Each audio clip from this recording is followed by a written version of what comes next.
Notwithstanding this, the town remains notorious, its name echoing throughout 100 miles, all due to the ancestral residence of the Qian family.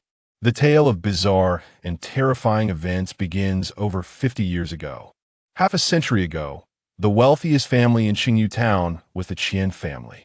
Master Qian, born and raised in Qingyu, spent his childhood frolicking at the foot of the mountains and diligently pursued his studies in youth. However, compelled by his family's circumstances, he forsook the scholarly path for commerce, venturing to the capital to seek his fortune. After years of hard work, he amassed considerable wealth and even acquired a modest official title. Although it was a sinecure, it nonetheless brought honor to his family. Little did he anticipate that, upon reaching his 50s, his only son would tragically perish in an accident. The midwife, trembling in a corner and clutching her head in terror, was paralyzed by fear, while the maidservants fled in panic. One younger maid was so frightened that she fainted dead away. Upon receiving the news, Master Qian was overwhelmed with grief and fainted, falling ill that very night, unable to consume food or water. 3 days later, with no remedy in sight, he passed away, departing for the afterlife. The grand Qian estate was suddenly engulfed in sorrow, evoking deep sympathy from all. Years later, Steward Qin had vanished, leaving only Master Qin. Through his diligent efforts, the estate left by the Qian family had doubled in value, and the wealthiest individual in Qingyu town was no longer named Qian but Qin. Master Qin, possessing vast wealth, took a legitimate wife and acquired 2 concubines. Shortly thereafter, all 3 ladies became pregnant almost simultaneously. Who declares that life cannot bestow simultaneous fortunes? Who asserts that one cannot attain the pinnacle of wealth and prosperity? Furthermore, his aspirations extend far beyond mere riches. He yearns for much, much more.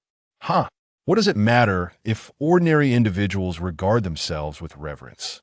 Even the most dignified officials must treat him with utmost deference. Perhaps a smile lingers upon Qin Jiao's lips, for his future is destined to be resplendent with golden brilliance. Yet, even the most radiant sunlight can be obscured by clouds, and within the Qin residence, shadows have begun to creep in with alarming frequency.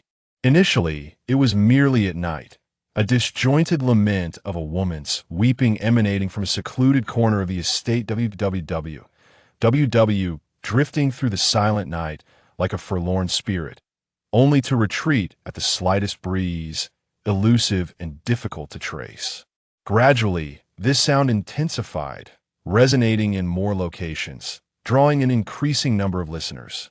Eventually, with the arrival of nightfall, this sorrowful cry permeated every corner of the manor, www, burrowing into the ears of all who dwelled there. The servants and guards of the Qin household mobilized, scouring every nook and cranny of the estate, yet they discovered nothing. The haunting sound lingered, echoing in their ears, yet no figure appeared. A palpable sense of dread gripped the hearts of all, and none dared to traverse the Qin residence after dusk. Both master and servant huddled under their covers, cradling their heads, fervently praying for the sun to rise early the next morning. Alas, even amid such fear, more terrifying events were yet to unfold. The sound of weeping gradually transformed into fits of laughter, echoing with ha ha ha and he he, devoid of any semblance of joy, leaving only an icy chill that penetrated to the marrow. At times, it resembled a gust of wind, swirling around individuals. At other moments, it appeared as a cloud, hovering ominously above their heads. One constant remained. Regardless of one's location, it lingered, inseparable like a shadow. If the weeping merely stirred unease within the household, the subsequent eerie laughter sent shivers down everyone's spine, evoking a profound despair that whispered of self-destruction from the depths of their souls. Terrified, the servants fled in droves, and within days, the numbers dwindled significantly. Those who remained were reluctantly retained by Qin Xiao, enticed by generous wages and the promise of seeking wise counsel for a solution. Yet each harbored a wary disposition. Should matters worsen, no amount of money could outweigh the value of life. However, just as Qin Xiao was poised to summon an exorcist, a peculiar occurrence transpired. The laughter inexplicably vanished. Yes, it had disappeared, never to resurface again. After enduring a tense and tranquil span of over 10 days, a collective sigh of relief swept through the household. Perhaps the entity had been frightened, and it seemed unlikely to return. Thus, the days of calm continued, and in the blink of an eye, several months slipped away. Humans are inherently forgetful. The cacophony of weeping and laughter gradually faded from memory, leaving only a hazy silhouette behind. Yet, on a silent, deep night, Qin Xiao, who had already retired to bed, suddenly awoke with wide eyes, sprang upright, and seized the sword from the wall. Like a frenzied beast, he charged into the courtyard where his 2 concubines resided. Soon, piercing screams tore through the night, striking the hearts of those lost in slumber. The lights in each room flickered to life, and the inhabitants of the estate hastily donned their garments and descended from their beds. Servants, drawn by the cries, rushed into the concubines' courtyard, only to find the doors of 2 rooms flung open. In one room, a concubine lay lifeless on the ground, her once prominent abdomen reduced to a bloody mess. In the other room, another concubine had just collapsed, while Qin Xiao, in a fit of madness, wielded the sword, mercilessly hacking at her abdomen. Everyone stood frozen in shock, at a loss for what to do. Who could have anticipated that the usually gentle and untrained Qin Xiao would exhibit such extraordinary strength? He managed to injure several guards in quick succession. Yet, ultimately, he was overwhelmed by sheer numbers and was forcibly subdued and bound to the ground. In a state of shock, Mrs. Qin could only weep, while an elderly servant took charge of the situation, suggesting they confine Qin Xiao to a room and summon a physician. To their dismay, even the doctor summoned in haste was at a loss. Prescribing a concoction to try first, if it proved ineffective, they would need to call for a renowned physician from the county town. However, before that could happen, at the break of dawn, the servants discovered that Qin Xiao had tragically taken his own life by strangling himself in the confines of his room. After becoming a widow, Madame Qin was utterly terrified, her spirits soaring to the heavens in fright, and she could no longer bear to reside in the old mansion of the Qian family. In haste, she constructed a new abode at the foot of Qiyu Peak, the farthest point from the Qian residence, and quickly relocated there. The case involved the master murdering his concubine, and the culprit was already deceased. Thus, the matter was essentially resolved. As for the bizarre and strange occurrences surrounding the case, the authorities had dispatched individuals to investigate thoroughly, yet they uncovered no leads, which only fueled the public's boundless speculation, leading to a cacophony of discussions filled with wild theories. Some claimed that Mr. Qian had failed to consult a feng shui master during the construction of the mansion, resulting in a clash of the 5 elements and an inversion of yin and yang, hence the series of strange events. Others suggested that a malevolent spirit resided beneath the old Qian mansion, irritated by the footsteps of passers-by, and that it was the source of the peculiar happenings. There were whispers that the house was built at the mouth of the Ghost Gate, the juncture where the realms of the living and the dead converge, and that all calamities stem from the malevolent energy therein. Moreover, there were countless other theories. Chapter 2. The overcast sky obscured the sun, and everything around exuded a somber atmosphere. The leaves on the trees swayed violently, yet there was no hint of a breeze, nor could any sound be discerned. The sensations beneath her feet were strikingly acute. The damp, decaying foliage was chilling to the bone, clinging to her soles with a nauseating grip, yet Lin Yuzhu felt no inclination to rid herself of it. Her head throbbed with dizziness, teetering on the brink of unconsciousness. She was oblivious to the reasons for her condition, the whereabouts of her surroundings, or how she had come to be there. Even her memories began to blur. She could scarcely recall what had transpired an hour ago, 2 hours ago, a day ago, or 2 days ago. Driven by an inexplicable instinct, she continued to advance. Suddenly, the sky darkened abruptly, as if drenched in ink. No further progress was necessary. This thought flashed through her mind. Lin Yuzhu shook her head, still enshrouded in dizziness. Yet her eyes miraculously discerned the objects before her. They were 2 mounds, one large and one small, each encircled at the base by something. The smaller mound had already collapsed. The larger mound was slowly splitting open, and a skeletal figure began to emerge from the crevice, its bony hands reaching out with a grating sound as if attempting to grasp something.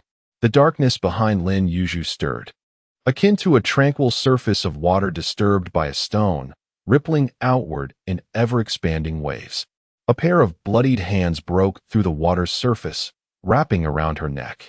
The grip tightened, constricting her throat to the point of suffocation, jolting Lin Yuzhu back to awareness. She strained to pry the constricting hands from her neck and turned to confront whatever lurked behind her. A visage, drenched in blood and disheveled hair, appeared before my eyes, where, her pale lips uttering words steeped in an eerie chill, where, in a few days, the Qin family will come to fetch you. Aunt. Lin Yuzhu suddenly opened her eyes, her forehead glistening with beads of sweat, her heart racing violently. She sat up and gazed out the window. The crescent moon still hung in the sky, and dawn was yet a distant promise. Clutching her blanket, leaning against the headboard, Lin Yuzhu wiped the sweat from her brow with her sleeve. The more she pondered, the more restless she became, and as dawn approached, she dozed off briefly.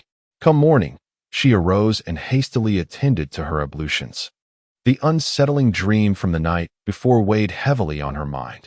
Recalling that her aunt had left some books at home, she resolved to visit the study in search of a tome that might illuminate her dream. As she stepped out of her room, she encountered Aunt Zhang, who approached with a tray in hand. Where are you off to so early? Nowhere, Lin Yuzhu replied. Aunt Zhang set down the breakfast and was about to leave when Lin Yuzhu called her back. Aunt, what do you know about Qingyu town? Aunt Zhang looked at Lin Yuzhu, her face a mask of confusion and concern. It had been a long time since she had seen her aunt, and she found herself missing her. While stirring her porridge slowly with a spoon, Lin Yuzhu searched for an excuse. After her father's passing, her aunt had become her sole remaining kin, and she yearned to seek her out in Qingyu town. The Qin family of Qingyu. Aunt Zhang exclaimed, her face blanched. You must not go. Have you forgotten the legends surrounding that haunted house? That pertains to the Qian family's old residence, Lin Yuzhu replied. The Qin family is now a prosperous household, having thrived for many years. Such tales are likely exaggerated. Besides, my aunt is there. What is there to fear? Madame Zhuang, rubbing her hands, found herself momentarily at a loss for words. Observing her demeanor, Lin Yuzhu realized that Madame Zhuang must possess some knowledge of the matter. Dear aunt, has my aunt mentioned anything to you? Expelled from the family. Lin Yuzhu was taken aback and gestured for Madame Zhuang to take a seat. Wasn't it said that my aunt left of her own accord for the sake of her husband? Elopement is already quite disreputable. Could the reality be even more severe? Madame Zhuang found a chair for herself and sighed. The master and your aunt share a profound sibling bond, having reunited after many years apart. Naturally, they wish to shield you, their junior, from excessive knowledge, using this as an excuse. But what is the truth? Lin Yuzhu pressed on eagerly. It is important to note that my uncle willingly became a son-in-law. Why would he need to elope with your aunt? Although the events of that time were significant, I am not entirely clear on the specifics. I have merely heard that my uncle was not a scholar, but rather a practitioner of some mystical arts. A sort of sorcerer, with an even more adept master.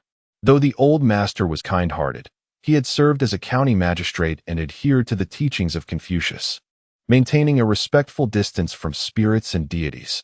Naturally, he was not pleased with someone like my uncle, who wandered in the realm of the unconventional, and repeatedly warned him against engaging in such supernatural activities after marriage. Initially, my uncle had agreed. However, for reasons unknown, there was a sudden shift. Not only did he assist others in these matters, but he also encouraged my aunt to partake in such practices. The old master was truly infuriated and insisted that they cease their endeavors.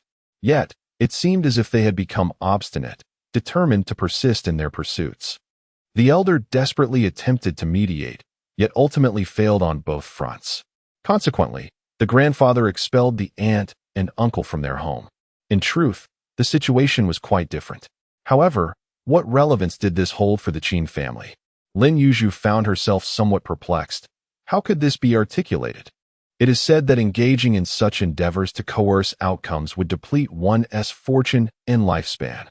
I believe that the Qin family is indeed the calamity of the Lin family.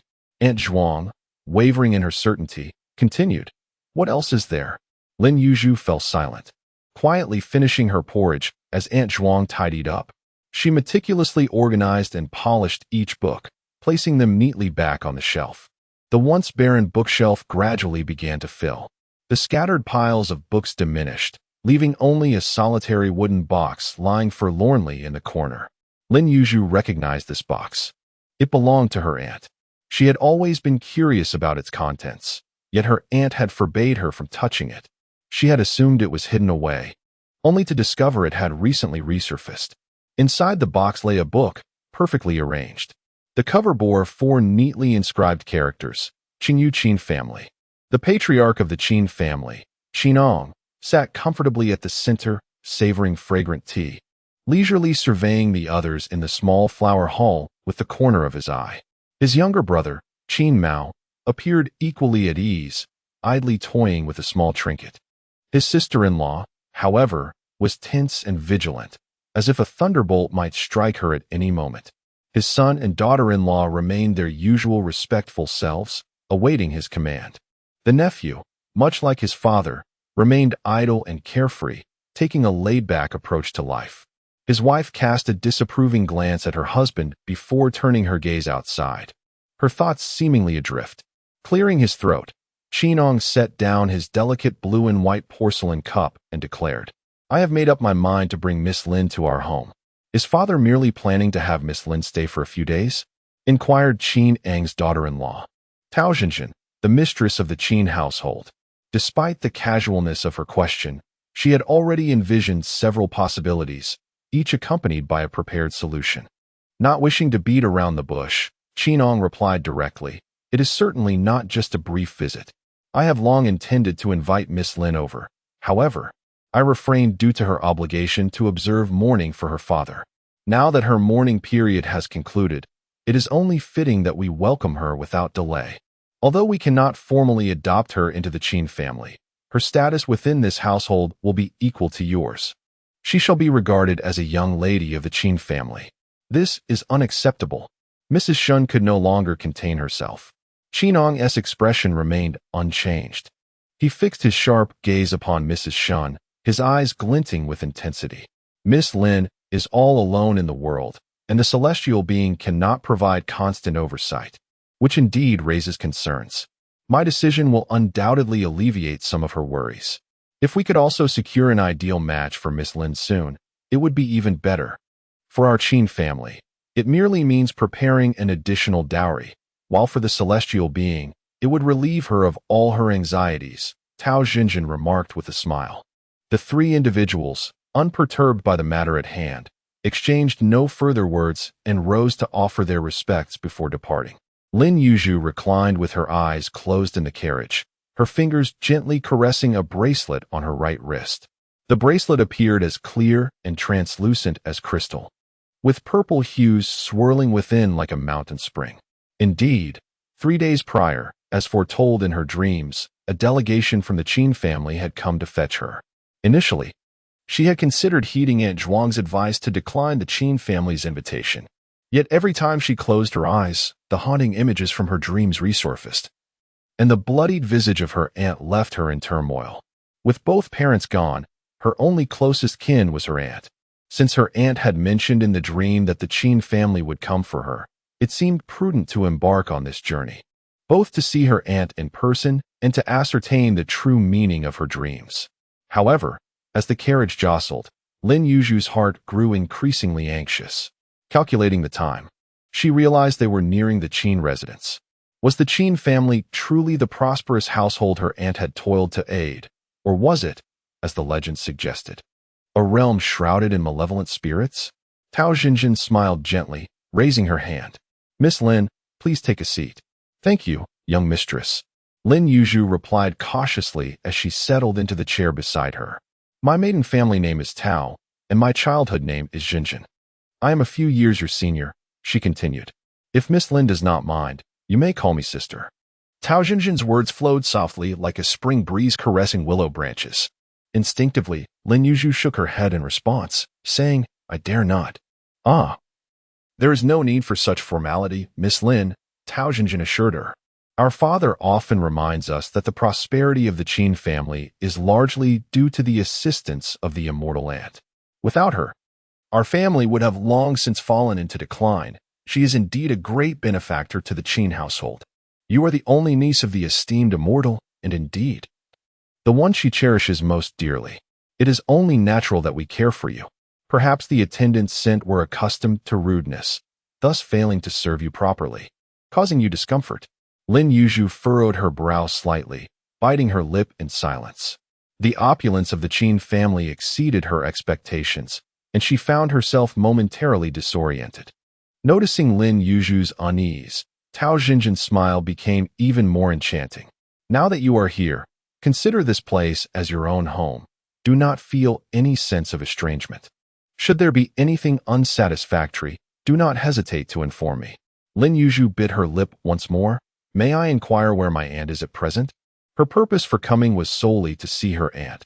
Having family nearby always offers a distinct sense of comfort.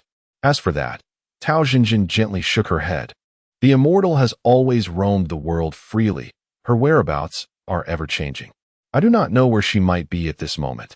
You must be weary from your travels. First, let us ensure you rest well.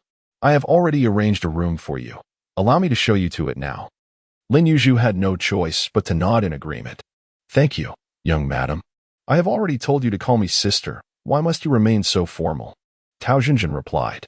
You are kin to the benefactor of the Qin family, thus you are our family as well. In a family, there is no need for such formalities. Tao Zhenzhen rose and took Lin Yuzhu's hand. It seems calling you Miss Lin was too formal, leading you to respond with such politeness. Forgive my abruptness. I shall address you as Sister Yuzhu. Upon hearing Tao Zhenzhen's words, Lin Yuzhu promptly stood and called out, Sister Zhenzhen. Tao Zhenzhen nodded slightly. Indeed, that is correct. Holding Lin Yuzhu's hand, Tao Zhenzhen led her out of the front hall, strolling leisurely as they gradually made their way to the back courtyard.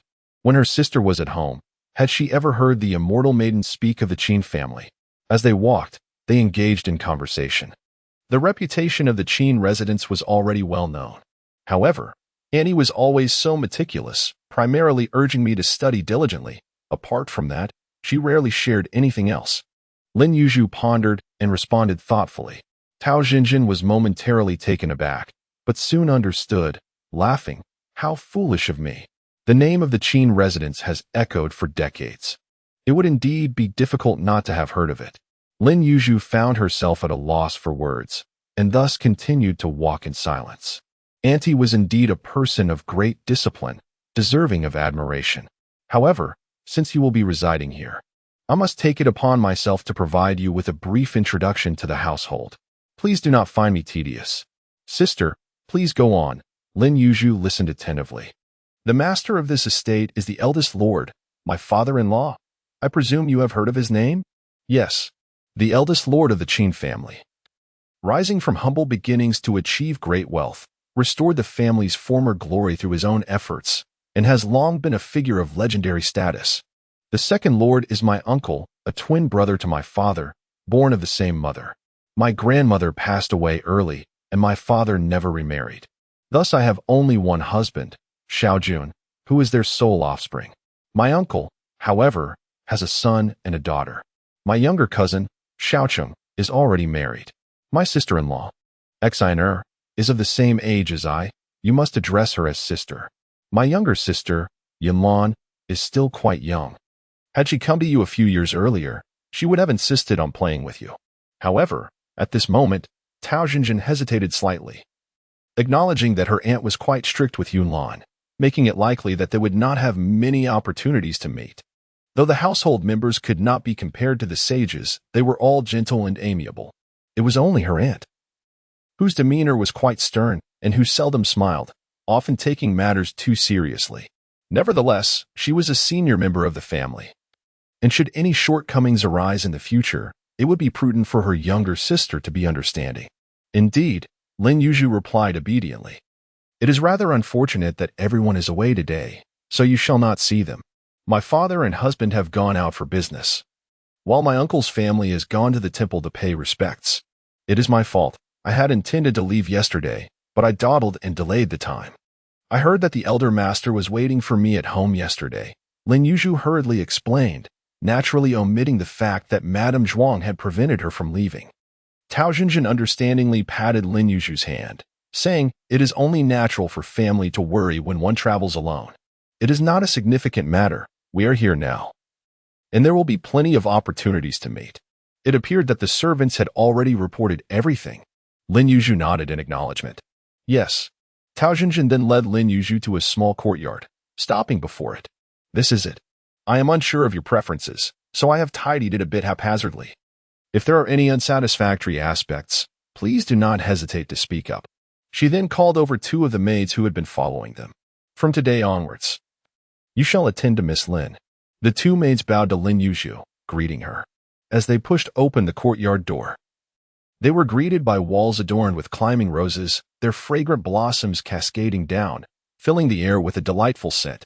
Previously, the celestial maiden had mentioned that her sister's family cultivated a myriad of roses in their backyard, which immediately brought this place to my mind. As I suspected you might find it delightful, remarked Tao Zhenzhen.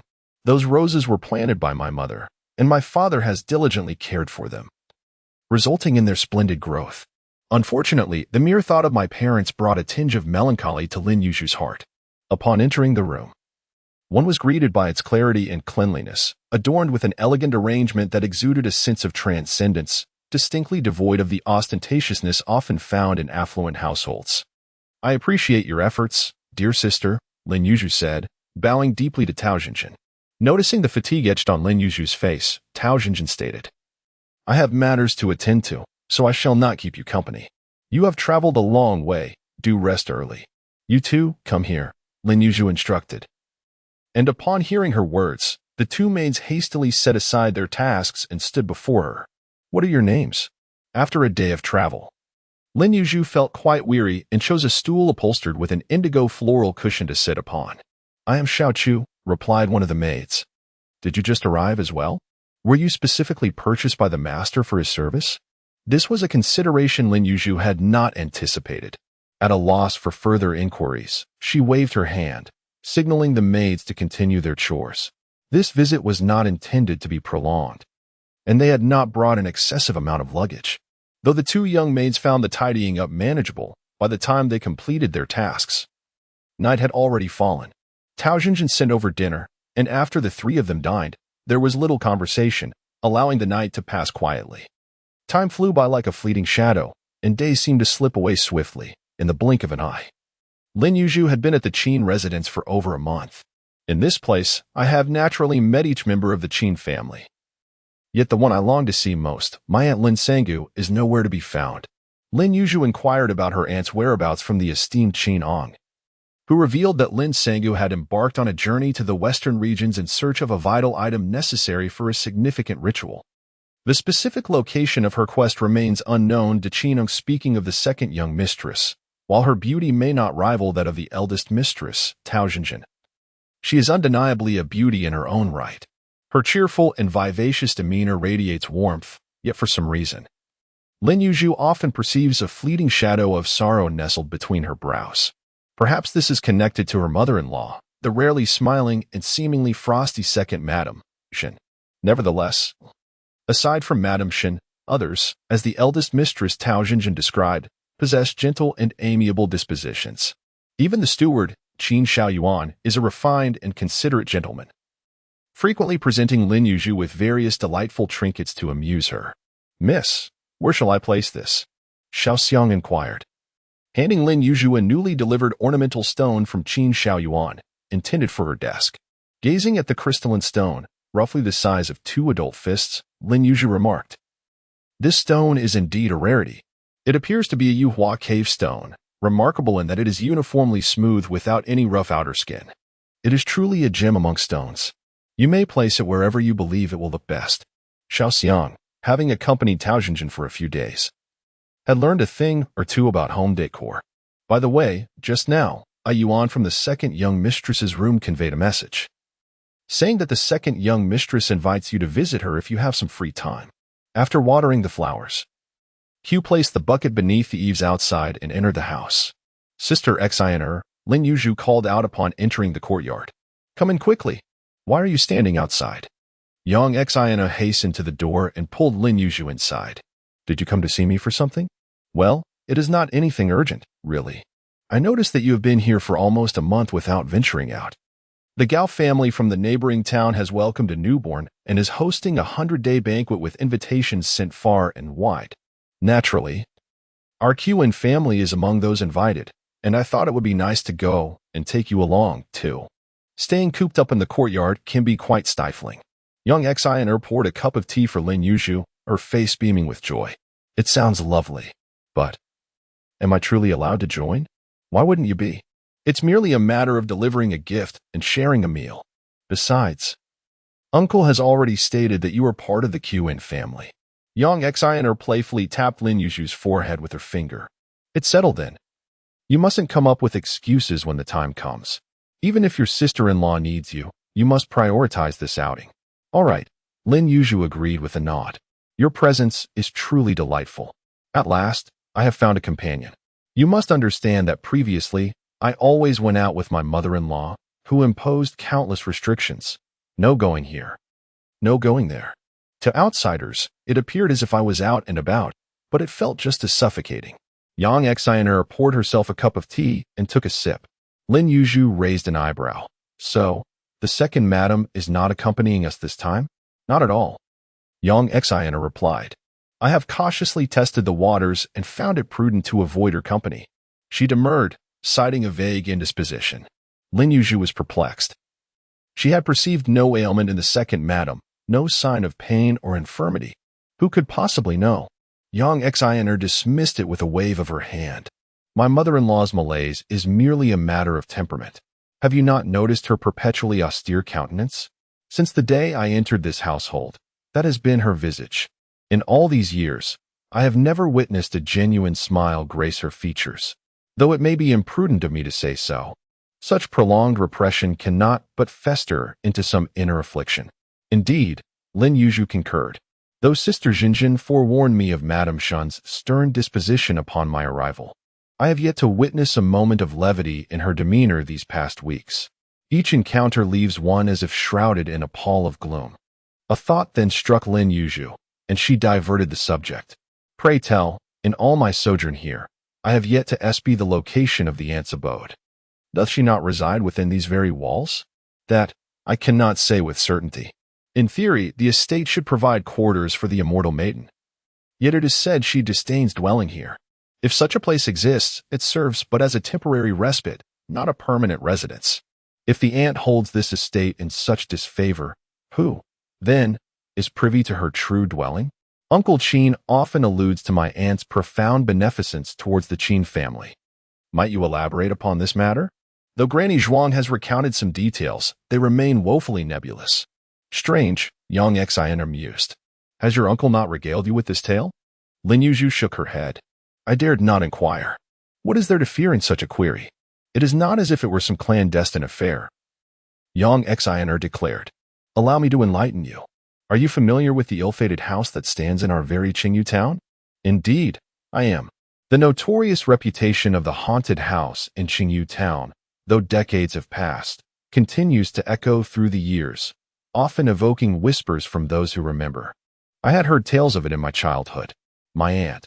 Before Yang Shiner could finish her thought, Lin Yuzhu interjected, What is there to fear? Lin Yuzhu appeared perplexed. Is it not because they believe you possess some sort of magical abilities? Yang Shiner replied, I have no such skills, Lin Yuzhu responded helplessly. Surely, The Qin family does not hold such beliefs. Just as young Shiner was about to elaborate, a small maid rushed in, stumbling over her own feet. It's terrible. It's terrible. Second young mistress, something is amiss. The maid exclaimed breathlessly. Young Shiner frowned. What is the matter? Why such a panic? The maid gasped. It's about the young lady in the back courtyard. Young Shiner's expression shifted. I understand. Her brows furrowed deeply. Lin Yuzhu, though initially confused, sensed the gravity of the situation through their reactions and cautiously inquired, is it that Miss Yunlan has encountered trouble? The maid, clutching her chest and gasping for breath, confirmed. Yes, yes. Observing young Shiner's unusual demeanor, Lin Yuzhu felt a rising tide of unease and suggested, perhaps I should accompany you, sister. I might be of some assistance. Having yet to meet this young lady since arriving, she thought it prudent to see for herself what had transpired. Very well, young Shiner responded, glancing at Lin Yuzhu and nodding, her expression softening slightly. She then urged the maid, hurry, lead us to her. Yes, the maid promptly replied, rising to guide them swiftly along the path they had come. In theory, the Qin family was merely an ordinary wealthy merchant household, and under the housing regulations, the scale of their residence ought not to be overly grand. However, as society has evolved over the years, opulence has become the prevailing trend. Wealthy families typically possess several courtyards, while those with a refined taste seek elegance, and even the more ostentatious desire to exude a sense of grandeur. Given this collective inclination, the court has chosen to turn a blind eye to such matters. As a prominent family in the town, how could the Qin household possibly be modest in their own abode? Lin Yuzhu and young Shiner followed the maid through a winding path, traversing gates and courtyards for quite some time, until they arrived at an inconspicuous small door. Pausing at the entrance, young Shiner inhaled deeply and gently pushed the door open. Do not come closer. Do not come closer. I did not cause your demise. Just as young Shiner was about to step inside, an object flew out from within, crashing to the ground with a resounding smash. Fortunately, she dodged in time. Otherwise, it would have struck her face. Young Shiner shook her head with a soft sigh, preparing to enter. Do not come closer. Another object hurtled out, shattering yet again. The little maid following young Shiner, witnessing this, promptly dashed inside.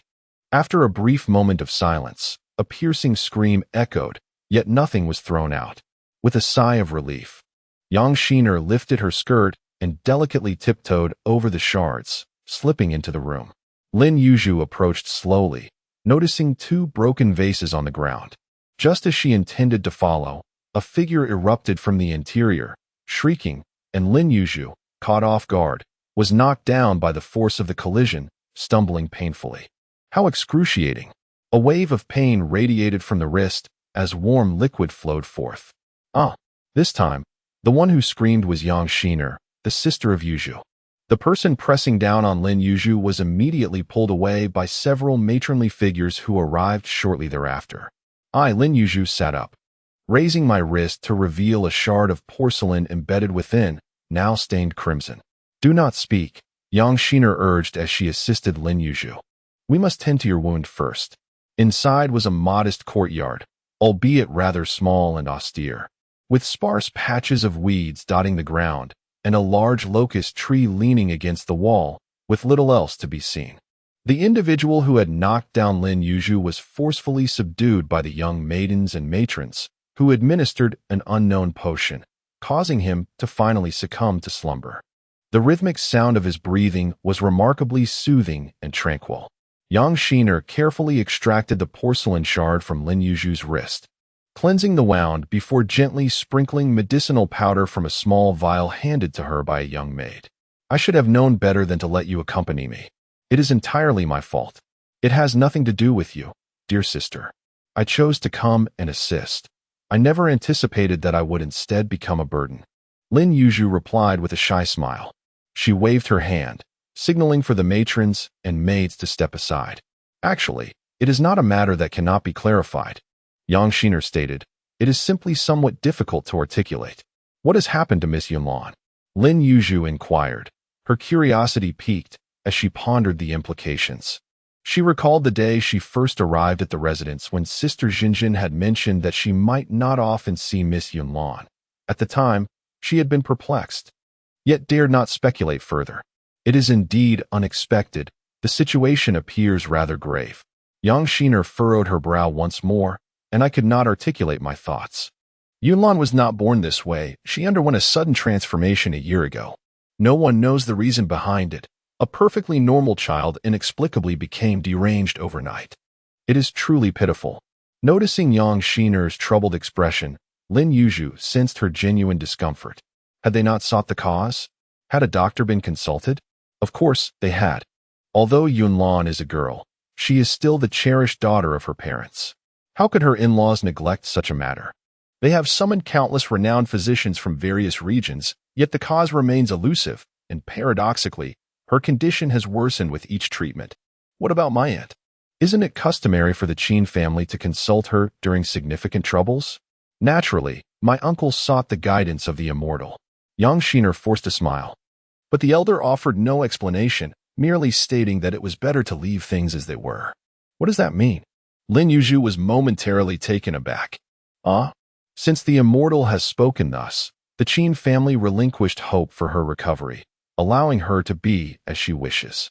Yang Shiner's tone was laced with resignation. Her mother-in-law, fearing that Yunlan's episodes would be embarrassing, had suggested relocating here. Ultimately, the Qin family is a prominent and respected household. Having a mad daughter is not a matter of pride. Even though everyone is aware of it, one cannot openly acknowledge this at the outset. It is no wonder that Zhenzhen's remarks had seemed so peculiar at the time. Lin Yuzhu pondered quietly. Nonetheless, there must be a reason for this. How could a once innocent child undergo such a transformation? Yunlan is generally well-behaved, though she occasionally causes a ruckus. Yang Shiner had just finished bandaging Lin Yuzhu's wound and cautiously remarked, aside from breaking a few things, she typically doesn't engage in any excessive behavior. And she has never harmed anyone. This incident with my sister is truly the first of its kind, and it was unexpected, wasn't it? I am aware of that. Lady Shin interjected, waving her hand. However, I am curious as to how Miss Lin became involved this time. After speaking, she turned her gaze to Lin Yuzhu, forcing a semblance of a smile onto her face. I hope you were not frightened, Miss Lin. Not at all, Lin Yuzhu hurriedly replied, rising to her feet. It was merely my own folly. I stumbled and fell. I have just scraped my skin a little, but a bit of medicine will suffice. Lady Shin's expression shifted through a spectrum of emotions before she refrained from advancing any further. That is good to hear. Nonetheless, young ladies must exercise caution. It would be unfortunate to be left with a scar. Shiner, you must ensure that Miss Lin receives the finest ointment. Understood, Mother, Yang Shiner responded. Indeed. Lady Shin nodded, her gaze fixated on Yang Shiner for a prolonged moment. Your eyes have changed in an instant. Observing this, Tao Zhenzhen stepped forward to stand between them. Aunt, Shiner has always been attentive to young Miss Yunlan. Her ailment is quite typical. This incident was merely a result of Miss Yuzhu's curiosity. When Father initially brought Miss Yuzhu here, he mentioned that the relatives of the immortal are akin to our own family. Thus, Miss Yuzhu is not a stranger. It is only natural for her to wish to see young Miss Yunlan. Lady Shin cast a peculiar yet unfriendly glance at Tao Zhenzhen. Tao Zhenzhen smiled serenely. Her gaze fixed calmly ahead, embodying an air of unruffled tranquility. Yang Shiner, however, wore a countenance tinged with timidity and had begun to pale. Observing the expressions of the three, Lin Yuzhu discerned the source of her earlier unease and promptly said, My aunt once encouraged me to study medicine and often spoke of the virtue of helping others. Seeing Sister Shiner in such distress, I thought perhaps I could offer some assistance. I hope you will forgive my abruptness. With that, she bowed deeply to Madame Shin. Understanding the situation, Madame Shin fell silent for a considerable time, her expression softening before she replied, I appreciate your concern, Miss Lin. My poor girl seems to suffer from a strange affliction. If you are not afraid and would occasionally show her compassion by visiting, I would be immensely grateful. Rest assured, Madam, I shall do my utmost, the second lady instructed. And Lin Yuzhu felt a wave of relief wash over her as the storm seemed to have abated. Indeed, Tao Zhenzhen gently agreed, following Madame Shun into the inner chamber. Once they entered, Yang Shiner held her breath and grasped Lin Yuzhu's hand as they exited the courtyard. Upon entering the room, Yang Shiner remained silent, lost in thought. While Xiaoxiang brought in tea, calling out several times without eliciting any response, Lin Yuzhu chose not to intrude, allowing her companion to be. She quietly occupied herself with her own tasks. As the sun dipped lower in the sky and the crimson hues of dusk began to settle, a soft sigh escaped Yang Shiner's lips. Lin Yuzhu understood and dismissed the maid, asking Xiaoxiang to prepare the dishes. She then guided Yang Shiner to sit at the table. You heard what Sister Zhenzhen said. You must eat something. Could it be that you're truly abstaining from sustenance merely because of the second madam? Regardless, she is still your elder, and even though you must find solace within yourself. As a maiden yet to venture from her chamber, Lin Yuzhu, despite her perspicacity, could not fully grasp Yang Xner's sentiments. Finding herself at a loss for words, she could only offer, with Sister Zhenzhen by her side, things will improve. Eldest sister-in-law? A mysterious glimmer flickered in Yang Xina's eyes. Eldest sister-in-law is indeed a kind soul. She sighed. Very well, since I have been granted a few days of respite, I shall catch my breath here with you. She had initially believed that the events of that day would be glossed over with Tao Zhenzhen's mediation. Little did she expect that Madame Shen would harbor it in her heart. Unable to take action against Lin Yuzhu, she was far less lenient with her own daughter-in-law. Knowing full well that Yang Xiner yearned to visit the Gao family for a change of scenery, she imposed a strict confinement order, demanding that she remain at home to atone for her transgressions. Yang Xiner was acutely aware of her mother-in-law's disposition and dared not defy her wishes, obediently remaining behind. Observing the unfolding events, Lin Yuzhu had assumed that the trip was off. Unexpectedly, both Yang Xiner and Tao Zhenzhen fervently encouraged her to undertake the journey. Qin Ang, seemingly genuinely concerned that she might be bored, consented to her solo expedition. Since the hosts had entrusted her with this task, and she was enjoying their hospitality, Lin Yuzhu felt obliged to accept. The town of Jieshui, where the Gao family resided, was a considerable distance from Qingyu town, necessitating a journey over mountains and ridges along treacherous paths. Consequently, Qin Ang instructed his men to notify the Qin family's villa in Jieshui town to prepare accommodations for Lin Yuzhu as a resting place on her way to congratulate the Gao family. Compared to the Qin family, the Gao family may not be deemed particularly significant. However, they are nonetheless a wealthy household. While Lin Yuzhu can somewhat rely on her aunt's influence within the Qin family, the Gao family may not be so easily swayed. What if she inadvertently causes a scene in front of others? Lin Yuzhu pondered seeking information about the Gao family, to discern their taboos or any customs that diverge from those of the Qin family, and to ascertain what she ought to be cautious of. It would be one thing to become a subject of ridicule herself, but it would be quite another to tarnish the Qin family's reputation. The first person who came to her mind was Yang Xiner. However, upon further reflection, she realized that her previous impulsiveness had led to Xiner being severely reprimanded and currently confined. If she were to approach her now, it might stir trouble if Madame Shen were to find out. Hence, Lin Yuzhu turned to Xiaoxiang and inquired, "Could you check if the eldest young mistress is occupied?" Xiaoxiang replied, "Is the young lady seeking the eldest young mistress for something? Though I believe it would be prudent to wait." "What is it?" Xiaoxiang peered outside to ensure no one was present before continuing. "When I went to fetch water this morning, I overheard other maidservants mention that due to the affair concerning Miss Yunlan, the second madam is not only upset with the second young mistress, but has also taken issue with the eldest young mistress. She has been causing the eldest young mistress a number of troubles these past few days.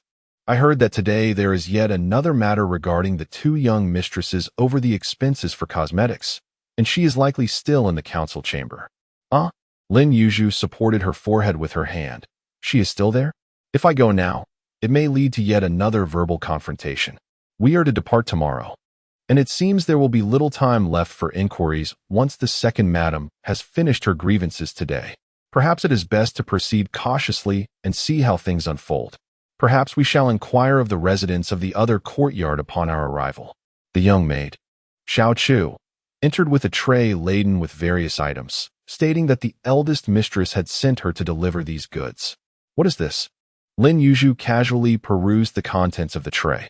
It contained silver and copper coins, and then Xiao Chu unveiled a delicately embroidered pouch, spilling forth golden beans. The eldest mistress was concerned you might need money for your journey or to offer gratuities, she explained. Gratuities? Lin Yuzhu chuckled wryly, reflecting that her current sustenance was a result of others' generosity, leaving her devoid of the means to bestow favors upon anyone else. In one corner of the tray lay a meticulously folded piece of paper, which Lin Yuzhu picked up. What is this? This is from Steward Qin for you. Xiao Chu replied, glancing at the paper. I cannot read, so I do not know what it says. Qin Shaojun. What could he possibly wish to convey to me? Lin Yuzhu mused. Her suspicion piqued as she unfolded the paper. Upon examination, she found herself momentarily stunned. Was this not precisely what she required at this moment? The paper clearly delineated the names and preferences of several key figures within the Gao family, alongside the distinctions between the Gao and Qin families and pertinent matters to heed. Is this truly from Steward Qin? Lin Yuzhu inquired of Xiao Chu. Indeed, Xiao Chu affirmed, visibly relieved. The sudden question had startled her slightly. Let us see if you dare to bring items without confirmation next time. Xiao Shi shot a knowing glance at Xiao Chu. Very well. Upon finishing the contents of the paper, Lin Yuzhu raised her head and declared, Bring forth your finest garments. We shall set off tomorrow. Understood. The two exclaimed eagerly. I diligently noted everything my sister mentioned.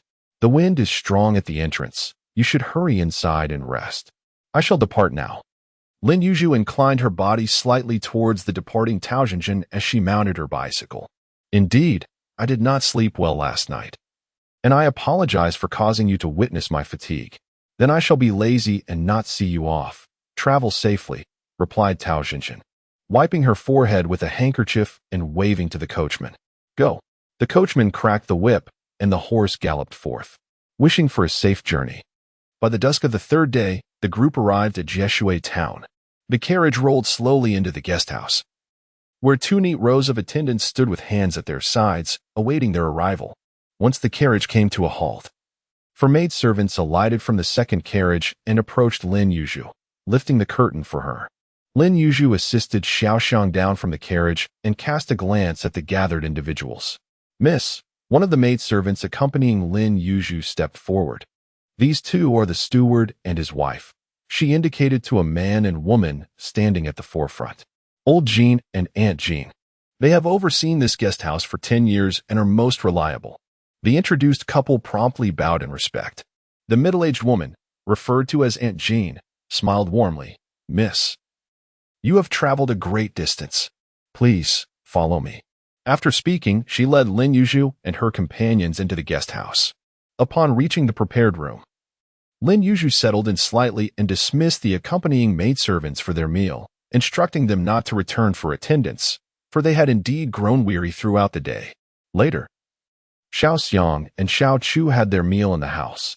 Xiao Chu let out a satisfied burp, realizing just how far away Jieshui town was from Qingyu town.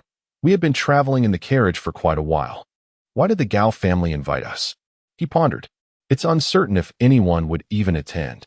Xiao Xiang, rubbing her sore legs, replied, What do you know? The Gao and Qin families are both prominent merchants. They have collaborated on several major business ventures in the past and share a considerable bond. Naturally, one must observe the proper courtesies. Now I understand, Xiao Chu said, enlightenment dawning upon him. No wonder I heard that even if the master of the house doesn't attend when they send an invitation, they still present a generous gift. You only just realized that? Xiao Xiang remarked with a knowing air. You've been in the manor for quite some time. You should inquire more about the affairs within. Lin Yuzhu was not particularly interested in the matters between the Gao and Qin families. Having not seen her aunt for so long was beginning to irk her. Coupled with the fatigue from days of relentless travel, she felt utterly exhausted. After a hasty wash, she climbed into bed to rest. Xiao Xiang and Xiao Chu also retired for the night. Perhaps it was the weariness from the bumpy journey that weighed heavily upon her. Although Lin Yuzhu drifted into a deep slumber shortly after closing her eyes, her sleep was far from peaceful. She found herself flitting between countless fragmented and chaotic dreams. After an indeterminate period, she became aware that she was dreaming. Despite her eyelids feeling leaden, she managed to force them open. Propping herself up, her weary body felt no different from the previous day as she glanced at the light filtering through the window screen. The horizon was merely tinged with the pale light of dawn. Resting against the pillow, Lin Yuzhu felt her head heavy and clouded, as if she were ensnared in a dream. She struggled to untangle her thoughts, yet her confusion only deepened. After what felt like an eternity in this dazed state, she vaguely heard someone enter the room. It was Xiao Xiang, who drew back the bed curtains. Xiao Chu had prepared the washing water. They had come to attend to her rising. Once she had washed and dressed, Aunt Jean brought breakfast. "Miss, the items for the Gao residence are ready. I kindly ask you to review them shortly." "I understand. I will check them before we depart," Lin Yuzhu nodded. "You are more familiar with matters here, so I will rely on your assistance when we arrive at the Gao residence." "How could I?" "It is my duty," Aunt Jean replied, adjusting her attire before stepping outside. Still feeling quite fatigued, with her head swimming, Lin Yuzhu had little appetite. She sipped a few mouthfuls of porridge before losing interest in the meal. In contrast, Xiao Xiang and Xiao Chu appeared to have slept soundly through the night, relishing their breakfast with great delight. Observing their cheerful demeanor, Lin Yuzhu was reminded of herself from a few months prior. Who could say that a simple life is not a blessing? After confirming the items on the list, Lin Yuzhu entered the sedan chair, accompanied by Xiao Xiang, Xiao Chu, and two maidservants who had come from the Qin residence, along with Aunt Jean. As they made their way to the Gao residence to offer their congratulations, according to the information from Qin Shaojun, the Gao family faced a decline in offspring. Although Master Gao had two sons, the younger son had always been frail, leaving little hope for future generations. The elder son bore the family's expectations. And with the recent birth of a pair of twins, Master Gao was overjoyed, sincerely grateful for heaven's favor upon the Gao family, and had arranged a grand banquet to celebrate. Inviting friends and old acquaintances was merely the beginning. Local dignitaries and the esteemed elders of Jishui town were also graciously welcomed to partake in the shared joy. Furthermore, generous offerings of clothing and meals were distributed across the family's various establishments, sowing blessings for the grandchildren. Upon Lin Yuzhu's arrival at the entrance of the Gao residence, she was greeted by a bustling scene of vehicles and a throng of people, the atmosphere alive with lively exchanges. Presenting her invitation, she and her companions were ushered into the inner hall. After exchanging pleasantries with the young mistress of the Gao family, Lin Yuzhu instructed her attendants, Xiao Xiang and Xiao Chu, to present two exquisite brocade boxes, one containing a pair of hoop brushes, and the other a complete assortment of lustrous pearls. These gifts were not included in the initial list, but were additional presents prepared by the two young mistresses of the Qin family for the young master and young miss. "A humble token. I hope you do not find it lacking," Lin Yuzhu remarked. This was her first attendance at such a gathering, and she was unfamiliar with the other guests. Moreover, having had a restless night, she felt somewhat disoriented. Under the guidance of Aunt Jean, she hastily exchanged greetings with several notable figures before seeking a quiet corner to collect her thoughts. Just as she pondered whether the young lady emerging from the floral thicket hailed from the Qin family of Qingyu town, a voice floated through the air. A figure gracefully parted the blossoms, approaching her with elegance. Lin Yuzhu turned to see a young woman clad in a sea buckthorn red embroidered jacket paired with a duck yellow pleated skirt, appearing to be around 16 or 17 years of age. "May I inquire who you are?" the unfamiliar girl asked, uncertain whether she belonged to the host family or was a fellow guest.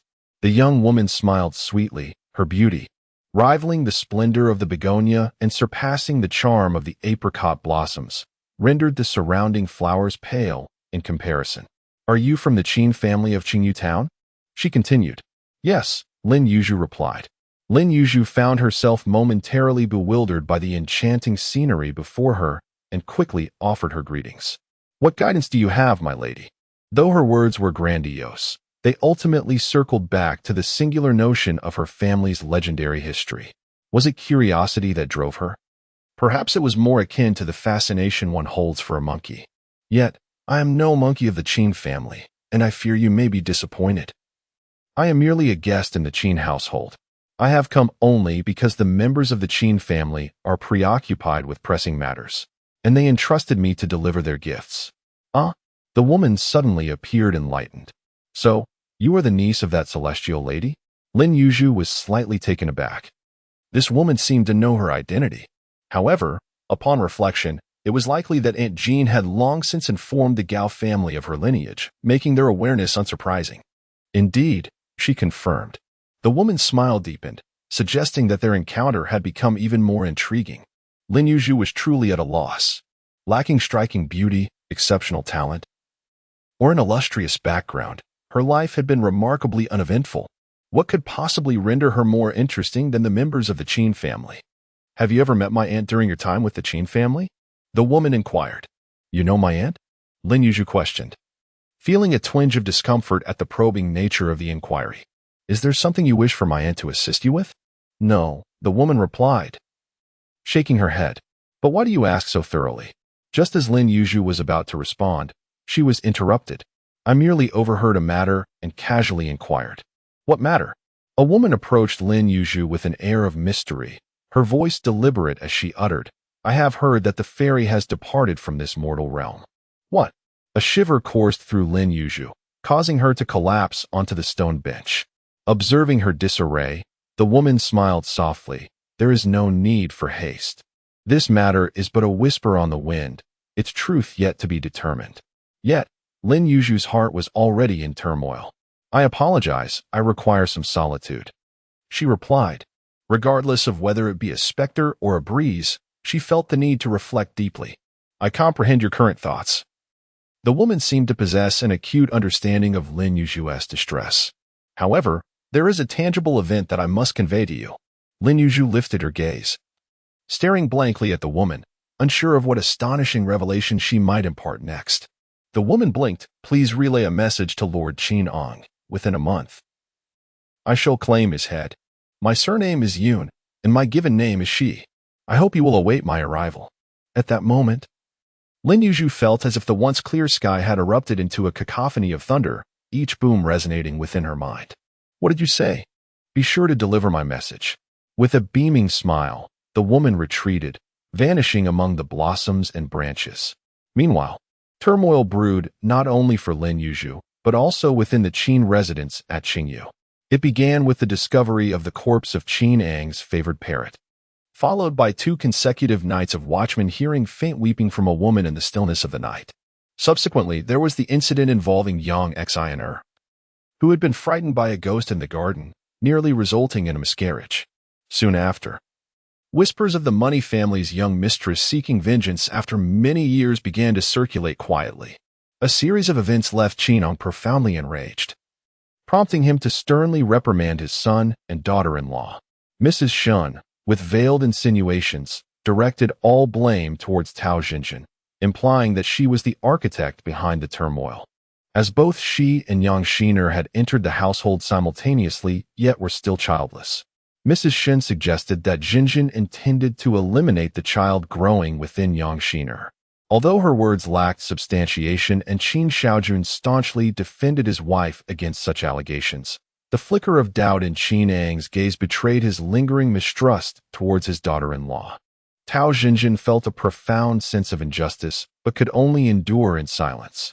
She fortified the household's defenses, intensified her investigations, and arranged for medical care for young Shiner, truly exhausting herself over several sleepless nights. Unexpectedly, she received a letter from Lin Yuzhu that day. Upon reading it, her head throbbed even more intensely. Noticing his wife pressing her temples, Qin Shaojun approached her gently and inquired, "What troubles you?" With a pale face, Tao Zhenzhen handed the letter to her husband. "You may read it for yourself." After accepting the letter and perusing its contents with care, Qin Shaojun's expression shifted slightly. Is this matter truly so? How could Sister Yuzhu possibly fabricate such a claim? Yet, I wonder why this Miss Yin would utter such reckless words. As a young woman, to speak of taking a life, should we regard her words with seriousness or dismiss them as mere jest? Tao Zhenzhen lifted her gaze towards her husband, uncertain of what to believe. Gently caressing his wife's weary face, which bore the marks of her relentless toil, Qin Shaojun felt a pang of sympathy. However, concerning the life of her father, one cannot simply turn a blind eye. Zhenzhen, the matters here are already sufficient for you to manage. Do not involve yourself further. I shall make a trip to Borrow-Water Town to assess the current situation. It appears that this is the only course of action. Should we inform father? Tao Zhenzhen inquired. Such nebulous circumstances, akin to a fleeting shadow, are certainly not to be disclosed. It suffices to notify only Xiaoyuan. In that case, I shall refrain from informing old Jean and Aunt Jean, and you may discreetly visit the Gao family to inquire. After some contemplation, Tao Zhenzhen expressed her lingering concern. It would be prudent to take Xiaoyuan along. Although this matter may seem trivial at first glance, it could indeed turn out to be significant. With Xiaoyuan present, there would be someone to deliberate with in times of need. Gently patting his wife's hand, Qin Shaojun nodded in agreement. By the way, Tao Zhenzhen recalled another matter. Although you and Xiaoyuan cannot make an appearance this time, Sister Yuzhu is unwell. It would be wise to bring along additional medicinal herbs and tonics. Simply instruct a servant to deliver them. Oh, you. Qin Shaojun chuckled helplessly. You worry excessively. How could I overlook such trivial matters? One cannot be omniscient in every aspect. Do not overexert yourself. Leaning her head against her husband's shoulder, Tao Zhenzhen declared. While the eldest master is still present, I shall take the opportunity to indulge in a brief respite. Comfortably closing her eyes, she relaxed. Qin Shaojun, both indulgent and contemplative, calculated the tasks awaiting him in Borrow-Water Town. Miss, Xiao Chu held out a bowl of medicine. It is time to take your medicine. With a furrowed brow, Lin Yuzhu reluctantly accepted the full bowl of bitter liquid, pinching her nose before swallowing it all in one gulp. Understood. Xiao Chu tidied up the medicine bowl and handed it to the young maid outside. Xiao Xiang and I have been pondering for many days. Xiao Xiang mentioned that gifts must be ingeniously crafted. Over the past few days, she has been visiting the market in Watertown daily, searching for novel and intriguing items.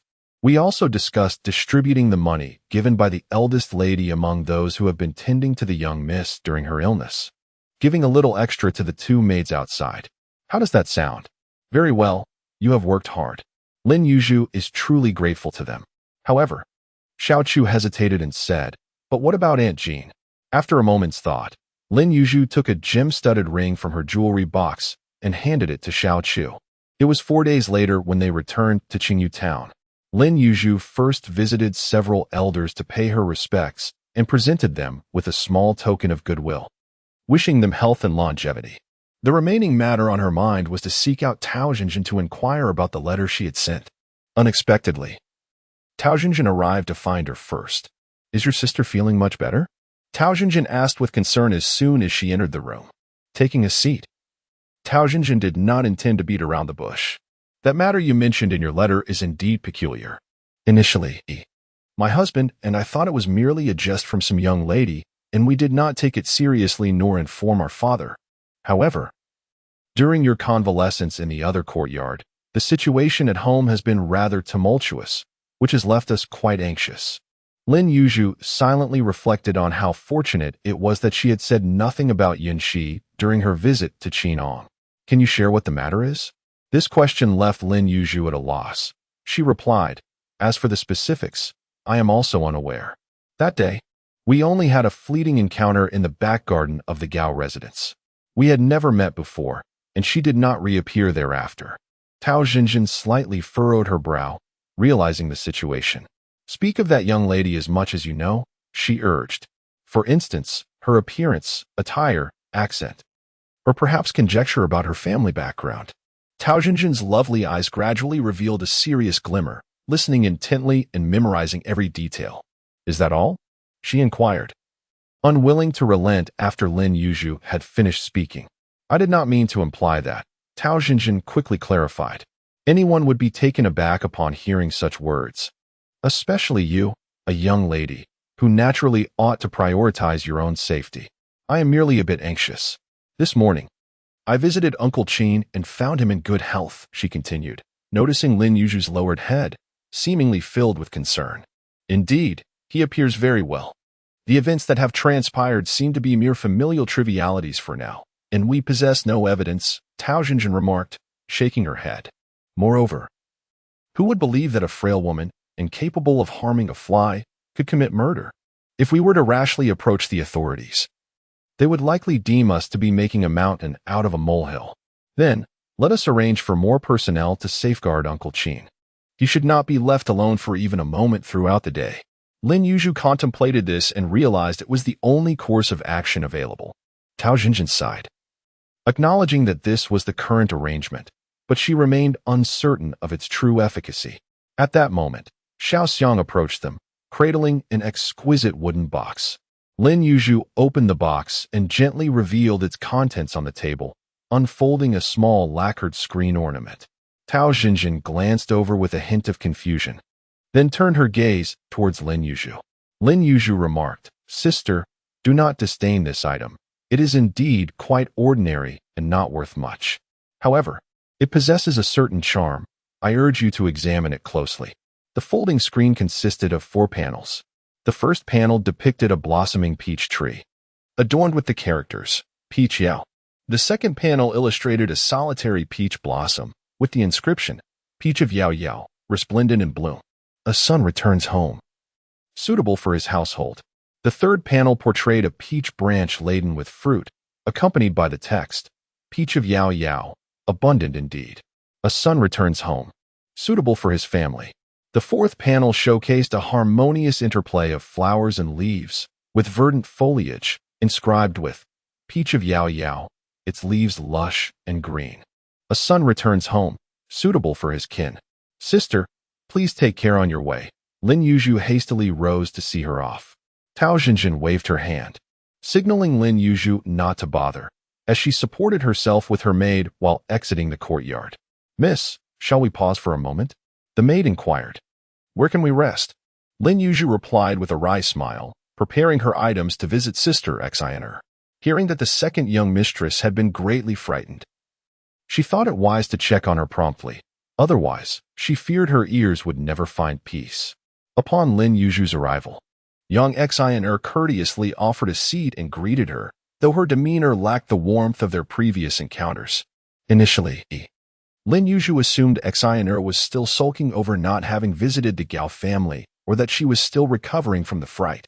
However, after exchanging a few words, Lin Yuzhu sensed the situation was more complex. Young Xian accepted the item Lin Yuzhu handed her, a silver hollow perfume pouch adorned with a narcissus pattern, shining like a mirror. Small and delightful, with 3 delicate silver chains from which dangled tiny bells. When held and gently shaken, they jingled amusingly. What a delightful little trinket. Yang Shiner immediately perked up, holding the fragrant pouch in her hands, admiring it with great fondness. I was aware that my sister had a penchant for incense, and by coincidence, a silversmith in town had devised this delightful trinket. Though it bore little intrinsic value, it was a testament to ingenuity and craftsmanship. Lin Yuzhu instructed Xiao Xiang to place the ornate box on the table for Yang Shiner to behold. It was a complete set. "Oh!" exclaimed Yang Shiner, and indeed, within the box lay a meticulously arranged row of 11 silver filigree pouches. She hastily set aside the one she held, taking each one in turn to examine closely. "Is this arranged according to the 12 months of the year?" "Indeed," came the reply. "Each month represents a different flower." "This craftsman is truly skilled," Yang Shiner remarked. "I can only imagine he possesses even more intriguing creations. Alas, I am unable to venture outside and thus miss the chance to see them." She continued, "It is fortunate that you, dear sister, are thoughtful enough to remember me and bring such a splendid gift. Yet, given the opportunity, I fear I may not be able to go." Yang Shiner shook her head. This statement struck Lin Yuzhu as rather peculiar. "Sister, I do not comprehend your words. Is that other courtyard merely for show? I have heard that you have visited it before." "That was in the past," Yang Shiner replied weakly, waving her hand. "This time, my mother-in-law is issuing a warning, indicating that I should not go anywhere in the future." "A warning?" Lin Yuzhu was even more perplexed. "Isn't Miss Yunlan's illness a common occurrence? The doctors are at a loss. How can one hold you accountable, dear sister? Surely, it must be that you are with child, and the second madam is merely concerned." Perhaps you are overthinking this, she added gently. Sister, you may not comprehend, nor do I intend to exaggerate. Ultimately, it is the case that my mother-in-law harbors a dislike for me. Whatever I do fails to meet her approval. Even during my pregnancy. Young Shiyi offered a bitter smile. It is strange that Mrs. Shin's aversion to this daughter-in-law has not been a recent development. It is an open secret within the Qin residence. Yet, in the past, I have never seen Sister Shiyi display even a hint of discomfort. Internally, she felt quite unwell, and her private complaints had merely been murmurs. How could she adopt such a self-pitying demeanor? When did the once bright sunshine learn to mourn the passing of spring? Could it be a consequence of her pregnancy? Previously, she had heard from Aunt Zhuang that pregnant women often experience fluctuating emotions. According to Zhenzhen, several unusual events had transpired in the residence recently. Perhaps sister had been frightened and had yet to recover? Did your sister-in-law inform you? Yang Shiyi suddenly seemed to recollect something. It was indeed a matter of considerable significance. You must exercise caution, dear sister. Significant? Wasn't it merely a family affair? However, sister's situation had indeed been quite serious, Lin Yuzhu remarked. Family matters may well be mundane, yet they possess an extraordinary nature. Yang Shiyi glanced around, dismissing the maidservants, urging, You all may leave. Lin Yuzhu also gestured to Xiao Xiang and Xiao Chu, who discreetly followed the other maidservants out of the room. Sister, let me provide you with some background. Do not let it frighten you. In the coming days, remain vigilant and ensure that Xiao Xiang and Xiao Chu remain on guard. Yang Shiyi's expression gradually grew grave. Sister, feel free to speak openly. Lin Yuzhu could not help but feel a tinge of anxiety. What exactly had transpired? After a brief pause, Yang Shiyi inquired, Sister, do you recall the terrifying legend associated with our Qin family? Lin Yuzhu found it perplexing that they were once again broaching the subject of that ominous ancestral tale. It was widely known within a 100-mile radius, and she was certainly familiar with it in great detail. Do you remember the strange occurrences that transpired prior to our ancestors' murderous act? What? Lin Yuzhu gasped softly. The faint, intermittent sounds of weeping were strikingly reminiscent of the legend. The household servants had been thoroughly frightened. However, her sister-in-law suppressed the incident, forbidding them from speaking of it. She had visited the location described and found nothing amiss. The subsequent 2 nights passed without incident, leading her to publicly assert that it was merely a young maid, feeling wronged after punishment, who had sought a secluded spot to cry in the dead of night. Such an explanation seemed entirely plausible, and Lin Yuzhu concurred with Tao Zhenzhen's perspective, considering it a mere coincidence. Indeed, this rationale was most reasonable, and thus everyone accepted it, even mocking the timid servants for not identifying which maid it was. Yang Shiyi continued, Yet, tranquility lasted only 3 days. On the 4th night, the weeping returned. This time, the sound was not confined to one corner. It echoed from multiple locations, and many had heard it. This crying persisted for several nights. You have been recuperating over there for about 10 days, haven't you? Yes, Lin Yuzhu nodded. These events occurred prior to your letter about your illness, and my own incident coincided with this time frame. Yang Shiyi gazed at Lin Yuzhu with a complex expression. I truly saw a female ghost. What? Lin Yuzhu exclaimed, rising from her chair in astonishment. Sister? You? After regaining her composure, Lin Yuzhu cautiously conjectured, was it a cry? Yang Shiyi shook her head. No. It was first silence, and then laughter. Lin Yuzhu was taken aback once more. Laughter? Could it be? Do not panic, sister. Lin Yuzhu was now frightened by her sister's pallid complexion. Look, you are not the only one who has encountered this. Others are just fine. You do not understand. She will certainly not let me go. She will definitely not. Otherwise, I would not have heard the laughter or seen her. As she spoke, Yang Shiyi's emotions began to spiral out of control. She grasped Lin Yuzhu's hand tightly. Sister, you are the niece of the immortal. Please ask her to help me. Will you? Please help me. Lin Yuzhu, bewildered by her sister's grip, could only respond. How can you be so certain it is you? The Qin family has many members. It may not necessarily be you. Do you remember that 2 concubines who perished in that bloodbath were both with child? The matriarch was also pregnant with my uncle and grandfather's child. And now I. Yang Shiner released Lin Yuzhu and leaned back against the chair, her hands trembling slightly. Sister. Lin Yuzhu was taken aback by Yang Shiner's condition and found herself at a loss for words, ultimately resorting to vague reassurances. I will find a way. Upon exiting the residence of the second young mistress, Xiao Chu noticed Lin Yuzhu's expression darkening. She approached with gentle concern, suggesting, "You've had a long day. It would be wise to retire early." Lin Yuzhu, sitting upright, gazed at Xiao Chu and inquired, "Are you afraid?" "Afraid of what?" Xiao Chu momentarily failed to grasp the meaning. Lin Yuzhu contemplated how to broach the unsettling matter of the ghostly occurrences within the manor.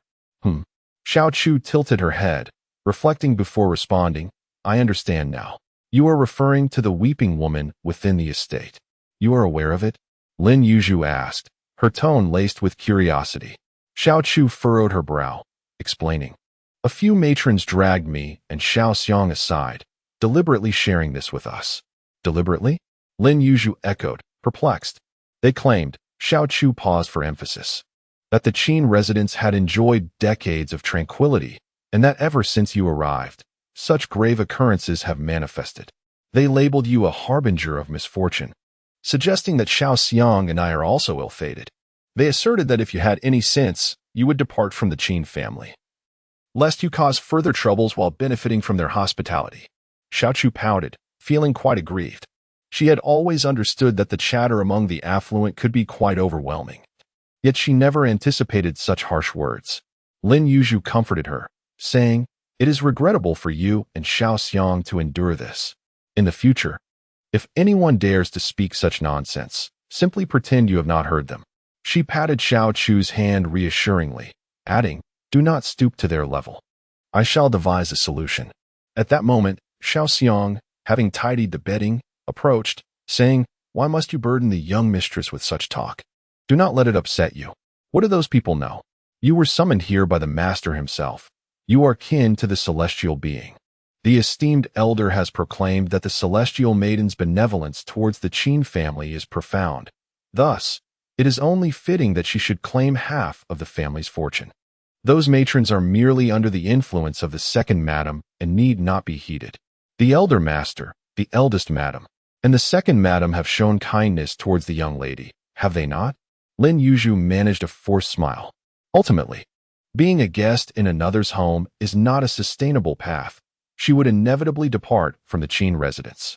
Initially, her singular desire to reunite with her aunt had brought her here, yet perhaps that was a misstep. That dream may merely have been a figment of her imagination, an overindulgence of her thoughts. She ought never to have come. However, departing now would not be timely. Given the peculiar occurrences within the residence in conjunction with Yun Shiyi's matter, it seemed imperative to uncover the truth. Without clarity, even her desire to leave would be thwarted. Moreover, how could she abandon her sister Xian, who was so frightfully shaken? "Miss," Xiao Xiang interjected, "though we cannot remain here forever, once you establish your own household, all shall be well." What future?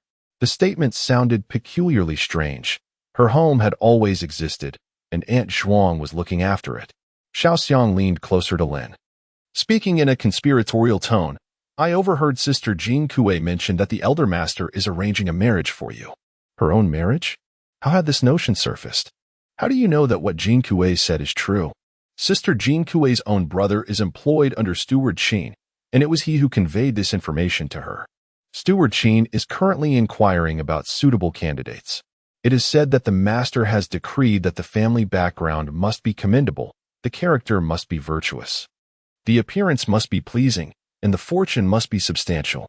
It was mentioned that the esteemed master had prepared an exceptionally generous dowry for the young lady, one that rivaled that of any affluent heiress." With a hint of pride, Xiao Xiang proclaimed this. Lin Yuzhu felt a surge of gratitude towards Qin Bo. Aside from her aunt, Qin Ang was the most considerate elder she had. Why pay heed to such trivial individuals? Xiao Xiang continued to console Lin Yuzhu.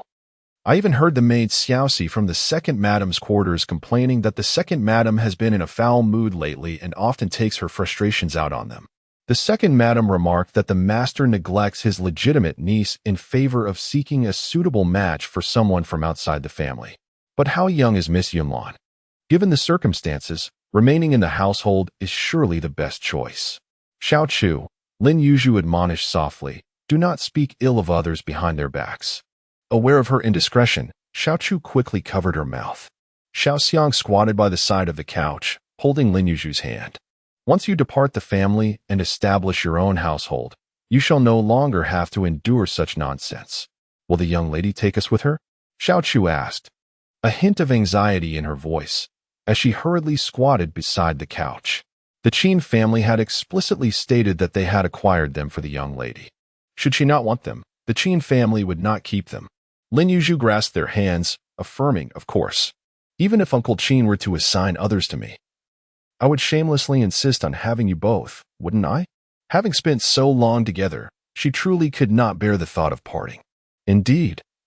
Xiao Xiang and Xiao Chu nodded in unison, sharing a smile. They pondered what kind of family the master would select for the young lady and whether the future son-in-law would possess good looks. Little Chu looked on with a face full of longing. Why do you still speak of it? Lin Yuzhu chided. Young maidens often feel a twinge of embarrassment when their own matrimonial prospects are mentioned. Xiao Xiang, covering her mouth with one hand, playfully struck Little Chu with the other and said, no more talk of it, no more. After all, the esteemed gentleman's taste must surely be impeccable. With a knowing smile, Xiao Xiang took Little Chu by the hand and led her outside. In recent days, Lin Yuzhu had spent most of her time accompanying Yang Shiner. Although the specter had not reappeared, Yang Shiner remained deeply troubled, perhaps due to her pregnancy. A mother's concerns often run deeper and are more intricate than those of others.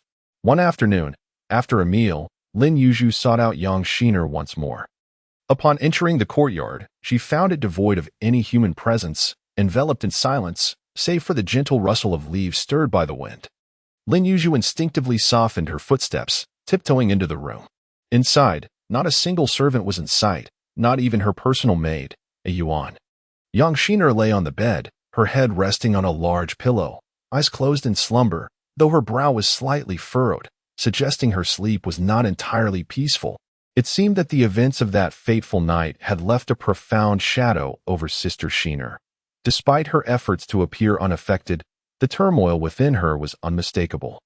Lin Yuzhu pondered whether the item she had brought could truly aid her. She hoped it would bring genuine solace. Lost in thought, she failed to notice the presence of another person nearby, and when that individual spoke, it startled Lin Yuzhu. Miss Lin? A gentle voice whispered in her ear. It was a Yuan. Oh, it's you, a Yuan, Lin Yuzhu replied, placing a hand on her chest and laughing softly. You gave me quite a fright. My young mistress has fallen asleep. Please, miss, take your tea in the outer room. A Yuan lowered her voice. Lin Yuzhu smiled and followed A Yuan into the outer chamber, only to find it empty. Weren't you just here? She inquired. Sister Xianer, being pregnant, should be more attentive. The young mistress mentioned that too many guests would feel stifling, so she dismissed them to rest. A Yuan poured a cup of tea for Lin Yuzhu. I went to fetch some patterns from Sister Jinqiu. Qi Xiu and the others must have gone to gather fabrics. It was the elder young mistress's instruction to prepare in advance for the future young master or young mistress. Then allow me to express my gratitude to you on behalf of my young master. A Yuan playfully performed a curtsy. Don't go. Don't go. If you leave, take me with you. It was Yang Xianer from the inner room. Both of them were startled, hastily setting down their belongings and rushing into the inner chamber to discover what had transpired. They found Yang Xianer, pale and half awake, staring blankly at the ceiling, her forehead glistening with beads of sweat. Young mistress, what is the matter? A Yuan crouched anxiously at the bedside. Lin Yuzhu slowly sat beside her, asking, Sister, did you have another nightmare? Upon hearing their voices, Yang Xianer shifted her gaze, her eyes finally resting on Lin Yuzhu's face for a long moment before she spoke. Is it you, Yuzhu? It is I. Lin Yuzhu gently wiped the sweat from Yang Xianer's forehead with a handkerchief. Are you still having restless sleep, sister? Supported by A Yuan, Yang Xianer sat up from the bed, expressing her helplessness. I do not wish for this either. The doctor advised me to rest peacefully. But whenever I try to calm myself, the events of that night resurface, and I cannot suppress them no matter how hard I try. How can one find peace? Lin Yuzhu retrieved a delicate pale blue pouch from her sleeve and handed it to Yang Xiner. I, too, have pondered for many days without arriving at a satisfactory solution. It was only yesterday, when Xiaoxiang and the others rearranged the belongings I had brought, that I discovered this. With it, my sister may finally rest soundly. Receiving the pouch, Yang Xiner examined it intently for a considerable time. Aside from its exquisite craftsmanship and understated color, she did not perceive it to be remarkably different from an ordinary pouch. What is this? This belongs to my aunt, Lin Yuzhu elucidated. She once mentioned that within it lies a spiritual talisman, crafted by a master with their own blood, surpassing the ordinary charms. It is said to be most effective in warding off evil and impurities. I have kept it for nearly a year, and had it not been for Xiaoxiang and the others uncovering it, I would have completely forgotten about it. Upon hearing Lin Yuzhu's words, Yang Xiner immediately cradled the pouch in her hands, treating it as if it were an invaluable treasure. So, it is indeed an item from a celestial being. It must be extraordinary. Is there any taboo associated with it? Should I bathe and burn incense? Or perhaps offer it on an altar? No. My aunt said she had already performed the necessary rituals when creating this pouch. It simply needs to be worn on the body and removed at night to rest beside the pillow. Even during a woman's monthly cycle, there is no need for concern. I am truly grateful. Young Xiner's voice trembled slightly with emotion. You cannot imagine the constant fear and sleepless nights I have endured. You have been an immense help to me. Sister, there is no need for such gratitude. Given the care I have received from your family, assisting you is only fitting. Lin Yuzhu sincerely expressed her heartfelt gratitude. Regardless of the circumstances, I am truly thankful to you. Yang Shiner, holding Lin Yuzhu's hand, felt deeply moved. You have been in this residence for quite some time now. Being an astute person, you must have discerned the nature of my existence within these walls. In this vast mansion, how many truly care for me? Take this recent incident for instance, who has genuinely pondered a solution for my plight. Indeed, aside from Sister Zhenzhen who summoned a doctor, it seems others have offered naught but silence. Yet, what could Lin Yuzhu say? She could only offer words of comfort. Sister, do not dwell too much on these thoughts. Sister Zhenzhen is indeed quite attentive. She has just sent a Yuan and the others to fetch patterns and fabric, preparing to make new garments for your little one. Your sister-in-law is a good person, but she has many matters to attend to, and besides, she has others to be more concerned about. Yang Shiner felt a wave of melancholy wash over her. Lin Yuzhu continued to console her. Regardless, you are now carrying the first grandchild of the Qin family, a precious blessing. Who would dare to be indifferent? Moreover, Sister Zhenzhen has already consulted a doctor, who assured them you are fine, so they naturally feel at ease. As for the others, they are merely ordinary folk. They may have the goodwill, but lack the means. Upon hearing this, Lin Yuzhu smiled slightly, teasingly saying, the items from Auntie are indeed remarkable, having held them for just a short while. Our young mistress seems unafraid of ghosts, boldly uttering the word ghost. How dare you jest at my expense? Yang Shiner feigned anger. I know, once you have someone backing you, your courage grows, and you no longer regard me as significant, do you? What do you mean by someone backing me? Lin Yuzhu was momentarily taken aback. The Qin family patriarch was tirelessly seeking a suitable match for our Yuzhu. With a family to rely on, wouldn't that provide you with support? Yang Shiner playfully tapped Lin Yuzhu's nose. Do you think I am unaware of everything just because I am resting at home? Where are you getting at? Lin Yuzhu felt a flush of embarrassment. There hasn't been any indication of such a matter, so please refrain from making wild assumptions. She added, moreover, Uncle Qin hasn't mentioned anything to me. Of course, he wouldn't bring it up now. It will only be discussed once an appropriate match is found. Yang Shiner seized the opportunity to tease. You still insist? Lin Yuzhu's cheeks tinged with color. All right, I shall say no more. Seeing Lin Yuzhu's flustered expression, Yang Shiner couldn't help but laugh. However, in gratitude for your immense kindness, I shall treat you splendidly today. Does that sound agreeable? Yuan, please fetch some money and inform the kitchen to prepare something special for dinner. Yes, Yuan giggled, covering her mouth, and turned to step out of the room. Wait, Yuan. Lin Yuzhu hurriedly called her back, her demeanor shifting to seriousness. The matter of this pouch I am gifting to my sister must remain a secret between the three of us. It cannot be revealed to anyone else. Yuan paused, looking at Yang Shiner with a hint of confusion. She speaks the truth. It must not be disclosed, Yang Shiner affirmed with a nod to Yuan, adding, and neither should Qishou be informed.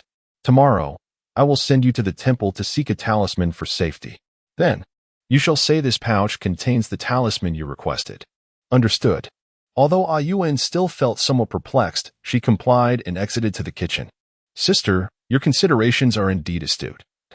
I fear you possess little to spare in such matters. Should others become aware, the entire household would undoubtedly seek your possessions, and if you are unable to provide, many would be offended, and I would find myself a target of their ire. Yang Shiner's tone grew grave. Alas, Lin Yuzhu sighed softly.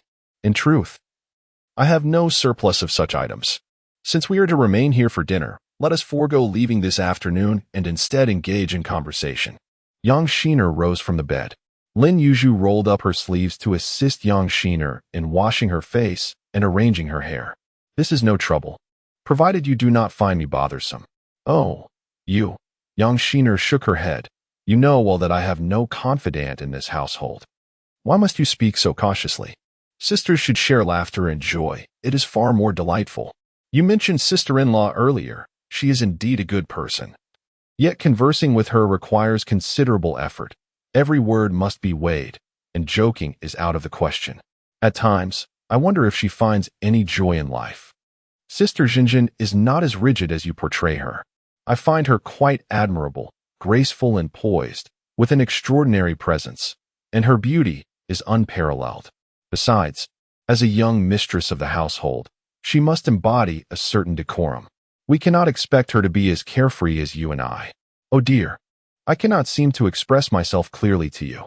Yang Shiner retorted, I do not mean to imply sister-in-law is inflexible. It is merely a sensation I cannot articulate. Let us change the subject. Tell me, do you still have no clue regarding the whereabouts of the fairy? Whenever Lin Sanggu is mentioned, Lin Yuzhu's mood inevitably darkens. There is no news at all. Uncle Qin has mentioned that his aunt is wandering the world, her whereabouts unpredictable, and he possesses no definitive information. I dare not continuously trouble the elderly gentleman with this matter. The absence of reliable news is indeed vexing. However, the fairy is not an ordinary person, so there is no need for excessive concern. Yang Shiner is equally perplexed about the situation, presuming that her uncle must have his own reasoning. Perhaps he believes that these matters have not yet escalated to a level that necessitates the intervention of the fairy, though she agrees with this sentiment. A trace of melancholy still lingers on Lin Yuzhu's face. What are you troubled about? Yang Shiner inquired, noticing Lin Yuzhu's frown. You will eventually meet the fairy, and there will come a day when you leave the Qin residence. Unlike me, I have little hope in this lifetime and am destined to remain confined within these walls. Is it truly so dreadful here? Lin Yuzhu asked once more. The ancients say, in life, one often encounters 8 or 9 grievances, yet can only share 2 or 3. In this world, everyone has their share of discontent, and every family has its own difficult scriptures to decipher. What are the grievances that plague Sister Shiner? And what makes the Qin family's scripture so challenging to read? With her head bowed, Yang Shiner remained silent for a long while, as if resolutely making a decision. Finally, she spoke. Thank you, dear sister, for accompanying me these past few days. There is no one in this residence who shows me the care that you do. There are certain matters that should not be disclosed to an unmarried young lady such as yourself. However, confining these thoughts within my heart has truly become stifling. There is no one at home with whom I can share my burdens, so please regard me as a little bird chirping away. Sister, please speak. Lin Yuzhu assures. Rest assured, the words you share shall remain sealed within me, never to escape my lips. Having gathered her thoughts, Yang Shiner propped herself against the bed with a pillow. Sister, do you know why I reside alone in this back courtyard rather than in the front like my sister-in-law? There has been some curiosity, but as a young woman, it is not my place to ponder the matters between you and your husband. It is said to be to care for Miss Yunlan, as everyone in the household claims. Caring for Yunlan? Yang Shiner scoffed lightly. Yet my dwelling is rather close to your courtyard, is it not? Are you unaware of where Yunlan resides? Lin Yuzhu remained silent, patiently awaiting Yang Shiner to continue. I am betrothed to Qin Shaojun. Initially, he hesitated and postponed our wedding several times, but eventually, a date was set. With a heart full of dreams for the future, I married with hopes of being a good wife and daughter-in-law, wishing for affection from my in-laws and love from my husband. Yet, to my dismay, on our wedding night he vanished, and 3 days later, he was found drunkenly discarded at the gates of the Qin residence. Tears began to shimmer in Yang Shiner's eyes as she continued. I thought perhaps my lack of beauty was the cause of his dissatisfaction, especially with my sister-in-law's radiant presence overshadowing me. Yet, beauty is innate, and I am powerless to change that. All I can do is strive to treat him well, to allow him to perceive my sincerity, to understand my heartfelt intentions, and to genuinely accept me as his wife. Yet, he consistently maintains an aloof demeanor, showing kindness for merely 2 or 3 days before abruptly changing his attitude, offering cold words that chill my heart. I truly cannot fathom where the problem lies. Tears cascade down my cheeks, and I find myself momentarily choked with emotion, unable to continue speaking. Lin Yuzhu gently grasped her hand, urging her, "Sister, do not force yourself too much. Perhaps you could share your thoughts with me another day." After sobbing for a considerable time, Yang Shiner shook her head, insisting, No, I must finish." Taking a moment to compose herself, she continued, "Do you know? I have contemplated numerous methods, yet none have yielded any results. He not only grows increasingly distant, but at times, he also utters things about me that remain unspoken." Lin Yuzhu understood that these were not kind words. She did not dare to inquire further, unsure of what to say, and could only respond, "Why does the second young master act this way? You are his lawfully wedded wife. In terms of family background and lineage, how could I possibly be inferior to him? What right does he have to demean me so?" Wiping her tears, Yang Shiner explained, "Thus, I took the pretext of being unwell, seeking solitude to recuperate, and moved here. That husband of mine is merely a decorative figure. Is that why the second lady looks down upon you? A mother will always protect her son. The daughter-in-law is perpetually at fault." Yang Shiner, with tears in her eyes, curled her lip in discontent, adding, "She has constantly complained that I have not borne her any grandchildren." With a huff, Yang Shiner remarked, "Although I do not wish to see him often, after all, we are still husband and wife. We must maintain a facade for the sake of appearances. Thus, each month I must feign a pretense and reside in the front yard for several days. Fortunately, the heavens have shown me some kindness by sending this precious gift. However, I am fully aware of their inherent nature and harbor no expectations. Indeed, as anticipated, nothing has changed." Yang Shiner wiped away her tears and tenderly caressed her belly. "Is this not your greatest hope? With this child, what worries could possibly remain unresolved?" Lin Yuzhu inquired. "How can you utter such desolate words?" Yang Shiner frowned once more. "But can it be helped when this household is fraught with unrest? The tales of yours are indeed rooted in reality. How could I not be anxious? Thankfully, your gift of this pouch has brought me a measure of comfort. If you find solace, then I too shall feel at ease," Lin Yuzhu replied. "Yet, has sister not pondered why such events have suddenly transpired? It is indeed peculiar. This residence has remained undisturbed since its inception, maintaining tranquility for decades. Why has this turmoil arisen now? Could it be that the individual previously lost has finally found their way?" "That individual?" Lin Yuzhu momentarily failed to comprehend. "Who is it?" "Just that individual," Yang Shiner reiterated. "Which one?" Yang Shiner appeared somewhat disheartened. "Must I spell it out for you? It is the one from the Qian family, as mentioned in the legends." "Hush!" Yang Shiner swiftly covered Lin Yuzhu's mouth, urging her not to speak the name aloud. "This name is a forbidden topic within these walls." Lin Yuzhu nodded hastily to indicate her understanding. "But why? Is this name not known to many?" Yang Shiner cast a reproachful glance at Lin Yuzhu, saying, "You are not unaware that this name belongs to the one from the Qian residence. Regardless of the circumstances, she met her demise at the hands of our family's ancestor." With an expression of exasperation, she added, "I have already mentioned that, ultimately, she perished due to the actions of the Qin family. In this household, there is a prevailing belief that she is to blame. Both my uncle and my father-in-law are convinced of her culpability. Therefore, once you step outside this room, do not utter her name. Realizing the gravity of the situation, Lin Yuzhu's mind finally grasped the implication. I understand now. I will refrain from mentioning her when outside. Precisely. Yang Shiner affirmed. Should you bring her up in front of my uncle, even if you are the niece of a celestial being, he would be displeased. This matter involves the reputation of your own father. Although she acknowledged the validity of Yang Shiner's words, Lin Yuzhu reflected on the fact that this individual had indeed slain the sole heir of the master, severing the roots of the Qian family and seizing their wealth. In this world, few wish you well, while many hope for your downfall. Even if the eggs remain uncracked, there are still those who will speak ill. Moreover, the handling of the corpse left much to be desired, providing ammunition for gossip. While there may not have been overt discussions, numerous whispers circulated behind closed doors, particularly concerning the childhood hardships of her father-in-law, who had been a vulnerable orphan. Those eyeing the Qin family's fortune would undoubtedly exploit such matters to wound the heart. Both her uncle and father-in-law had endured considerable frustration over this issue. Indeed, the opinions of the populace can be fearsome.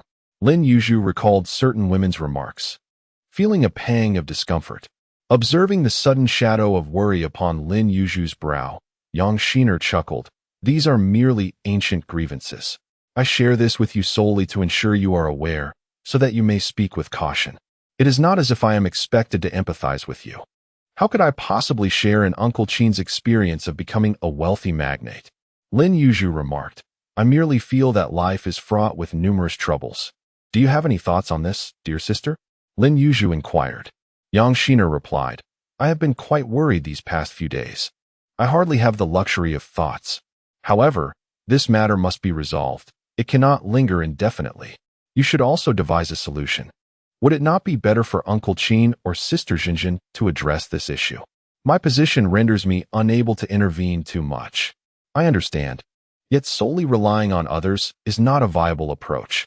For our own protection, we must contribute our efforts as well. Please assist me. Yang Shiner gently patted Lin Yuzhu's hand. Sister, Lin Yuzhu said, could you recount the incident of the ghostly woman you encountered that night? Yang Shiner raised an eyebrow in skepticism. That is not an issue at all. Have you already conjured up something? To be honest, I have been pondering this matter whenever I have a spare moment. According to legend, the ghostly woman has never revealed her form. No one knows what she looks like. Only the accounts of her cries and laughter. Furthermore, there is a considerable interval between the transition from crying to laughter, which ultimately persists day and night, penetrating to the very marrow, captivating the soul. However, this time, her cries transformed into laughter within just a few days, and she has not manifested during the day. Her power is far inferior to what is rumored. Could it be that the ghost's power has waned? Or is there another reason altogether? Upon hearing these words, Yang Xiner contemplated for a moment before expressing her agreement. Upon deeper reflection, it indeed seemed rather peculiar, just as you have stated. She then recounted the encounter she had with the female ghost once more. Once Yang Xiner concluded her tale, Lin Yuzhu subtly smiled, finding a newfound conviction within herself, realizing that her suspicions were not entirely unfounded. Do you? Yang Xiner observed Lin Yuzhu's expression, sensing that she had caught a glimpse of the underlying intrigue. Do you believe there is something more to this affair? Lin Yuzhu shook her head. I do sense that something is amiss, yet I cannot articulate it just yet. Sister, please allow me to ponder it further. Then I shall rely on you entirely. Should you encounter any difficulties, do not hesitate to inform me. I shall assist you in any way I can, Yang Xiner replied.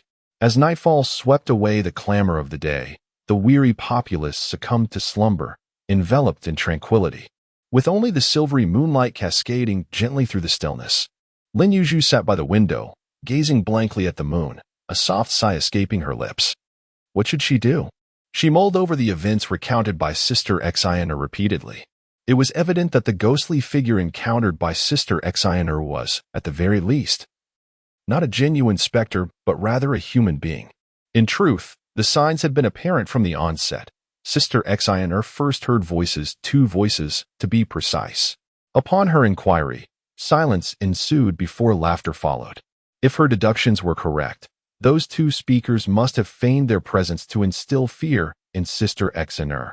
Yet, she pondered, was the preceding weeping also a ruse? If so, could it be the same culprits?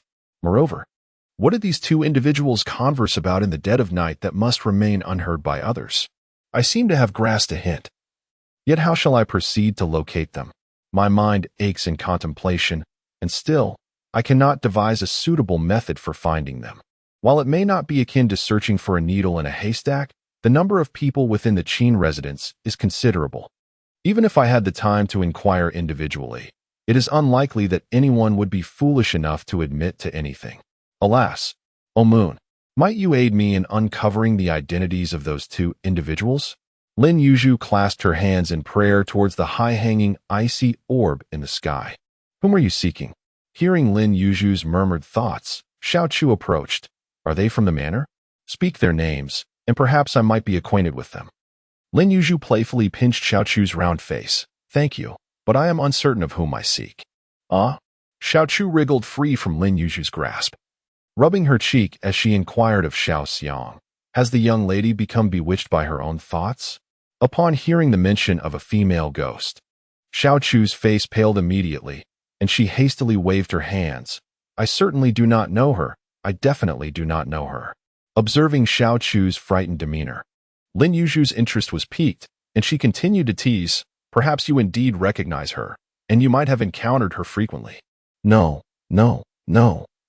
Xiaochu's head shook vigorously as if it were a rattled drum. I do not know her. I do not know her. I have never seen her. I have never seen her. Xiao Xiang, having finished making the bed, turned around and glanced at Xiaochu with exasperation. Do not frighten her, or I shall not sleep well tonight. Setting aside her playful demeanor, Lin Yuzhu remarked, it is not meant to frighten her. I speak the truth. I suspect that the female ghost is likely a person in disguise. Xiao Xiang and Xiaochu were momentarily taken aback. A person? Indeed, Lin Yuzhu replied earnestly. At least Sister Qian encountered a human. Xiao Xiang, perplexed, questioned, if it was indeed a person, then why was the second young mistress so frightened? The young lady was able to deduce it was a human. Could the second young mistress not sense it? After all, she was the one involved. Furthermore, if the young lady implies this person is from the manor, someone we know? As for Sister Qian, Lin Yuzhu elaborated. Firstly, she is of the Qin family, who fundamentally believes in the existence of female spirits. Secondly, it was late at night, shrouded in darkness, and she was alone. The incident occurred unexpectedly, upon hearing laughter. She was understandably terrified, unable to think clearly. A woman wandering in the depths of night within this grand residence is most likely someone from this household. If she is indeed one of us, it is hardly surprising that you recognize her. What does the young lady intend to do? Should we inform the first young mistress and the second young mistress? Xiao Xiang inquired. Lin Yuzhu shook her head. I cannot fathom a way to identify her amidst the crowd, nor do I possess any evidence. It is prudent to refrain from divulging this for the time being. What shall we do then? Xiaochu asked anxiously. There are so many people in this manor. We do not know their names or appearances, making it impossible to search. Thus, Lin Yuzhu said, playfully pinching Xiaochu's cheek, we must wait. We shall see when she next appears. But what if she vanishes and never reemerges? Xiaochu pressed, her concern palpable. Lin Yuzhu smiled gently. That would not be so dire. No one would be frightened any longer.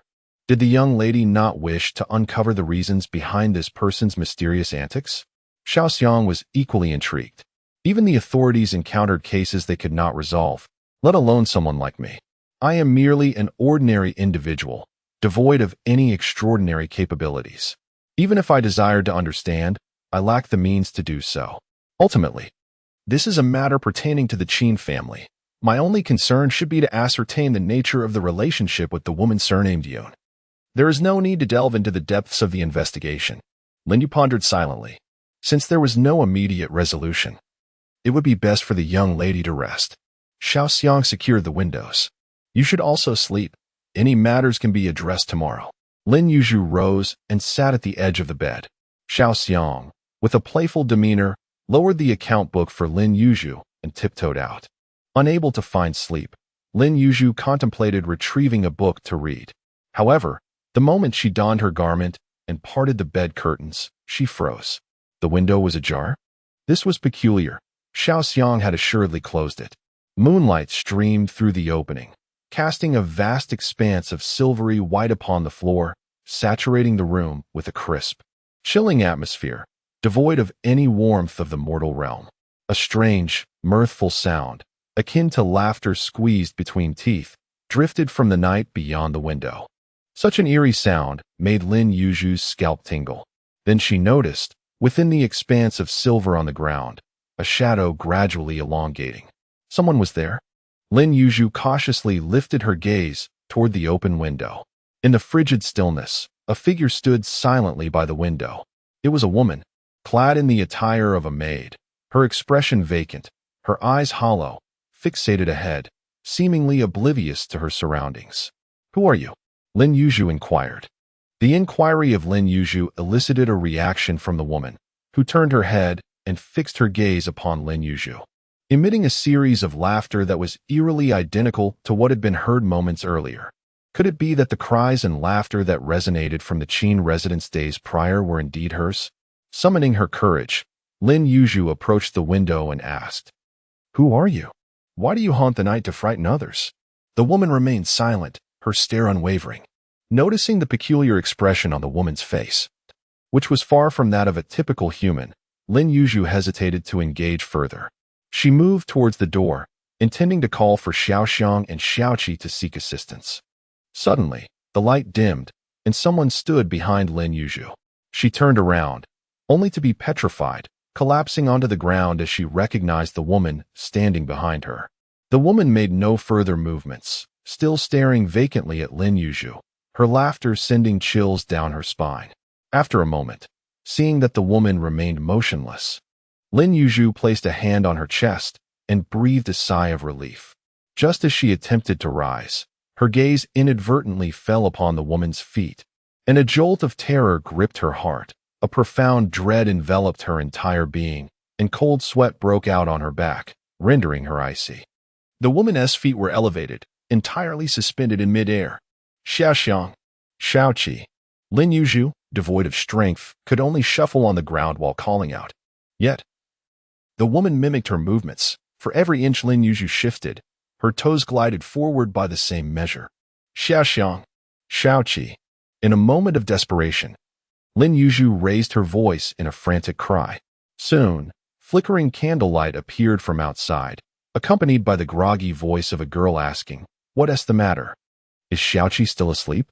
"We are coming," Xiao Xiang declared. "Do not enter. Go call for help." Hearing someone push the door, Lin Yuzhu's voice grew louder, her throat aching with the effort. "Go call for more people, the more the merrier." Yet it seemed that Xiao Chu still wished to inquire further. "Listen to the girl. Let's split up and call for help." Xiao Xiang was quick to respond. "Let's go." After hearing their hurried footsteps recede, Lin Yuzhu felt a slight sense of relief as she faced the woman within the room. The woman appeared to have no intention of taking any further action. Or perhaps she simply lacked any thoughts at all. She merely chuckled softly. Before long, a cacophony of various sounds emerged, and many footsteps entered the courtyard. Soon, someone pulled open the door. The sky gradually brightened, and the chaotic night finally came to an end. Lin Yuzhu leaned against the edge of the bed. Her eyes, which had not closed all night, were bloodshot, a sight that was somewhat alarming. "Miss, the day has broken.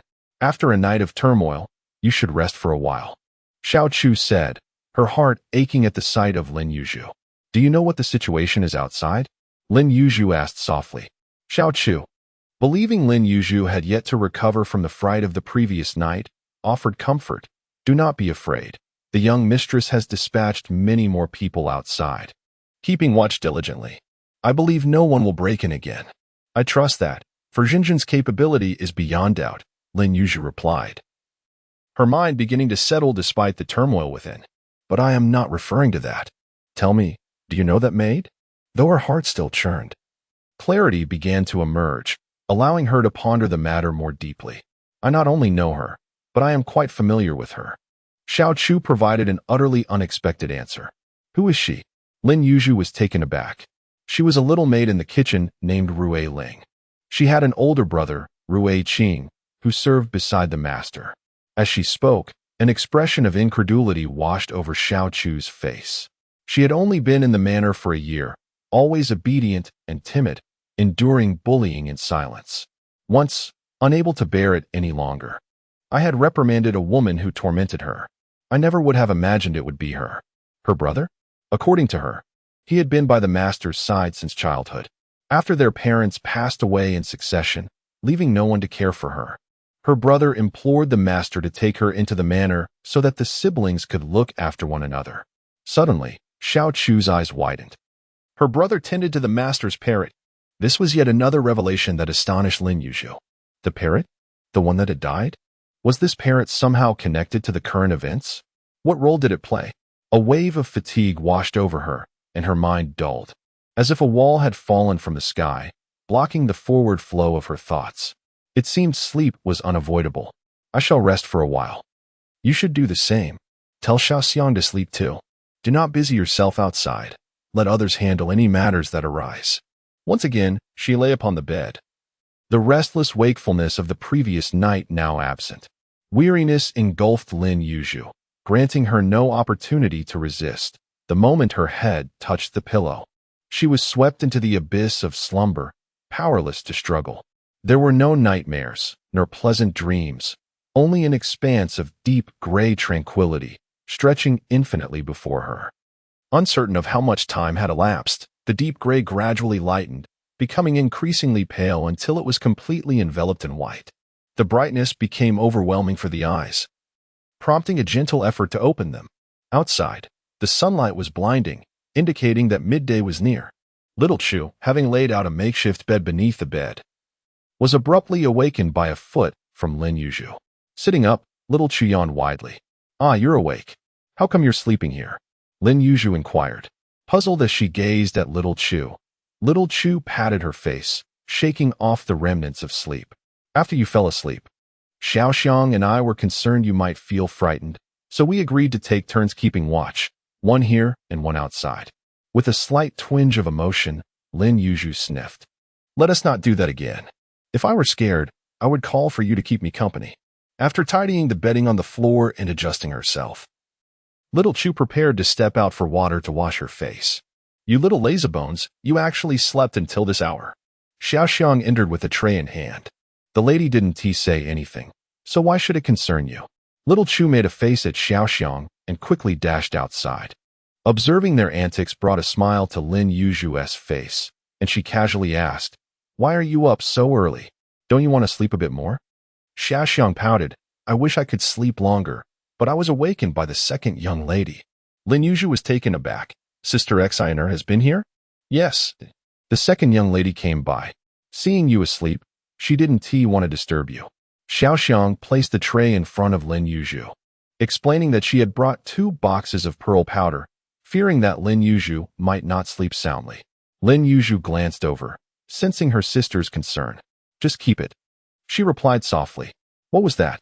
Lin Yuzhu unconsciously lowered her voice. Was she once again entangled in this matter? Could it truly be related to someone named Yun Shiyi? I see. One must be cautious when speaking with Xiaoqi outside. After lunch, Lin Yuzhu pondered the maid's behavior and summoned Xiaoqi for further inquiries. Has Rui Ling exhibited any unusual behavior in the past month? Her demeanor last night was certainly unlike that of a normal person. I've never seen anything like it. Xiaoqi tilted her head thoughtfully. However, I haven't been with her every day. If the young lady wishes to know, I can discreetly inquire. Do find out, Lin Yuzhu agreed. But do not ask directly.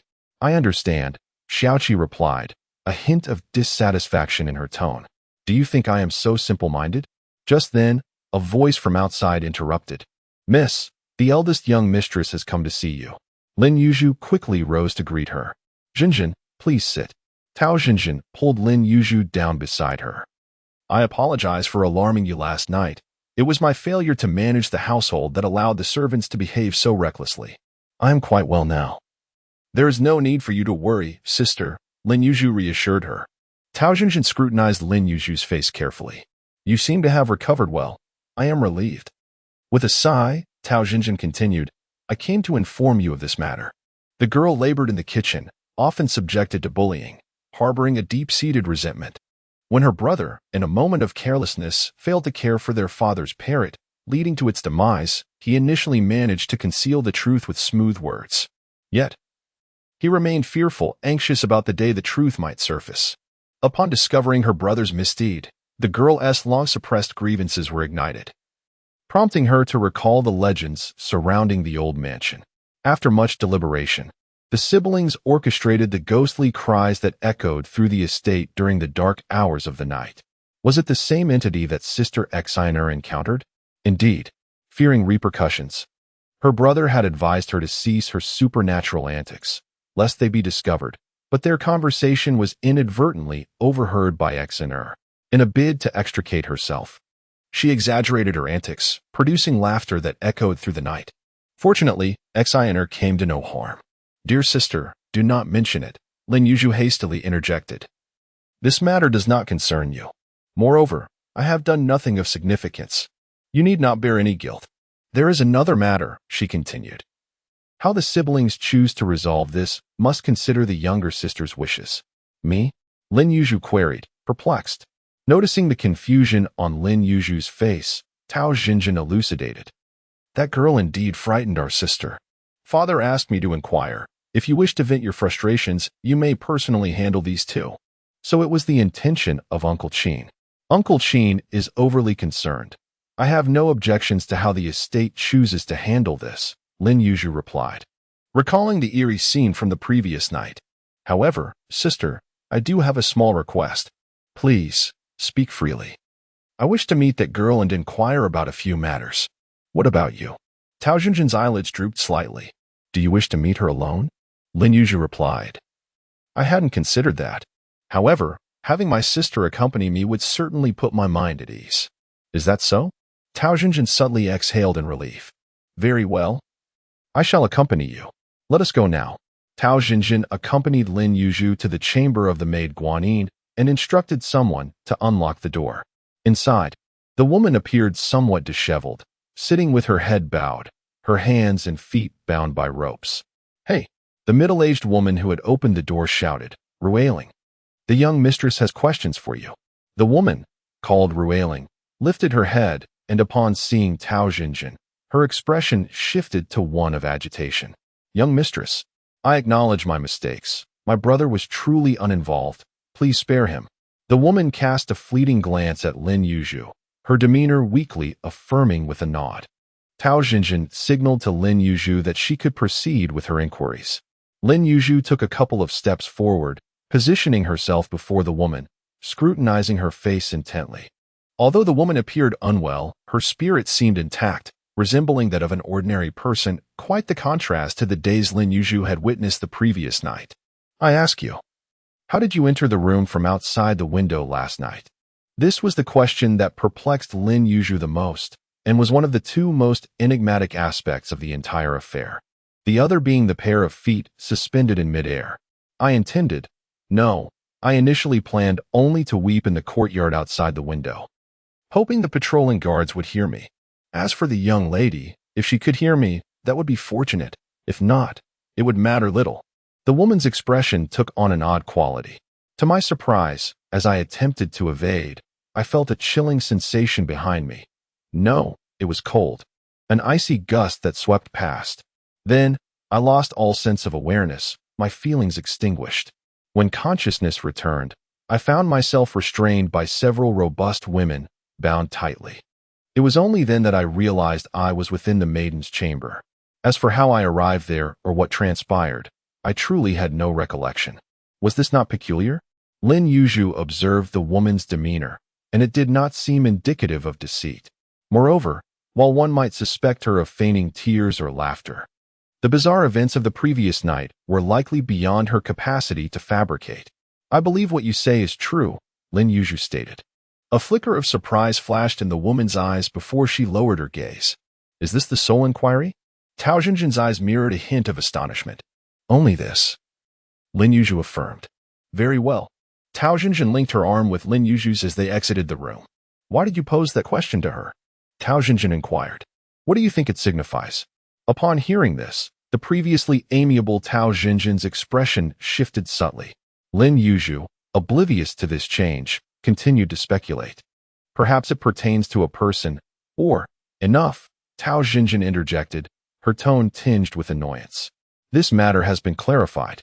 It was indeed Rui Ling and her brother who were responsible. There are no other explanations. But what of Yun Shiyi? Is sister not concerned? Tao Zhenzhen's gaze hardened in an instant, her tone turning stern. Sister, this issue truly has no bearing on anyone else. That Yun Shiyi is merely an arrogant individual, spouting nonsensical utterances to instill fear. There is no need for further contemplation on this matter. It ends here. Lin Yuzhu was taken aback by Tao Zhenzhen's sudden change. Feeling as though the clear sky above her head had transformed into a dark cloud, foreboding an impending storm. She could only respond timidly, "Yes, thank you, sister." A sense of inexplicable discomfort swelled within Lin Yuzhu, and she awkwardly expressed her gratitude. As Lin Yuzhu perused the shelves, searching for her interests, she felt a small flicker of accomplishment at the sight of the fully stocked bookshelf. With this array of books, perhaps she could masquerade as an erudite individual? Hiki. Suddenly, a wooden box caught her eye. She recognized it as her aunt's, containing the books she had skimmed through prior to her arrival at the Qin residence. The secret records of the Azure Quarters. As the Buddhist saying goes, life is difficult to attain, birth in China is rare, and the teachings of Buddhism are hard to encounter. Having obtained a human form and being born in a place of righteous teachings, yet remaining ignorant of the Dharma and distanced from the path to transcendence, one should be but a speck of dust in this world. Yet, wandering through the rivers and lakes, one learns arcane arts, as if guided by a hidden fate. Indeed, it is this very book. Lin Yuzhu reignited her previous interest and continued to read the passages she had once perused. However, just as she read a couple of lines, a light, melodic laughter echoed from outside, the arrival of young Shiyi. She hastily tucked the book back into its box and placed it on the shelf before stepping outside to greet her. Sister, what brings you here today? I have time every day, you know that. Yang Shiyi replied, her movements more cautious due to her pregnancy, her pace noticeably slower than before. You have been remiss in your company, so I have come to accompany you instead. Supporting Yang Shiyi, I carefully stepped into the room and seated myself. Lin Yuzhu personally presented a white porcelain teacup before me. I heard that my sister has been enduring great hardship with her prenatal medication, so I have specially added honey to this concoction for you to rinse your mouth. Yang Shiyi accepted it, savoring a sip. Delightful. What is this? Nothing extraordinary, merely dried jasmine buds. Can you not taste the fragrance of jasmine? Sighing, Yang Shiyi waved her hand. I don't know what has come over me.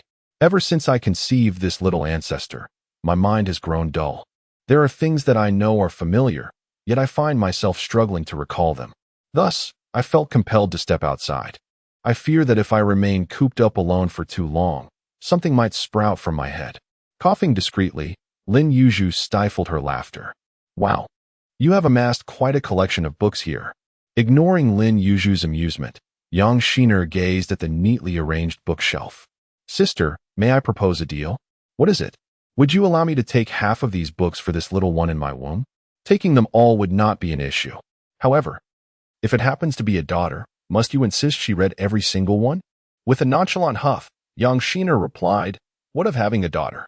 I would have her read them all as well. After all, I fear this may be my only treasure in this lifetime. If women were permitted to participate in the imperial examinations, I would have her strive for the highest honors. Furthermore, since these books are yours, I assume you have perused them all? Are you not also a daughter? Lin Yuzhu remarked, before my sister gives birth to her little one, I shall certainly select some suitable books for children to send your way. I shall not be courteous then, you must choose wisely. If they are not of good quality, I shall not accept them.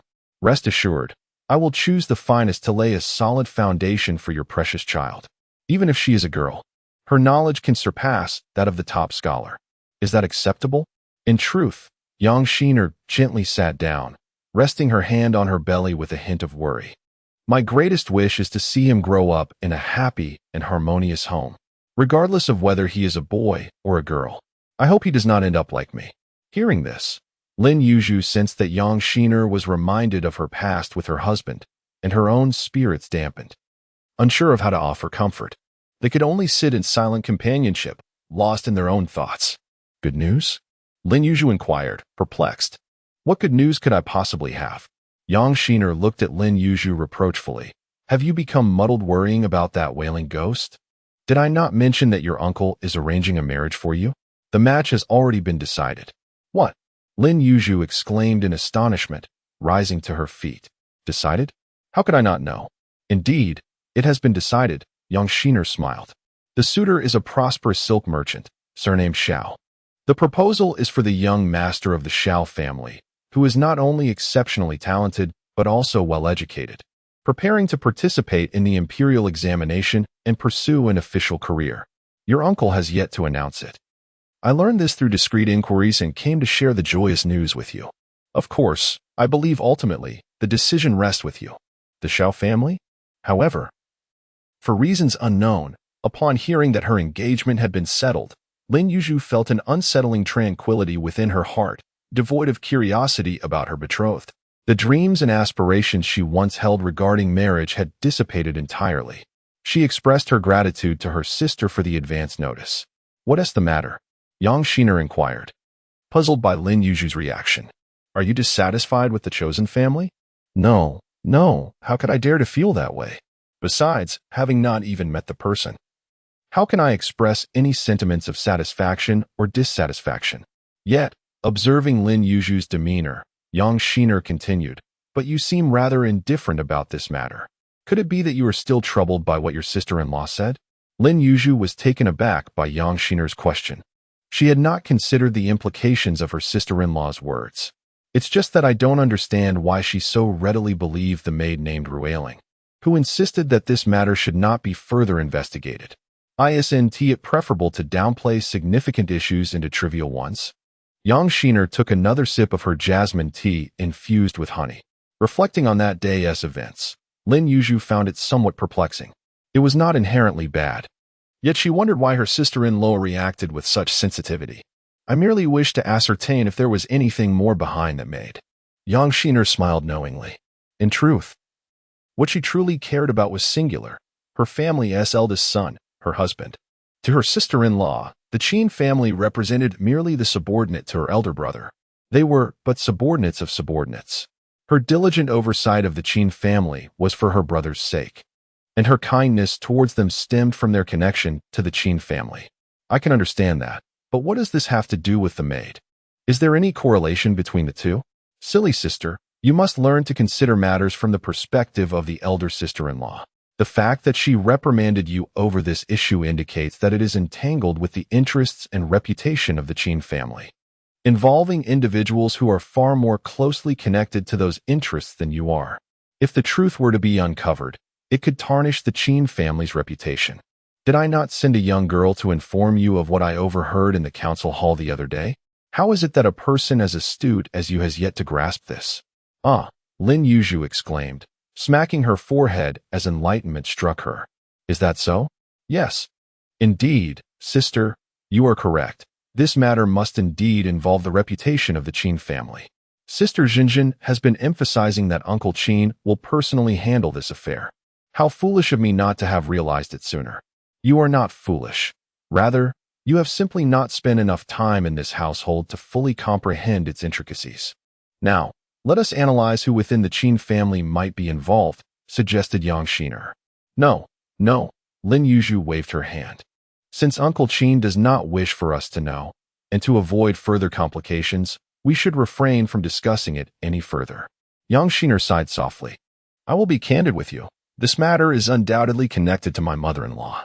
However, the depth of that connection is uncertain, and I cannot say for sure.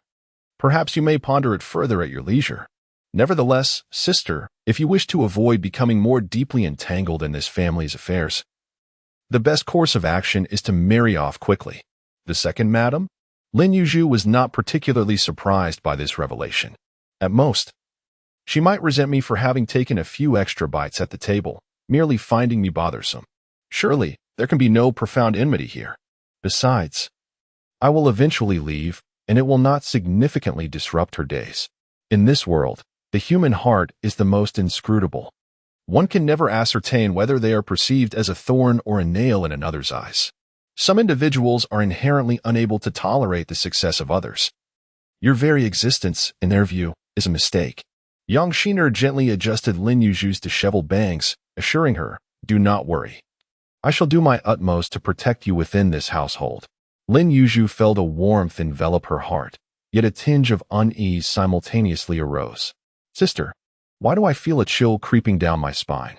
"You see," Yang Shiyi smiled, "I intend for you to cultivate a keener awareness of human nature and not to perceive it too superficially.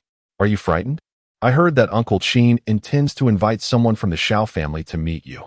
If you find that young Master Shao intriguing, it could lead to your marriage." "Uncle Qin wants me to meet young Master Shao?"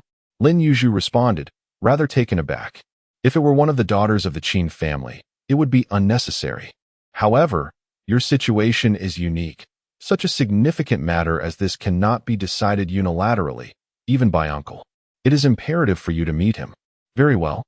I shall meet him," Lin Yuzhu replied resignedly.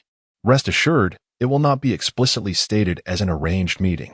Our families have long-standing business relations. Uncle will merely extend an invitation under the pretext of discussing business," Yang Shiyi clarified. "We would never be so crude as to lay everything bare from the outset. Should you or he decline, it would only lead to awkwardness." "That sounds reasonable." Lin Yuzhu felt somewhat relieved.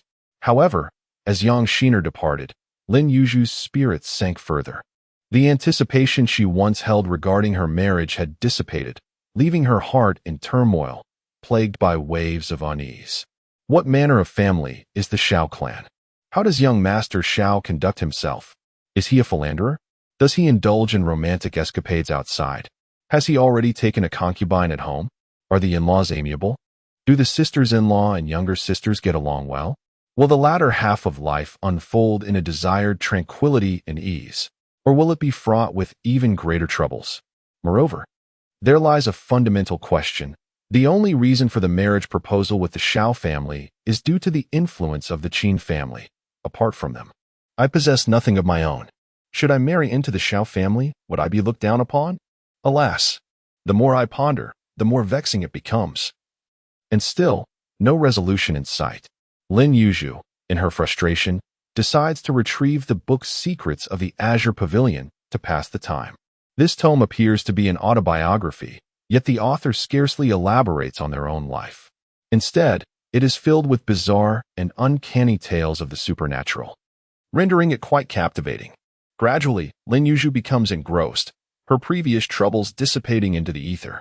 The little maid, Xiaochu, lights a candle, the mingling hues of red and yellow illuminating the room and emanating a gentle warmth. Has the young lady been absorbed in reading the entire afternoon without a break? Since there is little left, she might as well finish it. The remaining content could be consumed with a cup of tea, sparing her from sleeplessness due to curiosity about the book's conclusion. What could be so extraordinary? Xiao Chu mutters, shifting the candlestick closer to Lin Yuzhu, providing ample light for the pages. These characters and texts, they recognize me, yet I am unfamiliar with them.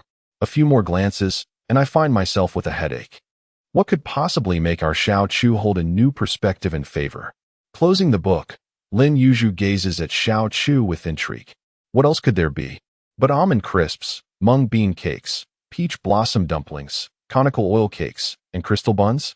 Recently, the cook, in a moment of exuberance, recreated the imperial court's old recipe and made osmanthus flower cakes, which left the girl utterly enchanted. Xiaoxiang approached and began counting on her fingers. Upon hearing this, Xiaoqi grew anxious, exclaiming, "Who is enchanted? It's merely an imitation of the imperial style, hardly authentic, and the taste is nothing remarkable. I recall that I didn't even take one. It was sent to Sister Xin. How would you know the taste isn't remarkable?" Lin Yuzhu inquired, puzzled. This one."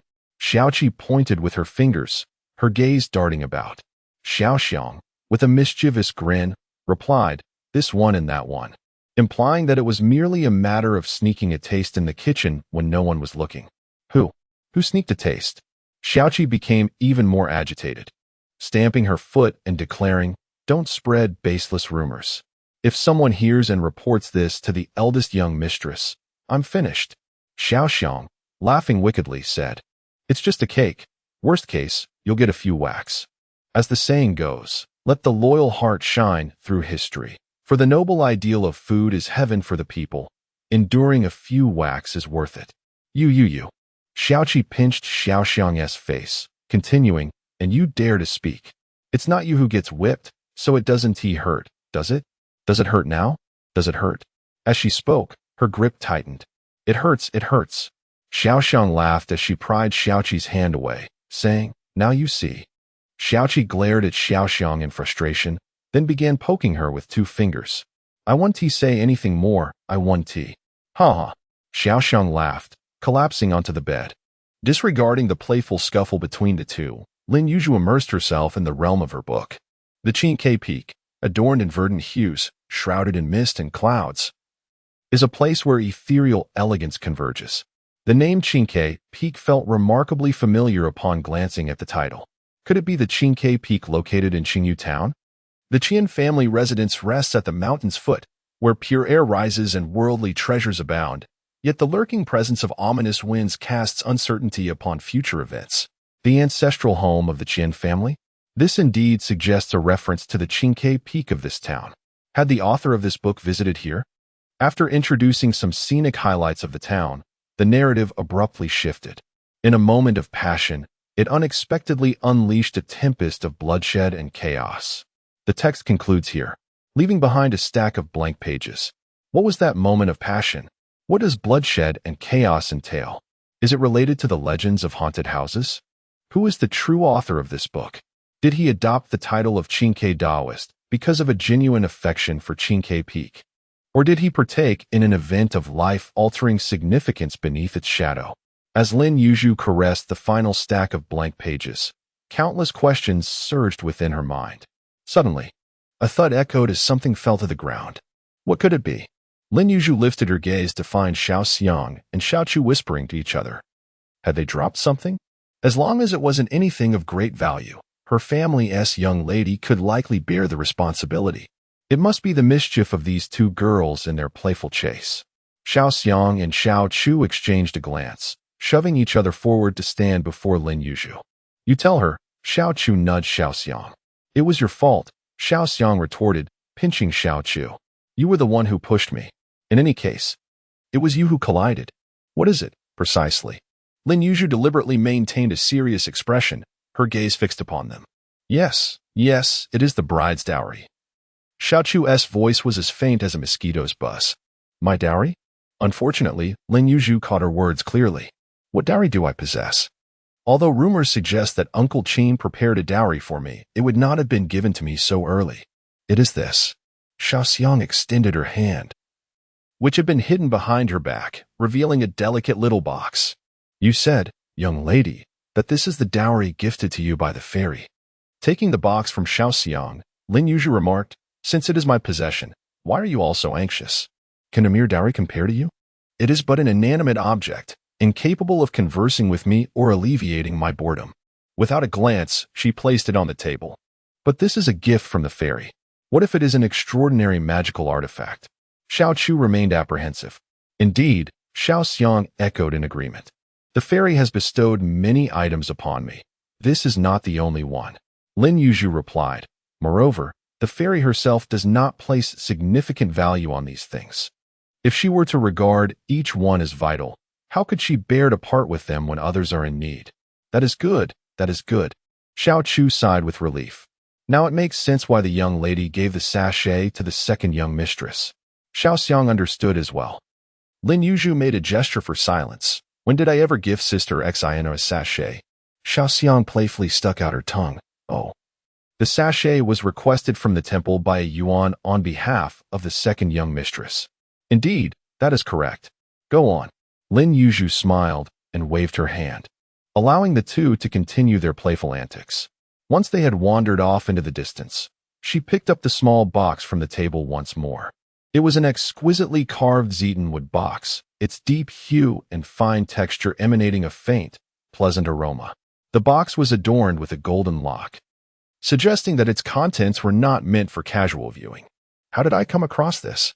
She felt a strong curiosity towards the box itself, as it was already a rarity, further secured by a golden lock. Could the contents truly be some extraordinary treasure? Shaking it gently, she heard no sound. She recalled that it was a gift from her aunt, yet she couldn't remember whether her aunt had provided a key. A key? It seemed her aunt had mentioned something.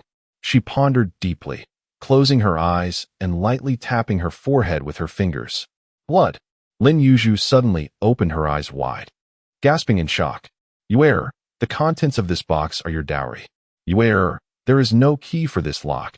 To open it, you must use your blood. You err. What lies within may serve as your talisman for survival. After a moment of contemplation, she took a needle and awl used for shoemaking, holding her breath as she gritted her teeth and pierced her middle finger. A sharp sting immediately spread through her finger, and a droplet of crimson blood surfaced from the tiny wound. Removing the small lock, she opened the box. Inside, a bracelet lay quietly. Lin Yuzhu carefully lifted the bracelet from the box, examining it closely. Is this truly my talisman for survival? It is a purple bracelet, appearing as translucent as glass, reminiscent of a spring's crystal waters, warm to the touch and exuding a texture akin to jade. It is indistinguishable from the one adorning her own wrist. How could it be an identical bracelet? Lin Yuzhu's brows furrowed slightly. If it were indeed a pair, why had her aunt not mentioned it? Holding the bracelet up to the light, she observed the liquid within ceaselessly shifting, as though a living entity resided within, perpetually stirring the waves. The object resembled something extraordinary. Yet what purpose could it serve? After toying with the bracelet for a considerable time, Lin Yuzhu remained perplexed. A fleeting glance at the tome, Qin Milu, caught her eye. Alas, how could one ascertain whether this blood-soaked storm is indeed the legend of the Qian residence? Flipping to the final stack of blank pages, she casually placed the bracelet upon the book's surface. What could this signify? Had the book's owner ceased writing abruptly? Her hand caressed the blank pages, while the bracelet on her wrist brushed against the paper. On the previously pristine sheets, black characters began to emerge, akin to lotus blossoms rising from water. Before long, an entire page was filled with writing. The monster did not materialize. Only the bracelet resting on the page ascended, emanating a dazzling violet glow. The inscribed letters leapt from the pages, being drawn into the bracelet. Staring in astonishment at the unfolding spectacle, Lin Yuzhu's mind momentarily blanked, leaving her standing like a wooden post. The bracelet's radiance flickered, yet it was not blinding, as the last of the words were consumed. It dimmed and flew directly toward Lin Yuzhu's wrist. A surge of warmth coursed over Lin Yuzhu's wrist, prompting her to look down and behold two bracelets fused into one. She lifted her hand, bringing the piece closer to her eyes. It appeared unchanged, yet it now bore a constant flow of shimmering water. Suddenly, a flash of light erupted, igniting the volume of Qin Lu on the table, which immediately released the acrid scent of burning paper. Startled, Lin Yuzhu instinctively rushed forward and swept the book to the ground. What was happening? Sensing the smoke, Xiao Xiang and Xiao Chu hurried over. It's nothing. I accidentally set the book ablaze, Lin Yuzhu explained, glancing at the growing fireball on the floor. Oh no, Xiao Chu exclaimed, attempting to stomp out the flames. Don't step on it. Be careful with your shoes. It's just a trivial book. It's no cause for concern, Lin Yuzhu interjected, if you ruin Xiao Chu's new shoes. I certainly lack the funds to replace them. If this book is meant to burn, there must be a reason. Upon hearing this, Xiao Chu halted her foot. She gazed sorrowfully at her new shoes, which she had only worn today, and inquired, is it truly just an inconsequential book? Lin Yuzhu nodded. Let it burn. Once completed, at least it will be whole. If you trample it, it would become mutilated. The burning book writhed and twisted on the floor, each page disintegrating into ash. As Lin Yuzhu brushed her fingers over the reborn bracelet on her wrist, she sighed inwardly. How shall the secrets of this blood-soaked storm be unraveled? After 2 consecutive days of rain, the sun finally broke through the clouds. The long-hidden sun re-emerged, lazily casting golden rays upon the ground. With the dreary, Rain-soaked days behind them. The spirits of the people brightened, mirroring the resplendence of the sun. Thus, the esteemed master of the Qin residence, Qin Ang, not only generously rewarded several servants, but also informed the members of the Qin family and Lin Yuzhu that he had acquired a rare and exquisite flower, and intended to host a soiree to admire it under the moonlight. As twilight descended, Lin Yuzhu joined forces with Yang Shiyi, and the two strolled leisurely towards the flower hall. This hall, nestled within the garden, was cherished by the elder Qin, who preferred the natural growth of the flora over meticulous pruning, believing that allowing the plants to flourish in their own way was far more captivating. Consequently, the garden thrived with lush vegetation and tangled branches, creating an impressive spectacle that overshadowed the brick and stone structures, presenting a unique charm in comparison to other gardens. At the entrance of the flower hall, the steward, Qin Shaojun, was directing several young attendants in their tasks. Upon noticing him, Yang Shiyi called out, "Have my parents and elder brother and sister-in-law arrived? It seems we have come rather early." Observing the bustling servants, she lowered her voice slightly and inquired, "What kind of extraordinary flower has my uncle acquired? Might we have the privilege of a sneak preview?" Lin Yuzhu gently tugged at Yang Shiyi, saying, "Sister, let us not trouble Steward Qin too much. After all, there will be something to see, albeit a bit later. Since no one else has arrived, let us stroll through the garden for a while.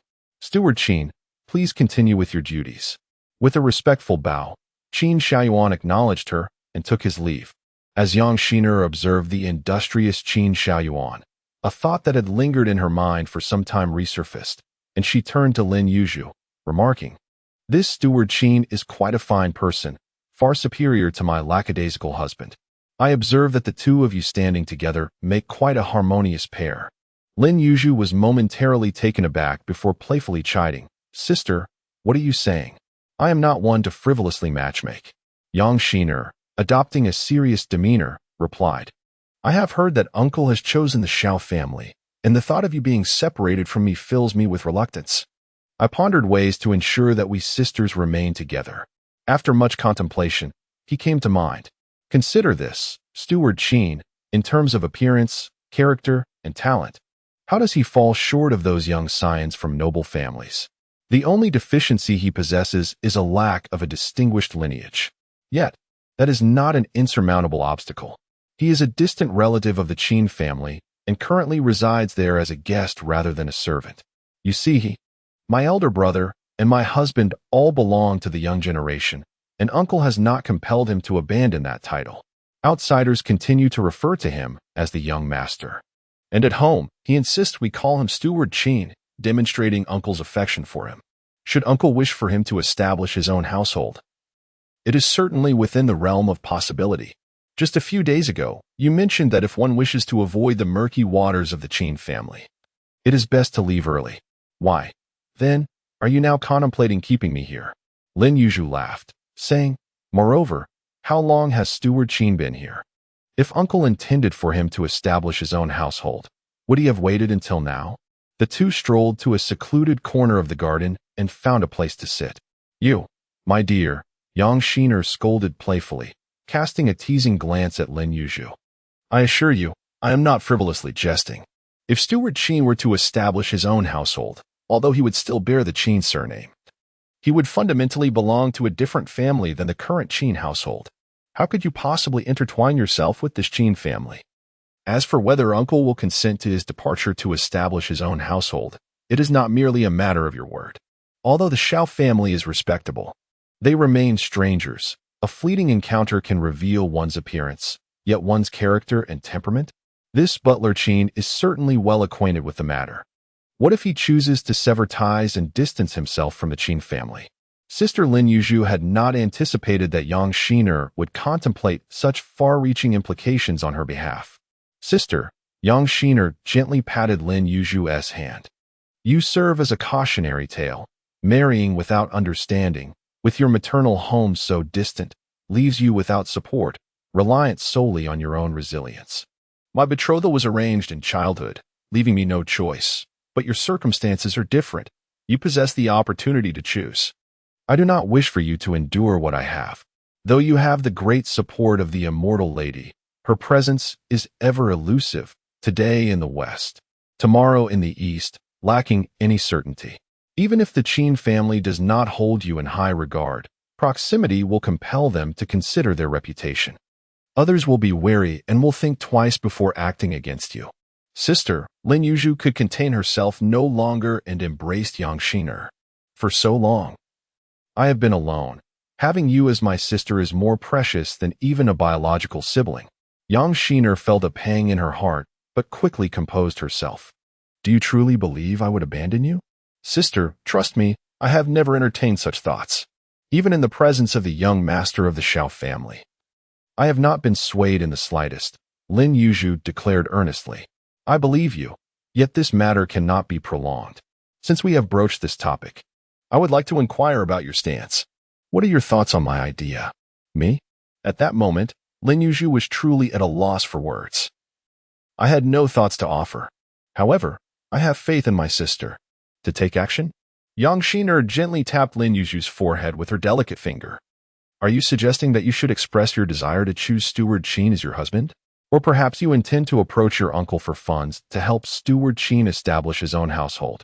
These matters require careful planning, to be executed step by step. Perhaps I am viewing the situation too simplistically. Lin Yuzhu smiled shyly. Yet, should we not probe Steward Qin's intentions? It seems we have unwittingly entangled him in our affairs. If the Shao family's situation deteriorates, I will gradually push Steward Qin forward and find a suitable intermediary to persuade my uncle. If my uncle consents, Steward Qin would have no choice but to comply. I am confident in this strategy. Upon hearing Yang Shiyi's final words, a smile flickered in Lin Yuzhu's heart. Why do I feel like a relentless matchmaker? Haha, Yang Shiyi chuckled as well. You know you have someone you admire, don't you? If there were someone you truly fancied, would I need to exert such effort? Miss, Steward Qin is quite admirable. Xiao Xiang, who had been listening attentively, chimed in. If you were to marry Steward Qin, you would not have to endure the hardship of a distant marriage. It would be close to home. What does that have to do with you? Lin Yuzhu shot her a glare. It seems I must observe Steward Qin more closely from now on. Xiao Chu added. Future son-in-law, one must gauge his temperament. Why are you adding to the chaos? With a fierce glare directed at Xiao Chu, Yang Xiyi and Lin Yuzhu prepared to rise as a Yuan, who had been on lookout in the floral hall, approached. Madam, Miss Lin, the master and the others have arrived. Please, proceed. Yang Xiyi took Lin Yuzhu's hand, urging, let us go. Inside the floral hall, seats were already occupied by Qin Ang, his wife Qin Mao, Qin Shaojun and Tao Zhenzhen, along with Qin Shaoqing. Qin Ang held the position of honor at the head, with the rest arranged on either side, each couple occupying one seat. The Qin Mao couple and the young Qin Shaoqing sat together, while Qin Shaojun and his wife shared the opposite side with Lin Yuzhu. Lin Yuzhu and Yang Xiyi greeted everyone before taking their respective seats. The gathering promptly raised their glasses in a toast. Uncle, this toast is not a self-punishment, but rather a desire to indulge in some wine, Yang Xiyi remarked. Considering her condition, she merely lifted her glass in acknowledgement. Your tongue remains as sharp as ever, more eloquent than Shaoyuan. Qin Ang chuckled. Tomorrow, I might assign you to take his place, which would save me some expenses. I dare not, she replied. If you truly did so, Qin Guanjiao would surely blame me. Strange, you fear Shaoyuan's reproach? Qin Ang questioned, puzzled. Of course I do, Yang Xiyi quipped playfully. I still rely on Qin Guanjiao to procure my tonics, cosmetics, silks, and embroidery. If you dismiss him, will you venture out yourself, or expect me in my current state to handle such errands? Qin Ang burst into laughter, acknowledging. Though it may sound absurd, there is indeed some truth to your words. Everyone shared a light chuckle, except for Madame Shun, who forced a smile that did not reach her eyes. At this moment, the bright moon ascended into the heavens, and outside the flower hall, the night radiated with clarity. It is said that my elder brother has exerted considerable effort to acquire a rare flower. Qin Mao raised his cup and shared a toast with Qin Ang, pondering the nature of this extraordinary bloom. Indeed, let us attend to our business. Qin Ang gestured towards Qin Shaoyuan. With a smile, Qin Shaoyuan nodded in agreement. stepping out briefly before returning with 4 attendants who bore an object. It was a plant as tall as a person, adorned with lush green leaves and grand, vibrant flowers of begonia red, layered and yet not fully unfurled, resembling half-open buds.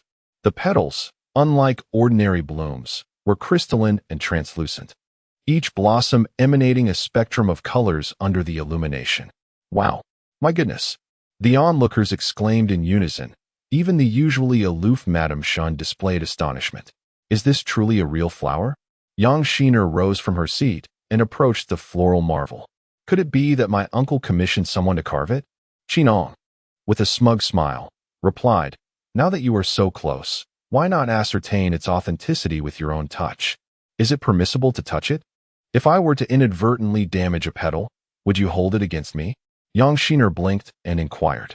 Then I shall not hold back, she said, cautiously extending her hand to gently caress a petal, feeling its texture with curiosity. Well, what do you think? Qin Ang prompted. This is not even the most remarkable aspect. He continued, pouring himself another cup and downing it in one gulp. On a night as exquisite as this, when placed under the moonlight, the petals transform into a luminous white, adorned with a soft glow, akin to the finest white jade. The crowd gasped in unison, asking, is it true? Rising to his feet, Qin Ang gestured towards Qin Shaojun with a slight nod. The moonlight was exquisite that night. Understanding the unspoken cue, Qin Shaojun instructed his attendants to carry the flowers from the hall to the garden. As the moonlight poured down like water upon the petals, they transformed instantaneously. Just as Qin Ang had described, from a kaleidoscope of colors into a luster akin to white jade. The onlookers followed suit, their mouths agape in astonishment, showering praises and admiration. How marvelous! Yet, Lin Yuzhu remained at the doorway, gripped by unease and uncertainty as she gazed into the garden. Upon her first sight of the flowers, an inexplicable sense of familiarity washed over her, accompanied by a profound dread. She hesitated to approach, feeling an instinctive aversion. If you find joy in this spectacle, that is sufficient for me. I hold little interest, Lin Yuzhu pondered, straining her mind to connect this sense of familiarity with something from her past. Pray tell, father, what is the name of such an exquisite flower? And to which species does it belong? Qin Shaojun inquired. It bears no name, nor do I know its species, Qin Ang replied. I invited you to admire the flowers precisely to seek a fitting name for it. A name? Yang Shiner tilted her head, contemplating for an extended period. Such a wondrous flower deserves a name worthy of its splendor, yet I cannot conceive one. Tao Zhenzhen echoed, indeed. This flower seems a creation of the heavens. Earthly words would only serve to diminish its elegance. Qin Ang turned to Qin Shaojun and Qin Shaoqing. What say you? Qin Shaoqing, holding a wine jug, no longer bore the astonished expression from earlier. Let my elder brother ponder that. My interest lies solely with the contents of this cup. With that, he tilted his head back and downed a mouthful of wine. Madame Shin's expression instantly darkened, casting a resentful glare at her son. Yang Shiner remained as unresponsive as ever, merely curling her lip in disdain. Qin Shaojun shook his head, suggesting that they should seek their father's wisdom for a name. You all seem to have intimidated me, Qin Ang remarked, pointing at the younger generation. Such a trivial matter has stumped you. If the name is not pleasing, so be it. There are no outsiders present. He beckoned to Lin Yuzhu. You come and name it. Lin Yuzhu, lost in her own thoughts, had not paid attention to the discussions surrounding her. Suddenly, a flash of inspiration struck her, and she recalled the source of the familiar feeling. Yun Shiyi. What? Qin Ang was puzzled by Lin Yuzhu's spontaneous utterance of 3 words. Yun Shiyi? What kind of name is that? It hardly seems fitting for a flower. Tao Zhenzhen and Qin Shaojun exchanged glances, their expressions shifting. Sister, you seem to have had little to drink. Why are you speaking in such a manner? Tao Zhenzhen approached Lin Yuzhu, tugging at her sleeve. Coming back to reality. Lin Yuzhu appeared bewildered. Sister Zhenzhen, father requests that you name this flower. Tao Zhenzhen reminded her gently. What you suggested does not seem quite suitable for a flower. A flower? Lin Yuzhu glanced at the exquisite bloom shrouded in moonlight, reminiscent of clear frost. Allow me a moment to ponder. Wait, Madame Shin interjected. Those 3 words sound rather like a person's name. May I inquire if it is someone that Miss Lin knows? It was merely a fleeting encounter, with no deep acquaintance. Lin Yuzhu replied reflexively, momentarily caught off guard. Is that person male or female? Madame Shen showed no signs of relinquishing her intentions. Yang Xiner interjected, Mother, what chance does Yuzhu have to encounter a man? Moreover, the name itself is clearly feminine. Not necessarily. Madame Shen raised an eyebrow. At times, a man may choose a girl's name as a nickname for ease of upbringing. Aunt, Tao Zhenzhen chimed in, I wonder why you are so troubled by this name. What significance does it hold? My intentions are purely benevolent. Madame Shen replied with a shadowy smile, Well, it is merely that my elder brother is preoccupied with Miss Lin's marriage. Not long ago, I vaguely overheard someone mention this name in conjunction with Miss Lin. Upon hearing her call out just now, I pondered whether there might be some connection between them. If they are indeed a pair, it could spare my brother the trouble of choosing a suitable match. You worry too much, second madam. Lin Yuzhu discerned a hint of truth. Indeed, this name belonged to a young lady. She was more beautiful than flowers, her allure rivaling that of Sister Zhenzhen, which is why she left an indelible impression upon me. I called out her name because this peculiar flower that Uncle Qin has brought forth reminded me of her. A melodious laughter, as clear as silver bells, rang through the air. Thank you, second madam, for your kind words. Everyone was taken aback, hastily looking around, yet no figure was in sight. Who is it? Qin Ang shouted. Can you reveal yourself? The laughter echoed again. Very well. I shall make my presence known. As the words fell, the flower before them began to transform. The once vibrant plant gradually faded, akin to ink diffusing into clear water. Soon, the entire flower vanished into the air, only for a figure to materialize before the crowd. I am but an unworthy girl, undeserving of the second madam's praise. The apparition was a woman of extraordinary beauty, as though she had emerged from the moonlight itself. Yun Shiyi. Lin Yuzhu's heart swelled with growing trepidation as she beheld the enchanting figure. You.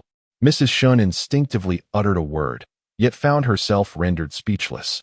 The situation was undeniably bizarre. The others, much like Mrs. Shun, stood in stunned silence, resembling statues. I am Yun Shiyi, and I extend my greetings to all, she said, performing a graceful bow. It seems my arrival was rather abrupt, startling everyone. Noticing the lack of response, she continued, unfazed. With a radiant smile, she addressed Lin Yuzhu. It has been a while, dear heir. I am truly relieved to see you well. She paused, then inquired, I presume you have surmised the purpose of my visit. Have you not? Please convey a message to the esteemed Master Qin Ang. Within a month, I shall claim his head. My surname is Yun, with the given name Shi. I trust he will be awaiting my arrival. The words spoken in the garden of the Gao residence flashed through Lin Yuzhu's mind. Calculating the days, she realized today marked the final day of the month. Oh heavens! No! Lin Yuzhu cried out, clutching the doorframe. Young lady, what do you mean? Yun Shiyi replied. Though I am a woman, I am one who values trust and keeps promises. A vow once made cannot be broken.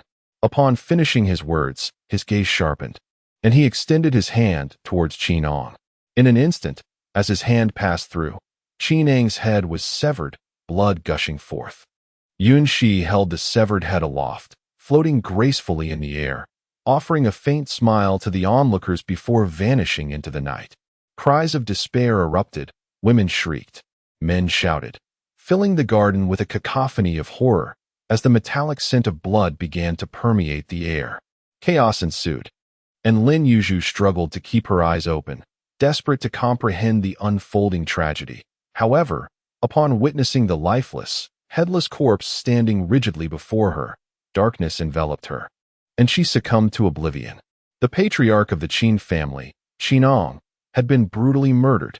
This incident not only shook the very foundations of the Qin family, but also sent shockwaves throughout the entire Qingyu town. The village head and local officials rushed to the Qin residence that very night, attempting to comfort the grieving family while simultaneously notifying the authorities. Qin Ang's death was not only tragic, but the entire affair was steeped in an eerie and terrifying atmosphere. Although the county magistrate ordered a thorough investigation, He cautioned the Qin family that the likelihood of finding resolution was slim. The assailant, Yun Shiyi, as described by witnesses from the Qin household, was evidently not of this world. Whether a demon or a ghost, was beyond the capabilities of mere mortal officials, making any hope of capturing the perpetrator futile. Qin Shaojun, having experienced the harrowing events firsthand, understood the challenges that lay ahead and expressed his gratitude to the county magistrate. After regaining his composure, he began to attend to the affairs following his father's demise. In no time, the Qin household was adorned with white banners, and everyone donned mourning attire, their wails of grief echoing throughout the estate. Though Qin Ang was generally regarded as a respectable individual and the Qin family enjoyed considerable connections in the business realm, the circumstances surrounding his demise were exceedingly mysterious, with his head still unaccounted for. Consequently, although there were numerous offerings and tributes, the number of individuals who personally came to pay their respects at his memorial was disappointingly scant. Whispers among outsiders suggested that perhaps the infamous female specter from the Qin family's haunted residence had resurfaced, prompting many to keep their distance to avoid being tainted by malevolent energies. Lin Yuzhu experienced a tumult of emotions, fear, guilt, and sorrow, culminating in a heart-wrenching incident where she fainted from crying at the memorial on the first day when the night was quiet and desolate. Concerned that her friend was spiraling into despair, Tao Zhenzhen prohibited her from returning to the memorial and arranged for Yang Shiyi to stay temporarily at the fragrant courtyard to offer her some solace. Upon learning of this situation, Madame Shen inexplicably decided to revisit past matters, requesting Lin Yuzhu to assist in caring for Qin Yunlan. Yang Shiyi was incensed, initially intending to inform Tao Zhenzhen to dismiss this request. However, Lin Yuzhu felt a profound sense of obligation to repay the kindness extended by the Qin family and believed that engaging in this task would help redirect her focus away from her entanglements with Yun Shiyi. Thus, she acquiesced. Since she could not attend the memorial, Lin Yuzhu made it a point to visit the residence of Qin Yunlan daily. Occasionally, Yang Shiyi would accompany her, but more often than not, Lin Yuzhu ventured alone. To her surprise, she found that, despite Qin Yunlan being the sole heiress of the Qin family and a patient in need of care, the household was starkly devoid of attendants, save for a rough housekeeper and a young maid named Xiaochan. Each time she was there, Lin Yuzhu found herself lending a hand. "Xiaochan, why is it so desolate here with Miss Yunlan? I distinctly remember that my first unintentional visit was not like this at all." After several days of restraint, Lin Yuzhu could no longer contain herself. She had come to understand the situation, yet it was still far from ideal. Observing that both of them were overwhelmed with tasks, she inquired why no one had sought assistance from the second young mistress. Regardless of the busyness at the Qin residence, it should not pose a challenge to spare one or two individuals. Xiao Chan's expression turned sorrowful as she replied, "I have indeed approached her." There were no issues on the second young mistress's end. However, the second madam refused, stating that the master's funeral is a matter of utmost importance for the family. As long as there is someone to watch over the young lady, it is sufficient. Any illness can be addressed as it arises. Thankfully, when the young lady is well, she remains quite tranquil and does not require much attention. It is only these past few days that she has inexplicably fallen ill, making the task of preparing medicine more burdensome, for which I must trouble Miss Lin. "Thank you, miss. Thank you," Xiaochan exclaimed with immense gratitude. Kneeling and bowing her head, "I express my thanks on behalf of my young lady." Madame Xia, standing at the doorway, joined her hands in prayer, uttering Amitabha several times. Upon returning to the fragrant courtyard, Lin Yuzhu refrained from disclosing the circumstances surrounding Qin Yunlan to Yang Shiyi. The horrifying scene of Qin Ang's murder had truly terrified everyone present. Although some time had passed, and they appeared calm on the surface, the shadows within their hearts were not so easily dispelled. As Yang Shiyi was pregnant, her emotional fluctuations were even more pronounced. Noticing how she constantly kept the sachet Lin Yuzhu had gifted her close to her heart, even gripping it tightly while sleeping, it was evident that the fear lingered within her. Lin Yuzhu herself was plagued by nightmares, waking in fright at least once each night. Thus, it was best to avoid alarming her, to spare her further distress. She spent a while conversing casually with Yang Shiner. Seeing her sister's fatigued expression, Lin Yuzhu urged Yang Shiner to rest. "Sister, you have also exerted yourself throughout the day. It would be best to sleep." With a nonchalant stretch, Yang Shiner disregarded her image and said, "I have a question for you." "What question?" Aware that everyone present that evening would harbor the same curiosity, Yang Shiner had restrained herself until today, considering her own emotional state. "In truth, even if you had not asked, I would have conveyed this to you," Lin Yuzhu replied. "Regarding Yun Shiyi, I have only encountered him once during my visit to the Gao residence in their garden." Thus, Lin Yuzhu recounted her encounter with Yun Shiyi in meticulous detail. "So, my sister-in-law and elder brother were already aware of Yun Shiyi's existence. No wonder my sister-in-law harbors no suspicion towards you. I found it peculiar that she did not inquire about you. On that day, Sister Zhenzhen informed me that they had not disclosed this to Uncle Qin, nor did they wish for others in the residence to learn of it, to avoid causing panic. After all, no one would suspect that a girl in her teens could truly commit murder." Lin Yuzhu felt quite apologetic. "Sister, I regret not informing you sooner. Please do not hold it against me." Yang Shiner smiled graciously. "It is of no consequence. Since my sister-in-law warned you, it is understandable that you chose to remain silent. Moreover, I was greatly unsettled by Rui Ling in those days. Had you told me, I would have only been more frightened. However, it seems that Yun Shiyi is not akin to Rui Ling. It was precisely the incident involving Rui Ling that had eased the vigilance towards Yun Shiyi. Consequently, the moment Lin Yuzhu recalled the death of Qin Ang, a tumult of emotions surged within her heart, as if it were being crushed by an unseen weight, causing both pain and an inability to breathe. After exchanging a few more words, Yang Xiner, feeling fatigued, excused herself from Lin Yuzhu and retreated to her own chamber to rest. Once Yang Xiner and Yuan had departed, Lin Yuzhu summoned Xiao Xiang and Xiao Chu, informing them of her intention to send Xiao Xiang to assist Qin Yunlan. "How could the second madam do this?" Xiao Chu exclaimed, her expression one of disbelief. "This is her own daughter. What does she mean by sending the girl over? Is she not concerned that the girl might divulge this matter to the eldest madam? Do you think I would go to Sister Zhenzhen to report this?" Lin Yuzhu inquired.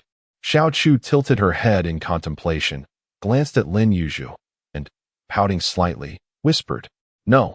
Do you think the second madam is someone to be trifled with?" Xiao Xiang, being the more composed one, began to dissect the situation. "Can you fathom that which she cannot? Even if the girl were to inform the eldest madam, do you believe the second madam would be intimidated? She is, after all, an elder. With the old master gone, she and the old second master hold the highest status in the household. Such trivial matters. How could the eldest madam dare to impose upon her? Moreover, Miss Yunlan is her daughter. The girl is, in essence, an outsider. Interfering in family affairs could easily be construed as sowing discord. Are you not concerned that the girl might earn a reputation for meddling and being involved in unnecessary disputes?" Lin Yuzhu nodded appreciatively at Xiao Xiang, affirming precisely this notion. "Since you are capable of such insight, you should also comprehend how to conduct yourself once you arrive. Rest assured, my dear, I shall not overexert myself." Xiao Xiang playfully winked. The following morning, Xiao Xiang packed her belongings and moved to Qin Yunlan's residence. From then on, whenever Lin Yuzhu visited Qin Yunlan, she would frequently encounter not only Xiao Xiang and Xiao Chan in the courtyard, but also one or two other maidservants engaged in various tasks, though the faces changed daily. Observing Xiao Xiang's adeptness in managing affairs, Lin Yuzhu felt reassured. The arrangements for Qin Ang's funeral had been gradually organized during his lifetime, and now, in the wake of his sudden passing, everything was in place, requiring little effort or concern. However, the tragic nature of his death made it exceedingly difficult for his family to accept. Ultimately, the deceased must be laid to rest in order to find peace. Elder Qin Mao also wished for his brother to be interred in the ancestral grave to soothe his spirit. Therefore, he summoned the eldest son, Qin Shaojun, to discuss the funeral arrangements. Since their father's demise, Qin Shaojun had been consumed by grief, struggling to eat or drink, and resolutely refused to let others handle the funeral preparations. He insisted on personally overseeing every detail, and in just a few days, he had become emaciated, losing his former vitality, requiring assistance even to walk. Upon hearing that his uncle wished to discuss matters, he forced himself to gather his strength and accompanied Tao Zhenzhen to the meeting hall. "Dear nephew, do you think we should determine a date for my brother's funeral?" Upon seeing Qin Shaojun's condition, Qin Mao felt a pang of sorrow in his heart, his voice choked with emotion. "We have delayed far too long, beyond the customary time for funerals. Yet, the deceased must ultimately be laid to rest to find peace." Initially despondent, Qin Shaojun perked up at these words, as if imbued with newfound energy. "Second uncle, are you suggesting that we bury father in such a manner? A headless corpse?" Mrs. Shun, noticing her husband's silence, stepped forward. "Nephew, that is not what your second uncle intends. In this world, we hold dear the principle of resting in peace. Are you not concerned that denying your uncle a place in the ancestral grave may leave his spirit restless? You believe that allowing father to be interred in this manner will grant him tranquility?" Qin Shaojun's eyes widened, bloodshot with anguish. "Yet we cannot simply leave him here indefinitely." Mrs. Shun replied, "Your second uncle and I have deliberated on this matter. We plan to commission a golden head for your uncle. Although his death was tragic, this is the best we can offer. Do you truly intend to seek that female specter for a head?" Coughing, Qin Shaojun steadied himself against Tao Zhenzhen, his tone both respectful and resolute as he rejected their good intentions. "I appreciate your kindness, but father cannot be buried in such a manner. I have made my decision. There is a suitable place within this estate for father's coffin. I believe no one would oppose this arrangement. As for that female specter, I shall pursue her to the ends of the earth." His words caused Qian Maoshan to furrow his brow deeply, his voice tinged with concern and resignation. "Nephew, I understand your temperament, and I know you will not relent easily. However, you are the only bloodline of my brother. I cannot allow you to take such a perilous risk. I shall find a way to deal with the matter of the specter. Since you are unwilling to bury your brother, I will not press you further, but may I inquire where you intend to keep him?" "At Shiyun Pavilion." Qin Shaojun uttered 3 words. Upon hearing this, a trace of light sorrow flickered in Tao Zhenzhen's eyes, while Madame Shin's expression suddenly shifted. "Shiyun Pavilion," Madame Shin exclaimed. "How could you think of that place? It is a sight of ill omen, is it not?" Qin Shaojun smirked. "Given the gravity of my father's situation, it seems quite fitting to venture into a place of misfortune, does it not?" Though Qin Shaojun's words were rather biting, Madame Shun refrained from expressing her anger, softening her tone instead. "My dear nephew, that was not my intention." Qin Mao raised a hand to halt her, sighing, "Please, do not continue. The place my nephew has chosen is indeed appropriate." He nodded at Qin Shaojun. "Proceed as you wish, but do take care of your health. The Qin family legacy is yours to inherit. Do not squander your father's lifelong efforts." "Thank you, second uncle," Qin Shaojun replied. "I shall certainly heed your counsel." "You should rest now," Qin Mao suggested. Thus, the decision regarding the cessation of spirits at Shiyun Pavilion was finalized. In truth, Shiyun Pavilion was not an imposing structure, but rather an unremarkable courtyard that had been abandoned for many years. It was said that the pavilion originally bore no name. It was Qin Shaojun's creative whim to inscribe the characters for joyful clouds at the entrance. To understand why it became known as Shiyun, one must mention a figure in the Qin family that is largely considered taboo, Chu Yunling. Chu Yunling was Qin Shaojun's deceased first wife, the former matriarch of the Qin family. Shiyun Pavilion was the very courtyard where Qin Shaojun had once resided with her. 5 years ago, Chu Yunling passed away due to illness. Since her demise, this courtyard has been referred to as Shiyun Pavilion and sealed off. No one has visited since, until now. Qin Shaojun stood motionless before Shiyun Pavilion, allowing time to slip by unnoticed, as if he were a cold stone, indifferent to the passage of years. "Young master," the steward Qin Shaoyuan softly reminded him. "I am fine." Qin Shaojun took a deep breath, suppressing the turmoil within, and retrieved a long and used yet meticulously preserved key. With trembling hands, he inserted it into the rusty iron lock. He opened the corroded lock and pushed the creaking, weathered door ajar. The place remained unchanged. "It still looks the same," Qin Shaojun murmured. The scenery was as it had always been, yet the people were no longer the same. Tao Zhenzhen's gaze had never left Qin Shaojun since their arrival.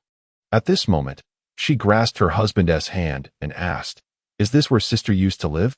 Surprised by his wife's question, Qin Shaojun paused, but the warmth radiating from her palm brought a knowing smile to his face. Indeed, this courtyard was chosen by Yun herself. She preferred its tranquility and its relatively elegant scenery over other places. "Your sister has exquisite taste. If it were me, I would choose this place as well." Tao Zhenzhen surveyed their surroundings. Although it now appeared desolate, with some tidying up, it could be restored to its former glory. Very well. A faint blush appeared on Tao Zhenzhen's cheeks. Seeing the young couple in such a state, Qin Shaojun understood that his master likely needed to make some preparations. "I shall send someone tomorrow to conduct a thorough cleaning. However, I wonder if the two of you will be resting here tonight. I have some arrangements to make." Here, a shadow of gloom inevitably crossed Tao Zhenzhen's heart, and it was reflected on her countenance. "Husband, have you said something?" "No," Qin Shaojun replied resolutely. "Zhenzhen and I will only stay for a while. You may send someone to clean tomorrow. Please ensure it is restored to its original state." "Understood," Qin Shaojun replied respectfully before withdrawing. Hand in hand with Tao Zhenzhen, Qin Shaojun strode into the courtyard.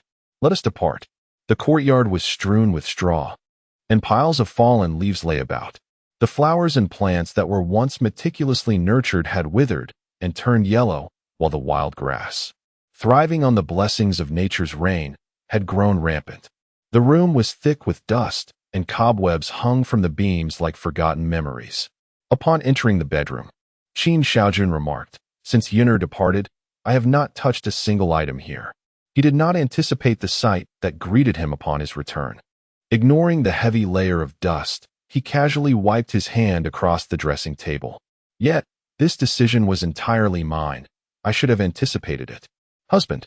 Tao Zhenzhen harbored a lingering question in her heart, one she wished to voice, but dared not. Instead, she sidestepped to a different topic. "Why did you choose to place my father's remains here? Is it not inappropriate?" Qin Shaojun countered with a question instead of an answer. "It is indeed quite suitable. In fact, this is the most appropriate place within the Qin residence." However, a profound worry flickered in Tao Zhenzhen's eyes. Sensing his wife's silence, Qin Shaojun understood her unspoken concerns. "You need not worry. Yun has long since departed. I am fully aware of that. I merely intend to keep my father's coffin here. I shall not linger excessively." "My dear?" Tao Zhenzhen was momentarily taken aback, lifting her gaze in disbelief towards her husband. "You won't be coming here often, will you?" "Alas," Qin Shaojun sighed. "You should be well aware of the state my body has been in these days. Even if I wish to, my strength is severely limited. Therefore, after the rituals are completed, to avoid bearing the stigma of an unfilial son, I must trouble you to fulfill my filial duties in my stead. Would you be willing?" A weight lifted from her heart, and warmth began to blossom within. "Rest assured, my dear, I shall take care of everything," Tao Zhenzhen responded earnestly. "I believe in you," Qin Shaojun said, gently patting his wife's hand. Seizing the rare opportunity of stolen time, the couple strolled hand in hand through the desolate old courtyard, overgrown with weeds. Suddenly, a commotion erupted. "Young master, young mistress, something has happened." Qin Shaojun, drenched in sweat, indicated the urgency of the situation. "What has occurred?" Tao Zhenzhen inquired hastily. Gasping for breath, Qin Shaojun managed to explain. "Miss Yunlan has inexplicably gone missing." The second madam summoned Miss Lin to the discussion hall, claiming she needed to accompany her. "What?" Both were taken aback. "You must hurry. I'm afraid the second young mistress cannot manage alone," Qin Shaojun urged. In the discussion hall, maids and matrons knelt in silence, an air of trepidation enveloping them. Lin Yuzhu cowered behind Yang Xiner, her face a mask of confusion, her heart racing with unchecked panic, her hands trembling involuntarily. "Miss Yunlan is missing. What shall we do? I have failed in my duty to those who entrusted me. How can this be resolved? This is a living person. How can one possibly accompany such a situation?" Madame Shun glared with wide eyes, fury blazing within, her teeth grinding audibly. seemingly wishing to devour Lin Yuzhu whole. "My daughter." Lin Yuzhu trembled once more at Madame Shun's roar. "I. Mother," Yang Shiner interjected cautiously from between the two. "Let us not lose our tempers before we have ascertained the facts. Be wary of harming your health." Madame Shin turned her glare upon Yang Shiner. "And you are on whose side? It is your own aunt who has gone missing. You dare to speak in favor of this outsider." Yang Shiner bit her lip, forcing a smile. "Mother, I am not siding with Sister Yuzhu. We are all aware of Miss Yunlan's situation. Even if she is temporarily unaccounted for, she can only be within this residence and would not venture outside. Therefore, there is no need for excessive worry. Sending people to thoroughly search the estate will surely yield results. Is it true that Miss Yunlan is genuinely not within the Qin residence?" Lin Yuzhu felt a surge of panic. Under the weight of her mother-in-law's gaze, Yang Shiner nearly stumbled. Yet, with Lin Yuzhu behind her, she thought, "If I can't hold my ground, what will become of Yuzhu?" However, Sister Yuzhu has no reason to act in such a manner. Then who in this household possesses such a motive? Madame Shin coldly inquired. Though Yunlan has been ill, she has lived safely for so many years. Since her arrival, it has only been a short while, and the elder has already passed away. I entrusted her with the care of Yunlan, and in mere days, Yunlan has vanished. The heart is a concealed realm. Who knows what she harbors within? Mother, Madame Heir, upon witnessing Yang Shiner being reprimanded by Madame Shun, Lin Yuzhu, though trembling with fear, could no longer remain in hiding. Stepping gingerly from behind Yang Shiner, she spoke, "I truly harbor no ill intentions towards Miss Yunlan. I did not take her away." As Lin Yuzhu approached Yang Shiner, Madame Shin seized her wrist with force, exclaiming, "How can you claim that without proof? Why should I believe you?" "But I genuinely did not," Lin Yuzhu protested, wincing under the grip that was painfully tight. "If you refuse to trust me, no words of mine will suffice. Your empty assertions offer me no grounds for belief." Madame Shin's face twisted into a menacing expression. "Now, tell me, where is Yunlan?" How could I possibly know?" Lin Yuzhu's heart sank, plunging into an abyss of despair. "Aunt, is not your inquiry equally baseless?" Just then, Qin Shaojun, supporting Tao Zhenzhen as they entered the room, immediately sensed the tension and felt compelled to speak. "Your constant accusations against the Lin family for abducting Miss Yunlan are devoid of evidence." Lowering his gaze to conceal his disdain, Qin Shaojun gestured subtly to Tao Zhenzhen before nodding towards Madame Shun and Lin Yuzhu. Understanding his cue, Tao Zhenzhen released her husband's arm and stepped forward, grasping Madame Shun's hand and forcibly pulling it away from Lin Yuzhu's wrist. "Aunt, how can you say that? It was indeed inappropriate for you to ask Miss Yuzhu to look after Miss Yunlan. As the host, you should uphold your duties and not impose tasks upon your guests." S tone was no longer the gentle warmth it once possessed. Instead, it bore an air of chilling coldness. Upon hearing this, Madame Shin felt a tremor within her heart. "What do you mean by that?" Her words, though still firm, now lacked some of their previous harshness. Lin Yuzhu, who had been rescued by, rubbed her aching wrist, attempting to articulate a response, but finding herself at a loss for words. She could only retreat a few steps, distancing herself from Madame Shun. Noticing separating Madame Shun from Lin Yuzhu, Qin Shaojun relaxed his gaze, composed himself, and spoke in a gentler tone. "Nephew understands aunt's anxiety, but this incident is not the fault of the Lin family's young lady. Moreover, she is a guest. The Qin family is a well-regarded household in the locality. Even if you are distressed, please refrain from unjustly blaming others and disrupting propriety, lest it tarnish the Qin family's reputation." "Reputation?" Madame Shin scoffed at Qin Shaojun's words. "Is my daughter's safety truly of lesser importance than the Qin family's reputation? Aunt, you know that is not my intention. Everyone is concerned for the safety of young Miss Yunlan," Qin Shaojun hastily clarified, suppressing his irritation. Yet, Madame Shin seemed intent on making life difficult for everyone. "The Qin family's reputation is now so significant that it may soon attract the attention of the court. The head of the family being beheaded by a female demon in front of a crowd would certainly be a sensational tale." Qin Shaojun's complexion instantly turned as pale as death, his brows furrowing, and his lips trembling slightly. His gaze sharpened, icy as a block of ice. Sensing the discordant atmosphere, Yang Xin'er hastily stepped forward to mediate. Eldest brother, sister-in-law, mother is truly overwhelmed with grief and temporarily disoriented. Her words are muddled. Please don't take them to heart. The pressing matter is to dispatch people to search for Yunlan immediately. Unexpectedly, Madame Shin did not appreciate her intervention. Who told you to interject? Mother, Yang Xin'er entreated. Why should family members speak in anger over a trivial quarrel? We usually get along well. Everyone is anxious at this moment. Let's not harm our harmony. However, Madame Shin grew increasingly incensed. Get away. She forcefully shoved Yang Xin'er, who stumbled and fell toward the ground. Xin'er, Lin Yuzhu exclaimed, moving to assist her. But another figure was quicker. A pair of warm hands gently grasped Yang Xin'er's waist, steadily drawing her into an embrace. Second young master. Lin Yuzhu was momentarily stunned as she recognized the newcomer. Mother.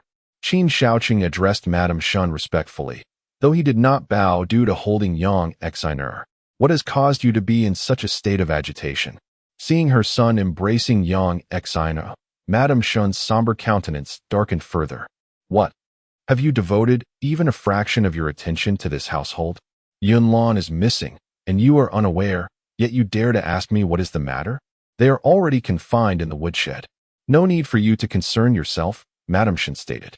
Then did they implicate the Lin family's daughter as the mastermind behind this? Qin Shaojun inquired further.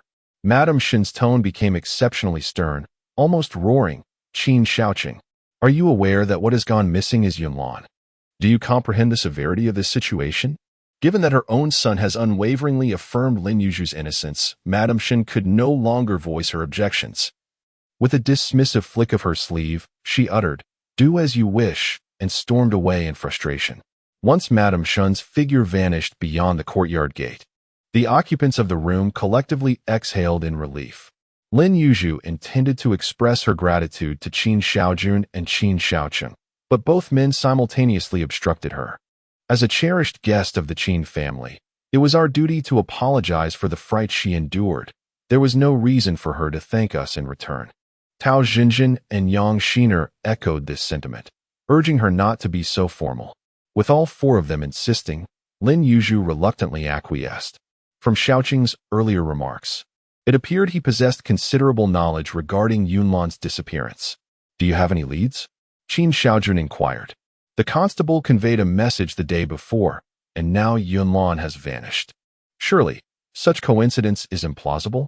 Yang Xin'er, weary from standing, supported Lin Yuzhu as she sought a chair to sit down. But Yunlan was at home. It is not so easy to admit outsiders into our household, especially into the women's quarters. Tao Zhenzhen, contemplating for a moment, addressed Yang Xin'er. Why should you? Being with child, trouble yourself with such matters? You are also fatigued today, and Yuzhu has been frightened. Please, take some time to rest. Let the three of us handle the arduous mental labor. With that, she tugged at Qin Shaojun's sleeve, suggesting, I believe we should not intrude on their need for rest. The three individuals, however, did not take a respite and remained in the council chamber, summoning Qin Shaoyuan, who had been waiting outside for updates. The eldest young master, the second young master, and the eldest young mistress. Qin Shaoyuan respectfully bowed to the trio, inquiring if there was any resolution regarding the second madam's situation. Shortly after the second young master entered the room, the second madam emerged, her face flushed with anger. Was the quarrel concluded, or would it continue in a few days? It would be prudent for him to prepare accordingly. Qin Shaojun waved his hand dismissively, assuring him that it was a matter he need not concern himself with. He would handle it with their mother. Really? It was rare to witness Qin Shaojun adopting a serious demeanor, leaving Qin Shaoyuan momentarily taken aback. Forgetting his status, he blurted out a question. Qin Shaojun, unperturbed, nodded with a sense of responsibility. The matter of Yunlan was of utmost importance, and locating her whereabouts was imperative. Miss Yunlan. Qin Shaoyuan expressed his confusion. The mentally unstable young lady, even if temporarily untraceable, would likely remain within the confines of the Qin residence, which was bustling with people. Finding her should not pose a challenge. In his view, The second madam's claim of having searched the entire Qin estate was merely an excuse to trouble the Lin family girl. Why did the second young master speak of it with such gravity? Noticing Qin Shaojun's bewilderment, Tao Zhenzhen, assisting her husband in taking a seat, interjected. Are you aware of the news relayed by the county magistrate the other day? The case of the missing child? Qin Shaojun replied. I am aware of it, but I do not comprehend its connection to Miss Yunlan. If the perpetrator seeks to abduct a child, would it not be easier to target an ordinary household? A prominent family like the Qins, with its tightly secured doors, would be a challenging target and typically not a focus of such crimes. Although our family's lineage may not pose a challenge for ordinary criminals, it inevitably attracts the attention of those with grand ambitions. Nothing is ever absolute. Tao Zhenzhen remarked. Moreover, the captain received news the other day, and today, Yulan has vanished without a trace. What a coincidence. Qin Shaojun added. Furthermore, Yulan's situation is peculiar. She cannot distinguish between kin and strangers. When hunger strikes, anyone who offers her something will win her over, even if she has not yet fallen victim to deception. If we fail to locate her promptly, we cannot guarantee her safety. Upon hearing their words, Qin Shaojun sensed that something was indeed amiss. Could it be that the second madam truly searched the entire estate and found no sign of her? Was his judgment flawed? A deep furrow formed between Qin Shaojun's brows. For despite his mother's apparent indifference towards Yulan, if Yulan were to slip from her sight, the one most anxious would undoubtedly be her. She would never find peace until Yulan's whereabouts were uncovered. So if she claimed to have searched the estate thoroughly, it was indeed a thorough search. This is truly perplexing. Qin Shaojun mused. But how to proceed with the search? Since the second madam has already scoured the place, it would likely be futile for him to investigate as well. We have contemplated this matter, Qin Shaojun stated, and according to our household's usual approach, it is unlikely that anyone harbors ill intentions towards Yulan. Yet, given the occurrence of this incident, it is highly probable that it is connected to that case. However, Yulan could not have left the estate on her own. Thus, there must be an insider involved. An internal conspiracy must have orchestrated her disappearance. An insider? Qin Shaojun felt a few beads of cold sweat forming on his forehead. If such a thief truly existed, it would reflect poorly on him as the steward, indicating a severe lapse in management and oversight. Since her arrival at the Qin residence, Miss Yuzhu had ventured out only once, yet she maintained little connection with the outside world. During her time within the estate, she had never interacted with anyone from beyond its walls. Furthermore, we had only just become aware of this matter, as had she. Thus it was implausible for her to be involved. Tao Zhenzhen articulated the opinions exchanged with her husband, which indeed held merit. Qin Shaojun pondered that the young mistress had always shown considerable concern for the young ladies of the Lin family, keeping their movements and interactions well within her purview. However, Tao Zhenzhen's discourse did not conclude there. Qin steward, you must investigate the recent associations of the servants, particularly those who have free access to the estate, whether from the outer or inner courtyards. Moreover, consider those who may not enter the inner courtyard but can still connect with it, as well as those who maintain clandestine relationships between the outer and inner quarters. Upon hearing Tao Zhenzhen's words, both Qin Shaojun and Qin Shaoqing nodded in agreement. While this provided some clues, the path ahead remained fraught with uncertainty. Meanwhile, on the other side, someone was struggling to maintain composure. In the presence of young Xian, Lin Yuzhu dared not reveal her inner turmoil, feigning a demeanor of calm as she coaxed young Xian to take her prenatal medicine and rest. Xiao Xiang wore a look of grievance. Miss, I truly am unaware of the details. This morning, I was assisting Granny Xia, and Xiao Chan mentioned that Miss Yunlan had regained some lucidity and wished to stroll in the garden to admire the flowers and grass for a diversion. All of this occurred within the estate. Who could have anticipated it? And what else did Xiao Chan say? Does she recognize that maid? It is precisely this that is troubling. Xiao Xiang stamped her foot in frustration. She did not recognize anyone. To her, it seemed implausible that a member of the Qin family would pose any harm to Miss Yunlan. However, after a moment's contemplation, she concluded that it was unlikely to be a significant issue. She had always remained by Yunlan's side, with limited interactions, Thus, it was not surprising that she was unfamiliar with certain individuals. Lin Yuzhu remarked, but did she not inquire about which household the maid belonged to before sending someone? Xiao Xiang, with a helpless smile, replied that she had indeed asked, and the girl had claimed she was from Shiyun Pavilion sweeping fallen leaves. Due to the cessation of mourning rites, Shiyun Pavilion had reopened and assigned personnel specifically for cleaning, yet when the second madam inquired, the head maid there insisted that no such person existed. The second madam had thoroughly investigated, and it was confirmed that there was indeed no such individual. Is that so? Xiao Chu exclaimed. Surely she must recognize faces. Let the second madam gather everyone in the household to identify them one by one. Lin Yuzhu pondered for a moment, acknowledging that the second madam would indeed undertake such an endeavor. However, with so many individuals in the household, a swift resolution was unlikely. By the time they reached a conclusion, the person in question might have already fled. Yet, it was an inevitable circumstance, knowing that all those in charge would investigate. It would be peculiar if the individual did not escape. As for that young lady, Xiao Xiang was uncertain of Lin Yuzhu's intentions.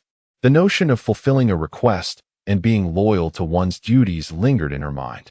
Although the eldest young masters bore her no ill will, she felt compelled to act. Lin Yuzhu addressed the two with seriousness.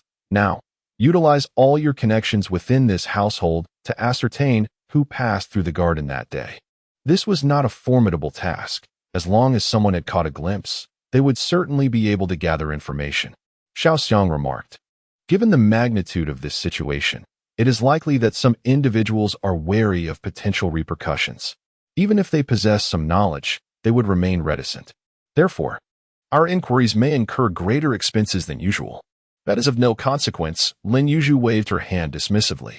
Just pursue the leads, pay whatever is necessary. As long as we uncover something of value. The two exchanged a glance and set forth on their task. However, 3 days elapsed without Xiao Xiang and Xiao Chu uncovering a single clue. Lin Yuzhu's brow had remained furrowed throughout this period. Perhaps it was due to her mounting anxiety. She developed a painful red sore at the corner of her mouth. Xiao Xiang intended to inform Tao Zhenzhen and summon a physician. But Lin Yuzhu felt overwhelmed by the myriad matters at hand and deemed her own trivial ailment unworthy of causing further trouble. She instructed Xiao Chu to consult experienced elderly women for a folk remedy, which involved both ingestion and topical application. Alas, the absence of any leads rendered them powerless, leaving Lin Yuzhu disheartened. On the 4th day, after completing her morning ablutions, Lin Yuzhu sighed heavily. Observing her demeanor, Xiao Xiang discerned her growing anxiety and counseled, Miss, fretting will not yield results. Not only on our end, but even on Steward Qin's side, there has been no progress. They have posted rewards and conducted secret investigations both within and outside the estate. The authorities have also been notified, and the county's constables are searching thoroughly. Yet no conclusions have been reached. Is it true that Steward Qin scoured the entire estate, nearly digging 3 feet into the ground, yet still found nothing? Lin Yuzhu inquired incredulously. How is that conceivable? Could the person who took Yunlan possibly have vanished into thin air? Not a trace left behind? It is one thing for the second mistress to uncover nothing, but even the astute Steward Qin has found no leads. How did this person enter? How did they leave? Is it possible that no one witnessed their presence? Could it be that in broad daylight, little Qian has seen a ghost? The more she pondered, the more unsettling it became, igniting a simmering frustration within Lin Yuzhu. In her agitation, she inadvertently tugged at the sore spot on her lip, causing a sharp pang of pain. Observing her pitiful yet somewhat comical expression, Xiao Xiang and Xiao Chu felt a twinge of sympathy, though they could hardly suppress their laughter. Miss, they were about to offer further encouragement when a commotion of footsteps erupted from outside. What has happened? Lin Yuzhu inquired, pressing her hand against her swollen lip, her voice sounding peculiar. Xiao Xiang held a crumpled piece of paper enveloping a stone, which Lin Yuzhu gently took, eager to discern its meaning. Scrawled upon it in a haphazard manner were 6 characters. Old residence? If the message pertains to Yunlan, where could this old residence be? Lin Yuzhu strained her thoughts, yet found herself at a loss. Is there an old residence within the Qin Manor? Xiao Xiang and Xiao Chu were perplexed by the meaning of her musings. However, Xiao Xiang, being somewhat more astute, suggested, why not ask old Mama Wu? Lin Yuzhu was familiar with old Mama Wu, a long-standing matriarch of the Qin household. This matter does not require my immediate concern.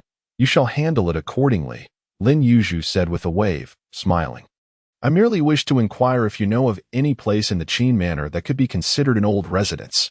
An old residence? Old Mama Wu appeared even more bewildered. This entire house is old. It has stood for decades. Is there perhaps a section that is older than the rest? Madame Wu pondered for quite some time, and finally concluded that there was indeed nothing. The entire residence had been constructed at the same time. If it were to show signs of age, it would do so uniformly, without any areas appearing older than others. However, after further reflection, her expression took on an odd quality as she remarked, if one were to consider a location older than this house and connected to the Qin family. There is indeed such a place. Where? Inquired Lin Yuzhu. Well, Madame Wu's countenance grew even more peculiar. It is the Qian family's residence. Lin Yuzhu suddenly recalled. That house of great renown. You may go now. I was merely inquiring casually. Oh, understood. The somewhat bewildered Madame Wu retreated quickly to report to Tao Zhenzhen. Turning back, Lin Yuzhu posed another question to Xiao Xiang. Is there any news from Steward Qin? Have they mentioned where Yunlan is? Steward Qin had investigated the activities of all household members on the day Miss Yunlan went missing, uncovering a significant detail. A maid responsible for cleaning Shiyun Pavilion had called in a relative to substitute for her due to illness on that particular day. Since this was arranged privately, the steward was unaware. Coincidentally, no one had seen this relative that day, which is why it had not been discovered at the time. As matters escalated, both the maid and the doorkeeper who had allowed the relative in feared repercussions and refrained from speaking up, resulting in the prolonged investigation. So, the person entrusted by Xiaochan must be this temporary substitute, Lin Yuzhu concluded. It is a relief that Yunlan is unharmed. With her heart easing somewhat, she continued. Then when she was taken out, no one noticed. Such laxity in security warrants punishment, Lin Yuzhu affirmed. So, the young master and others have gone to fetch Yunlan now? The young girl expressed her thoughts, estimating that by this time, the young master and his companions must have already departed. That is reassuring. Lin Yuzhu discarded the note she held onto the table, contemplating its futility. With the confirmed news of Yunlan, the note had lost all significance. Regardless of who had produced it, it was best to dispose of it and avoid unnecessary trouble. At that moment, Qin Shaojun and Qin Shaojun were en route to the home of their relative's wife. Since they were still in Qingyu town, the journey was brief, and the carriage reached its destination in no time. However, upon disembarking, the first sight that greeted them was a large crowd and several constables. The constables were urging the onlookers to step back, shouting, "Step back! Step back! There is nothing to see here." Observing this, Qin Shaoyuan approached with a smile, inquiring, "What brings you esteemed officials here?" The constable, recognizing him and glancing at the carriage behind, asked, "Young master, what brings you here? Are you here to fetch your young lady?" The constables were taken aback, exclaiming, "Why would you come to collect your young lady? A murder has just occurred here. A young girl residing in this area has been killed." "What?" Qin Shaoyuan's expression changed dramatically. "A young girl. Not your young lady," the constable quickly clarified. "She is much older than your young lady and has lived here for quite some time. The locals are all familiar with her." "Oh." Qin Shaoyuan's expression softened considerably. Just as he was about to inquire further, he heard someone in the crowd exclaim, "Look, isn't that the young master from the Qin residence? What brings him here?" Another added, "Isn't the deceased girl and employed at their household?" Indeed. Were you not in search of Xiaojin's aunt? However, Xiaojin has been murdered." What purpose does seeking her aunt serve? The more one listens, the more unsettling it becomes, and the ominous premonition within Qin Shaoyuan expands. "Xiaojin." A wretched cry emanated from one of the attendants of the Qin family, solidifying his foreboding. "Xiaojin." A woman rushed from behind the carriage, her expression frantic as she grasped one of the officers. "Is it true? Is she dead?" The apprehended officer, surprisingly unfazed, furrowed his brow and inquired gravely, "Who are you to Feng Shaojun?" "I am her aunt. I am her aunt." The woman trembled violently, her voice quivering. "Indeed." The officer nodded, confirming the woman's deepest dread. Thud. The woman was rendered speechless, her body succumbing to the ground, devoid of sensation. The unfolding situation was evidently grim, prompting both Qin Shaojun and Qin Shaoqing to dismount the carriage. They turned their gazes toward Qin Shaoyuan, who hastily approached them and recounted the events in hushed tones. Their expressions shifted dramatically, and they hurried towards the officers, neglecting the unconscious woman at their feet, clasping their hands in a respectful gesture.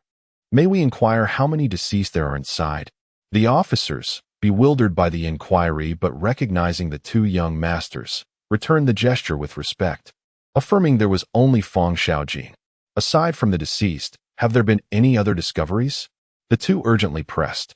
The officers shook their heads, indicating no sign of others.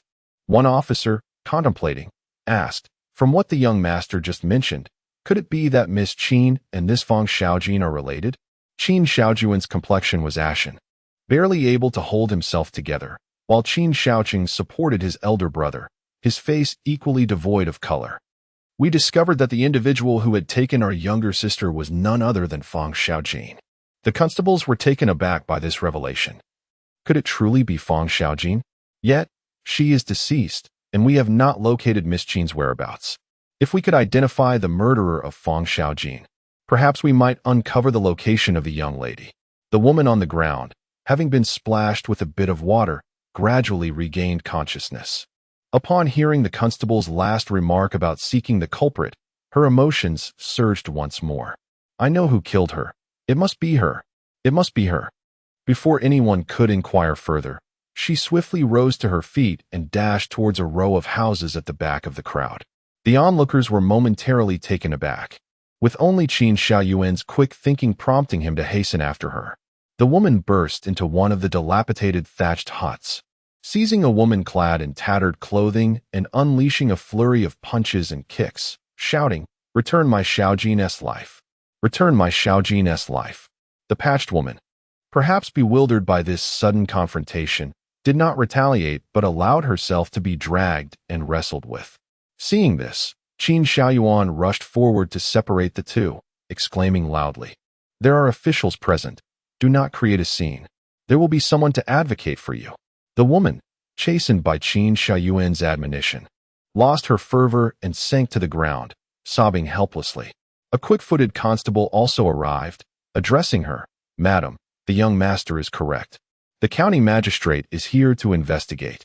He will ensure justice is served and will not overlook the one who took your niece's life. Please articulate your doubts clearly." Upon hearing these words, the tattered woman, who lay on the ground with disheveled hair and a vacant expression, turned a glance at the daughter-in-law and murmured a single word, "You?" Qin Shaojun, Qin Shaoqing, and other attendants soon arrived, gazing blankly at the two who had come earlier. "Young master," Qin Shaoyuan recounted the events that had transpired, gesturing towards the ragged woman. "It appears she may be a suspect." "Young master." The daughter-in-law suddenly knelt before Qin Shaojun and Qin Shaoqing with a thud. "I have erred, but I truly did not intend to harm the young lady. It must have been her doing. It certainly must." Qin Shaojun scrutinized the tattered woman, his heart laden with doubts. Observing that she appeared to be a madwoman, he pondered how she could devise a plot to harm another. Yet, upon further reflection, one could argue that the actions of a lunatic could defy all logic. The tattered woman offered no resistance as they bound her hands, seemingly compliant. However, as she passed by Qin Shaojun, she suddenly sank her teeth into his arm with ferocity. "Return my son! Return my son!" she cried out with a chilling wail, her voice fading into the distance. Startled, Qin Shaojuan's already pale countenance grew even more ashen. "Brother!" Qin Shaoqing quickly tugged at Qin Shaojuan's sleeve, inspecting it closely. Fortunately, it was now after the mid-autumn festival, and his clothing was not as thin as in summer. Though there were teeth marks on his skin, there was no breaking of the skin or bleeding. "Indeed," Qin Shaoyuan responded. tilting his head to issue a few instructions to a nearby male servant before turning his horse towards another direction and galloping away. With a heavy heart, Qin Shaojun looked at him in confusion. "Brother?" Qin Shaojun took a deep breath and said slowly, "Let us visit the old residence of that family." Qin Shaojun was taken aback. "Elder brother? That place?" With a grave expression, Qin Shaojun nodded. "Why?" Qin Shaojun inquired. "Given the turmoil at home, why would you wish to venture to that ominous location?" Sighing wearily, Qin Shaojun replied, "I do not know why. I simply feel compelled to see it. There is a notion lingering in my mind. Could the recent peculiar occurrences at home be linked to that old residence? If they are." Reflecting on the bizarre events that had transpired in recent days, Qin Shaojun fell silent. The wheels of the carriage turned repeatedly, bringing them ever closer to the Qian family's old manor. Beneath Qingyu Peak, a grand estate lay hidden amidst the mountain mist, its true visage obscured from afar, exuding an air of profundity and mystery. The carriage halted at the crossroads, a straight path leading directly to the estate's entrance. "Young master," the coachman said timidly, "are we truly going to that place? Are you afraid?" Qin Shaojun retorted, slightly irritated. "If I command you to go, then go. It is merely an abandoned manor. What is there to fear?" His reluctance stemmed solely from familial concerns, leaving him in turmoil. "Never mind," Qin Shaojun said. "Let the others wait here at the crossroads. Shaojun, accompany me." "Thank you, young master, thank you." The coachman and other servants expressed their gratitude profusely, as if granted a reprieve. Casting a stern glance at the servants, Qin Shaojun assisted the descending Qin Shaojun as they ambled towards the Qian family's old residence. On either side of the path, clusters of cypress trees stood lush and imposing, though the heaps of weeds scattered on the ground lent an air of desolation. As they approached, the entrance came into view, revealing a residence adorned with intricately carved beams and magnificent architecture. Regrettably, cobwebs hung everywhere, and the walls bore the stains of avian droppings, a testament to its former splendor now diminished, reduced to a haven for stray dogs and vermin. Qin Shaojun halted his steps, surveying the surroundings, lamenting, "Such a fine abode has now fallen to this state. It is truly disheartening." "Brother," Qin Shaojun interjected, feeling anxious. "Regardless of its condition, this place harbors our family's taboos. You've seen enough. We should hasten our departure." "Do not fret," Qin Shaojun reassured him with a pat on his cousin's hand.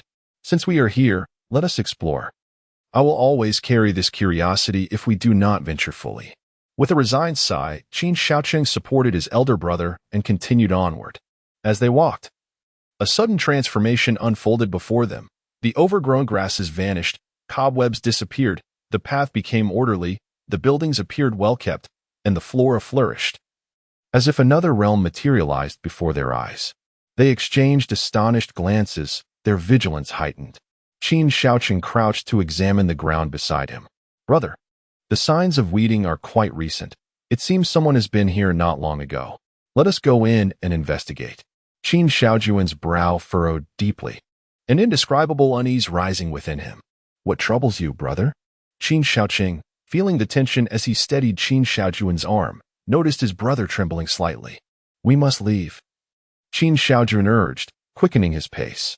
"This is a quaint garden, where a winding path of cobblestones meanders through, and oddly shaped rocks form a rugged hillock.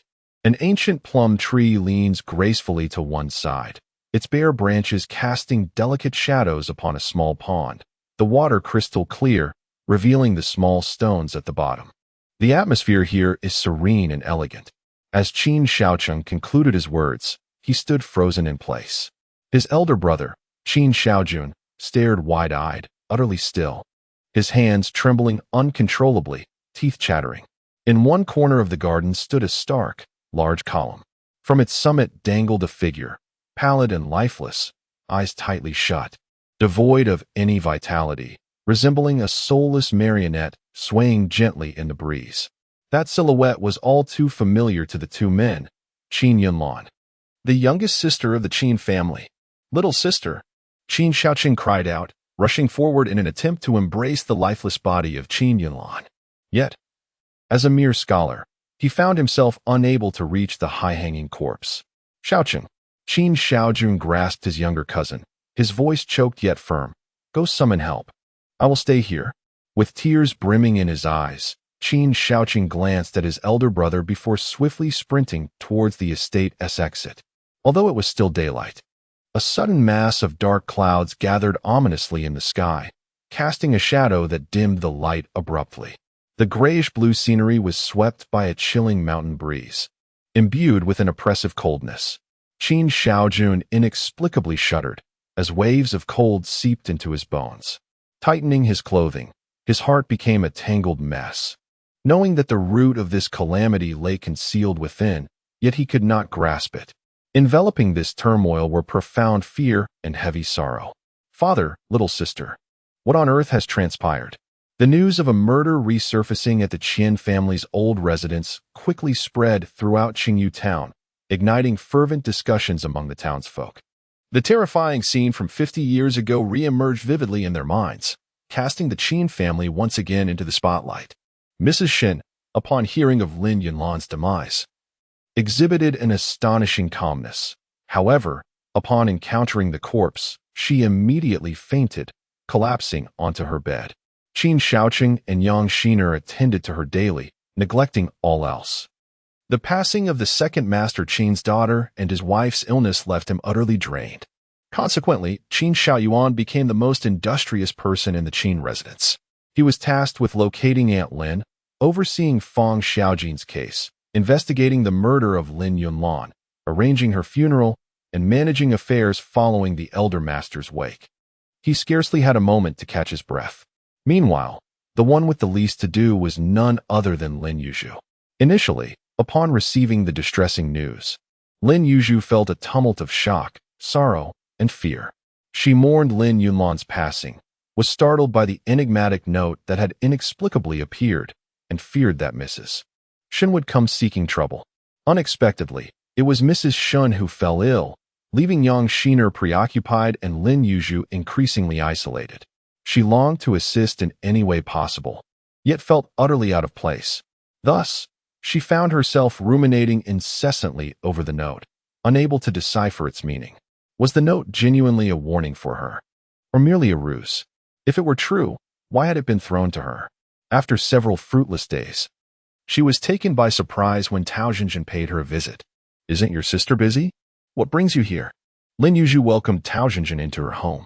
Tao Zhenzhen's countenance revealed profound fatigue, her voice notably more hoarse than usual. There is no need for you to attend to me, sister. I come with a matter to entrust to you, she stated before hastily departing. Sister, please feel free to give instructions. I shall dedicate myself wholeheartedly to the task. Lin Yuzhu replied, taking the tea from Xiao Xiang's hands and placing it before Tao Zhenzhen. With a weary smile, Tao Zhenzhen remarked, You have seen the state of affairs at home. I could have managed, and there was no need to trouble you. However, this morning my husband suddenly fell ill, and I found myself in a genuine state of disarray, leading me to seek your assistance. It is but a trifling matter concerning the 2 mourning halls. My father-in-law passed away under unfortunate circumstances, and Yunlan's demise was equally mysterious, resulting in virtually no visitors to pay their respects. Thus, you need not worry about receiving guests. It is merely the upkeep of the lights in these 2 locations that requires attention. It is but a small task. I shall certainly lend my aid. Rest assured, sister. I will see to it properly, Lin Yuzhu responded earnestly. There is another matter, Tao Zhenzhen continued, regarding the individual who leapt over the wall from your courtyard that day. I have dispatched someone to investigate, but there are no leads. I wonder if it might have been someone from the estate who was clandestinely admitted? I have entrusted this issue to Steward Qin. As for your side, I have intensified the patrols during the early morning and late evening. And I have also assigned a few particularly observant maids to keep watch. You may rest easy. Thank you, sister. Lin Yuzhu expressed her heartfelt gratitude. I shall take my leave now. With that, Tao Zhenzhen hurriedly arrived and just as swiftly departed. Accepting Tao Zhenzhen's request, Lin Yuzhu did not dare to delay and set out for Shiyun Pavilion that very evening. The Shanyun Pavilion no longer resembles the desolate scene of overgrown weeds and cobwebs of yesteryears. It is now pristine, with flowers and plants arranged in harmonious order. Within the morning hall, the lights burn brightly, and the items are meticulously placed, each in its proper position. It appears that the matron in charge has executed her duties with commendable diligence. After offering incense and burning joss paper, Lin Yuzhu carefully inspected the surroundings, issuing a few reminders before turning to head towards the resting place of Qin Yunlan. Though Qin Yunlan was a young life cut short tragically, her untimely demise occurring under sinister circumstances, she would traditionally not be brought indoors. However, the Qin family had recently endured a series of bloody incidents. Far removed from the realm of ordinary affairs, Qin Shaojun, mourning his younger sister's unjust death, chose to forego customary rituals, opting instead to honor her memory according to his own wishes, placing the coffin in the small courtyard where Qin Yunlan had lived, with the mourning hall set up in the same location. By the time Lin Yuzhu arrived, dusk was descending, nearly enveloping everything in darkness. The locust tree in the courtyard loomed like a massive, shadowy specter. Despite the hastily arranged mourning hall, it was adequately equipped for the occasion. Lin Yuzhu circled the space, finding no faults in the arrangements. After exchanging a few words with the matron, her gaze caught sight of Xiaochan. "Has the eldest young mistress permitted your release?" Lin Yuzhu inquired with a smile. After the loss of Qin Yunlan, Xiaochan had faced punishment, being locked away, with Madame Shen indicating plans to sell her off.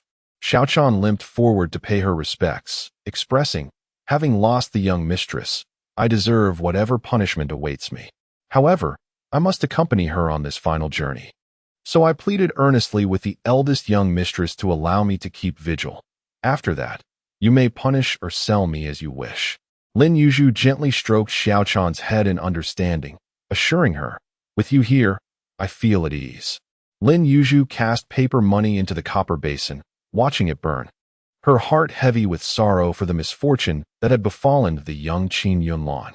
Overwhelmed by emotion, tears streamed down her cheeks as she murmured, "Little sister Yunlan, though our acquaintance has been brief, I know you to be a delightful girl.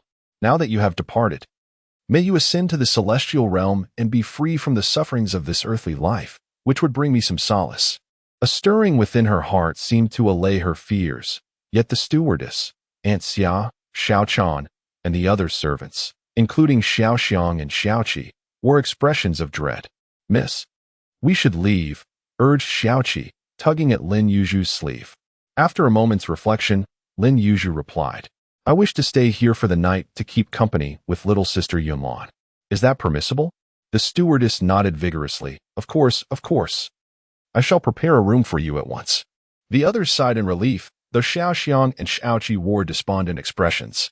The courtyard where Qin Yunlan had resided was modest, and with the makeshift mourning hall set up, there were scarcely any quiet rooms left. Thus, Lin Yuzhu settled into the very room where Qin Yunlan had lived. Lying on the bed, her thoughts ebbed and flowed, robbing her of sleep. As the night deepened, she found herself still wide awake, a thirst for tea awakening within her. She called out twice, but received no response.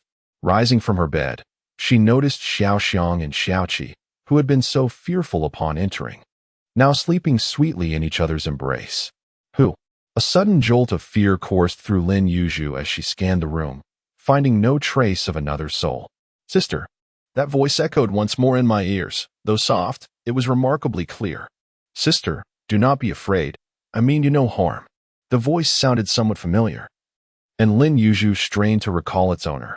"Sister, it is Yunlan," the voice continued. "I am leaving now, but I wanted to come and see you before I go." Yunlan. A shiver ran down Lin Yuzhu's spine, yet it was fleeting, as calmness soon enveloped her. For reasons unknown, she felt little in the way of fear. "Is there something you wish to convey? I am grateful for the care you provided me during those days. Now, I must depart and share a few words with you." The voice paused momentarily. "Sister, I cannot predict how my situation will unfold, but you must remember this. From now on, be wary. Do not judge people or situations solely by their appearances, lest you be exploited. If the opportunity arises, you must relocate." "Relocate? Where to?" Lin Yuzhu inquired in confusion. "Leave the Qin family, Yunlan's voice began to fade, like a kite drifting farther into the sky. Sister, please look after my sister-in-law. Lastly, forgive our mother. Her voice gradually vanished into the darkness. Yunlan, please, be clearer. Lin Yuzhu found herself shouting unintentionally. Miss. The drowsy Xiaoqiu rubbed her sleepy eyes against the wall and murmured, Who are you calling? Xiao Xiang had already risen, lighting the candle on the table. Yawning, she asked, Miss, would you like some tea? What? Both women were instantly alert. Miss Yunlan. Xiao Chu curled up in the corner with the blanket, her eyes scanning the surroundings. Searching for something, Xiaoxi retreated to the couch, squeezing in beside her. Do not frighten us, dear. To their surprise, Lin Yuzhu quickly interjected. She spoke a few words and has already departed. Only then did they exhale in relief. What did Miss Yunlan want with you? She inquired. Lin Yuzhu hesitated momentarily before responding. She expressed her gratitude for my care and requested that I look after Sister Exener. It had always been the second young mistress who attended to Miss Yunlan, so it seemed she was indeed aware of this. Xiaoxi suggested, since Miss Yunlan has left, let us also retire for the night. Xiao Chu turned onto her side, closed her eyes, and drifted back into slumber. You silly girl.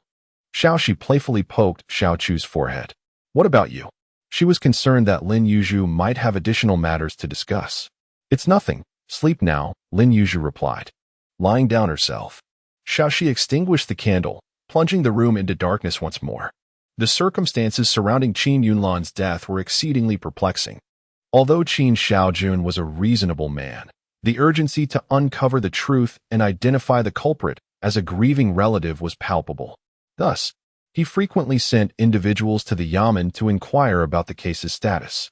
However, the reports they received were consistently devoid of leads or progress, leading to further sighs of frustration and heartache. While the Qin estate was shrouded in sorrow, an unsettling incident was simultaneously unfolding in Qingyu town. Qingyu town is enveloped by 3 majestic peaks, with a grand avenue winding through the center, flanked by homes. The entrance and exit of the town are marked by the verdant Shaofeng on one end and the resplendent Qiyufeng on the other.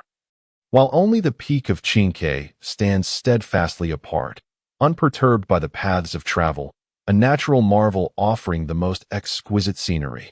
One day, as dusk descended and the serene blue twilight enveloped the landscape, a solitary figure hurried along the mountain path of Zhaofeng. His attire, faded and worn, betrayed his modest means, and he bore a small bundle on his back, his visage etched with urgency. He must reach his destination before nightfall. In his murmured soliloquy, his pace quickened considerably. However, fate was unkind, for as he traversed the mid-slope of Zhaofeng, the last vestiges of sunlight vanished entirely, plunging him into the embrace of night. What now? Glancing at the impenetrable darkness surrounding him, panic seized him. Rumors of unrest in Qingyu town had reached his ears, prompting his early departure. Yet he found himself ensnared by the very fears he sought to evade. In desperation, he retrieved a tinder and lit a small candle, its feeble flame flickering against the starlit void as he groped his way forward. He stumbled on uneven terrain, each step a precarious balance between the depths of the abyss and the solidity of the rocks. After a brief interval, a gust of night wind swept over him, causing an involuntary shiver. Should he continue onward? Yet here he was, precariously perched on the mountainside, flanked by rugged stones on one side and a sheer cliff on the other, with no thicket to offer a night's refuge. Resolute, he pressed forward. Just as he was about to take another step, a lantern appeared, wavering and ethereal, drawing closer to him. Who is it? A jolt of fear coursed through him, cold sweat beading on his brow. Do not approach. I possess little silver, he found himself uttering involuntarily, clutching his bundle tighter and leaning against the nearby rock. The lantern halted 3 paces away. And who might you be? In the pitch-black night, where could one possibly venture? The melodious sound emanating from behind the lantern was unmistakably that of a woman. To my relief, it turned out to be an elder sister. I am Su Ming, a young man hailing from a neighboring county, en route to my aunt's residence in Qingyu town. Regrettably, I am running late and have yet to arrive. I wonder what brings this lady to this place at such an hour. How peculiar for a solitary woman to be here at this time. Understanding this, I offered a respectful bow to the figure shrouded in darkness. I resumed my journey, cautiously stepping past her, but alas, my foot landed upon a round pebble, and I stumbled, landing unceremoniously on the ground. The candle flickered and extinguished. A soft chuckle from the woman floated through the night air, clear yet gentle. "I beg your pardon," I stammered, my face flushed with embarrassment as I awkwardly rose to my feet. "I must take my leave." "Wait a moment, young sir," the woman called after me. "Do not be afraid." She smiled lightly. "It seems this is your first visit to Qingyu town. The path ahead is rather treacherous. If you continue on this way, you may arrive at your aunt's home with a bruised visage." Taken aback, I found myself at a loss for words. The lady continued, "If you do not mind, you may stay at my home for the night, and set out on your journey anew with the dawn." This is too much. I quickly shook my head, noting that she ventured out alone to fetch medicine, indicating the absence of an adult male in her household. It would hardly be proper for a man of my stature to impose upon her hospitality, potentially inviting scandal. Having discerned Su Ming's thoughts, the woman remarked, "At home, there is an elderly couple to look after things. Should you choose to visit my abode, you may rest alongside the old servant, though it may be a slight inconvenience for you." Hearing of the old servant, Su Ming cast a glance at the serpentine mountain path ahead, hesitating momentarily. Suddenly, an elderly man, his hair and beard streaked with gray, hastened towards them. Who might this individual be? Upon laying eyes on Su Ming, his expression turned unfriendly. Su Ming, feeling a twinge of trepidation under the old man's gaze, stammered. The woman presented the medicine to the elder, explaining, "He is merely a traveler." With the sky darkening and the treacherous path ahead, I thought to offer him shelter for the night. "Indeed," the woman nodded, ceasing further discourse as she continued onward with her lantern. "Young man," the elder stated, "if you wish to avoid a perilous tumble before reaching the town, you would do well to follow me." Reflecting on this, Su Ming bowed respectfully to the elder, expressing his apologies for the inconvenience. He trailed behind the two as they shifted directions. Naturally, Su Ming shared a room with the elder. The fatigue of a day's journey surged through him the moment his head met the pillow, rendering his eyelids heavy and unyielding. Without regard for whether the elder was awake or asleep, Su Ming reclined on the bed. In a haze, an unfamiliar fragrance enveloped his senses, deepening his drowsiness, and he felt himself sinking into a gray abyss, powerless to extricate himself. Rubbing his eyes, he carelessly opened them, only to be met with astonishment. Where was the house? Where was the bed? In that moment, he found himself sprawled on the damp ground, the earthy scent invading his nostrils. A glance around revealed that he was indeed within a natural cave. Where are the people? He pondered. Using all his strength, Su Ming crawled up from the ground, his complexion gradually turning pale. In a moment of bewilderment, he scanned his surroundings, and what he beheld caused his scalp to tingle with shock. Before him, under the dim light, stood two mounds of earth, one large and one small. Lin Yuzhu pondered for a long time over Qin Yunlan's words, regrettably realizing that while leaving the Qin residence was not difficult, departing at this moment was utterly impossible.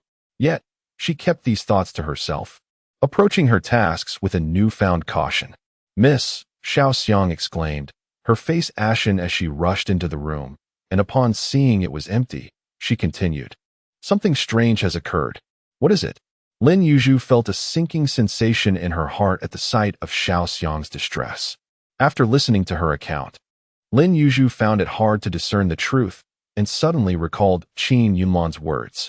Is Sister Xiner still in the second madam's room, tending to her medicine?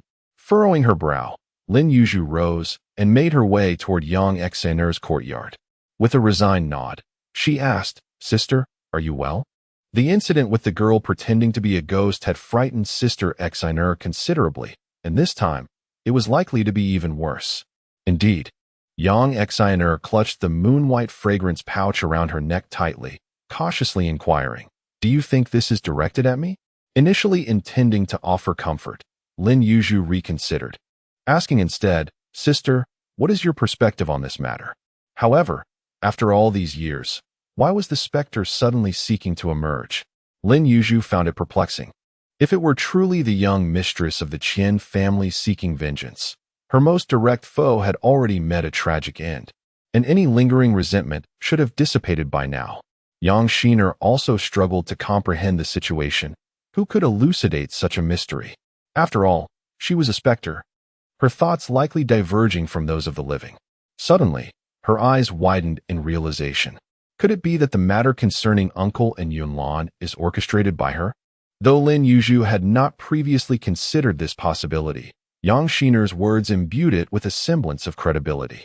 Indeed, Yun Shiyi was evidently no ordinary being who could summon her and request her assistance. Yet, the truth of the matter was not something that could be unraveled by mere conjecture among a few individuals. The circumstances at present were entirely abnormal. Perhaps one ought not to adhere too rigidly to conventional reasoning in such a case. Sister, I wish to visit the location mentioned by young Master Su. What? Yang Shiner exclaimed, taken aback. You intend to venture out to investigate? How can that be allowed? You are but a young lady.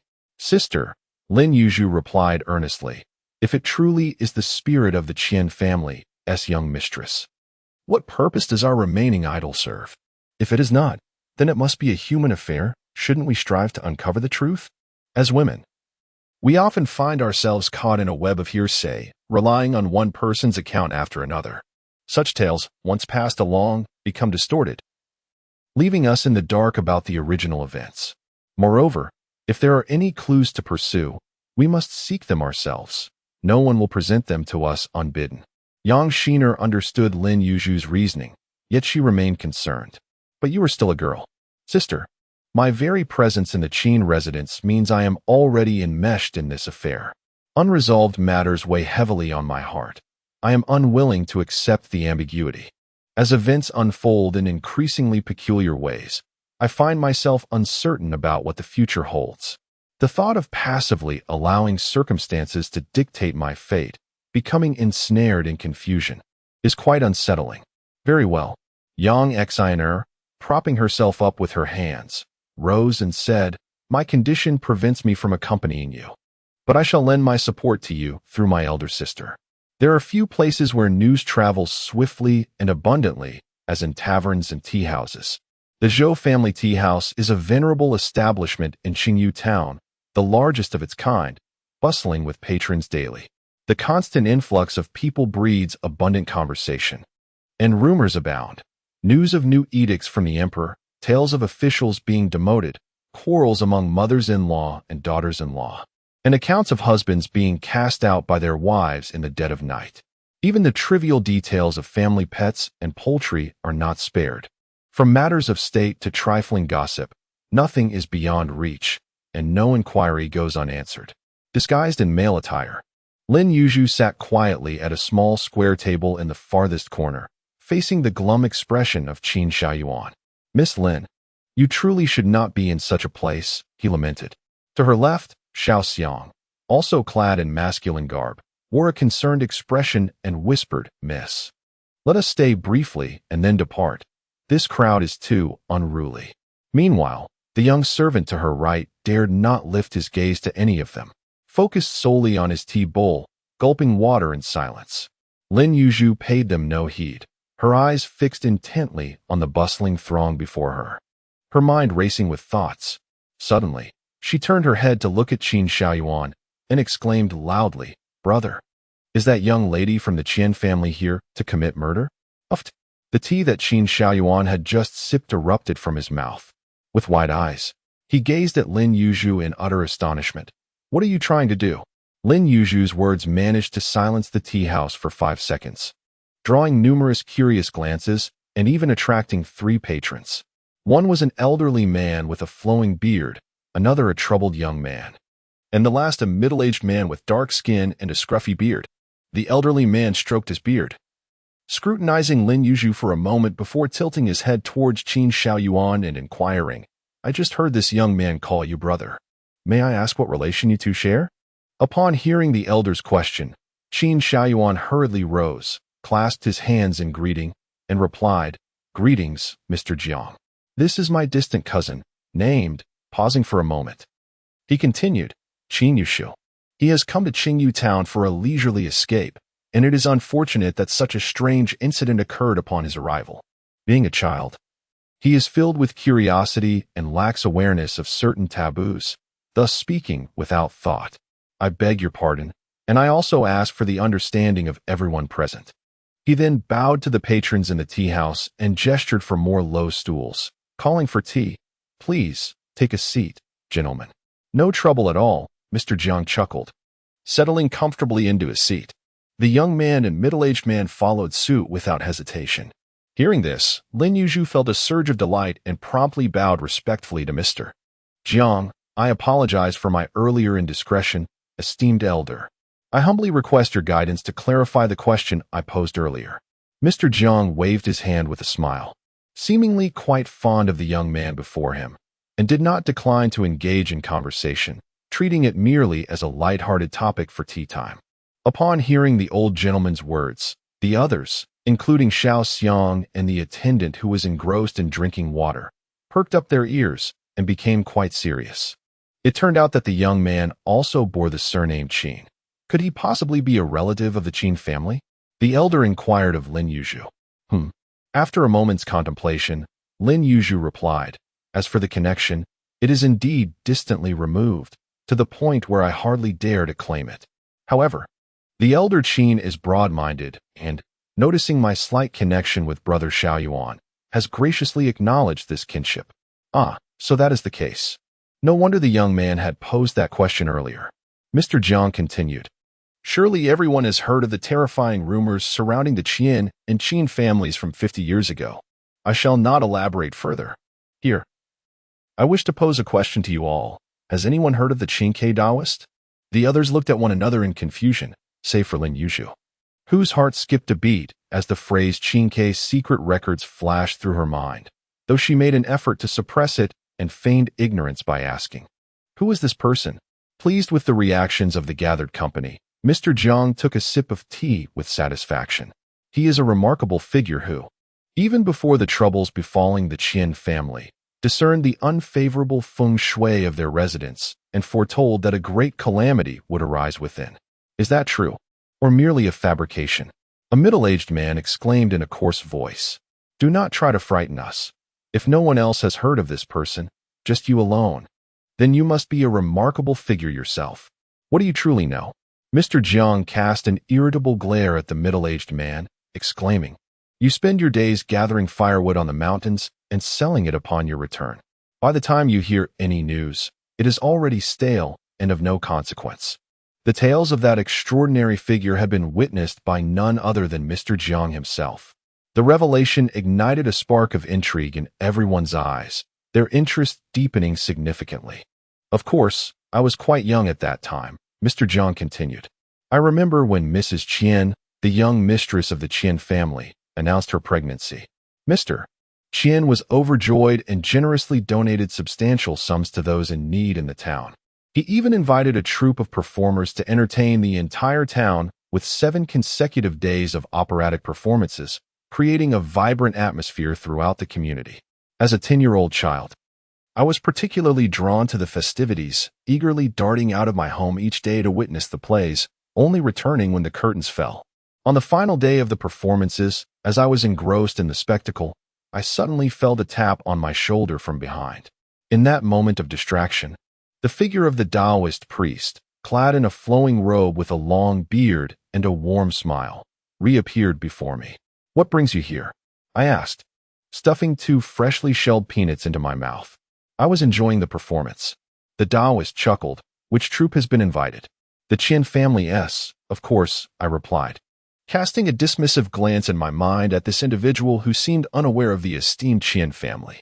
"Is it not the owner of the grand estate at the foot of Qin Peak?" "Indeed, who else could it be?" The Taoist's brow furrowed slightly.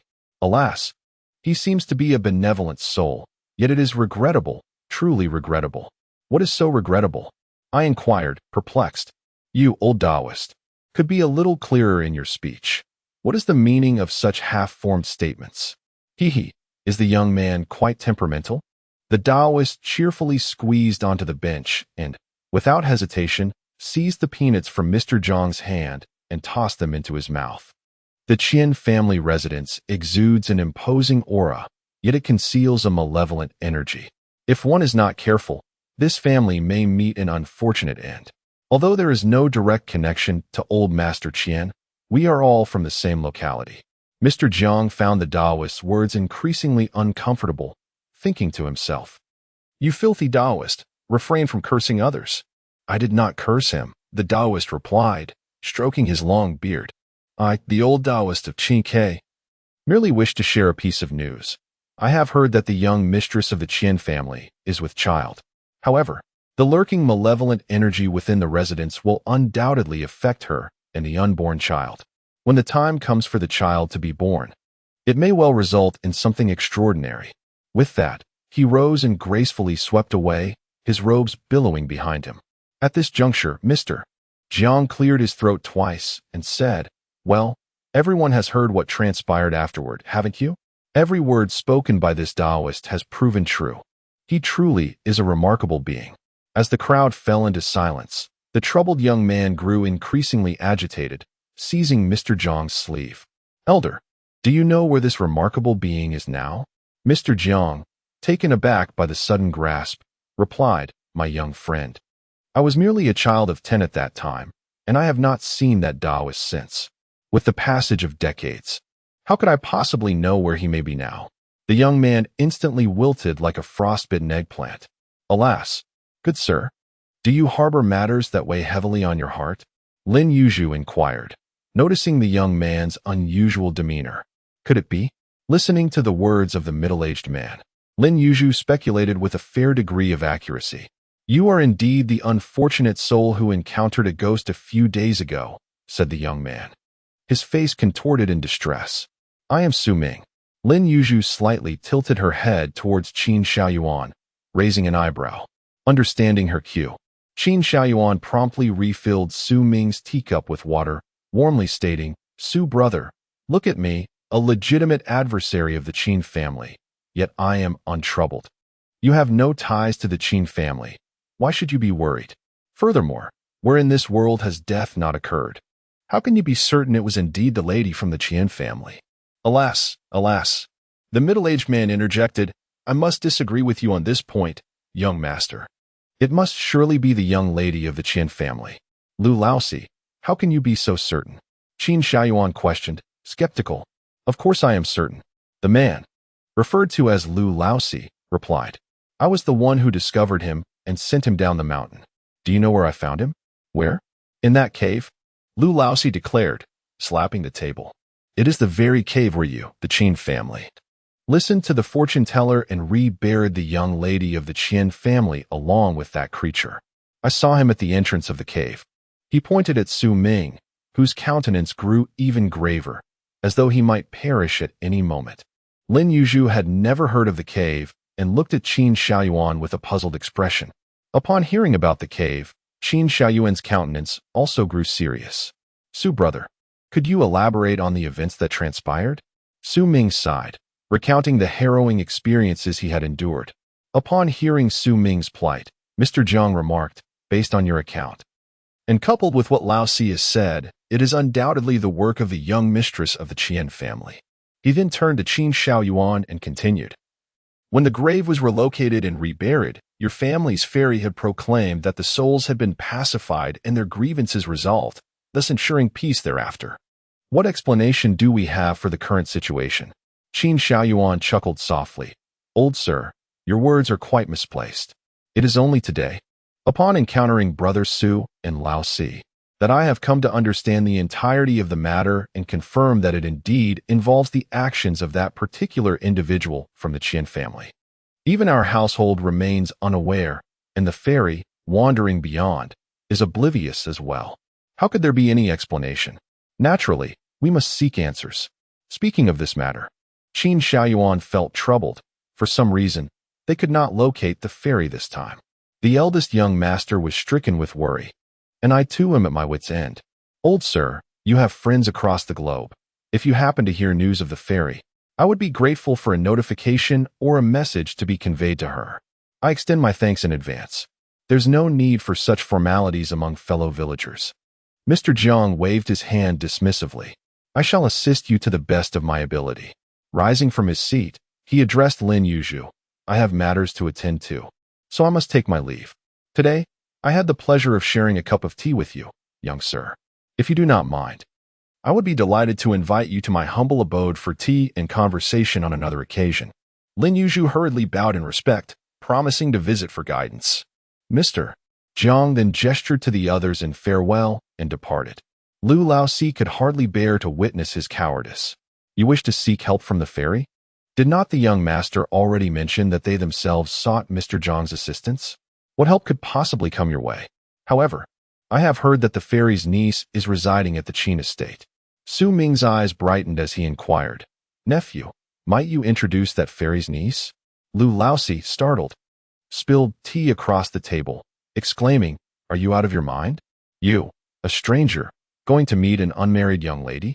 Do you not fear the Qin family might chase you away with sticks? Su Ming's face flushed crimson as he stammered. This is a special circumstance.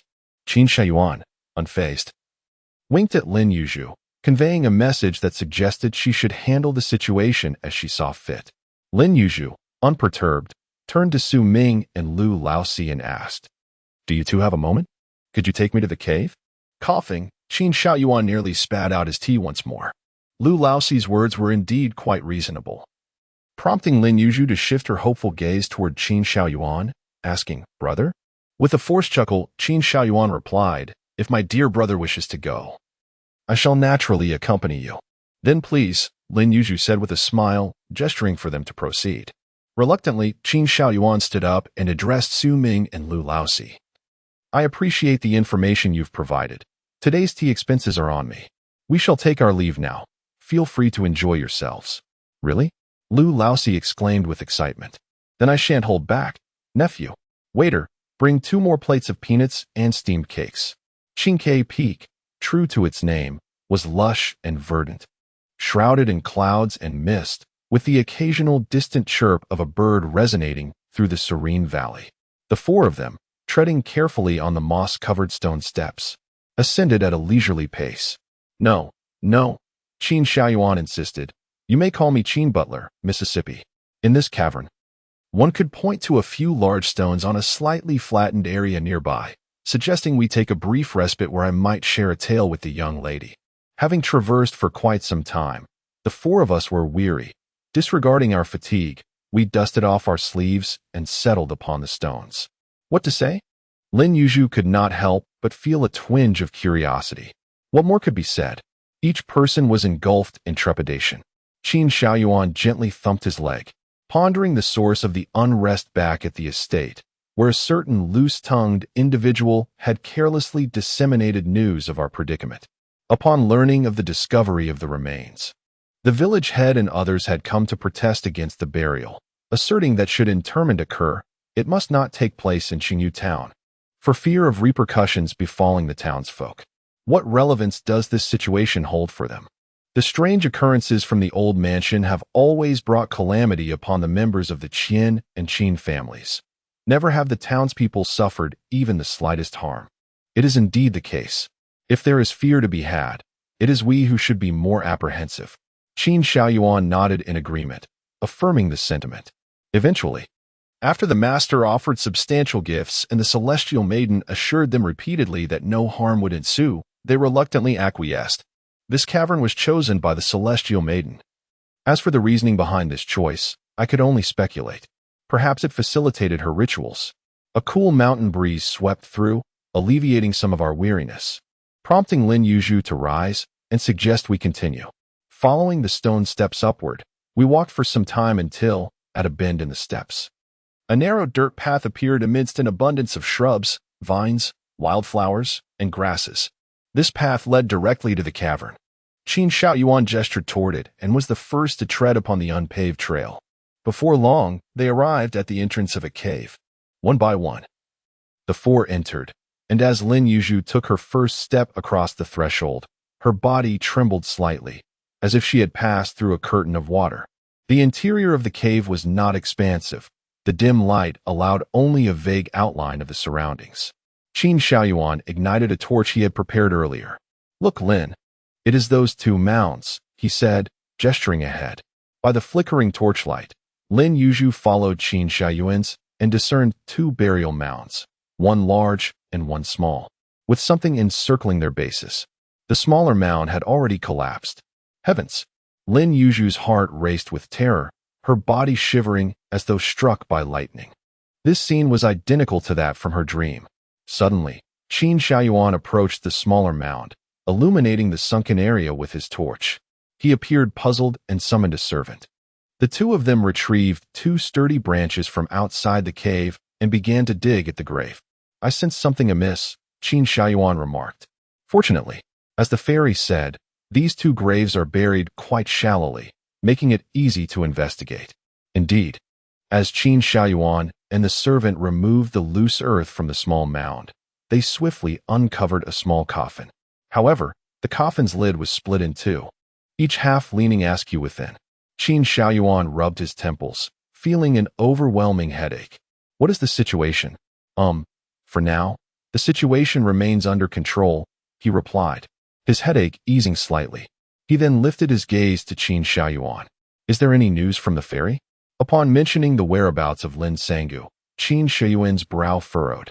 "No, indeed," Qin Shaojun responded. "This matter should not be known to too many at home. Let us keep the matter from uncle and aunt for now. It is perhaps better that Qian remains unaware of her pregnancy. We shall confide only in Shaoqing."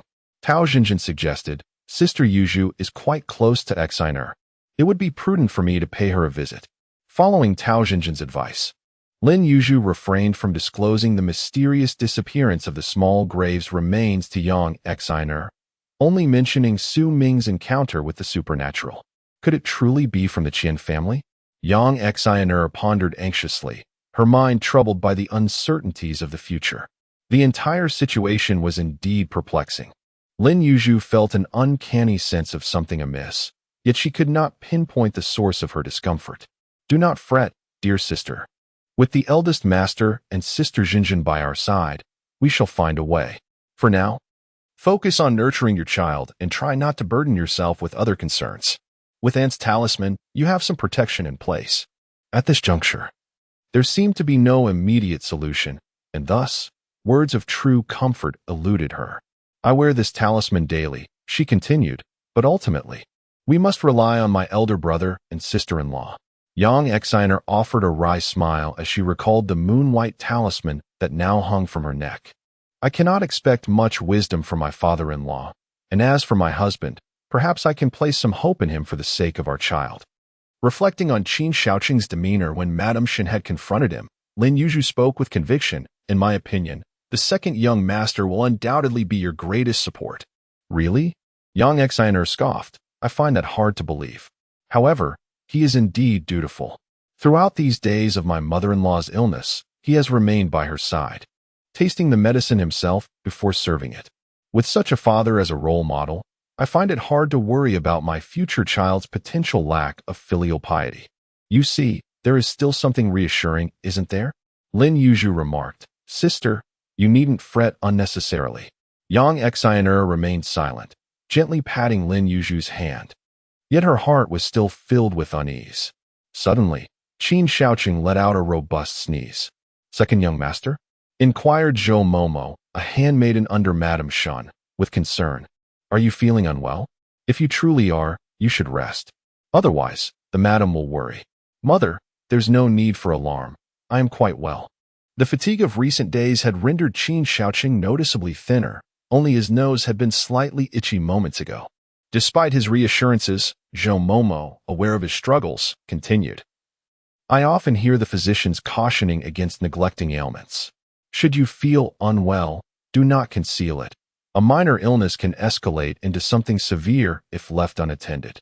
Just look at this household. Two have already fallen ill. If you were to fall ill as well, it would be dire. I understand. It is good that you truly comprehend." "I truly understand.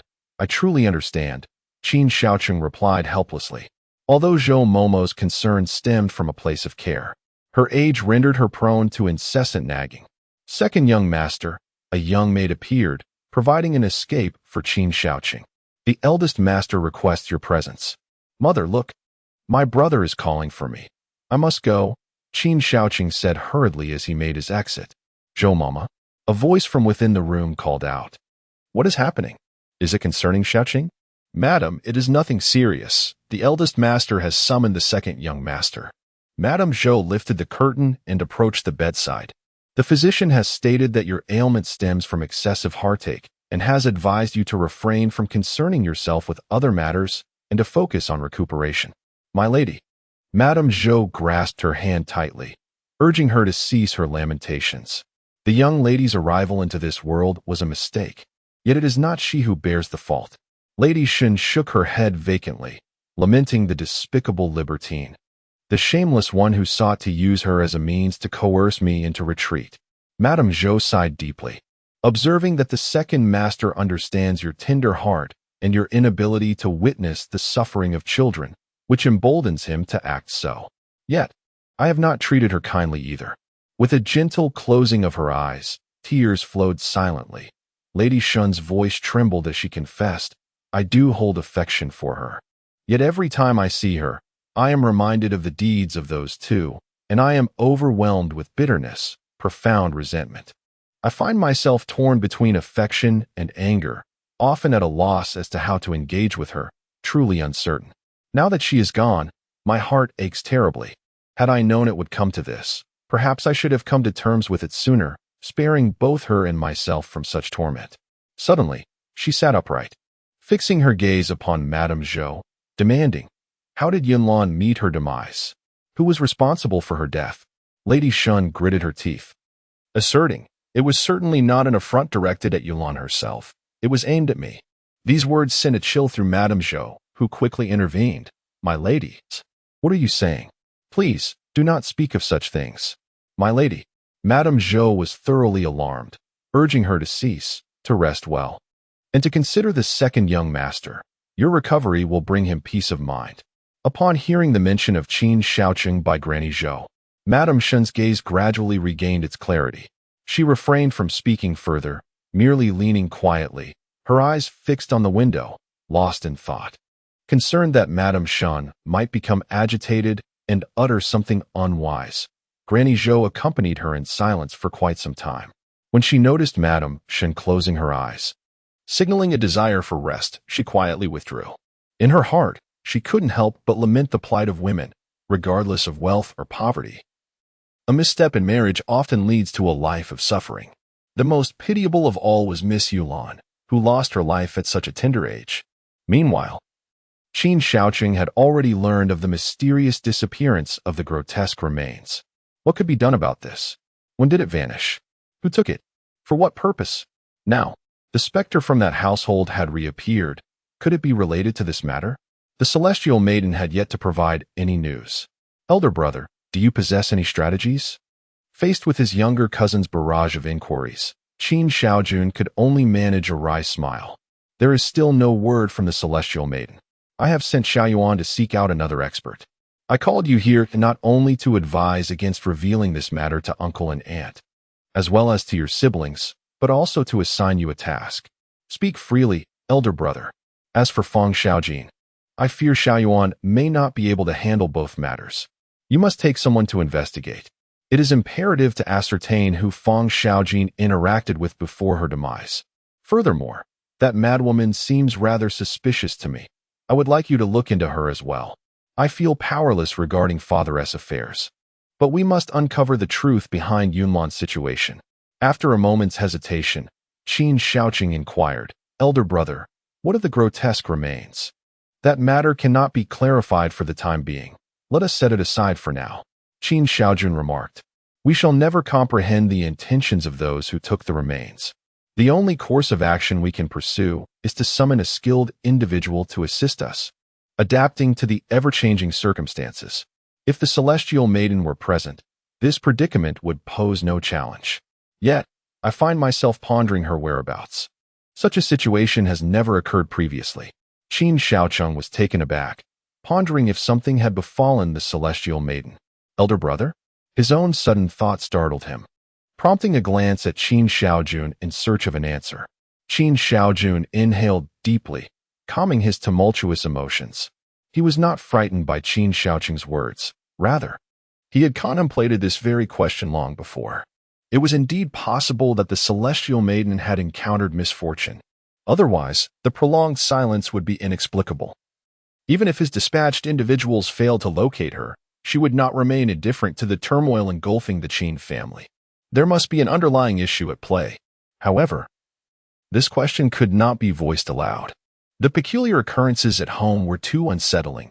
The celestial maiden was the psychological anchor for all within the Qin residence. Her presence brought a semblance of tranquility. Should word of her misfortune emerge, chaos would surely ensue. Elder brother is correct. I am merely overreacting, Qin Shaojun conceded apologetically. I shall make preparations to investigate forthwith. Do not mention it. We are family. There is no need for such formality. I shall ensure everything is arranged with our mother. Qin Shaojun replied with warmth. Qin Shaojun smiled at his brother, clasped his fist in salute, and proceeded to prepare for his departure. It is worth noting that the case of the small gold piece, although under the scrutiny of the authorities, had seen Qin Shaoyuan diligently following up. Yet, there had been little progress on either front in recent days. Qin Shaojun was apprehensive that his efforts might be in vain this time as well. However, since his elder brother had already spoken, he could not decline, especially considering that the matter concerning Fang Xiaojin was intrinsically linked to Yunlan's demise, a responsibility he could not shirk. Even if he returned empty-handed, he would have at least made a diligent effort. The officials had withdrawn their guards from Fang Xiaojin's residence. Yet the site, stained by death and tragedy, remained shunned, with even the village chief merely glancing at it hurriedly during daylight. Consequently, as Qin Shaojun entered the house with 2 attendants, he attracted considerable curiosity from the onlookers. Silently burning a few joss papers, Qin Shaojun murmured, "Though we are strangers to one another, your death is likely connected to my younger sister.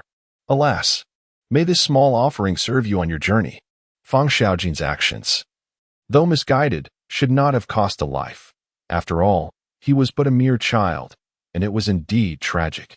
Observing the last piece of paper money slowly turn to ash, Qin Shaojun stood to leave, only to notice that the bold onlookers who had gathered by the door swiftly vanished from sight. Those lingering at a distance also withdrew their heads, disappearing into the shadows. It is only natural for people to be both curious and reluctant to become entangled in such morbid affairs. After a moment's contemplation, he resolved to investigate another matter first. "Have you verified the claims made by Fang Xiaojin's aunt?" Qin Shaojun inquired of his attendants. "We have confirmed it. The information is fundamentally accurate," replied one of them. "Named Qiu Shi. And have you located the individual who first encountered the madwoman?" Qin Shaojun continued. "Lead the way. I wish to speak with Lu Laosi." "Young master, why has the eldest brother suddenly decided to investigate this madwoman? Previously, he did not mention it to Steward Qin," Qiu Shi questioned, somewhat puzzled. "At present, the second wife is in dire need of assistance, so why has the eldest son dispatched the second son to investigate matters? You witnessed the events of that day." Qin Shaojun exhibited no undue suspicion, yet the madwoman's bite on my elder brother was ferocious, akin to that of one confronting an avowed enemy. "My brother is a meticulous individual, always mindful of the subtleties in every situation. He must have taken note of the madwoman's behavior. However, with an abundance of pressing matters at hand, and with the subsequent realization that the madwoman had no connection to Fang Xiaojin, he refrained from sending Xiaoyuan to inquire further. Ultimately, the affairs concerning Yunlan took precedence. Presently, with Yunlan's situation seemingly stagnant and an ominous wind stirring in the town, it is only natural for him to seek clarity on these peripheral issues." Qiuzhen's expression suddenly turned serious. "Second young master, I have sensed something peculiar over the past few days." "Indeed?" Qin Shaojun replied, puzzled. "I perceive that the eldest son's demeanor towards Steward Qin seems slightly altered from before. I cannot articulate the precise nature of this difference. But regarding Steward Qin's handling of Miss Yunlan's disappearance, I can't shake the feeling that he has been somewhat sluggish, contrasting sharply with his usual decisiveness." "How so?" Qin Shaojun asked, unperturbed. "Steward Qin was trained by our elder master and embodies his authoritative manner. He does not shy away from harshness when necessary. Initially, I mentioned to my brother how many had been tortured in the search for the missing lady. Yet, aside from the frantic second wife who interrogated a few attendants, Steward Qin has shown leniency, never resorting to violence against anyone during the investigation. Yunlan's whereabouts remain shrouded in mystery. If she has indeed been taken by nefarious individuals, any rash actions on their part could endanger her further. Such matters are rarely without careful consideration. The paramount strategy is to ensure she remains secure and does not flee. However, how can one achieve such stability? If the second madam creates a disturbance, the entire household would soon be aware of the young lady's disappearance. The immediate priority should surely be to ascertain who is responsible without delay. Time is of the essence, and those involved may very well have already escaped. Moreover, if one wishes to avoid drawing suspicion that could harm the young lady, they might adopt a faade of leniency while maintaining strictness behind the scenes. Yet, although Steward Qin has neither relaxed nor tightened his grip, his demeanor has been consistently tepid. While to the untrained eye this may seem inconspicuous, those who have dealt with him for any length of time might sense an underlying peculiarity. Your conjecture lacks concrete evidence. Shaoyuan, being the product of his uncle's tutelage, undoubtedly possesses his own methods of operation. As you can see, the outcome merely points to a diligent daughter-in-law's involvement. Had it been as you suggest, and a group summoned to confront her early on, it is likely that the daughter-in-law would have been frightened away, leaving us with no leads to Yunlan's whereabouts. If she were to flee, it would only heighten suspicion against her. Qiushi interjected unexpectedly.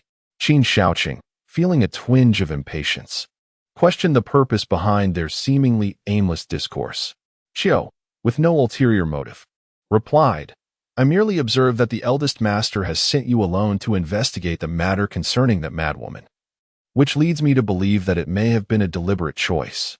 Thus, I wish to advise you that should you encounter Steward Qin, it is best to refrain from discussing certain matters and to communicate directly with the eldest master.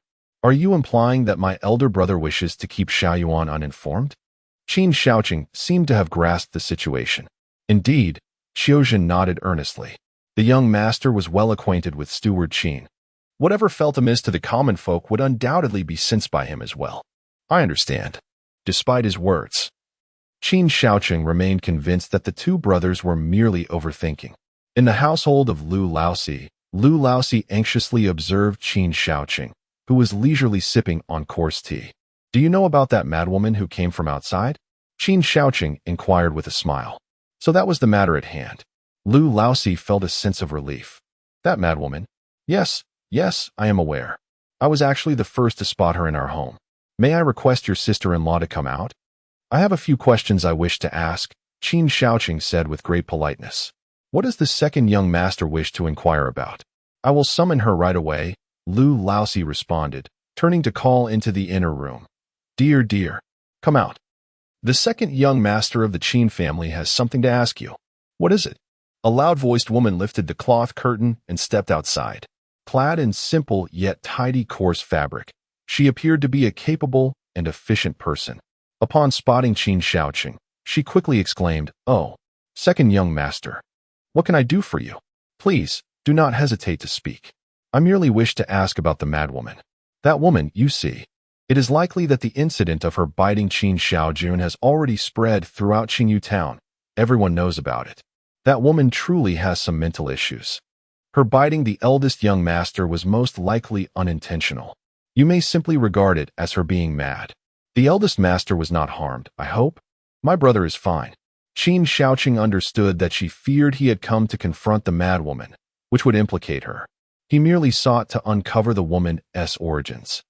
Having heard that it was his elder sister-in-law who first discovered her, hence, he inquired, There is no need for you to be anxious, elder sister-in-law.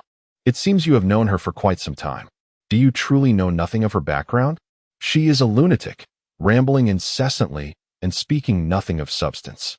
I have listened to her, and her incessant mutterings revolve around her son. I surmise she has lost him. Her husband, she has never mentioned. Where is her home? The wife of Lu Laozi pondered deeply for a moment, then recalled, on several occasions. She mentioned that her son loves Shuanghua Bing. I remember this delicacy is sold at an old shop in a town of the neighboring county, the only one that offers it. Perhaps that indicates her origins. Well, it hardly seems appropriate to dwell on a few words, Lu Laosi remarked, taking the silver with a grin that resembled a blooming flower. It is only right. Qin Shaojun rose, exchanged polite remarks, and departed with the Qiu brothers. Second young master, the Lu family matron must have been mistaken. Shuanghua Bing is quite distant. Located in the county town of the neighboring area. Second madam requires assistance. I believe I can manage this task alone, Qiuzhen volunteered. Qin Shaojun was in agreement with this notion and nodded in acceptance of Qiuzhen's proposal. When away from home, one must exercise caution in all matters. As they conversed, a young servant rushed forward, breathless and agitated, exclaiming, second young master, I have found you. Quickly, what is it? Take a moment to catch your breath and speak slowly, Qin Shaojun instructed. Upon observing the demeanor of the young servant, Qin Shaojun hastened towards the Qin residence without further inquiry. At this moment, the small flower hall in the back courtyard of the Qin estate was enveloped in an eerie tranquility, akin to the stillness before an impending storm. Earlier, the day had promised fine weather. The sun shone lazily yet pleasantly. After enduring a spell of stifling heat, Yang Exiner had taken Lin Yuzhu for a stroll around the back courtyard. Feeling a bit fatigued, the two friends had settled in the flower hall to rest. Coincidentally, Tao Zhenzhen, noticing the agreeable weather, had accompanied Qin Shaojun for a leisurely outing, also arriving at this spot. Thus, the four of them commenced enjoying tea together. However, this rare moment of tranquil leisure was soon shattered, irreparably fragmented. Just as they were engaged in conversation, a young maid outside called out that the second master had arrived. The four quickly rose to welcome him, only to see Qin Mao enter, accompanied by another individual. Uncle, Qin Shaojun glanced at the person following Qin Mao. Is there something amiss? The newcomer appeared somewhat bashful, taking a small step forward to offer a respectful bow to the gathering. Greetings to the eldest young master. The two young mistresses and Miss Lin. Lin Yuzhu recognized this individual as Rui Ling, who had been dismissed a few months prior due to an incident that had frightened her. It was perplexing how she had returned to the Qin residence alongside the second master. Brother, I am feeling a bit unwell. I shall not intrude any further, Lin Yuzhu stated, sensing an ominous shift in the atmosphere. After speaking, she intended to leave. Yang Exiner, though reluctant, also sensed the tension and, suppressing her curiosity, followed Lin Yuzhu out of the flower hall. I find that unlikely, Yang Exiner remarked, if it truly pertains to you. Why did father not summon you to clarify the matter? Furthermore, to utter words unbefitting of a younger generation. It must be noted that my father lacks the acumen to uncover the truth of the matter. As this conversation unfolded, a few individuals approached with measured steps. Having encountered the second madam, the maids accompanying them offered their respectful greetings. It was none other than Madame Shan, who had long been confined to her bed, now accompanied by a retinue. Mother, Yang Shiner called out. Second madam, Lin Yuzhu performed a courteous bow. Indeed, Madame Shan wore a countenance marked by illness. Her vitality noticeably diminished. However, upon seeing Lin Yuzhu, the atmosphere softened considerably, dispelling the previous tension. From whence do you come? Just from the small flower hall. Yang Shiner replied. Mother, what brings you out of bed today? I have lain for so long that my bones ache. Seeing that the weather is pleasant today, I thought I might take a stroll. Then you have traversed quite a distance. If you are fatigued, you may rest in the small flower hall. Both elder brother and sister-in-law are there, as his father, Yang Shiner, kindly suggested. Madame Shun curled her lips slightly. It seems there are those with ulterior motives who come to me with tidings. The implication left Yang Shiner and Lin Yuzhu both perplexed. Without further elaboration, Madame Shun made her way directly to the small flower hall. Mother, Yang Shiner hastened to follow her. Inside the small flower hall, Qin Shaojun sat with a complexion considerably paler than before, while Tao Zhenzhen wore a gloomy expression. Only Qin Mao bore a subtle smile as he observed the kneeling Ruiling. What play is this? Madame Shun entered, intrigued by the scene before her. Aunt, Qin Shaojun was taken aback at the sight of Madame Shun. Tao Zhenzhen hurriedly rose, offering her seat. "Aunt, please have a seat." Upon raising her gaze, Yang Xin'er and Lin Yuzhu came into view, a glimmer of surprise flashing in their eyes. Yet no further words were exchanged. Lin Yuzhu assisted Yang Xin'er in taking a seat, opting not to occupy the small stool brought by the girl, instead choosing to stand silently behind her. The flower hall was momentarily enveloped in silence due to this matter, with Qin Shaojun and Tao Zhenzhen both rendered mute, their expressions decidedly grim. The revelation struck like a thunderclap, leaving Yang Xin'er and Lin Yuzhu's minds in a state of utter bewilderment. Nai Ruoling as a concubine. This was indeed a chaotic affair. Yet, the countenance of Qin Shaojun and Tao Zhenzhen grew even darker. "Second uncle, are you aware of the family rules?" "I am," Qin Mao replied with remarkable calmness. Mother's dying wish was clear. No man of the Qin family shall take a concubine for life.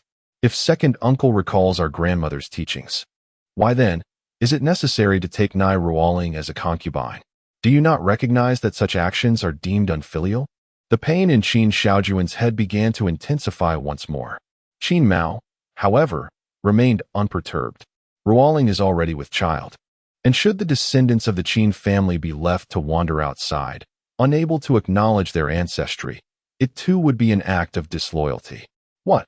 Yang Xin'er exclaimed. "Pregnant?" Tao Zhenzhen gently shook her head, signaling for her to remain silent.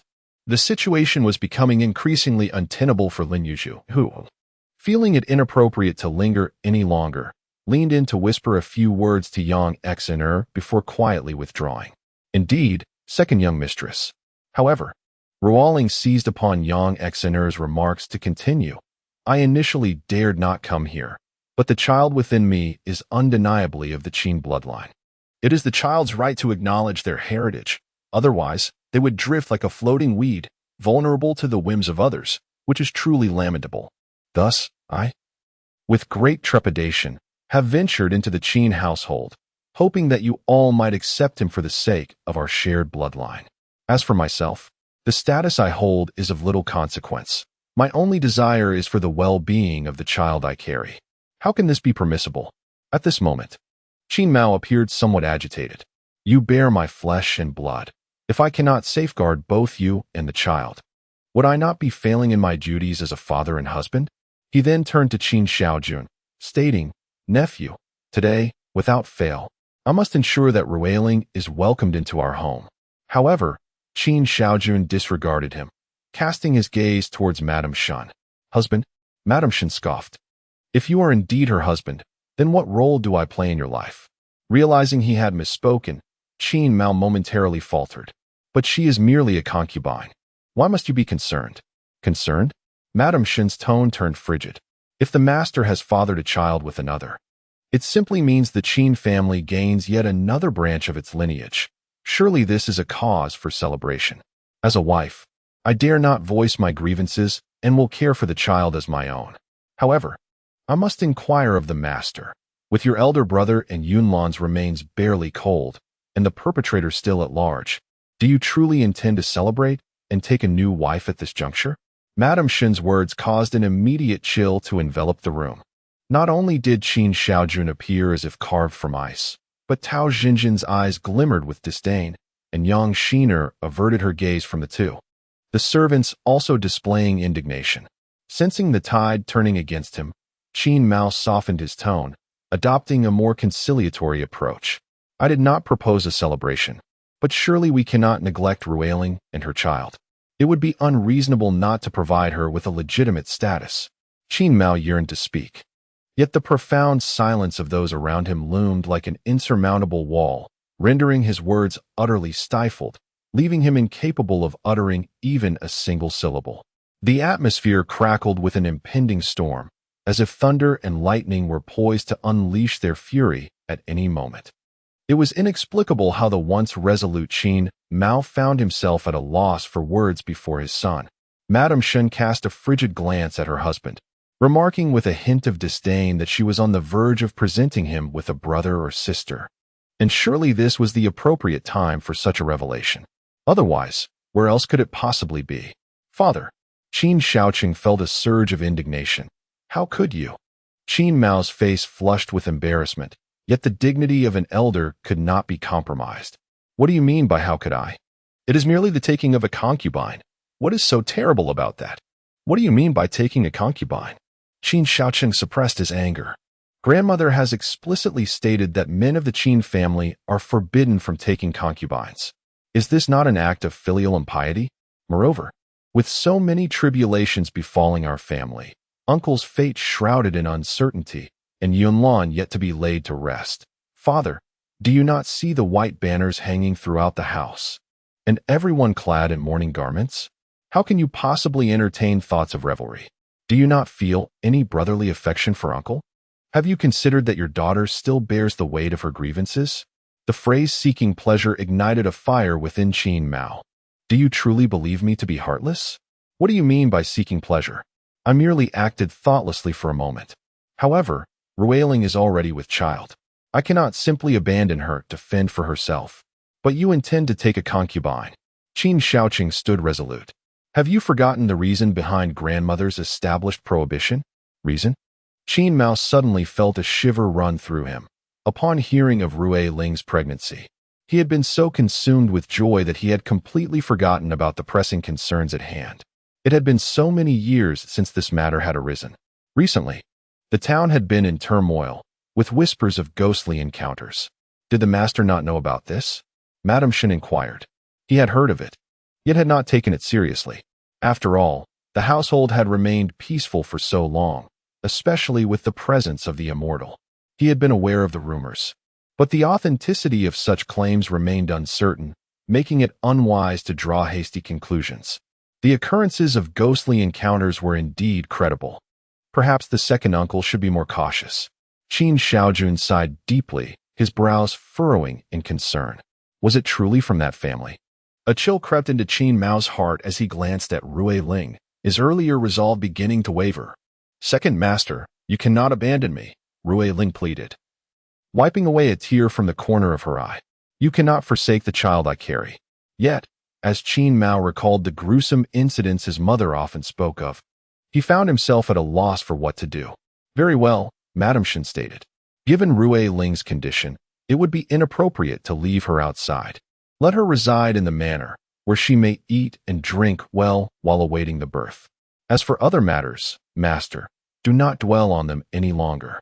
She fixed her gaze on Ruiling for a considerable time, declaring, whether you are satisfied or not, this matter is settled. I concur with aunt's decision, Qin Shaojun replied, his tone icy. I have no objections either, Qin Shaojun added. Though there was no formal acknowledgement, Ruiling had ultimately secured her place within the Qin family, and the child she bore was now assured a measure of protection. Qin Mao asked for little more, simply stating, Ruiling, I am sorry for the distress this has caused you. However, you are well aware of the matters at home. Ruiling offered a respectful nod to Madame Shen, expressing her gratitude to the second matriarch. As long as the child has a place to belong, my own well-being is of little consequence. He, replied Madame Shen. There is no need for thanks. Life stretches ahead of us, and the lessons of the past are well understood by all, yet the future remains shrouded in uncertainty.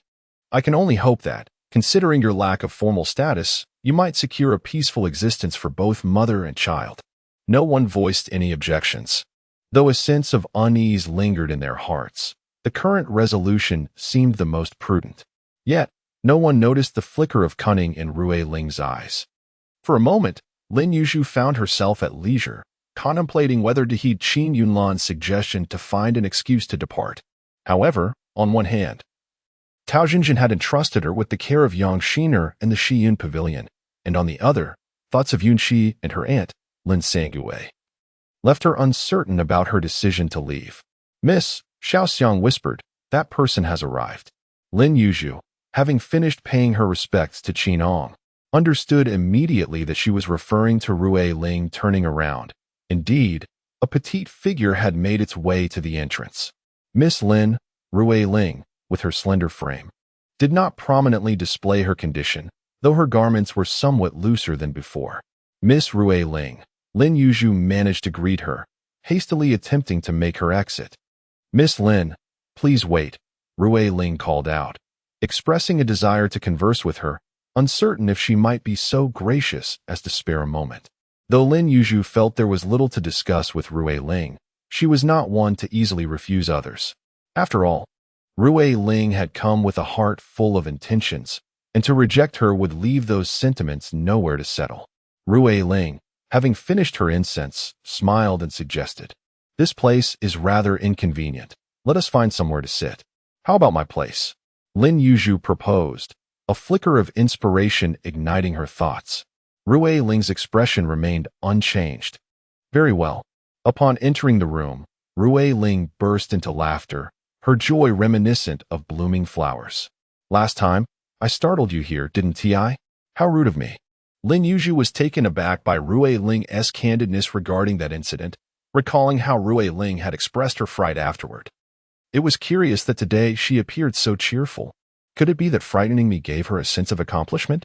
"You have misunderstood, Miss Lin," Rui Ling replied, her laughter fading.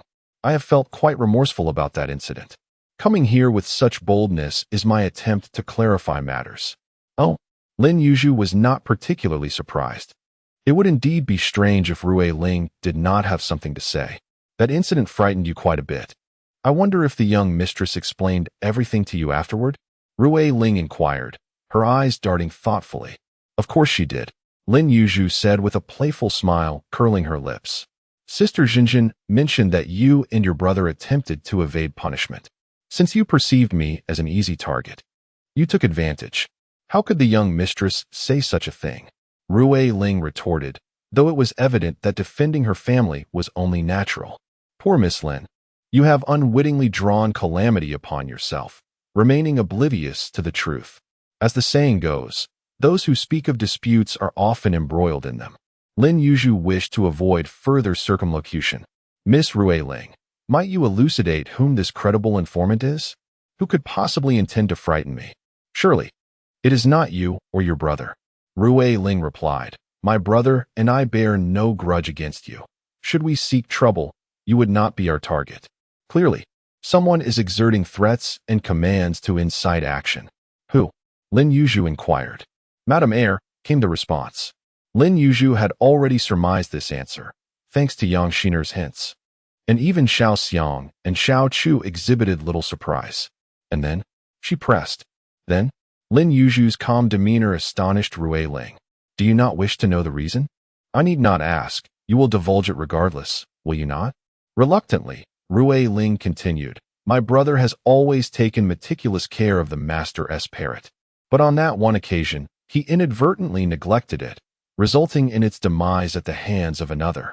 Unable to identify the culprit and fearing the master's wrath, in a moment of desperation, he conceived a plan to exploit a local legend, suggesting that the parrot had perished due to ghostly interference. Initially, the intention was to maintain this charade for a mere 10 days or so.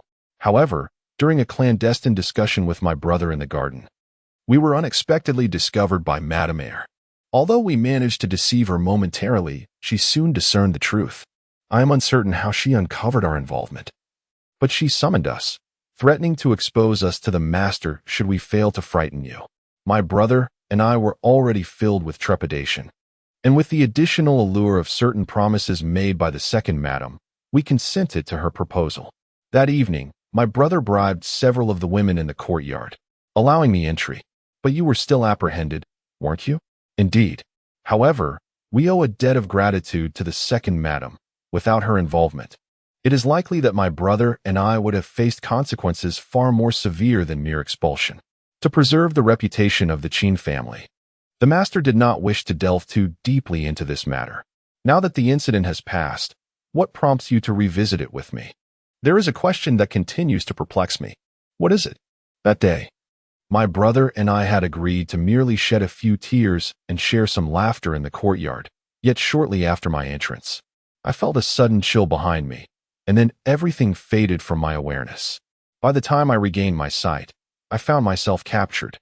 I cannot recall any of the events that transpired in between. Miss Lin, when you approached me previously, I did not deceive you. Isn't that rather peculiar? Certainly. It is strange, And it is precisely this enigma that has left Lin Yuzhu baffled.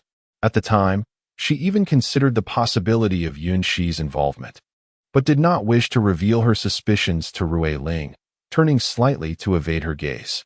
What is your perspective? I believe this matter is inextricably linked to the second madam. Whether she acted directly or enlisted others to do so, it remains evident. Rui Ling spoke plainly. After all, the only individuals aware of my intended visit to your courtyard, aside from my brother, were her. What do you surmise the second madam orchestrated? What else is there to say? Rui Ling felt a surge of excitement. Isn't it simply a case of possession? Possession? Lin Yuzhu was somewhat bewildered. To be honest, my brother and I have pondered over this matter since we left the Qin residence and couldn't make sense of it, so we sought information everywhere. Eventually, a person knowledgeable in certain arts informed us that my condition was indeed a case of possession. Noticing Lin Yuzhu's lingering disbelief, Rui Ling continued, "Consider this, my lady. If it were not a case of possession, why would the master hastily conclude the matter and subsequently forbid anyone, including yourself, from mentioning it again? It is most likely due to the occurrence of such an event that the master feared the revelation of the truth would solidify the rumors of the Qian family's ghosts seeking revenge, which would not only tarnish the Qin family's reputation, but also incite widespread unease among the people, prompting him to suppress the matter vigorously." This reasoning held some merit. Yet Lin Yuzhu remained perplexed. Are you implying that the second madam caused the possession? However, how could the second madam possibly possess such abilities?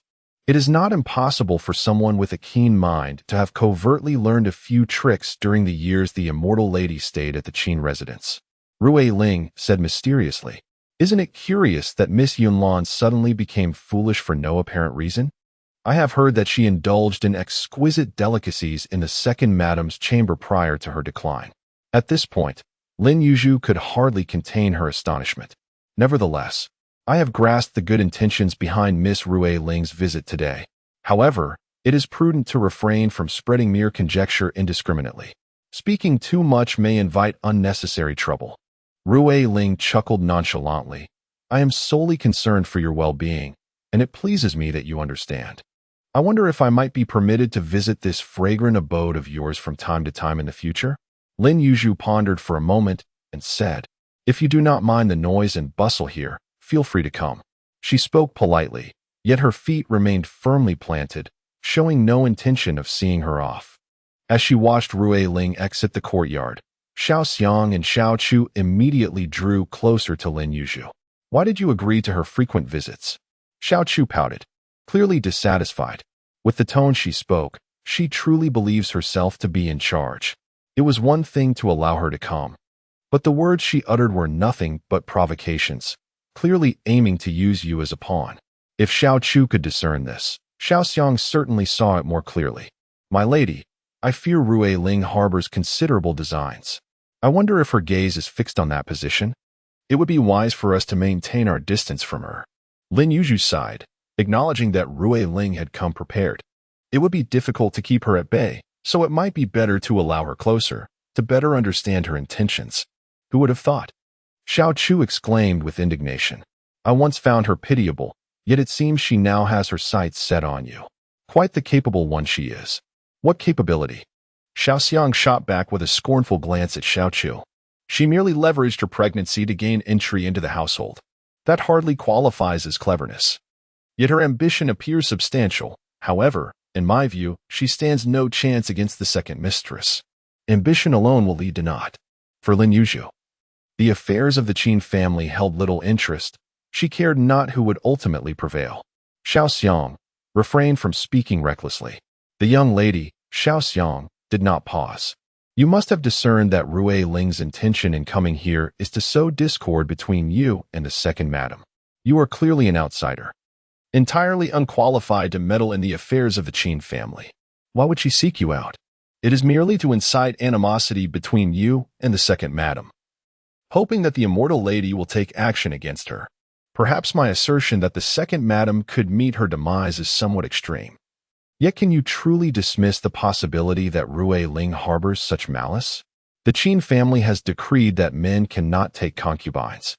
a rule established to prevent the tragic events of decades past from recurring. However, the situation is markedly different when it comes to remarriage. Xiao Xiang's words stirred a chill within Lin Yuzhu. How could she have overlooked this layer of meaning? Does she truly possess such a sinister intent? Xiao Xiang shook her head. I cannot say for certain. If you wish to know more, I can inquire further. In the neighboring county, Shuanghua cake enjoys a modest reputation, and Shaojun quickly uncovered its precise location. You refer to the Shuanghua cake from Yun Pavilion, the innkeeper's attendant enthusiastically remarked. Are you a traveler drawn by the fame of our Shuanghua cake? Its flavor is indeed exceptional. It will not disappoint you. Yun Pavilion?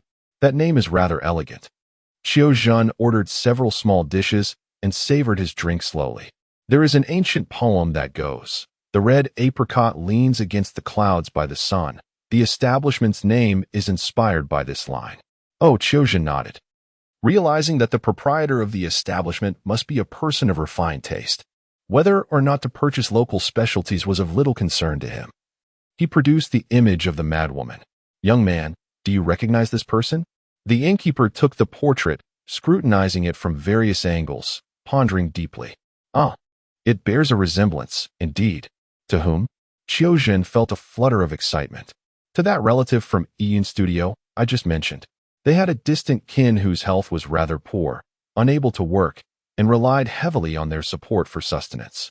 The relative's wife, feeling embarrassed to receive aid without offering anything in return, often came to the shop to lend a hand. After the relative passed away, the wife dedicated herself to working at the shop even more diligently. However, it has been over 6 months since anyone has seen her. Do you know why she has disappeared? How could I possibly know? But Yun Studio reported to the authorities that not only was the wife missing, but her son had vanished as well. Her son? She has a son? Indeed, he is around 7 or 8 years old, quite clever and bright. The owner of Yun Studio even financed his education at a private school. Speaking of this child, the innkeeper's eyes sparkled with admiration. Like his mother, he, too, understood the importance of gratitude, often coming to the shop after school to assist, always remembering to repay the kindness of the owner of Yun Studio in the future. Sir, how did you come by this portrait?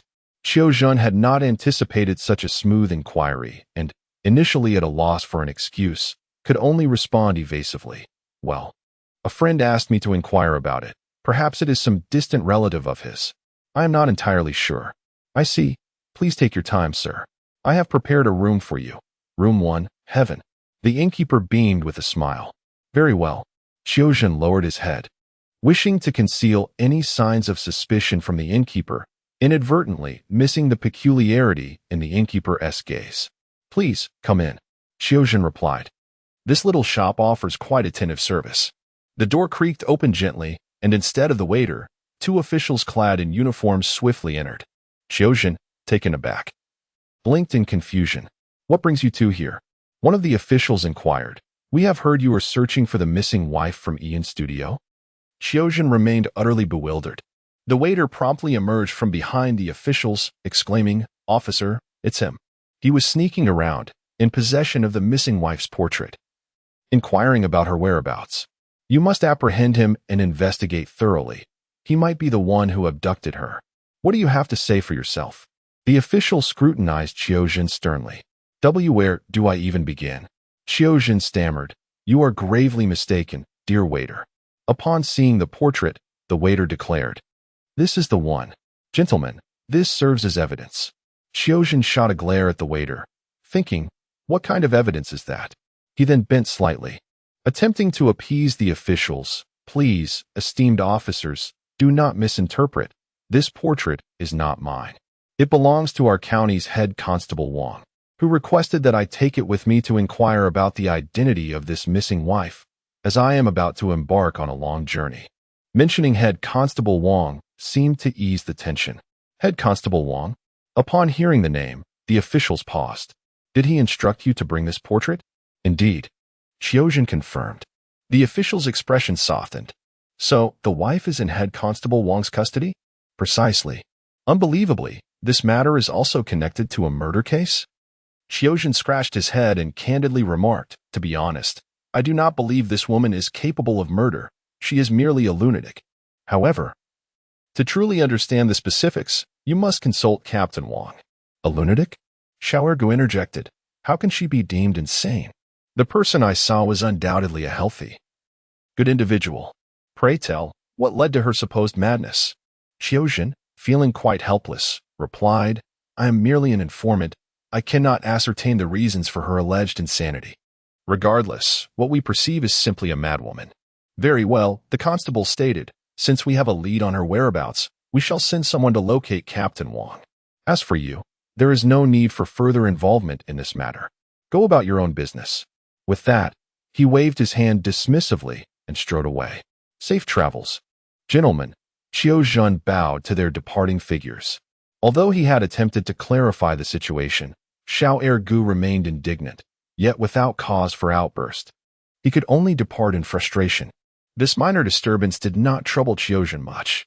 The following day, he proceeded to Yun's studio as planned.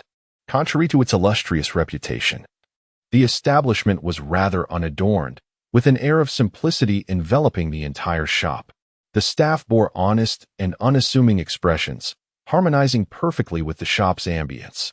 I wish to speak with your proprietor, Qiao said with a smile, and to be candid, I possess some leads regarding the individual he seeks. The attendant, with a look of skepticism, scrutinized Qiao and inquired, what matter are you referring to? I do not quite understand. Qiao then produced a portrait to show the attendant. It is this individual depicted in the image. Having summoned the constable, it is believed that the proprietor of Yun's studio will soon be informed. Concealing the matter further would serve little purpose. After scrutinizing the portrait with great care, the assistant's expression shifted subtly as he raised his hand and said, Please follow me, esteemed guest. Leaving the shop, they traversed a lengthy street and arrived at a modest courtyard with 2 courtyards. The assistant knocked on the door, and upon its opening, he whispered a few words to the servant who stood there. Turning back, he offered a respectful bow to Qiao, saying, Please, you may enter with this young man. I am quite occupied with matters in the shop, so I shall take my leave. Thank you for your understanding. Qiao returned the gesture of courtesy. I appreciate it. Please lead on. The servant guided Qiao into a small hall. Please wait a moment. My master will arrive shortly. With that, he exited, only to return soon with a cup of fragrant tea, saying, Please enjoy at your leisure. Just as Qiao lifted the cup and took a sip, a figure entered the hall.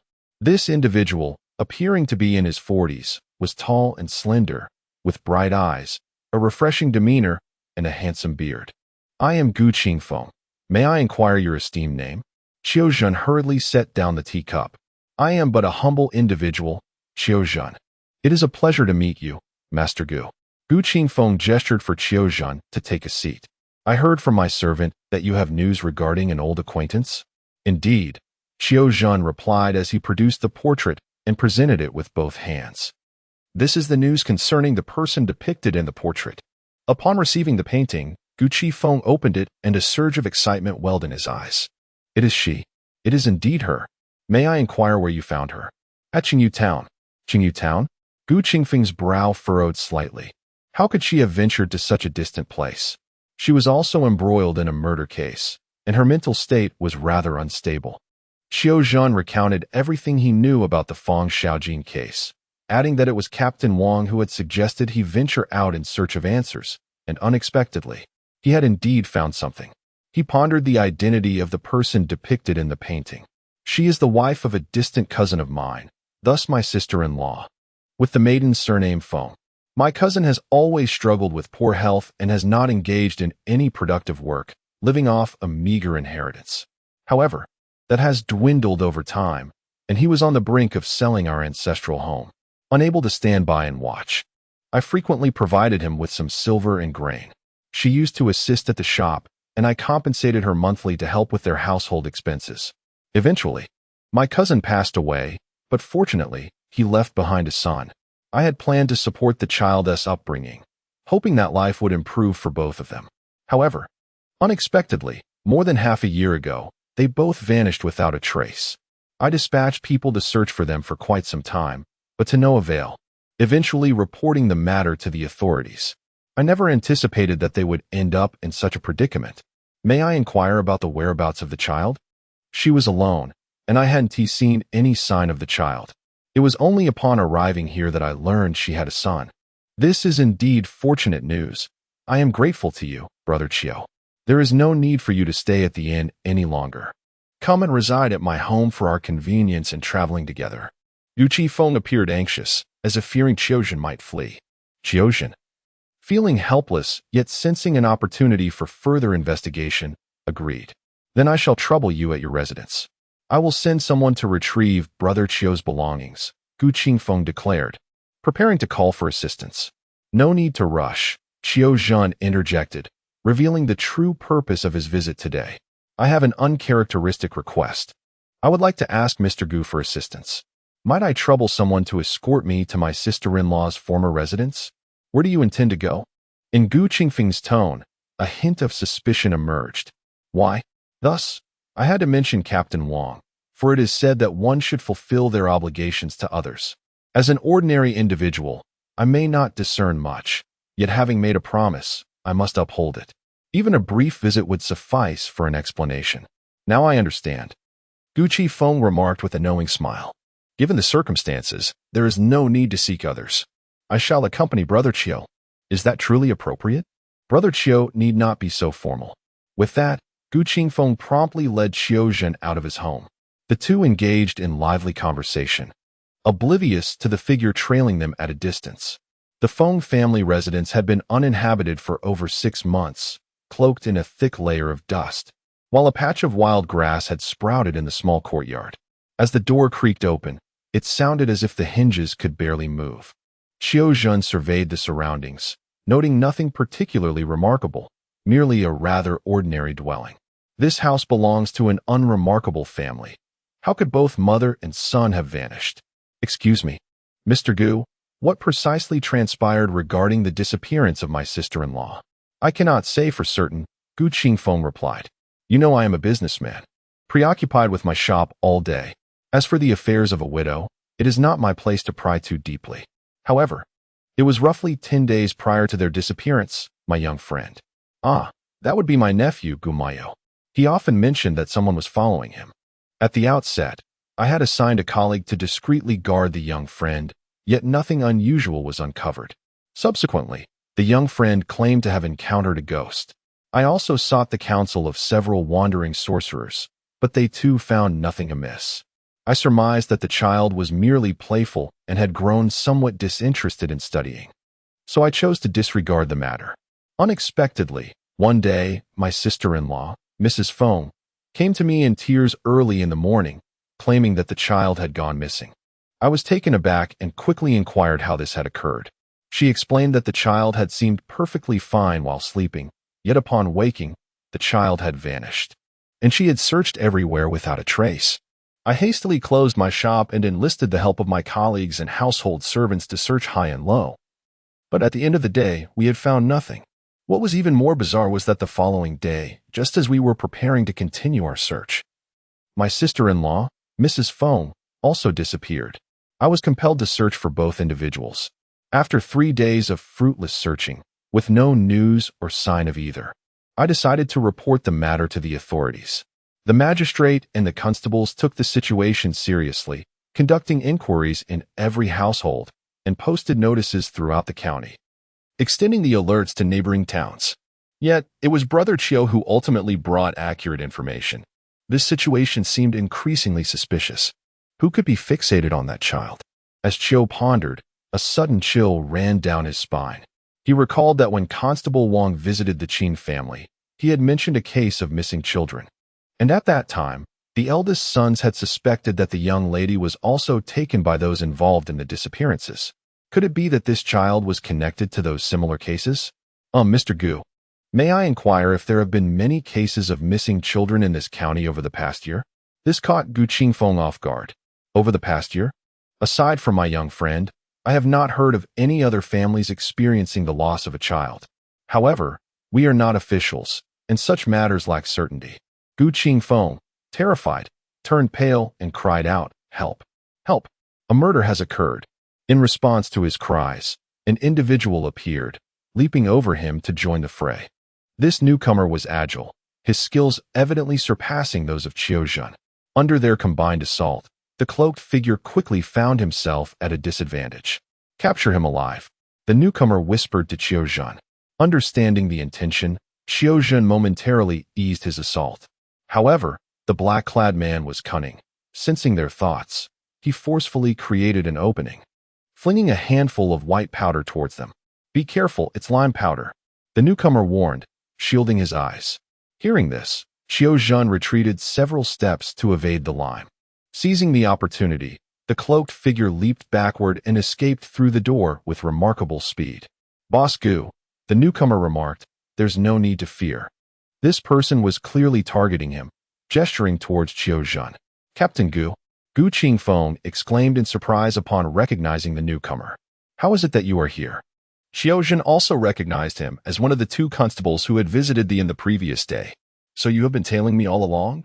Captain Gu did not conceal the truth. Indeed. Did you think we would let you go after your flimsy explanations yesterday? The case of the widow Feng is quite peculiar. We refrained from alarming the snake to observe your actions and discern your true nature. It seems we were not mistaken.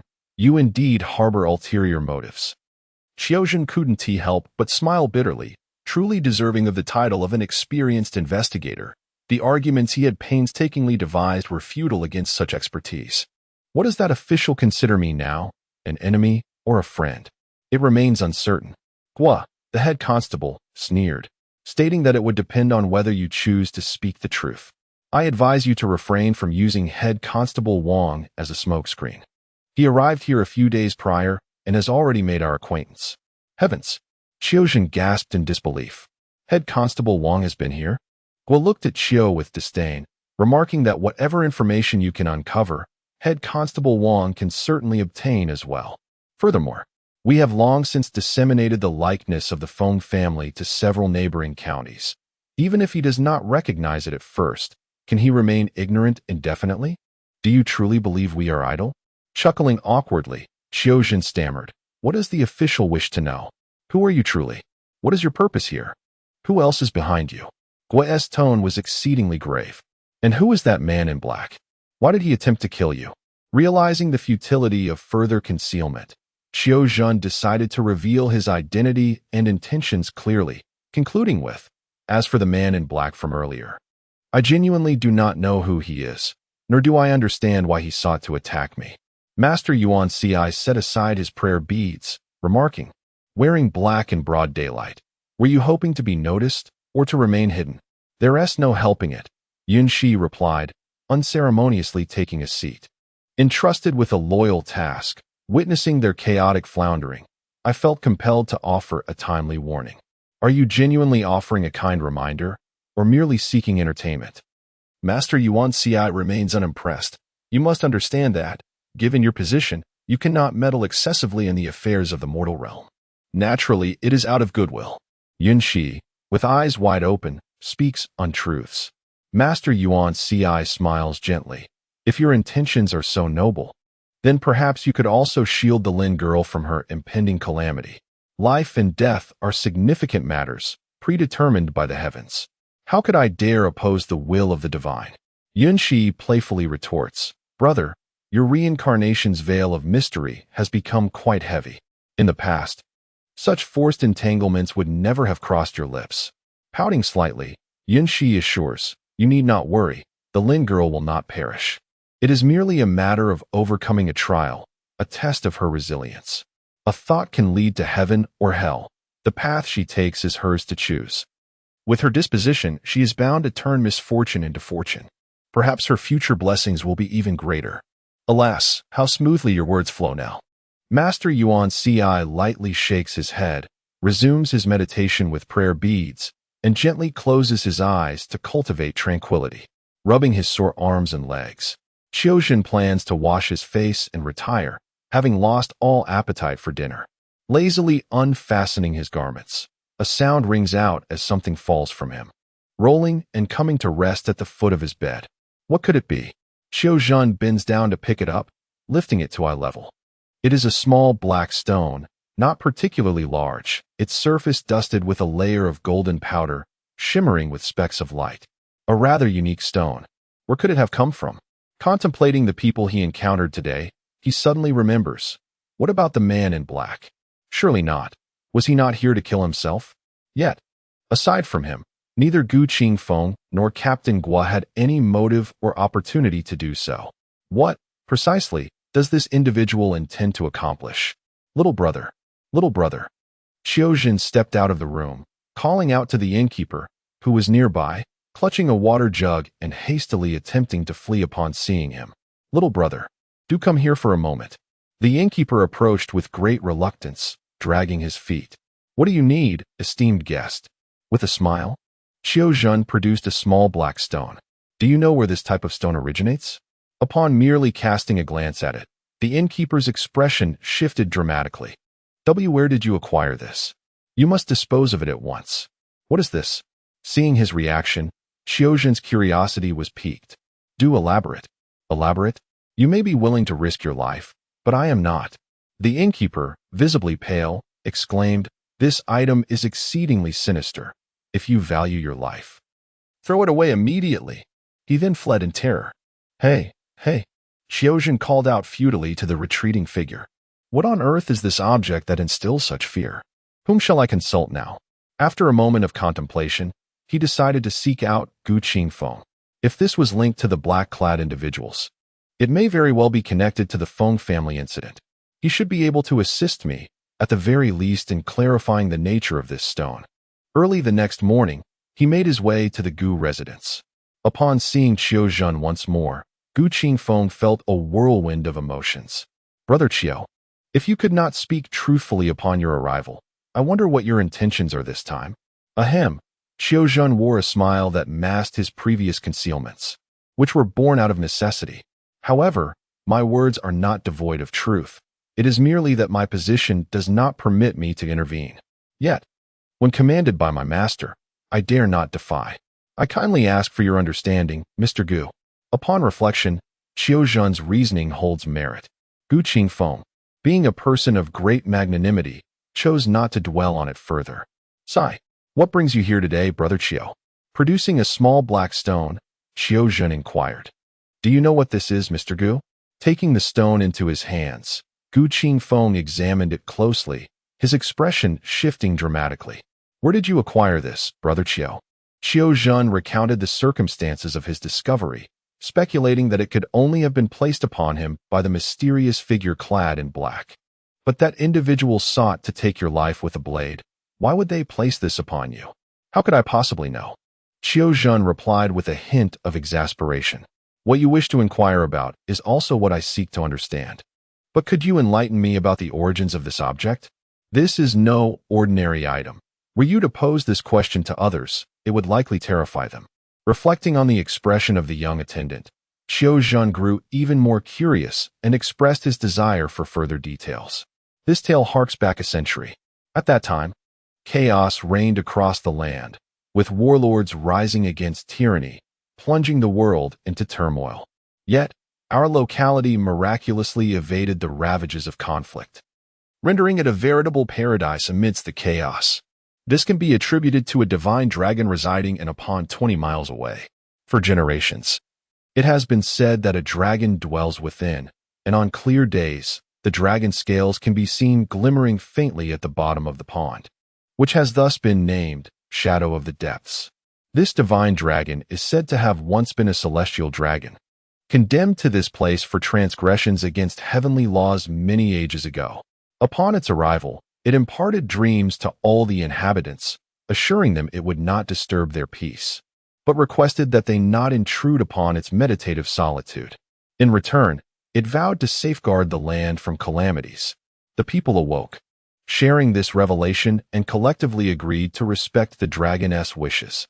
True to its word, the dragon has since protected the inhabitants within a 30-mile radius, ensuring their safety and prosperity, with favorable weather and bountiful harvests year after year. What happened next? Shaojun listened intently, captivated by the tale. So, this stone in my possession originates from the pond controlled by the specters. No wonder the innkeeper was so frightened. Indeed. The specks of golden light upon it are said to be transformed dragoness blood. Gu Qifeng remarked, Brother Qiu, heed my advice. Regardless of the intentions of that cloaked figure in placing this stone upon you, you must cease your inquiries. The shadow of the depths is not a place for ordinary mortals to venture. Nonsense, nonsense, Gu Qifeng said politely, unwilling to linger any longer, and escorted Shaojun to the door. As Shaojun stepped out of the Gu household, he was suddenly seized by the arm. I heard you have acquired something? It was Captain Gua. Let me see it. Without the need for further inquiry, it was clear that the innkeeper had sent word. Shaojun smiled and requested the officer to release him, assuring him he would present the item. With that, he retrieved the small black stone and placed it in Captain Gua's hand, offering it to the officer without hesitation. Head Constable Gua scrutinized the stone in his hand, his fingers trembling slightly, and his expression shifted. Where did this stone come from? I suspect it was placed upon me by that man in black. A man in black? Could it be that he is not an enemy but a friend? Gua murmured to himself. What are your intentions, sir? Qiu inquired with curiosity. Gua shot Qiu a sidelong glance, stating that even if he had plans, he could not divulge them. As he spoke, he tucked the small black stone into his bosom. That stone belongs to me, sir, Qiu insisted urgently. That is a matter of contention. The official was also present at the time. Yet the man in black did not bestow the stone upon you, but rather upon me. This indicates that my connection to this affair is not yet concluded. Qiu's interest was piqued. He was eager to discern Gua's true intentions. If the official does not consider me a part of this, progress may be elusive. Gua scratched his head, recalling that it was only recently that the innkeeper had mentioned this peculiar object, and he had been skeptical until now, realizing its authenticity upon seeing it in his possession. That place is indeed sinister, yet I must venture there. I shall accompany you, Qiu declared with growing enthusiasm. Are you truly intent on going? Gua asked, skepticism evident in his tone. Indeed, Qiu resolved. For the man in black must have had a purpose in placing the stone upon me. Very well, Gua conceded. You may join, but I require a few days to prepare. Wait for me at the inn, and I shall come for you when I am ready. Agreed, Qiu nodded affirmatively. In the following 2 days, Qiu grew increasingly anxious while waiting at the inn. Although the innkeeper no longer bore animosity towards him, suspicion still lingered in his gaze. On the third evening, Gua finally provided him with a definitive response. They would set off early the next morning. The following morning, as Qiu stepped out of the inn, he noticed 3 individuals already waiting at the entrance. One is to notify Captain Gua, while the other appears disheveled, resembling a tangle of grass, with clothing that is nearly in tatters, a slovenly Taoist priest. And then there is Captain Wang. Indeed, it is Brother Qiu, Captain Wang chuckled. When Captain Gua informed me of your presence, I was quite puzzled as to why you were here. Upon reflection, I surmise it was your esteemed young master who sent you on this errand. Shaojun, feeling somewhat embarrassed, explained, a few days ago, I had no choice but to borrow the captain's name. I hope for your understanding. The Feng family has indeed caused trouble for the eldest young master. He, being ever so curious, instructed me to ascertain whether we have inadvertently offended them, so that we may offer an apology and resolve this grievance. As the saying goes, it is better to resolve enmities than to foster them. In our line of business, more friends pave the way to more opportunities. Though aware that matters are not as straightforward as they seem, Captain Wang refrained from exposing the truth. Indeed, the Qin family's vast enterprises owe much to Master Qin's knack for cultivating friendships. You flatter me, Captain Wang, Shaojun replied, lowering his head with a bashful smile. I am hungry. I am starving. The disheveled Taoist extended his filthy hand towards Captain Gua, exclaiming, You promised to treat me to breakfast, yet I have yet to see any sign of it. If no breakfast is forthcoming, then at least provide me with money. Eat, eat, eat. All you think about is food. Where have I not fed you? You have devoured 5 bowls of tofu pudding and 10 fried dough sticks already. What more do you want? Captain Gua replied impatiently. I want roast chicken. I want roast chicken. The Taoist seized Captain Gua's clothing, jumping up and down in fervent demand. Shaojun was utterly bewildered by the commotion. Who was this Taoist priest? Captain Guo pried the slovenly Taoist's hand away, saying, "You may simply refer to him as the Wood Taoist. Do not be misled by his appearance. It is imperative to bring him along to the enigmatic shadow pool." Shaojun, aware of the multitude of extraordinary individuals in this world, said, "Do not be anxious, Taoist. I shall procure the roast chicken. Pray tell, how many shall I acquire?" Upon hearing the prospect of roast chicken, the wooden Taoist ceased his antics. A broad smile spreading across his face as he replied to Shaojun, "The more, the better." He gestured animatedly with his hands as he spoke. Shaojun exchanged bewildered glances with Captains Guo and Wang, pondering how they were to manage such an abundance. However, the wooden Taoist, brimming with excitement, snatched a chicken from Shaojun's grasp, taking a couple of bites and exclaiming with grease-laden lips, "What is there to manage?" With a swift flick of his tattered sleeve, all the roast chickens vanished from the trio's hands. As they stood in stunned silence, he continued to munch on his chicken, proclaiming, "We are off, we are off." He dashed away, disappearing in no time. "What shall we do now?" Shaojun inquired. "Let us disregard him," Captain Guo replied. "He is a man of his word. If he has committed to something, he will see it through. Our only task is to head to the shadow pool." With that, he beckoned the others to board the carriage he had prepared, taking his place at the front with the coachman. With a crack of the whip, the horses galloped forth towards their destination. As they traveled, aside from Captain Guo, both Shaojun and Captain Wang were genuinely intrigued by the shadow pool. Throughout their journey, they leaned out of the windows, eager to glimpse the secrets of that mysterious locale.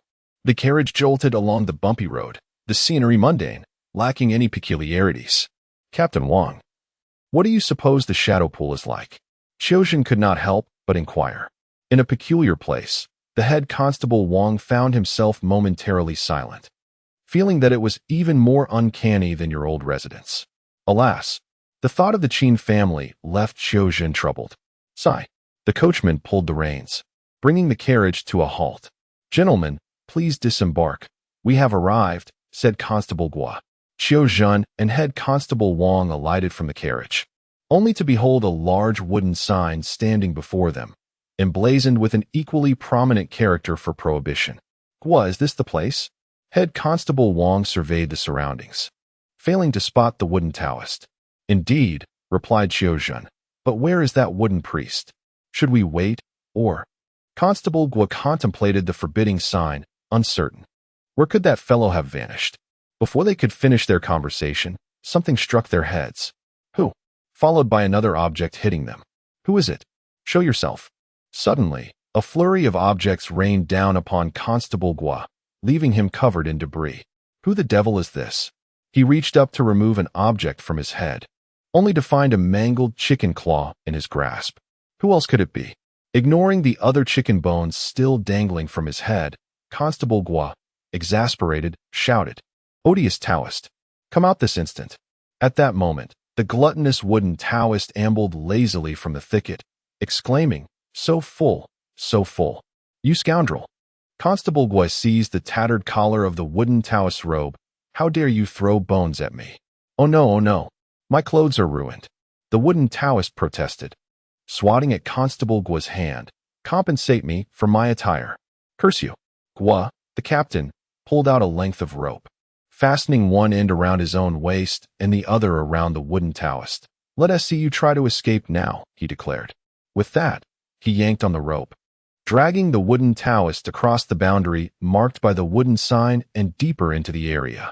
Shaojun and Captain Wang exchanged bemused glances, sharing a silent understanding before following suit.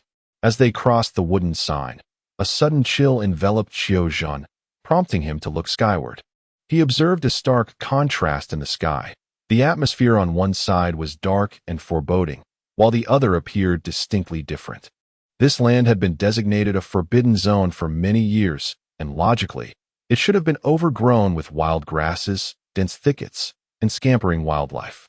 Yet here, a neatly maintained path stretched before them, pristine and clean, with flowers and grasses lying low, resembling a lush carpet. The trees, both large and small, stood in orderly formation at a distance.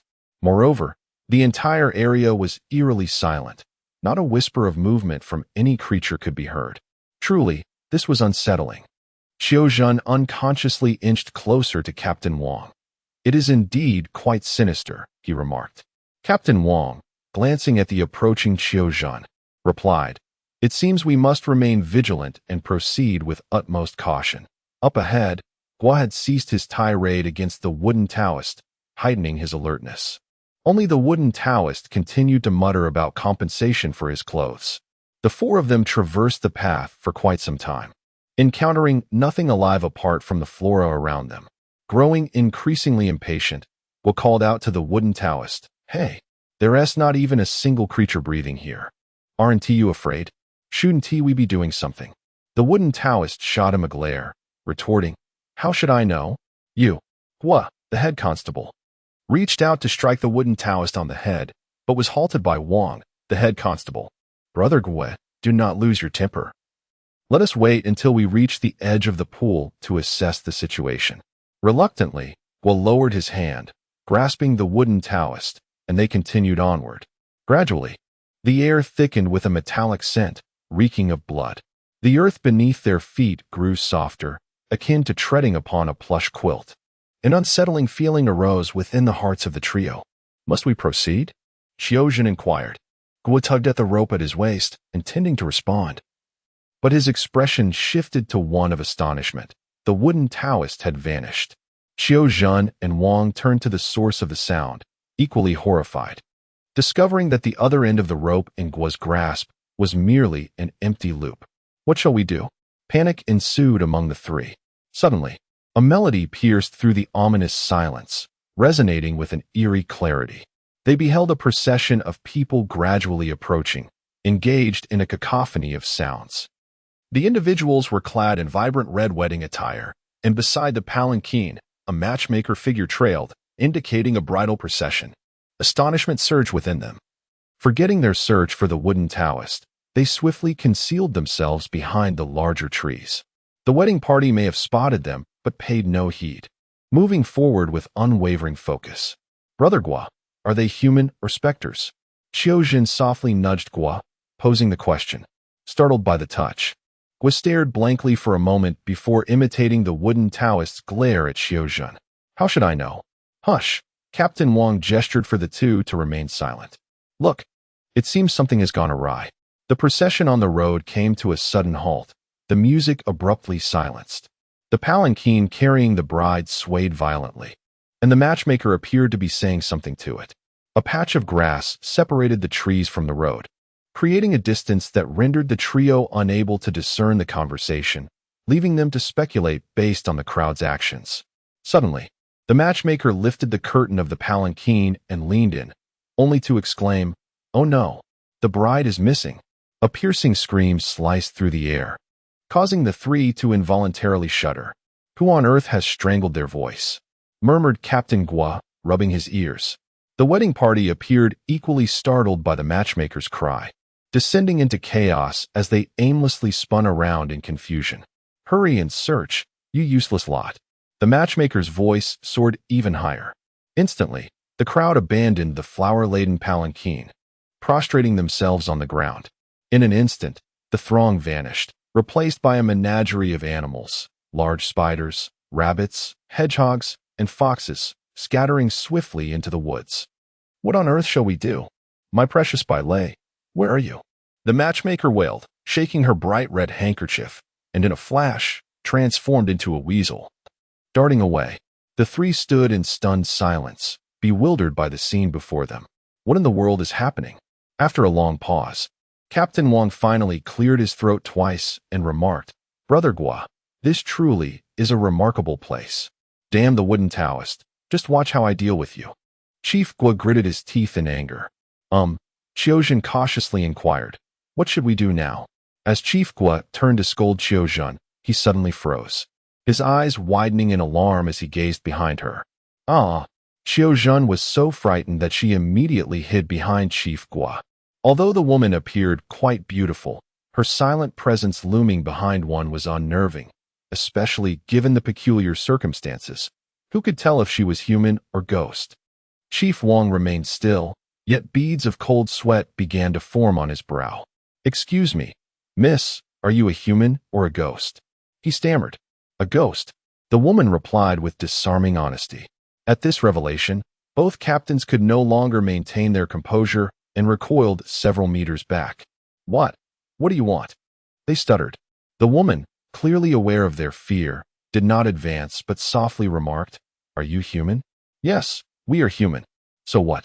Shaojun grasped Chief Guo's sleeve, summoning her courage. "If you kill us, we will become ghosts, and then we won't let you off easily. Even if you become ghosts, you would merely be 3 new souls, fit only to serve me as servants. It remains uncertain who would escape whom. However, I have a question for you. Since you managed to enter, you must also be able to exit, correct?" the woman stated. "Can you take me with you?" "Huh." The 3 of them rubbed their ears in disbelief. "You want us to take you out?" "Yes." "Why?" Head Constable Guo inquired. Shaojun tugged at his sleeve and whispered, "She must be the bride who just fled. She is likely trying to escape from marriage." "Of course, I must escape." The woman overheard and raised her brows. "How could I possibly marry that monster? I only wish to wed Ji Qiu. He is the only one I shall marry." Very well, very well." Shaojun hurriedly reassured her. "You may marry whomever you desire. Beware, angering spirits brings no good fortune." However, Wang Constable leaned closer. "But she has a whole horde pursuing her. Are we any match for such a crowd? Moreover, we remain uncertain about our own predicament." The woman scoffed disdainfully. "Are you referring to those insignificant little demons? Rest assured, as long as you agree to take me away, I will safeguard you. You do not appear foolish. If you dared to enter, you must have come well prepared. Do not attempt to frighten me with tales of an impossible escape." Shaojun replied with an ingratiating smile. "Miss Bailey, there were 4 of us when we entered, and it was only because of that person that we dared to come in. But now, that person is missing. We 3 are truly ordinary people, and we genuinely do not know what to do." This woman was unafraid of even those little demons. "We must not offend her. How do you know my name?" The woman's gaze swept over Shaojun. He pointed towards the path where an empty bridal sedan chair remained. It was mentioned by the matchmaker just a moment ago. That weasel's voice was impossible to ignore. Bailey scrutinized the 3 individuals, ascertaining that they were not deceiving her. But who was the 4th person? Where was he? "A tattered Taoist priest," Guo the captain replied. "With him, can we escape?" "Indeed," Guo the captain affirmed. "His presence is essential. Otherwise, why would I have brought him along?" "Very well," Bailey responded. "I shall assist you in locating him, but upon finding him, you must ensure my escape." The 3 exchanged glances, nodding in agreement. "As long as the young lady was willing to help, we will certainly take you with us." At present, the wooden Taoist's whereabouts were unknown, but he was being protected by a local female ghost, making him considerably safer. Thus, an accord was reached between the 3 men and the ghost.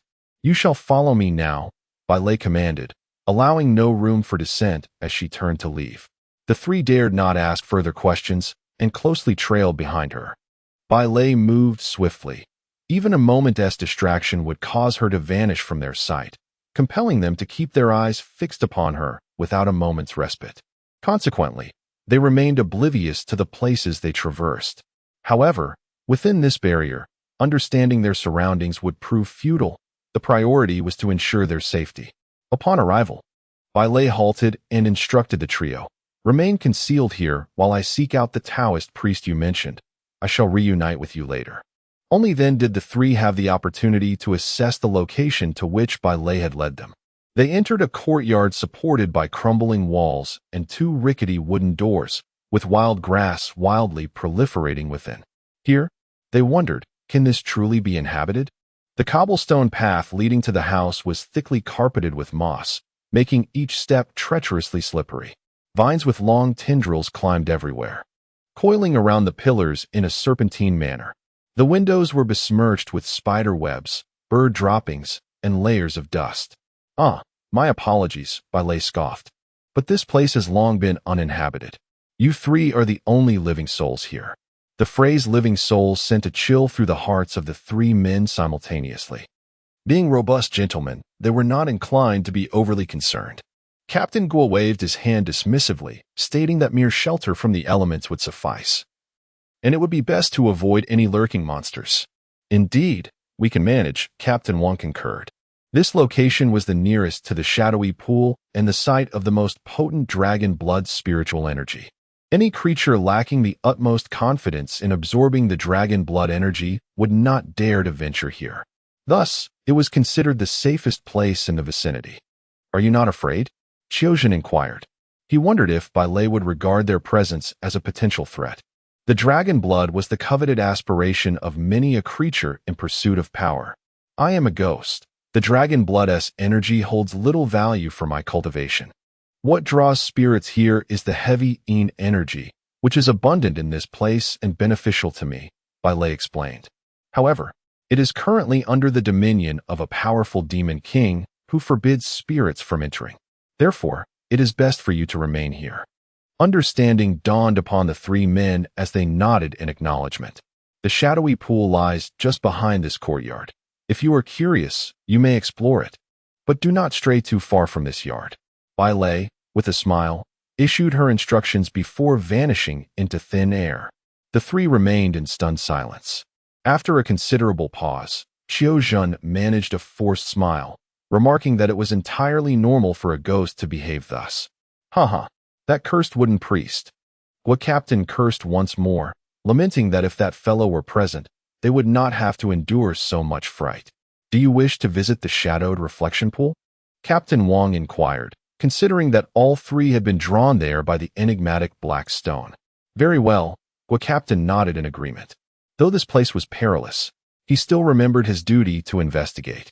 Shaojun had no objections either, and the trio resolved to leave the courtyard and head in the direction Bai Lei had indicated. Suddenly, a faint sound echoed in the courtyard, accompanied by a slight rustle of the grass. Someone's here. Gua Captain signaled to the other two. They immediately fanned out, stealthily approaching the source of the noise. As they drew nearer, Captain Wang swiftly parted the wild grass, revealing a small, curled figure hidden behind it. Following closely behind, Gua Captain extended his hand and seized the small form. Let me go! Let me go! The captured figure cried out desperately. Gua Captain's complexion, which had been somewhat pale, brightened considerably upon realizing it was merely a child. The weight in his grasp was quite light. Let me go! Let me go! The child screamed with all their might, turning to bite Gua Captain's arm. Damn it! Gua Captain winced in pain, but did not release his hold. You little rascal. Just wait and see how I deal with you. He instructed Captain Wang to untie the rope originally meant for binding the wooden priest and to bind the child instead, lifting him as one would a chick and carrying him into the dilapidated house. Speak. With a forceful throw, the child landed on the ground, and Captain Guo, seething with anger, demanded, Where did you come from? Cursing under his breath, he noticed the child had bitten him fiercely, leaving a bloody mark even through his clothing. He felt an overwhelming urge to tear a piece of flesh from himself in retaliation. The child's hair was disheveled and dirty, his face equally so, matching the wooden priest's appearance, yet his eyes shone with a vibrant brightness, now filled with boundless animosity. He glared at the three men, silent as a statue. Captain Wang assumed it was Captain Guo's ferocity that had frightened the child. He crouched down to untie the ropes and brushed the dust from the child's clothes. Strangely, despite the simplicity of his attire, it was exceptionally clean, a stark contrast to his soiled face and hair. Do not be afraid, young sir. We are human, not monsters. Tell us your surname and name, and where you are from. Yet, to their astonishment, the child remained mute, turning his face to stare directly at Captain Wang, the hatred in his eyes causing Wang to shudder involuntarily. Rising in frustration, Captain Wang found himself at a loss regarding the child. Speak, you little rascal. Will you not say a word? Captain Guo was on the verge of exploding, exasperated by the troubles stemming from both the wooden priest and this child. However, Shaojun was quicker than Captain Guo, stepping forward to grasp the child's collar, his expression a mix of sternness and intimidation. Young sir, where did you acquire this garment? The question caused a flicker of emotion in the child's eyes, but it quickly settled into silence once more. Brother Chiu, Captain Wang noticed some clues and inquired. What is wrong with this garment? Qiao replied deliberately, this clothing belongs to my fairy. While Captain Guo felt little impact, Captain Wang was taken aback. Are you certain? Absolutely, Qiao asserted, locking eyes with the child. Tell me, where did this clothing come from? The mention of fairy once again stirred a ripple of emotion in the child's gaze. He bit his lip, seemingly deep in thought. How could a fairy's belongings be on this child? Captain Wang remarked. I have heard that your fairy has been unreachable for quite some time. Has young Master Qin sought out another adept to address the haunting in the town? There was no need to conceal the truth. The fairy had indeed been absent for a long while. Yet they maintained faith that she would appear when the time was right. However, this garment was of utmost significance to her, and she would never part with it lightly. Its presence on this child must surely have a reason. Although indifferent to matters concerning the fairy, Captain Guo understood that this clothing was unusual. Could it possibly be stolen? Perhaps this boy was a habitual thief? You are the thief. The child, despite his composed demeanor, revealed a youthful petulance, unable to withstand being accused. This clothing was given to me by my aunt. Aunt? It surely must refer to the fairy. Qiao asked, is the aunt you speak of a middle-aged beauty? Upon her head rested a solitary white magnolia hairpin, devoid of any dangling ornaments, yet she possessed extraordinary magical abilities that surpassed those of an ordinary person. Good heavens! Qiao was truly taken aback. Where could the fairy maiden be? She was utterly clueless. Qiao found it impossible to remain composed. This bracelet was an inseparable possession of Lin Sangyu, and the name inscribed upon it, Yuzhu, referred to Lin Yuzhu. Lin Sangyu often proclaimed that her only kin in this world was her niece, whom she could seldom meet.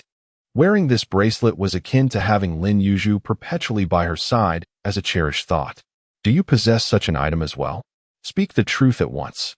Yet, the child before her appeared to be merely a decade younger. Surely, they could not cause Lin Sangyu any harm. Preposterous. How could Qiao fear a mere child? Of course, she was the most esteemed individual in our Qin residence. Captain Wang, a man of the law who had encountered countless souls, discerned that this child harbored no malice towards Lin Sangyu. There was a veiled sense of protection in his demeanor. He thus supported Qiao, saying, young man. His words are undoubtedly true. The fairy maiden has consistently been a benefactor to the Qin family and holds a position of great reverence. No one dares to defy her. Master Qin, fearing for her thoughts of her niece, brought the young lady from the Lin family to our residence 6 months ago. Yet that poor girl has yet to meet her beloved aunt since her arrival. One can only imagine her longing. If you know the whereabouts of the fairy maiden, please share it with Brother Qiao and us. Facilitating a reunion between the aunt and niece would be a splendid affair. Speak quickly. Qiao felt her patience waning. Why would the fairy maiden place a child in such a predicament? Why had the fairy maiden sent you here? This question ignited a fierce hatred in the child's eyes. As they sought to evade their pursuers, the celestial being was being hunted. Qiao, in a state of distress, asked, who is it? Who is pursuing you? The child inhaled deeply and replied slowly, I do not know who it was. That night, while I was sleeping at home, I was seized by someone who covered my mouth and nose, and I caught a whiff of a strange fragrance before promptly losing consciousness. When I awoke, I found myself bound, and nearby, a figure was sharpening a knife, saying, little brother, do not hold it against me. I am merely following orders. At that moment, a person clad entirely in black, their face obscured except for their eyes, approached me, brandishing a gleaming and razor-sharp knife. I truly believed I was doomed. Fear coursed through me, causing my entire body to tremble, and I longed to weep, yet my mouth was sealed. Just then, a thin wisp of smoke drifted by, encircling the figure in black, causing him to collapse instantly. Shortly thereafter, my aunt appeared. She led me through the night, running tirelessly. But soon a group of black-clad figures pursued us. Though my aunt was formidable, the assailants were not weak and outnumbered us. She was torn between protecting me and refraining from taking lives, and soon she found herself at a disadvantage. And then what happened? Did they pose a threat to the celestial being?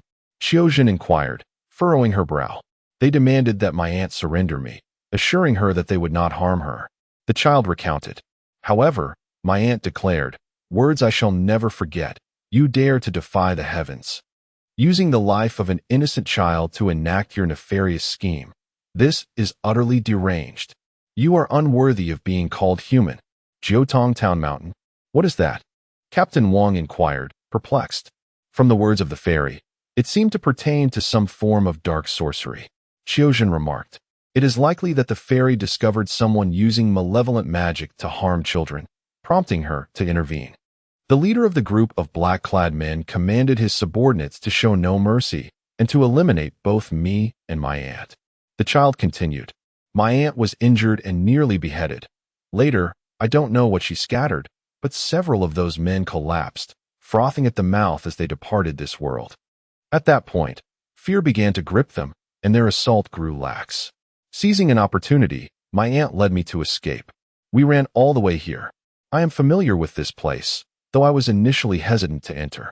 However, my aunt assured me that with her presence, there was nothing to fear. We could only find safety within these walls. Have you been hiding here ever since? The child's words seemed credible. Yet Shaojun felt a lingering suspicion that he had not disclosed everything, perhaps concealing the reason the fairy entrusted him with such a significant white jade bracelet. Captured from home while sleeping? You know this place. You must be a local. Suddenly, Captain Guo furrowed his brow, deep in thought. Child, what is your surname and given name? My instincts honed over years of investigation suggest you might be that child. Gu Mou. The name rolled off smoothly. Captain Guo slapped his thigh, exclaiming, my heavens, it truly is you. What a serendipitous encounter this is. The distant nephew of Boss Gu? What an extraordinary coincidence. Shaojun and Captain Wang exchanged surprised glances. You? Gu Mou observed the expressions of the three individuals, and a peculiar curiosity washed over him. Who are you? What is your relationship with my aunt? Head Constable Gu hurriedly responded, I am the head constable of the county. Your matters with your mother have caused quite a distress for Boss Gu. We have been investigating for over 6 months without any leads. To think you were hiding here. We have come to Qingpu for the sake of your disappearance, added Head Constable Wang. What has happened to my mother? Gu Mou exclaimed, his agitation palpable upon hearing Constable Gu mention the Feng family. What has happened to her? Your mother has also gone missing, did you not know? Constable Gu replied. However, we have discovered her whereabouts. Were you not both victimized by the same group? Or could it be 2 separate factions? Your mother is in Qingyu town. Shaojun interjected. However, her current condition is not too favorable. I must see my mother. Gu Mou insisted. Do you not have the assistance of a female ghost? What could possibly hinder you? You know of that female ghost. The three were taken aback. Were you just here? Why did Bai Lei not detect you? Gu Mou tugged at his clothing and explained, my aunt said that as long as I wear this attire, ghosts and monsters cannot see me. Oh, the three simultaneously realized, feeling a tinge of envy in their hearts. It made sense. A child living alone here without any means of protection would have likely perished long ago. Suddenly, Shaojun felt a pang of hunger. It was only natural. Having set off early that morning, they had been caught up in chaos for so long, and the fright had become a regular occurrence. It was only to be expected that hunger would strike. However, where could they find sustenance? Mr. Gu, Shaojun inquired, is there anything here that we can consume? His gaze swept around, and he could only turn to Gu Mou for answers. Shaojun's query also stirred the hunger pangs of Guo and Wang, who turned their expectant gazes upon Gu Mou. Follow me, Gu Mou said, his small stature leading the trio out of the courtyard and toward the shadow pool that Bai Lei had mentioned. Like the surrounding area, the shadow pool was steeped in a deathly stillness, eerily silent. The pool's black waters were unfathomably deep, occasionally disturbed by whirlpools that seemed to conjure grotesque masks on the surface, sending shivers down one's spine. Gu Mou led them along the trees bordering the pool. Stopping before a towering tree, he reached out and plucked a thin, blood-red substance from the trunk, handing it to Shaojun. Eat, he simply stated. Receiving the somewhat fungus-like object, Shaojun held it beneath his nose. Despite its blood-red hue, it emitted no fishy odor, only a faint, grassy fragrance. Just this? He wondered, still hesitant. Could this really be edible? At this point, Shaojun felt it would be impolite to question further. He placed the object in his mouth, chewed it, and found it tasted somewhat like grass. Upon swallowing, he immediately felt his hunger subside, a truly remarkable sensation. Seeing that the other two had consumed the peculiar substance, Constable Wang and Constable Guo also reached out and plucked similar objects from the tree trunk, ingesting them. Huh, I'm full, Constable Guo exclaimed, patting his stomach. Constable Wang nodded with a smile, concurring. What is this? Shaojun asked, reaching out to pluck several more pieces, which he then stowed away in his bosom. Gu Mo shook his head, stating that his aunt merely instructed him to eat this whenever he felt hungry. For the past 6 months, this had been his sustenance. Is that so? Truly a remarkable item, Shaojun remarked, reaching out once more, intent on gathering more. Uncertain of how long they would be trapped in this wretched place, he thought it prudent to stockpile as much as possible. Better to be prepared than to be caught unawares. You can certainly gather more. Bailei's voice suddenly resonated behind the trio, startling them. I never anticipated you would discover this. What are you all staring at? Bailei inquired, raising an eyebrow. Nothing. Shaojun quickly replied. It's just that the lady often appears and disappears unexpectedly, which can be a bit unnerving. It seemed Bailei truly had not noticed Gu Mo's presence. What should they do now? With Gu Mo found, the urgency of the two captors and Shaojun to leave this place intensified. Thank you, miss, the three said in unison. Finding the wooden Taoist relies entirely on you. They added. Indeed, Bailei affirmed, and in an instant, she vanished without a trace. Is that wooden Taoist the fourth person you mentioned? Gu Mo inquired. Yes, but we currently have no idea where that fellow has scuttled off to, Captain Guo replied, irritation evident in his voice at the mere mention of the wooden Taoist. Why did that female ghost assist you in locating him? She wishes to escape from here and has struck a deal with us. If we help her leave, she will ensure our safety in this place. Indeed, that seems like a rather advantageous arrangement. Gu Mo's tone carried the weight of a mature adult. The trio listened, feeling an uncomfortable sensation wash over them. What now? The three individuals hesitated, ultimately deciding against it. The presence of Miss Bailei sufficed. Furthermore, the wooden Taoist would likely seek them out as well. How could three robust men allow a mere child to embark on an adventure? The sky here perpetually bore a gloomy aspect, showing no signs of change, and prolonged exposure to such an atmosphere instilled a profound sense of oppression, leaving one feeling quite uncomfortable. As the four remained in the room, conversation dwindled, leading to a prolonged exchange of glances, and gradually, fatigue began to set in. Disregarding the dirt on the floor, they tidied up slightly, and then lay down to rest, unexpectedly drifting into slumber swiftly. Upon awakening, the sky remained unchanged, but an additional person now occupied the room. In the center sat two individuals, one large and one small, both disheveled in appearance and equally grimy, glaring at each other. Where did you acquire that garment? The wooden Taoist inquired, pointing at Gu Mo's clothing. Take it off and show me, he insisted, leaning closer with a mischievous grin. Just a glance, merely a glance. Gu Mo felt a shiver run down his spine from the scrutiny. No, he firmly rejected. I'll trade you something good in exchange. The wooden Taoist extended a hand, brandishing a roasted chicken leg, waving it enticingly before Gu Mo's eyes. Delicious, isn't it? At the sight of the chicken leg, Captain Gu could no longer contain himself. Memories of the pile of chicken bones that had rained down upon him flooded back. You rascal, finally showing your face, he exclaimed, seizing the wooden Taoist by the collar from behind and lifting him off the ground. Now tell me, where have you been hiding? The garment has been torn. The wooden Taoist immediately shrieked, my clothes. You shall compensate. You must compensate. I shall compensate you. Head Constable Guo picked up the rope that lay on the ground and bound the wooden Taoist securely, declaring, let us see you escape now. Try to run again. Although rendered immobile by the bindings, the wooden Taoist displayed no signs of anger, instead appearing rather relaxed.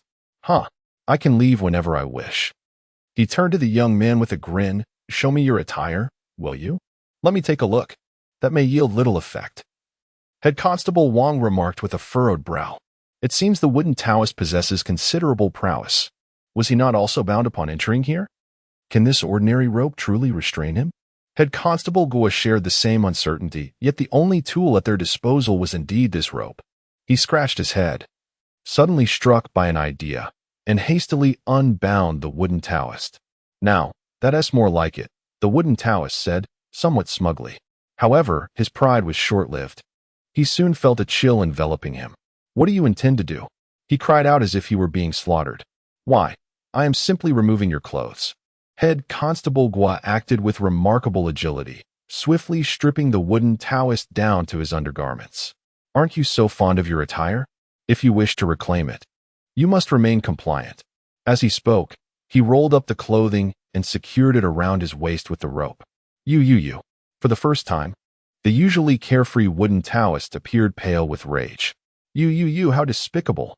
He. Now it's time for Captain Gua to relax, surrounded by men. What is there to fear? Oh dear, your face is quite dirty, but your attire is surprisingly clean. As he spoke, he poked the wooden priest's arm with his finger, noting its fair complexion. Ahem, Shaojun awkwardly addressed the wooden priest, saying, Respected Taoist, please forgive us. We are in dire need of your assistance here. Your elusive nature has left us quite anxious. Captain Gua, too, was compelled to resort to such measures, feeling remorse for the Taoist.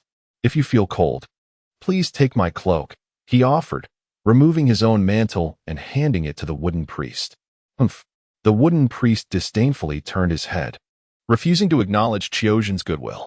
You should keep it, Guomu kindly cautioned, reminding them of their agreement with a female ghost, who would ensure their safety in exchange for helping her escape. That ghost is currently searching for you, which is why she is absent. However, she may appear at any moment. Although she is a ghost, she is still a woman. Upon hearing this, the wooden priest swiftly wrapped Qiojun's cloak around himself, glaring furiously at Captain Gua, as if wishing to bore holes into him with his stare. Taoist, Qiojun inquired, where have you been all this time? To this, the wooden priest, for once adopting a serious demeanor, replied, You all know the nature of this place, do you not? I needed to familiarize myself with the specific circumstances and investigate the surroundings. It's good that you are finally doing something worthwhile, Captain Gua remarked. Have you discovered anything? The wooden Taoist ignored Captain Gua and turned his face toward Qiojun. There is a formidable demon king here who has subdued all the monsters and spirits. As long as we cultivate a good relationship with him, everything will be manageable. I wish to find you first before seeking the demon king's assistance, which will make our endeavors significantly more efficient. Can you really establish a connection with the demon king? Don't jest, Captain Gua retorted skeptically. I have my own methods, and it is not for you to concern yourself with. The wooden Taoist still did not spare a glance at Captain Gua. Captain Wang, feeling somewhat embarrassed, interjected, Well, Taoist, you might as well abandon that notion. Why? Qiojun began to explain. Firstly, we have achieved our objective for coming here. He gestured towards Guomou. Finding this young man has exceeded our expectations and is a fortuitous gain. He paused momentarily before continuing. Secondly what? The wooden Taoist impatiently urged him to continue. Qiojun took a deep breath and said, The female ghost with whom we reached an agreement is actually the bride who fled from the wedding of that demon king you mentioned. What? The wooden Taoist was taken aback, his voice rising involuntarily. You abducted someone else's wife? Shoo. Captain Gua swiftly covered the wooden Taoist's mouth. Could you keep your voice down? We don't want to attract other monsters. He continued, Besides, who abducted anyone's wife? That young lady ran away on her own. Indeed. Captain Wang concurred. Taoist, you were not present at the time. She eloped of her own accord. She insisted that we take her out, and under such circumstances, wouldn't it be tantamount to courting death if we declined? The wooden priest pointed at Captain Gua's hands. Brother Gua. Captain Wang understood and stepped forward to draw Captain Gua aside. Phew. The wooden priest exhaled deeply. What shall we do now? What do you suggest? My plans have all been thrown into disarray. Then devise another plan. Guomou replied nonchalantly. The wooden priest gazed longingly at Guomou's attire, envy glimmering in his eyes. Young sir, you are still quite youthful. There is a saying, The enmity of a murdered father and the grievance of a stolen wife are grievances that cannot coexist. This is their territory. How am I to concoct another scheme? Alas, we are doomed, utterly doomed. What do you mean by doomed? Guo inquired curiously. It won't be anything pleasant. The wooden priest tilted his head and began counting on his fingers. Perhaps we shall be captured, flayed, and then tossed into a boiling pot. The trio of Guo, Wang, and Xiao simultaneously shuddered at the thought. Surely not. No one else saw us at the time. Captain Wang rubbed his arms, sensing a chill in the air. Miss Bai assured us that this place is quite safe. Xiaojun's face twitched slightly. Moreover, she promised to protect us. The wooden priest leisurely untangled his wild, grass-like hair. Do you truly believe the Demon King is so foolish as not to notice your presence? You are not like that Gu Shao, who possesses a treasure garment. Lingering here for a decade or two would pose no issue. Even if that young lady professed she would protect you. Can you truly ascertain that her powers surpass those of the Demon King? The trio had never pondered these questions in depth, and for a moment, they fell into contemplation, uncertain of the path that lay ahead. You wretched Taoist, are you planning to renege on your promise? The delicate voice of the woman floated through the air, as a faint wisp of smoke coiled around the neck of the wooden Taoist. Then allow me to end your life this instant. Upon manifesting, Bai Lei's snow-white hands tightened around the wooden Taoist's throat. Let us see who is truly more formidable.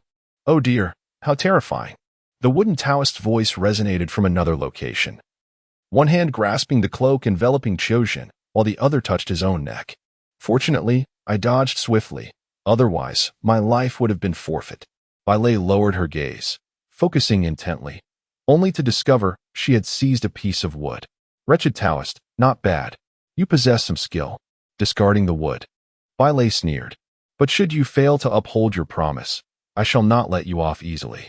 Upon seeing Bai Lei appear, Gu Mayo quietly slipped behind a pillar. Indeed, Taoist, Qiaojun remarked. In your absence, we owe much to Miss Bai for safeguarding us from those monsters. Regardless of our agreement, she has assisted us. And we cannot so readily forget her kindness. A man of honor must keep his word, Gu Captor added. A promise is a promise. You rascal. Whether you help or not, you still must assist.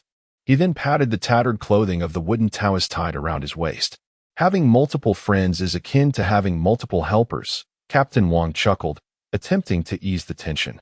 He addressed Bai Lei and the wooden Taoist, saying, Those we could not offend have already been offended, and Taoist, you must devise an alternative plan.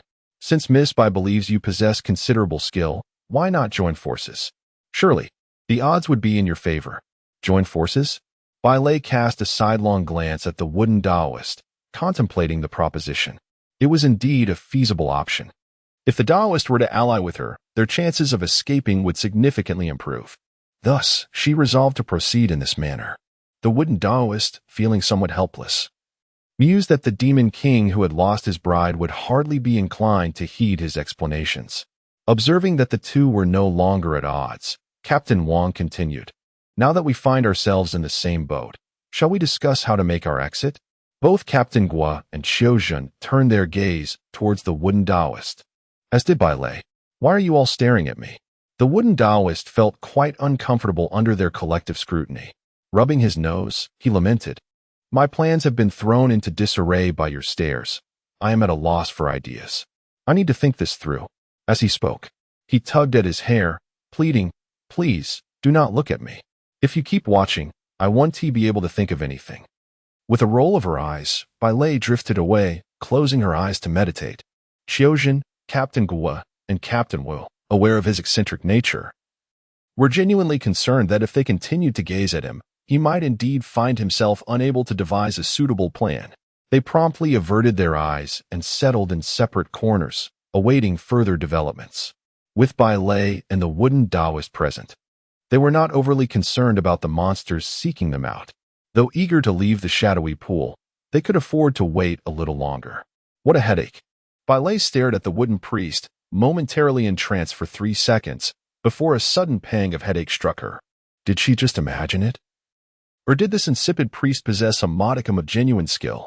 Had the decision to collaborate been made too hastily? Guo, Wang, and Qiu were also startled by the priest's collision with the pillar, yet he was their sole ally at this juncture. It was unwise to voice any dissent. As long as he refrained from drawing a blade across his throat, they would let him be. "Brother Zhu," the wooden priest called out, preparing to strike the pillar once more, when he felt a tug on the cloak enveloping him. Confused, he glanced down to see Gu Mo's round, bulging eyes fixed upon him. "You?" he almost inquired, but then recalled Bai Lei's presence, promptly silencing himself and instead communicating with his gaze. "What do you intend to do?" Gu Mo, with a friendly glimmer in his eyes, beckoned him to follow with a playful curl of his finger. "Ahem." The wooden priest feigned a cough, deliberately lowering his voice to convey a facade of seriousness. "Well, I shall step outside for a brief exploration to seek a solution. You must not follow me. If you do, I shall be at a loss for ideas." Bai Lei scoffed, dismissively curling her lip, uninterested in his antics. The other three merely nodded in acquiescence, allowing him his freedom. The wooden priest adjusted the ties of his cloak, giving it a shake before striding out with his hands clasped behind his back. Gu Mou guided the wooden priest silently onward until they arrived once more at a towering tree adorned with blood-red fungi. "Behold this tree. This one." The wooden priest rubbed his chin, circling the tree thrice. "Are you certain?" "Indeed." Gumoy nodded affirmatively, recognizing that the object nurtured here for a century was the sole tool capable of escorting the female ghost out without disrupting the barrier. Indeed, it was astonishing that such a thing could emerge from this place. The wooden Taoist marveled at the wonders of nature's creation. "However, young sir, how did you come to know of this object's existence?" No wonder. Raising an eyebrow, the wooden Taoist mused. "I wondered how a mere 10-year-old could so effortlessly thrive in this location. It turns out it was her influence." Taking 2 steps back, the wooden Taoist lifted his hand, murmuring incantations, preparing to cast a spell. Yet, before he could utter the words, Gumoy stepped forward, placing himself between the Taoist and the ancient tree. "What are you doing?" the wooden Taoist questioned in confusion. "You brought me here to retrieve this item to facilitate Bai Lei's departure, did you not? The arrangement with that female ghost concerns you, not me. Why should I bear that burden?" Gumoy spoke calmly, yet his words belied the innocence of a mere child. The wooden Taoist, however, was not taken aback but instead chuckled, asking, "And what is it that you desire? Speak, I implore you. After we exit this place, I intend to journey to a certain location. However, that place is likely fraught with danger, and I cannot manage it alone. I require your company." Gumoy stated his request directly, without any pretense. TSK, the wooden Taoist clicked his tongue, surprised that someone so young could be so cunning. "Will you agree to this?" "I," the wooden Taoist, pointed at the tip of my nose and remarked, "There is no issue. I shall accompany you on this journey. However, why do you not enlist the assistance of those 2 subordinates within? They are agile and quick-witted, truly exceptional talents. Particularly that tall fellow, Gua, who is undoubtedly an elite within the county office and a pillar of the constabulary. He possesses the prowess to bend a bow and shoot an eagle, as well as the capability to explore the depths of the ocean and capture sea serpents. What do you say? Shall we summon him?" As he spoke, he animatedly gestured with his hands. "Just the 2 of us, and do not disclose this to anyone else." Guo declined the wooden Taoist suggestion. Alas, what a pity. The plan to frighten Captain Gu disintegrated in his mind like a bubble pricked by a needle. "Now, dear brother, please stand aside." With a wave of his hand, the wooden Taoist began to form a spell with his fingers. Guo shifted his stance, moving away from the large tree to stand beside the wooden Taoist.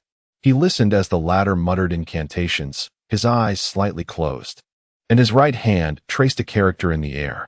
The figure in front of him began to gradually blur, and soon the entire tree trunk slowly faded away, ultimately vanishing entirely, leaving only a central spot aglow with a long stream of golden light. "Command!" The wooden Taoist uttered the final incantation, and the long golden beam immediately soared upwards, gently descending into the palm of his outstretched hand. Guo leaned closer, curiously examining this treasure that Lin Sang-gu had described to him. It was an object about a foot in length, resembling a branch, entirely white. yet radiating a dazzling golden light. Here, take this. The wooden Taoist generously tossed the object to Guo. Guo looked at him in surprise. Do you not wish to keep it? Aside from Bai Lei, Head Constable Guo, Head Constable Wang, and Shaojun were indeed growing somewhat anxious. After all, the wooden Taoist had a history of vanishing without a trace. Where have you been? Upon seeing the wooden Taoist, Head Constable Guo hurriedly inquired, Have you found a solution? The wooden Taoist took the object from Guo's hand, exclaiming, I have it. It all depends on this. The dazzling golden light left everyone momentarily stunned. What is this? Bai Lei narrowed her beautiful eyes, astonished that such a treasure imbued with celestial energy could exist here.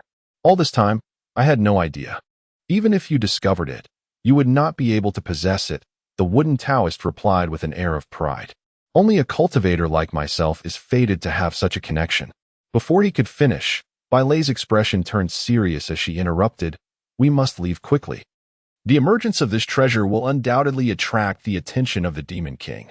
As she spoke, she snapped her fingers towards the window, causing 2 crows to plummet to the ground.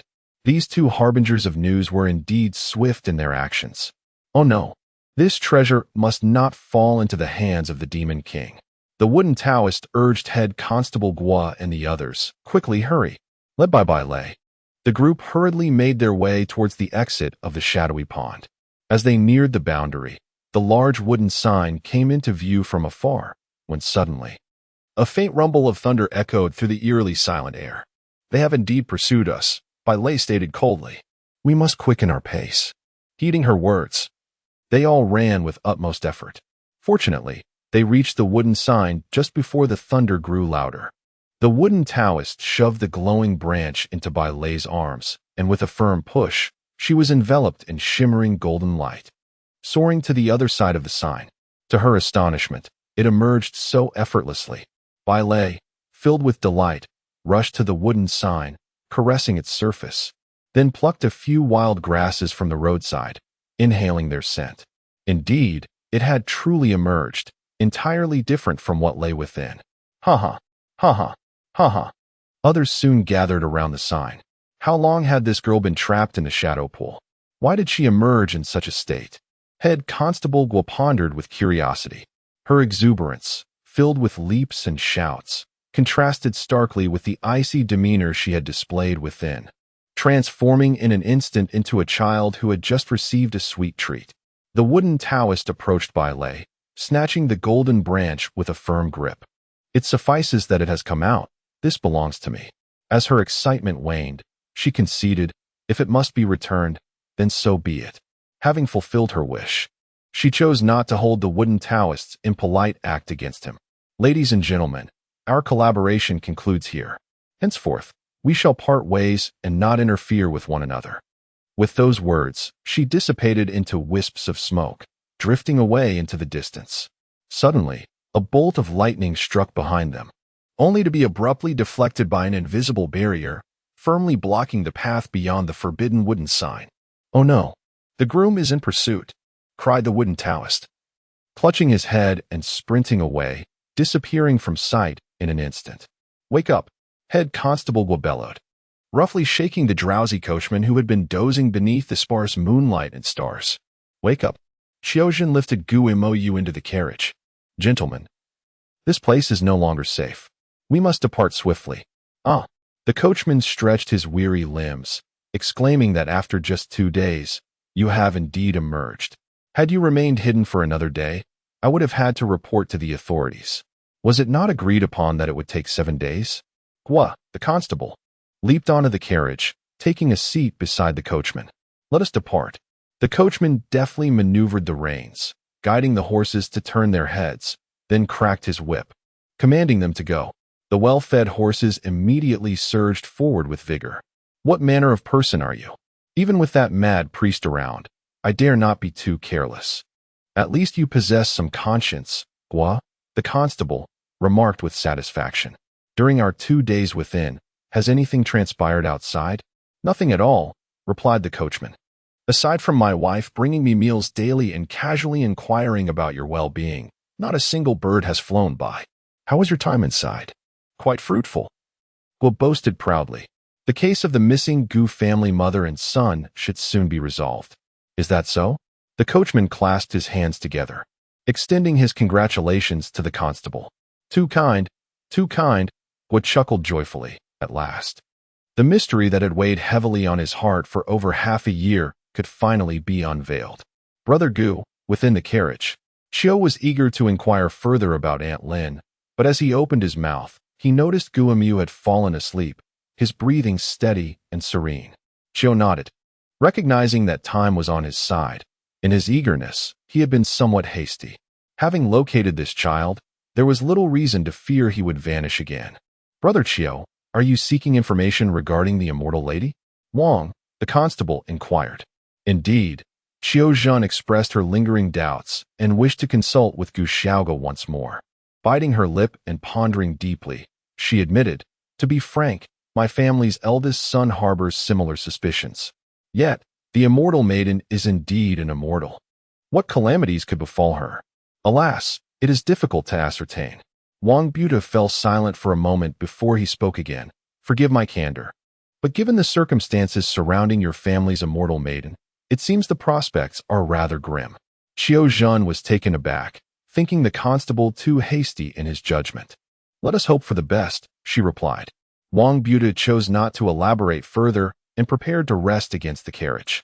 However, Qiu Zhen's thoughts drifted to another matter, compelling her to disturb Wang Buta once more. Earlier, Gu Butu had mentioned that the case involving Gu Xiaoge and his mother was rather peculiar. She was curious about the nature of this peculiarity. You need not ask him. You ought to inquire of me. A voice suddenly resonated near them. Both individuals instinctively looked up to see the robust face of the wooden priest filling the carriage window, eagerly gesturing to himself. You must ask me. Wang Butu was certain that upon entering the carriage, it had been devoid of occupants. However, he had grown accustomed to the wooden priest's elusive nature. He clasped his hands together and invited, Please, Taoist, enter and speak. The wooden priest agilely squeezed through the window, exclaiming, Ask me, Taoist, how did you come to be here? Qiu Zhen inquired, puzzled, as she recalled his previous swift disappearance. Observing the priest's cloak draped over him, she leaned out to explain the situation to Gu Bitu and retrieve the garment to return it to the wooden priest. It is unlikely that this ascetic possesses much wealth. At most, he recites a few scriptures for himself and performs rituals without charging any fees. Qiu Zhen did not take this matter too seriously, but given the other's solemnity, he felt it inappropriate to dismiss him, so he clasped his hands in gratitude and said, I appreciate your assistance, Dao Zhang. As for the matter you mentioned earlier, Gua has not elucidated it well. The wooden-clad Taoist continued along the previous topic, explaining that Gua had remarked upon the curious circumstances surrounding this young man and his mother. This peculiarity arose when they investigated a certain location, notorious for its perils, where two constables had already lost their lives. Thus, initially, he was reluctant to allow you to involve yourself in this affair, fearing that your lack of experience might lead to danger. For public officials, losing one's life in the line of duty can be seen as noble, potentially garnering a respectable reputation and compensation. However, what significance would be attributed to the demise of an outsider in such a situation? Qiu Zhen turned to Captain Wang, who nodded with a smile. Had it not been for the Taoist's involvement, I would not have recommended bringing you along this time. Indeed, Gua and his companions suffered the loss of several seasoned constables, which is truly regrettable. As he spoke, a wave of melancholy washed over him, since they all partake in the same public service. Witnessing the misfortunes of others feels akin to witnessing one's own. Given that this was a first-hand experience, how could the Taoist claim that Captain Guo would be unable to clarify? Qiu Zhen was perplexed. That is because there are matters he cannot disclose to you. Captain Wang replied. Some are state secrets that must remain confidential, for once too many individuals are aware, it could inevitably lead to panic, adversely impacting the lives of the common people and the stability of the court. Furthermore, I have heard Guo mention that many aspects remain unclear to them. Is that so? And what of the current situation? Is it still inappropriate to speak? I understand this. Qiu Zhen turned his head to the wooden Taoist. He explains the reasons behind the phenomenon, while I elucidate the underlying principles. The wooden Taoist remarked, "Here is the situation. On that day, Gu Qingfeng, the proprietor of Yun Studio, and Feng hurriedly rushed to the yamen to report the disappearance of Gu Moi. A child has gone missing?" The county magistrate took this matter quite seriously and immediately dispatched Captains Guo and Shao to the Feng household. However, the two captains found nothing at the Feng residence apart from a few indistinct footprints on the courtyard wall, concluding that someone had scaled the wall to abduct Gu Moi, and that the assailants were likely multiple individuals of considerable skill. The captains had discreetly investigated individuals in the county known for their martial prowess, but none bore any grudge against the Feng family, and all were long-standing residents of the county, making it illogical for them to target Gu Moi. The captains were thus compelled to search for clues in the direction of child trafficking. Just when they had yet to uncover any leads, Feng herself vanished without a trace. The case grew even more intricate. However, Feng's husband had been frail and ill for many years, spending over 200 days a year confined to bed, rarely venturing out. Their homes seldom received visitors, and those who did were either relatives or old friends, most often arriving with silver to offer support. Unless one were utterly irrational, Feng and her husband would have no reason to offend those who brought them assistance. After her husband's passing, Feng, a woman of modest means, had little social interaction beyond Yun's studio and her home, and had not incurred the displeasure of anyone. Gu Mayo, a young child, was quite earnest in his studies, earning the admiration of his teacher and the camaraderie of his classmates. Truly, it was difficult to discern any profound enmity or adversaries in his life. However, Chief Guo had not entirely exhausted his efforts. He unearthed a seemingly inconspicuous clue. On the same street as the Feng family resided a household bearing the surname Pai. The elder Mr. Pai had two sons. The elder, Paida, was a simple and unassuming lad who inherited his father's modest craft, leading a life of honesty. In stark contrast, the younger son, Pai Heir, appeared to be the product of some ancestral misfortune, having grown into a ruffian of the worst kind. His petty thievery in childhood was merely the prelude to his later descent into the vice of gambling during his teenage years, often demanding money from his family to cover his losses and resorting to vandalism when denied. The unfortunate Mr. Pai, a mere artisan throughout his life, had seen his meager savings consumed by Pai Heir's reckless behavior, with the family's survival relying heavily on Pai Da's paltry earnings. To the family's dismay, Pai Heir, realizing that neither his father nor brother could squeeze any more funds from their meager resources, resorted to stealing the family's property deed to gamble at the casino. Unsurprisingly, he lost everything, prompting the casino's enforcers to harass the family for the debt, nearly causing Mr. Pai to succumb to apoplexy from the stress. Fortunately, Paida, despite his simple nature, had gleaned a modicum of wisdom from his years of labor outside, and remained unfazed by the casino's intimidation. Aware of the county magistrate's reputation for integrity and his efforts to reform local conduct, he forcibly brought the casino's representatives to the magistrate's office, accusing them of inciting his brother to gamble and of the theft of the property deed. Upon hearing testimonies from both sides and consulting the neighboring residents, the magistrate determined that the property deed had indeed been pilfered by Pai Heir. Consequently, he returned the deed to Mr. Pai and administered a sound reprimand to both Pai Heir and the casino's personnel, forbidding them from further disturbing the Pai household. Upon securing the old gentleman's consent, a division of assets was made between the two sons, with all of Pai Heir's gambling debts assigned solely to him, thereby shielding Pai Lao from further entanglement and ensuring him a peaceful twilight. However, Pai Heir was anything but easy to manage while their father was alive. He had shown some restraint. Yet, mere years after Pai Lao's departure, and scarcely after the mourning period, Pai Heir stormed into his elder brother's home, creating a scene of chaos and outrage, hurling insults and causing a ruckus that left Paida utterly exasperated and weary. He had no choice but to inquire about Pai Heir's intentions. Pai Heir retorted, claiming favoritism from their father, who had bequeathed the majority of the family fortune and the house to Paida, leaving him nearly imprisoned due to his brother's actions. He demanded nothing more than a share of silver and the house. Silver was negotiable, but the house was non-negotiable. Paida's wife contemplated taking legal action against Heir, only to be restrained by Paida himself. Despite Heir's reckless threats of imprisonment, a bond of brotherhood lingered, compelling Paida to offer him a few pieces of silver, firmly stating that the house could never be relinquished. Heir, feeling justified, accepted the silver, but his greed was insatiable. Once the money was squandered, he returned with increased ferocity, beginning with disturbances, escalating to acts of vandalism, and ultimately threatening to set fire to the house, proclaiming that they should both part ways and neither should claim anything. Paida, thoroughly intimidated, contemplated the situation, recognizing that as a fellow member of the Pai family, relinquishing the house would not be the end of the world.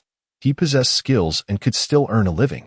Accompanied by his wife and child, he departed from the ancestral home, relocating to the other end of the county town. Heir, having secured a house, reveled in a fleeting sense of satisfaction, boasting to anyone who would listen about his newfound abode, even seeking a matchmaker to find him a bride. However, being familiar with his character, the villagers were well aware of his reputation, and no matchmaker would dare to facilitate such a union, as it would be an evident disservice to any young woman involved. To his dismay, this man, unable to find a wife, began to harass the daughters and daughters-in-law of others in the neighborhood, casting his dubious gaze upon the entire street, including the Feng family. After several instances of his lewd advances, Feng was provoked to publicly slap him on one occasion. Could it be that Heir, harboring resentment, sought retribution against Feng and her child? Yet, he had tormented many women, and Feng was not the only one who had retaliated against him. Moreover, despite Feng being a widow with her child, she had Gu Qingfeng looking after her. Should anything happen to her, Gu Qingfeng would certainly intervene on her behalf. Heir, being a coward at heart, would likely refrain from provoking Gu Qingfeng directly. Nonetheless, an investigation was warranted, prompting Captain Guo to confront Heir multiple times. Each time, Heir denied involvement, claiming he would not dare to offend Gu Qingfeng. However, Captain Guo, perceptive and astute, sensed that something was amiss with Heir's demeanor, but found himself devoid of any concrete evidence. After conferring with Captain Xiao, who was equally thwarted in his inquiries, they decided to investigate Heir's associates. This led to a significant breakthrough. Given his penchant for gambling, it was likely that Heir frequented the local gaming establishments. Nevertheless, the punishment meted out by the county magistrate had indeed tempered his behavior considerably, as he now understood the boundaries. Once his pockets were empty, he would resolutely refrain from further gambling. The individuals frequenting the casino were certainly well acquainted with him. After a thorough sweep of the establishment, Captains Guo and Xiao uncovered a significant piece of information. Shortly after the mysterious disappearance of the Feng mother and son, Heir suddenly found himself flush with cash, managing to lose over 500 taels of silver within a single day at the gaming tables. 500 taels of silver? How could a disreputable and destitute figure like Heir come into possession of such a sum? There must be some hidden scheme at play. The two captains kept a vigilant watch on Heir for several days, anticipating any unusual behavior. Given that he had managed to acquire such a large amount of silver once, it was likely he would endeavor to do so again. As they had suspected, Heir spent several days merely observing others gamble before ultimately succumbing to temptation. One fateful morning, he discreetly left the city, avoiding anyone who might recognize him. Captain Guo followed him to the outskirts of the city, to Tsiyu Slope, only to find that Heir had mysteriously vanished into the woods. However, within just 2 hours, Captain Guo discovered him. More accurately, he found Heir's lifeless body. Heir's eyes were wide open, frozen in a state of disbelief that betrayed the final moments of his life. His throat bore a deep, gaping wound, blood pooling around him, soaking his garments and staining the grass beneath. Captain Guo meticulously examined Heir's corpse and noted that the only injury was the fatal wound to his neck, deep and severe, with the flesh rolled back. The precision of the strike suggested that he had been killed instantly, indicating that not only was the weapon exceedingly sharp, But the assailant was also an experienced killer. A professional assassin, perhaps? Gua, the head constable, found himself increasingly perplexed. Although heir was a notorious rogue, he typically consorted with individuals of little consequence. Those who, despite their bluster, would retreat like timid turtles at the mere thought of genuine violence, fleeing with a swiftness surpassing that of rats. What could this young man have possibly done to attract the attention of a professional assassin?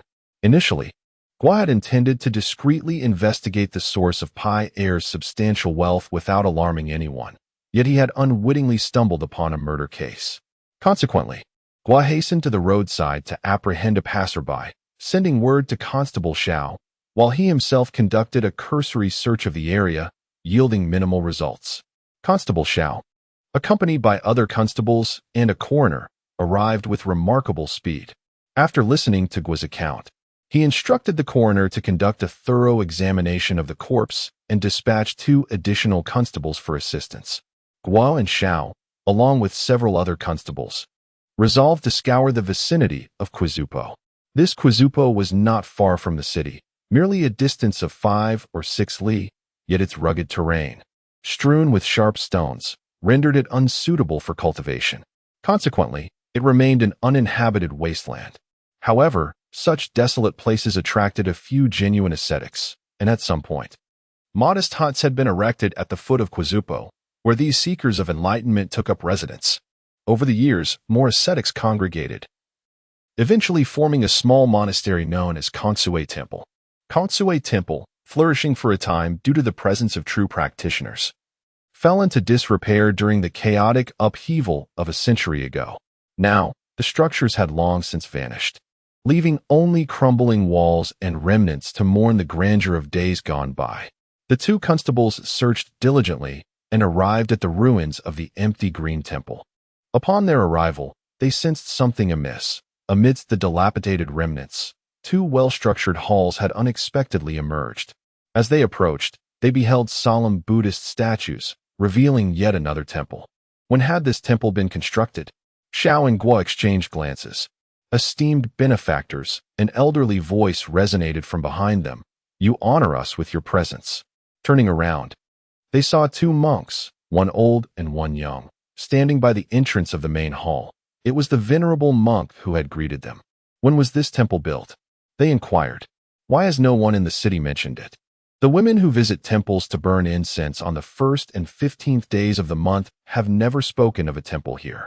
The old monk, noticing Zhao's official attire, responded with courtesy, Your Excellency, you are too kind. As you can see, we have merely 2 rooms here, hardly deserving of the title temple.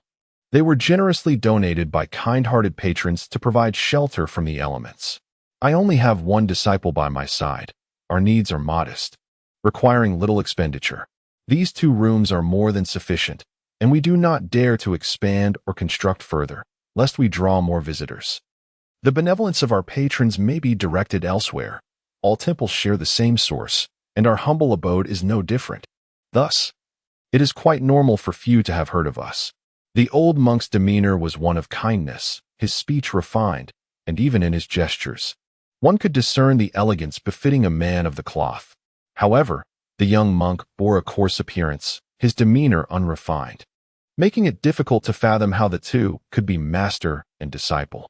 Moreover, upon noticing that Officer Xiao was a man of the public realm, the young monk's gaze became evasive, avoiding direct eye contact with the 2 officers, which aroused considerable suspicion. It was evident that such a splendid hall could only be funded by a benefactor of considerable means, suggesting that the venerable master was indeed a high-ranking monk. One cannot help but wonder how long he had resided in our county. The old monk replied, I am but a neophyte of the Buddhist order, having merely perused a handful of scriptures. While I may recognize the characters, I struggle to grasp their profound essence. Truly, I am exceedingly dull-witted. However, inspired by the nobility of my predecessors, I came to this place for retreat 2 years ago. To have obtained these 2 rooms is solely due to the grace of my forebears. I possess no merit of my own. So, you have been here for 2 years, remarked the officer. Although this place was once a sanctuary of the previous dynasty, It has remained unoccupied for many years. Besides, this Zuizhu slope is a desolate wilderness, frequently inhabited by wild beasts. Have any peculiar or bizarre occurrences transpired here? Officer Guo chuckled lightly, probing with his inquiry. The Buddhist realm is a sanctuary of tranquility. It is naturally protected by guardian deities. Where there are no humans, even the spirits dare not intrude. What peculiar events could possibly arise? Before the old monk could respond, the young monk interjected, his tone betraying an ominous undertone. That may not necessarily be the case. Officer Xiao interjected coolly. Not far from here, a murder has recently occurred.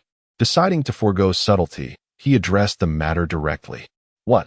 The old monk was taken aback, genuinely startled by the revelation of a homicide. Why else would I find myself here? Officer Xiao continued. Have you two heard any unusual sounds or encountered any suspicious individuals? You must have discerned my master's reaction, as it reflects the nature of the young monk. If we were to discover anything truly extraordinary, would we still be so astonished? Does this imply that we have gleaned no information at all? Captain Xiao is not one to relinquish his pursuit so easily. My master, being of advanced age, is somewhat reluctant to venture out. His hearing may be a tad impaired. However, just because he did not hear does not signify that you, young monk, are incapable of hearing. To my surprise, the young monk chuckled lightly, declaring, Your Excellency, that assertion is misplaced. My master has devoted his life to cultivation, embodying profound virtue, and is blessed by the power of the Buddha. His health remains robust, and his senses are sharper than those of us younger folk. If he cannot perceive certain matters, then I am even less likely to know. This individual proves to be quite formidable. Sanguo, let us not be disrespectful, the old monk gently admonished. The two officials are here on serious business. While we may not be able to assist, we should not be negligent. Indeed, Sanguo replied, feigning humility. To arrive here is to be favored by the Buddha. The old monk joined his palms in reverence and addressed Xiao and Guo, suggesting, Why not offer a stick of incense before the Buddha? The compassion of the Buddha shall surely illuminate your path. Since they had entered the temple, it was customary to light incense. The two captains found no objection to this and followed the old monk into the main hall. The old monk took a stick of incense, gently ignited it, and placed it into Captain Guo's hands, saying, Please hold it with care.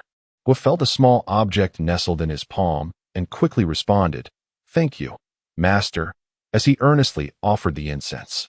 After the head constable Xiao finished offering incense, he remarked, Brother, it seems we cannot uncover any leads here. Let us depart while there is still daylight and search elsewhere, lest we waste time. Although the three-fruit monk was indeed suspicious at present, we could find no substantial evidence. It would be prudent to take note of it for further investigation later. Thus, Head Constable Xiao concurred to leave, saying, We shall not disturb the master and his disciples. If either of you makes any discoveries, please send word to the county town. The old master intoned a Buddhist chant, wishing them a safe journey.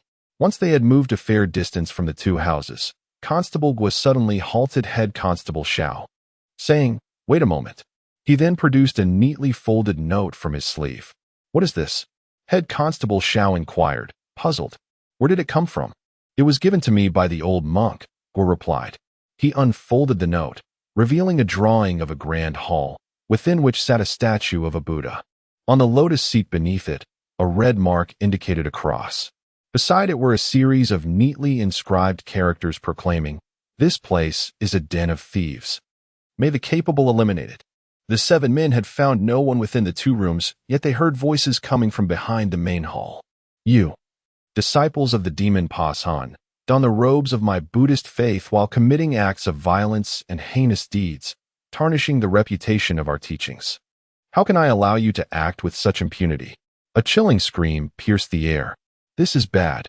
The 2 constables swiftly gathered their men and rushed towards the sound, only to find the old master leaning against a crumbling, tilted stone pagoda. A dagger plunged into his chest.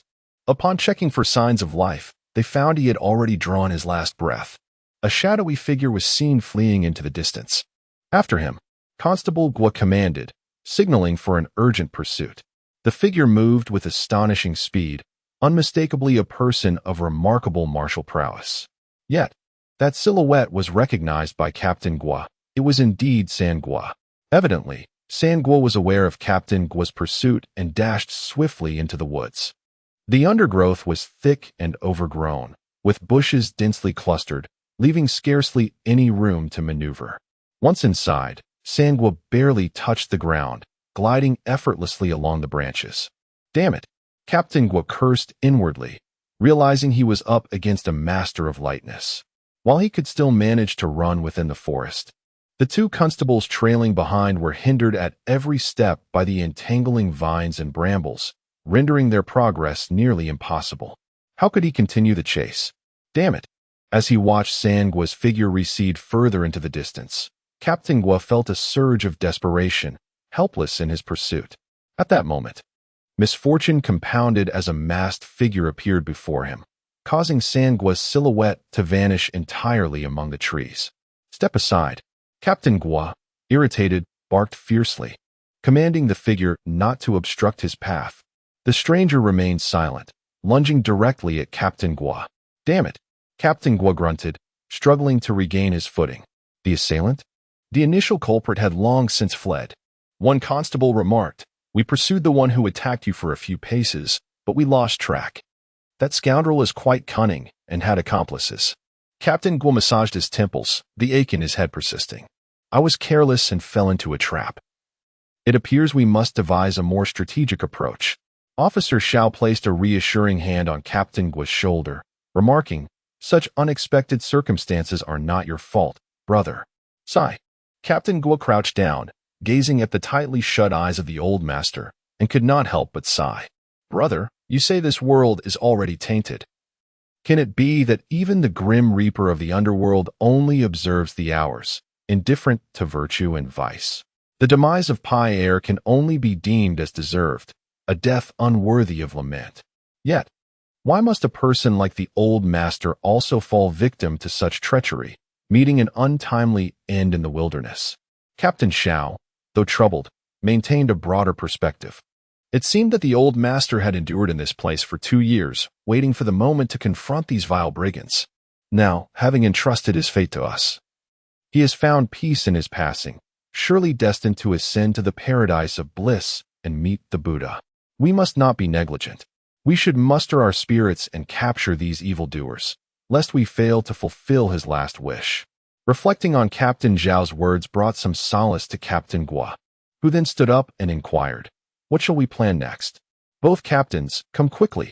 Suddenly, a voice called out from within the room. The two hurried towards the sound. Arriving in the grand hall, as Captain Gua had suspected, there was indeed a secret beneath the Buddha's lotus seat. "Look," said the constable, as he grasped the petal of the lotus and pulled it outward, causing the petal to fall away. Soon, the stone beneath the lotus seat began to shift, revealing a dark, gaping hole before them. Indeed, the old master's scheming was of great significance. Captain Xiao remarked, "Brothers, we have found nothing elsewhere. This hiding place is truly well concealed. Let us descend and investigate." Captain Gua nodded. Captain Xiao retrieved an oil lamp from before the Buddha, using it to illuminate their path. Although the light was dim, it was better than none at all.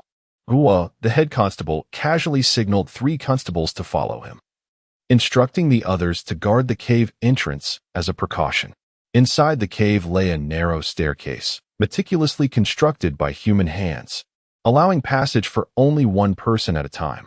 Thus, Constable Xiao led the way, followed closely by Gua, with the 3 constables bringing up the rear, entering in succession. At the staircase's terminus was a dark and narrow passage, where one could easily reach out and touch the walls.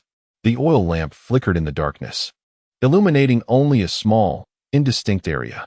The 5 men had no choice but to proceed cautiously, groping their way forward. Fortunately, the passage presented no other diversions. They merely needed to advance in a singular direction. As they continued, the path unexpectedly widened, revealing several large torches blazing with fervent flames, casting the shadows of 2 figures upon the wall, resembling 2 distorted monsters. "Hush!"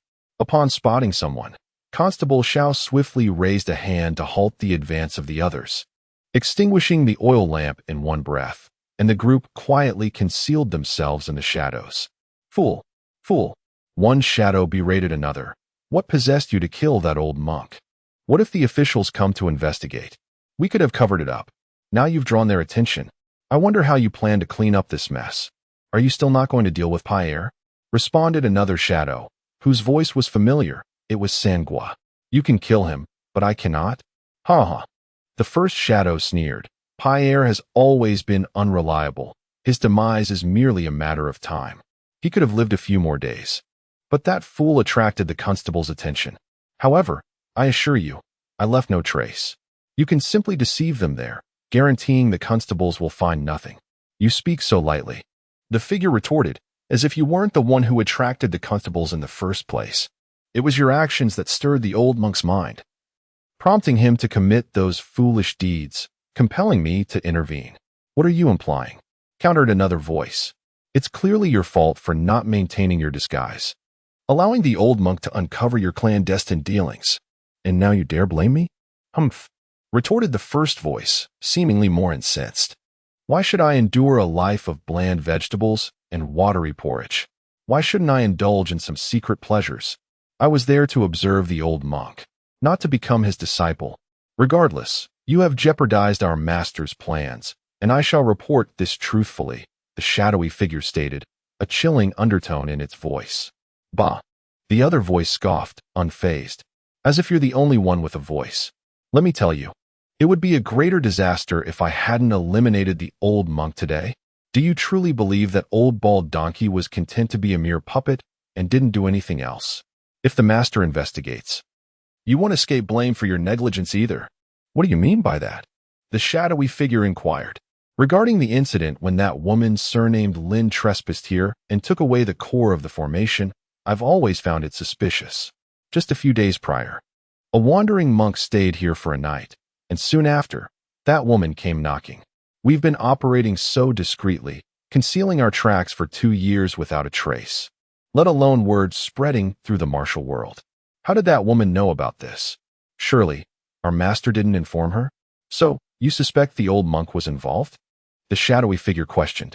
Considering the circumstances, it does seem rather dubious, the other voice conceded. The shadow's tone softened slightly, yet ultimately, there remains a lack of evidence. Does there not? Sangua scoffed. Oh, can't you see? When did you become so tender-hearted? Haven't we always believed it better to mistakenly kill than to let a guilty party go? If you wish to speak of evidence, perhaps you should consider becoming a constable. The shadow replied indifferently, though the old monk's life may hold little value. It was, after all, a considerable effort by our master to procure him. It is somewhat regrettable to see it wasted. Regrettable, you say?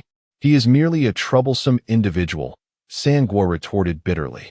Every day, he preaches about compassion, urging us to extinguish greed, anger, and ignorance, and to diligently cultivate virtue, meditation, and wisdom. Bah! I have lived freely and joyfully for so many years. Why should he instruct me on how to live?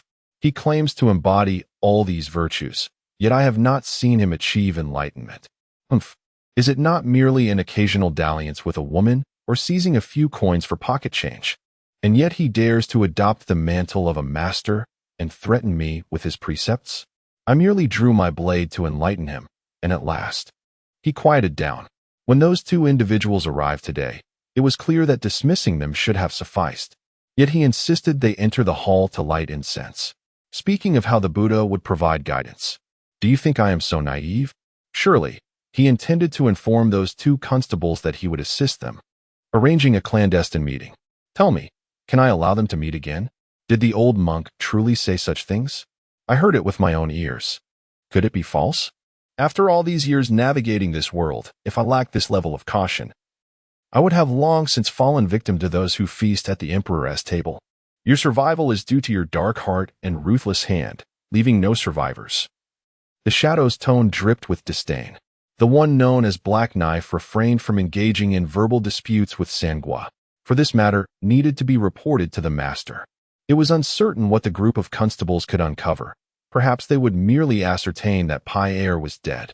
Heir had amassed numerous enemies, providing ample material for their investigation. It was unlikely that his demise would be linked to the widow's son, which was a relief. That fool heir squandered the 500 taels he earned from selling information in a single day. It would indeed raise suspicions. Before I even took action, he had come seeking money again. The old bald donkey had yet to utter a word, though the suspicion surrounding him was considerable. However, as long as they could not apprehend me, their inquiries would stall. Whether or not they discover anything is of no consequence, as long as it does not lead back here. Humph. The two fell into silence for a few moments when suddenly, another voice pierced the air, filled with trepidation. Quick! Quick! Run! A cacophony of hurried footsteps approached, echoing the urgency. Run! What on earth happened? Sangua asked impatiently. Something terrible has occurred. A third voice, breathless and tinged with sobbing, exclaimed, Those things have emerged. What things have emerged? Sangua's shadow grasped a seemingly feeble figure, asserting, What are you afraid of with me here?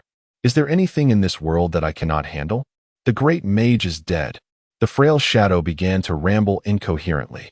The head of the great mage, the hands of the great mage, the feet of the great mage. A cry of pain escaped Sangua as the weak figure bit down hard on his hand. You damned fool.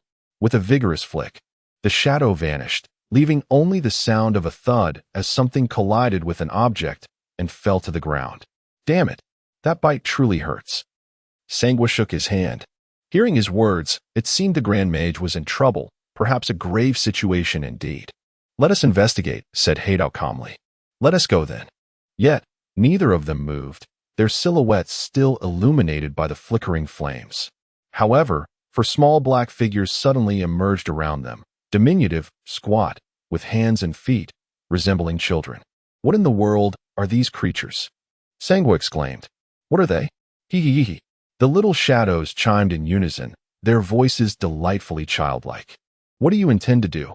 Sangwa's tone shifted to one of panic. Put me down. Let me go? The fierce demeanor he previously held had completely dissipated. At that moment, in the eyes of Captain Xiao and his companions, they could only see Sangua's shadow being lifted by those small figures, followed by a piercing, bone-chilling scream that echoed through the air, as Sangua's shadow was abruptly torn into several pieces, scattering in all directions. Monsters! Hadao's voice shifted. Do not come any closer. He drew a dagger, brandishing it in the air. Stay back. The little shadows parted in an instant, only to converge again, giggling. Hee. Do not approach. Hee. They then intertwined, merging into a single entity, swiftly slipping into Hadao's own shadow. Come out. Hadao's shadow thrashed wildly against his body. Come out. Come out. In the end, he raised the dagger and plunged it erratically into himself. Come out. You wretched monsters. Gradually, his voice dwindled, and after a barely audible utterance, the dark blade clattered to the ground. Silence forever. The unexpected turn of events sent cold sweat cascading down the brows of Captain Xiao and his men. CC Captain. One of the constables stammered, What shall we do? Captain Xiao felt his calves cramping. Let me think. After years of serving in perilous duties, encountering ruthless bandits and witnessing loss of life among his subordinates, he had become accustomed to the tempests of danger. Under no circumstances should he feel the urge to flee. Yet this time, it was too bizarre. You stay here. I shall investigate. Having finally tracked down this location, he was reluctant to abandon it. I will accompany you. Captain Guo firmly grasped Captain Zhao's shoulder. You go check, and I will keep an eye on those little devils. All right. Captain Xiao nodded, feeling a slight sense of reassurance. The two men observed for a while longer and, upon confirming that the four children were nowhere in sight, cautiously approached the flickering firelight. This place, once a natural cave, had been transformed into a small chamber through human intervention. Yet, the room was starkly empty, save for a small stone table and a few stone stools at the far end, leaving its purpose shrouded in mystery. The dismembered remains of Sangua lay scattered across the ground, fragments strewn haphazardly, with a head rolling in the corner, its eyes wide open, filled with a crimson hue, and its mouth agape, devoid of life, an utterly eerie sight that sent shivers down one's spine. It's hard to comprehend that not long ago, this individual was arrogant and callous, Now, in such a gruesome demise, one is left at a loss for words. I harbored a deep-seated desire for this person's end. Yet witnessing such a fate brings me no joy, only an unsettling chill creeping up my back. Captain Gua glanced at the scattered remains and remarked, "Who would disagree?" Captain Xiao examined the scene closely, feeling a wave of nausea wash over him at the sight of the intestines that had spilled forth. "I'll check on the other fellow," he said. The corpse of the Black Knife was not as tragically mutilated as Sangui's. It remained largely intact, yet drenched in blood, with a dagger plunged deeply into its chest, its eyes similarly unshut. Captain Xiao sighed inwardly, recalling that before their deaths, they had mentioned the widow and her son, presumably referring to the Feng family and Gumayo. While the demise of such villains could be seen as just, the sudden loss of leads left him perplexed. What should be done now? Should the young killers be investigated? Yet, those children appeared to be 100 times more brutal than these two. How could one even begin to pursue them? In a fleeting moment, he noticed another figure lying in the corner. Since he had run from that direction, there might still be others there. Should we not take a look? Captain Guo pointed toward the passage on the other side of the room. "Brother, I too wish to investigate. However, those children are far too unsettling. To speak candidly, I believe that preserving our lives takes precedence on this journey." "Very well," Captain Xiao concurred. Several hushed voices permeated the air, laden with trepidation, as if they feared disturbing something ominous. Captain Xiao raised his gaze, only to find the three constables each wearing expressions of sheer terror, pointing skyward, exclaiming, "Above! Above! What lies above?" Captain Xiao pondered, raising his head in bewilderment. To his horror, he was utterly taken aback and collapsed to the ground. "What is the matter?" Captain Guo followed suit, raising his gaze, and to his dismay, his legs weakened, causing him to stagger backward and collide with a stone table. What in the world is that? Before them descended four humanoid paper figures, indeed, mere sheets of paper, so flat, so thin, what else could they be? Each sheet bore a pair of glimmering eyes, fixated intently upon them, brimming with an unmistakable curiosity. "Hee, what are you?" they inquired. Captain Guo could not contain his shock, exclaiming in disbelief. It seemed that the children they had presumed to be killers were, in fact, mere shadows of paper. No wonder they could slip into the body of that dark blade. "Hee, what are you?" echoed the paper figures as they drew closer to Captain Guo. As he observed their approach, a chilling image of Duching's demise flashed through Captain Zhao's mind, sending his heart racing to his throat. The distance between the paper figures and Head Constable Guo was not great, and their speed was astonishing. Even if Head Constable Guo turned and fled, he would likely be too late. In a moment of desperation, he seized the nearest corpse of a dark blade and held it before him, silently pleading, "Do not seize me, do not seize me." The paper figures appeared rather unintelligent, or perhaps their instinct to seek out objects by sound was at play. They indeed grasped the corpse of the dark blade, sparing Head Constable Guo, who was behind. Though greatly terrified, Guo gleaned some insight from the experience. He covered his mouth and signaled to Constable Xiao to be silent. Then, on hands and knees, he cautiously crawled to Xiao's side, conveying with his eyes the message to leave. However, Constable Xiao, glancing at the unconscious figure on the ground, gestured, "What shall we do about this?" The paper figures did not tear the corpse of the dark blade into pieces as they had done with Duching. Instead, they seemed intrigued, touching the head, the feet, and tugging at the arms, appearing perplexed as to why this individual was silent and motionless. As they drew nearer to the passage, beads of sweat adorned the foreheads of the two constables, not due to the weight of the person, but from sheer fear that the paper figures might swoop upon them at any moment. "Do not move." At the entrance of the passage, three constables rushed forward, intent on assisting the two head constables in subduing the individual swiftly. However, the person had already broken free from their grasp, darting chaotically for a few steps, only to encounter four paper figures descending from the rooftop. It appeared that this individual was beyond rescue. "Head Constable, run!" The three constables urged Xiao and Guo, leaving them with no option but to flee. The two individuals, disregarding any sense of modesty, dashed into the passage one after the other. However, after only a few steps, two anguished cries echoed from behind. "Quick, shut it!" "Gua," the captain yelled forcefully after pulling the last remaining constable to safety. Once the lotus seat reverted to its original form and the entrance became level once more, the three of them collapsed onto the ground, utterly exhausted. "What is the situation?" inquired the other constables waiting above. "It's hard to articulate." Captain Xiao waved his hand dismissively. "This is truly bizarre," Gua echoed, shaking his head in disbelief. Upon hearing Captain Wang's account, Xiaojun's mouth fell agape in shock. It was simply too horrifying. Who would have thought that the disappearance of the Feng mother and son could lead to such a convoluted series of events? And those mysterious shadows that commit murder are truly beyond our comprehension, Captain Wang lamented with a bitter smile. Coughing twice, the wooden Taoist interjected, "Have you finished?" "Now it's my turn." "Please, Taoist," Xiaojun replied. The wooden Taoist, with a look of regret, proclaimed, "You see, despite the ferocity and power of those shadows, they are, in fact, quite pitiable. Alas, do you think they wish to become that way?" He continued with a tone of sorrow. "They are, in truth, merely children, probably no older than young Master Gu when they were alive." Guimoyu, having woken at some point, gazed at the wooden Taoist with a mixture of confusion and curiosity, eager for him to elaborate. "Children? The brevity of your explanation is rather disappointing," mused Qiaojun inwardly, having anticipated a more thrilling account. However, the words of the wooden-clad Taoist astonished him greatly. Could there truly exist individuals capable of such cruelty towards children? What could possibly drive them to such heinous acts? Reflecting on the case of the missing child from his area, Captain Wang sighed deeply, acknowledging that there must be an ulterior motive, though the specifics eluded them for now.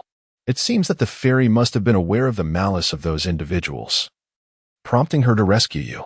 Xiaojun gently patted Gu Moi's head. Connecting the dots, he boldly speculated that the one named Pai heir had betrayed Gu Xiaoga's whereabouts to that group of villains, resulting in his abduction. The old sorcerer was likely the first to inform the fairy. Subsequently, she intervened to save Gu Xiaoga. When Captain Gu and the others arrived, they fortuitously encountered the villains in a moment of blunder, leading to their downfall, though they still have a master, of whom they remain unaware. This seems to be the gist of it, Captain Wang concluded. Alas, we may have to await answers from the Feng family themselves. Captain Wang felt a sense of helplessness. The situation of the Feng family remained uncertain, yet it was a relief that the child had been found.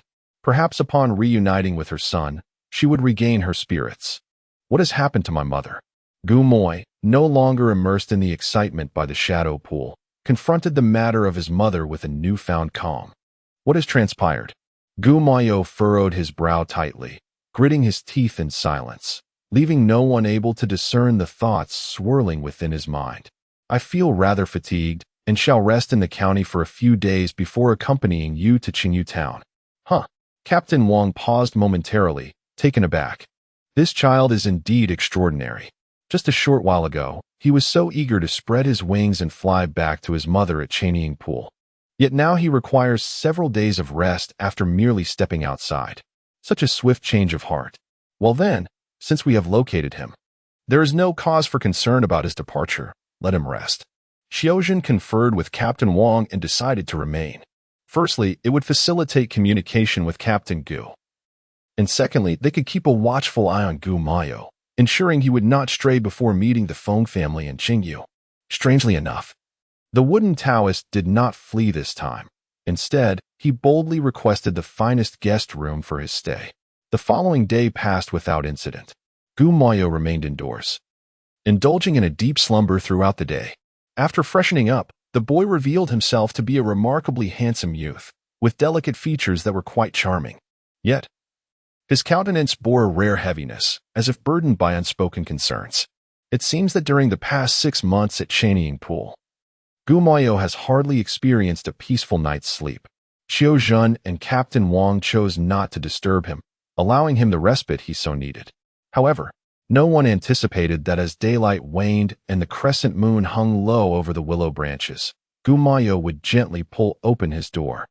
Standing just outside was a figure waiting patiently. "Hey there, where are you off to?" It was the wooden Taoist.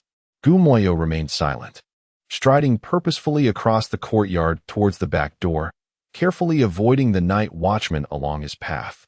Upon exiting the back door, I spoke up, questioning your intent behind such an obvious inquiry. Where else could we possibly venture besides Suizhu Slope? I then extended my hand towards the wooden priest, requesting, "Hand it over to me." From my pocket, I retrieved a branch I had brought from the banks of the deep shadow pond and offered it to him. "Do you possess the means to address the aftermath there?" The wooden priest inquired. "This is a promise I made to Aunt Lin. I must at least attempt it." Gu Mayo replied as he accepted the branch. "Very well," the wooden priest said, lifting his chin with a sense of pride. "I shall accompany you on this perilous journey." "Rest assured, you shall not perish," Gu Mayo retorted with a smirk. If there were no foolproof plan, Aunt Lin would not send a mere child to handle matters at Suizhu Slope. Upon boarding the concealed carriage that the wooden priest had stashed away, the two soon arrived at the remnants of the empty green temple at the foot of Suizhu Slope. Under the cold, luminous glow of the moon, peculiar patterns adorned the ground, cast by the shadows of the structures. The two large black squares represented the two houses constructed later. "Ah, consider this," the wooden priest mused, a new thought emerging. If those villains had not repaired this temple, would it not have evaded the notice of the likes of Guidage? Furthermore, why did they bring in a genuinely skilled monk to reside here? It baffles me, truly. The wooden priest felt a tinge of embarrassment at being questioned by a child. "Speak, enlighten me with your profound reasoning." "It is not particularly profound," Gu Mayo feigned maturity in his tone. "Perhaps your singular focus on cultivation has limited your interactions, leaving you somewhat ignorant of human nature and the intricacies of the human heart." You. The wooden Taoist pointed at himself, then at Gu Mayo, deciding not to stoop to the level of a child. Aunt said, and Gu Mayo continued, "All mortals yearn for wealth, prosperity, and numerous offspring. The wicked are no exception.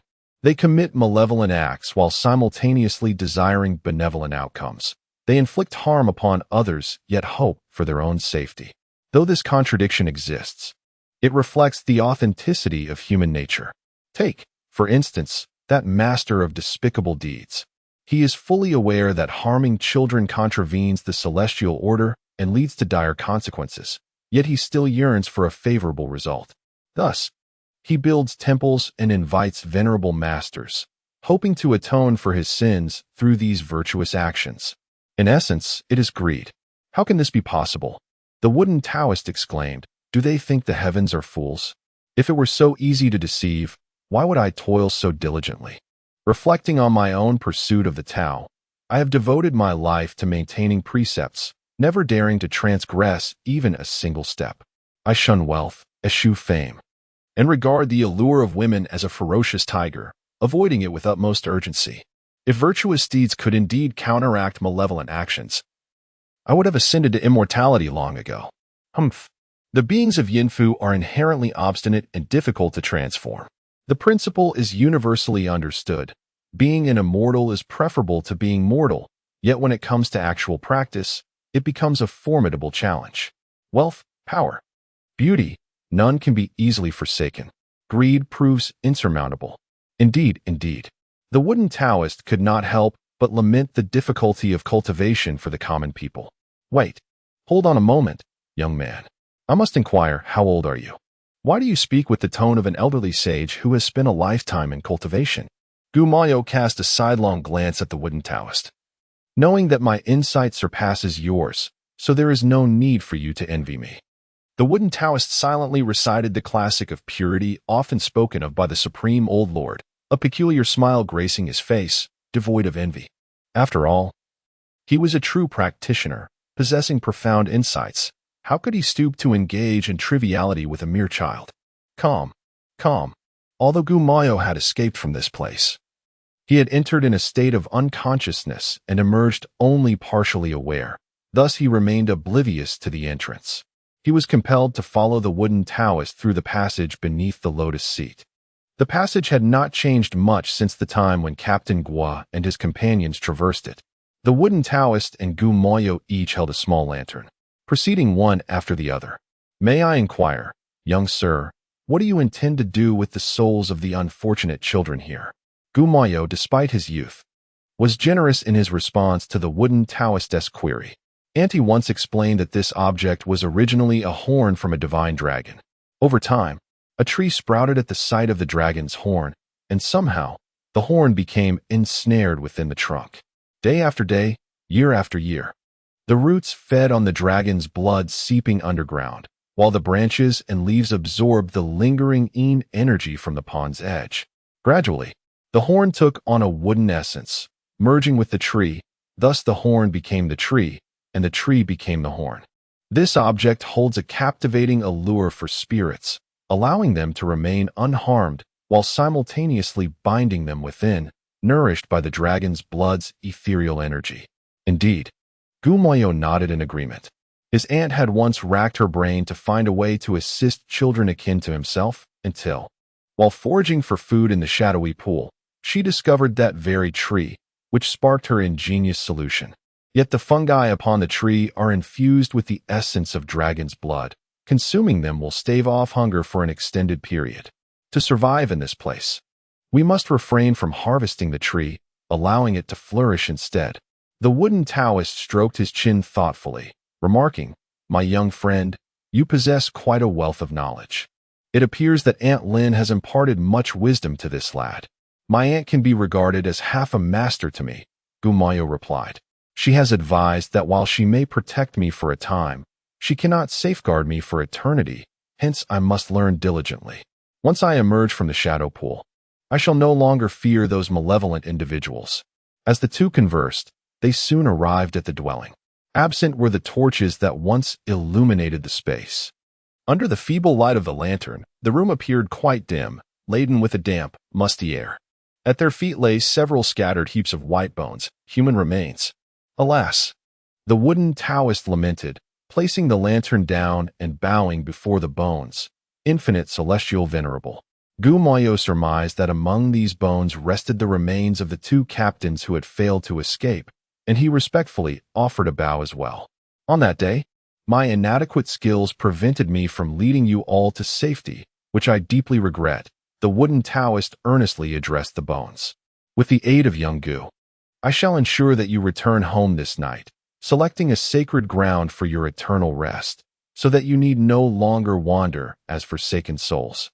No sooner had he spoken than several whirlwinds suddenly stirred around them, lingering in the stillness, as if whispers echoed in the silence. "Thank you for your efforts," the wooden Taoist said to Gu Moyo. "As for the application of the dragon horn branch, I remain uncertain. The matter of collecting the souls of those 4 children rests entirely upon your capable shoulders." On the other side of the house, there were additional rooms, and they wandered about, now uncertainly, in various locations. It would be troublesome for the young man to search around. "I shall take care of these bones." Indeed, having lingered by the silent shadow pool for too long, Gu Moyo harbored little fear of spirits. Moreover, clad in the garments gifted by the venerable Aunt Lin, he felt emboldened. "Please, do attend to your tasks," he said, before taking the dragon horn branch and lantern, proceeding towards the other end of the house. In a short while, the wooden priest had tidied up several heaps of bones within the room. Excluding those of the 2 captains, Heidao, Qing, and that nameless individual, he buried them in the open grounds of the empty, cooling temple, reciting scriptures for their salvation. Although these individuals had committed heinous acts during their lifetimes, they were now deceased. The practitioner, with compassion for all beings, wished for their next lives to be free from malevolence and to become virtuous individuals. Upon finishing the incantation, he turned to find Gu Moyo standing behind him, a look of perplexity upon his face. "Gu Xiaoga, what troubles you?" the wooden priest inquired. "Have you gathered the souls of those children?" Gu Moyo shook his head. "I have searched everywhere, yet I cannot find the souls of those 4 children." At the far end of the now cleared room lay another passage, significantly wider than the one they had entered. Along each side of the passage were 4 smaller rooms, furnished with various household items, suggesting they had been inhabited. The wooden priest inspected each room, but aside from a few skeletal remains, he sensed no presence of the 4 children's souls. Alas, it seems these individuals never anticipated such a fate in their final moments. Humanity should strive to uphold their conscience, for it is indeed better to do so. Are these merely henchmen aiding in the torment of innocent children? Gu Moyo inquired. It was evident that he harbored no sympathy for these individuals. Perhaps he even relished the thought of their demise. The wooden Taoist responded, "They too are mere instruments of others' will. Though they have committed malevolent acts, they are not the principal offenders. With your cultivated wisdom, you ought to be more magnanimous and not dwell on the transgressions of these lifeless bones." He gently patted Gu Moyo on the head, assuring him, "Rest assured, their fate will be dire. After all, a child remains a child, and the scars of past experiences are indelibly etched within. Regardless of their innate gifts, the burden of hatred may prove difficult to dissipate. It is my fervent hope that, as one progresses in their spiritual journey, they may ultimately comprehend the profound truths of the Tao, unshackled by resentment, lest such animosity impede their path to enlightenment. For whether it be love or hate, one must recognize that these emotions are but fleeting illusions that disrupt one's clarity of mind, and one should not be ensnared by them." As they ventured further, the passage veered to the left, leading to a grand chamber. At its center stood a vast alchemical furnace, long extinguished, shrouded in dust, and ensnared by cobwebs. Upon sighting the furnace, a flicker of terror crossed Gu Moyo's eyes, prompting him to instinctively retreat behind the wooden Taoist. Fear not, the wooden Taoist reassured, patting Gu Moyo's shoulder. "These are merely relics of the past. As long as you diligently apply the teachings imparted by Aunt Lin, you need not concern yourself with such remnants. I have searched this place thoroughly and found nothing," Gu Moyo hastily clarified, anxious that the wooden Taoist might perceive his trepidation as laziness. "Yet, I cannot shake the discomfort this place evokes." Surveying the surroundings once more, various instruments of torture stood against the walls, one of which had once been employed upon himself. Alas, one could somewhat comprehend Gu Moyu's sentiments. The wooden Taoist searched the room thoroughly yet found no trace of the souls of the 4 children. How peculiar. He had sealed this place, rendering escape impossible. Where could they possibly be hiding? Beside the instruments of torment, a small door led to another chamber, within which lay a skeleton draped in a robe adorned with golden threads. Upon his initial visit, the wooden Taoist had discerned that this individual must be the grand sorcerer spoken of by the wicked. Whether he was a genuine practitioner of the Tao or merely a charlatan who had dabbled in some sorcery remained uncertain. If he were indeed a fellow cultivator, such deeds would only bring shame upon their kind. It was lamentable that the Taoist sect had produced such a rogue. Should he be a wandering sorcerer? It was a pity that one man could tarnish the reputation of the Tao. The wooden Taoist refrained from allowing Gu Moyu to enter further, as it was likely he had encountered this grand sorcerer before, though the skeletal remains posed no real threat. Gu Moyu's reaction had revealed deep-seated and complex emotions that exceeded the Taoist's expectations. It would be prudent not to subject him to such a confrontation again. One side of the room revealed another passage, devoid of corpses but leading to yet another exit. The wooden Taoist and Gu Moyu arrived at this exit, still with no sign of the 4 children's souls. A locked iron door barred their way. The wooden Taoist focused intently on the door for a prolonged moment, his countenance growing increasingly grim. "My seal has been broken." Gu Moyu, somewhat perplexed, inquired, "Are you suggesting that someone has been here?" "Indeed." The wooden Taoist nodded cautiously, recognizing the presence of a formidable individual. "Not only had this person shattered my seal, but they had also crafted a deceptive illusion of a seal to ensnare any who might follow. Why create such a fade if they had already broken the seal? It seemed they wished to conceal the fact that someone had ventured into this place." The wooden Taoist felt the situation had become exceedingly intricate, far from the simplicity he had previously imagined. Who could this visitor be? Perhaps Qing and the enigmatic master behind Haida had no intention of relinquishing this locale? With the great mage now deceased, had they sought out new allies? If you assert that a skilled individual has arrived, does it not follow that they must have taken the souls of the 4 children? That seems plausible. Alternatively, They might have been so thoroughly beaten that their souls were shattered. This latter possibility remained unspoken by the wooden Taoist. Who could this individual be? Intent on erasing all traces of their presence. And what could their motives be? Aside from ourselves, the only other person privy to this knowledge must be the mastermind, correct? Guimou replied, that seems likely. The wooden Taoist struggled to conceive of a second suspect. What should they do now? Guimou gazed at the wooden Taoist, awaiting his decision. The following morning, the two appeared before the crowd as if nothing were amiss. Guimou, shedding his earlier lethargy and pretense of needing several days of rest, fervently insisted on accompanying Captain Wang to Qingyu town to visit his mother, urging a swift departure. The wooden Taoist, as per his usual antics, insisted on tagging along. However, a remark from Ruiling left Lin Yuzhu pondering an unsolvable enigma. The incident wherein Ruiling had frightened her lingered in her mind. An unsettling feeling that something was amiss persisted within her thoughts. However, from what I gathered from Yang Shiner, Qin Ang was indeed reluctant for anyone to investigate further, and I felt it prudent not to interfere. Now, considering the circumstances as described by Ruiling, they appear rather peculiar, seemingly devoid of any human influence. Could it be that we have inadvertently ventured into the realm of the supernatural? Yet, while Ruiling speculated that Madame Shun might be practicing dark arts, Lin Yuzhu did not concur. Although her aunt had spent many years within the Qin household, she had little acquaintance with Madame Shun, and their interactions were almost non-existent. The notion that Madame Shun could have been taught sorcery was utterly implausible. Ruiling suggested that Madame Shun had learned in secret. How amusing! Lin Yuzhu had perused several tomes on sorcery herself, yet had gleaned no insights whatsoever. It was evident that without expert guidance, one could not hope to grasp the true path. Should one attempt to mimic without understanding, it would likely result in self-harm rather than any harm to others.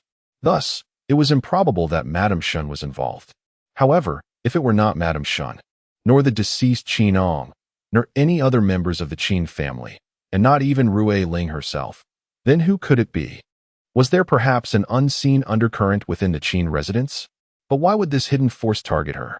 Whether before or after entering the Qin household, aside from the minor frictions with Madame Shun, she could honestly say she had not offended anyone, let alone to the extent of provoking such terror. It seemed that the warning from young sister Yunlan to leave the Qin residence was not unfounded. Regrettably, young sister Yunlan had already departed, otherwise, it would have been prudent to await her return for further inquiries. Speaking of Qin Yunlan, Lin Yuzhu was suddenly reminded of another remark made by Ruiling. Miss Qin Yunlan suddenly lost her wits without any apparent reason. It is rumored that she had enjoyed delectable delicacies in the second madam's quarters prior to her folly. Could it be that Mrs. Shun is responsible for Qin Yunlan's plight? That seems unlikely. If Mrs. Shun were indeed the culprit, how could the spirit of young Yunlan be so protective of her? Might there be hidden circumstances at play? Perhaps it is connected to that undercurrent? It would be prudent to delve deeper into this matter. Lin Yuzhu has made up her mind, while Ruiling has not been idle either. Although the initial strategy appeared unsuccessful, she is not one to surrender easily. Alas, while human endeavors are guided by intention, the ultimate outcome lies in the hands of fate. Despite the meticulous planning in one's heart, a mere flick of destiny can render it futile. For a long time, the relationship between Yang Xian and Mrs. Shen has been lukewarm, occasionally peppered with minor disputes well known to all within the Qin residence. Ruiling's thoughts are unclear, having failed to gain any advantage with Lin Yuzhu. She has bizarrely turned her attention here. She feigns a desire to seek advice from Yang Xian, citing her own youth and inexperience as a first-time mother. She implores Yang Xian for guidance. However, Yang Xian is also young and a first-time mother. Her experience to impart is rather limited, a fact even the kitchen maid cannot overlook. Consequently, Yang Xian finds her quite bothersome. Yet, Qin Mao, the father-in-law, insists that they are blood relatives and should interact more, cautioning Yang Xian not to offend her elders. If it were not for the respect due to her father-in-law, Yang Xian would have rolled her eyes at Qin Mao right then and there. Even a Yuan privately laments that without a proper title, How could there be any elders to speak of? On that day, upon receiving a clear report from the young maid stationed outside the courtyard, Yang Shiner was informed. Second young mistress, Miss Ruiling is here again, making her way towards our courtyard. The previously pleasant mood evaporated in an instant, and Yang Shiner's irritability surged to new heights. Was she a persistent leech, unable to be shaken off? Yun suppressed the urge to roll her eyes and suggested, "Madam, shall we seek refuge at Miss Lin's place? It has been some time since you ventured outside." Reluctantly, Yang Shiner, placing a hand on her belly, rose and instructed the reporting maid, "You must keep watch. If she arrives too quickly and I have yet to make my exit, stop her at once." The maid chirped in agreement and hurried away. Yang Shiner and Yun hastily made their way to the fragrant delight pavilion, but to their dismay, just as they settled down with their tea, that relentless leech followed them in. As she entered, Ruiling greeted them with a sweet smile. "Second young mistress, Miss Lin, why did you not invite me to join you for tea?" Yang Shiner froze, her hand holding the teacup suspended in midair. "My heavens, who is this person? She follows us wherever we go, and when will it end?" Lin Yuzhu, however, remained unperturbed, since she had promised Ruiling frequent visits. Her presence was hardly a cause for alarm. She reached out to take the teacup from Yang Shiner's hand and placed it on the table, saying, "Miss Ruiling, please take a seat." Yang Shiner furrowed her brow and cast a sideways glance at Lin Yuzhu, questioning why she would still extend an invitation for her to sit. Thus, "I shall not hold back." Ruiling, supporting the young girl, gently took a seat. "I kindly ask you both not to find me bothersome. I have simply grown weary of the monotony within this residence, lacking a confidant with whom to converse, which emboldened me to seek your company. After all, we do share some common ground to discuss, do we not?" Yang Xiner smiled insincerely, stating, "That is hardly the case.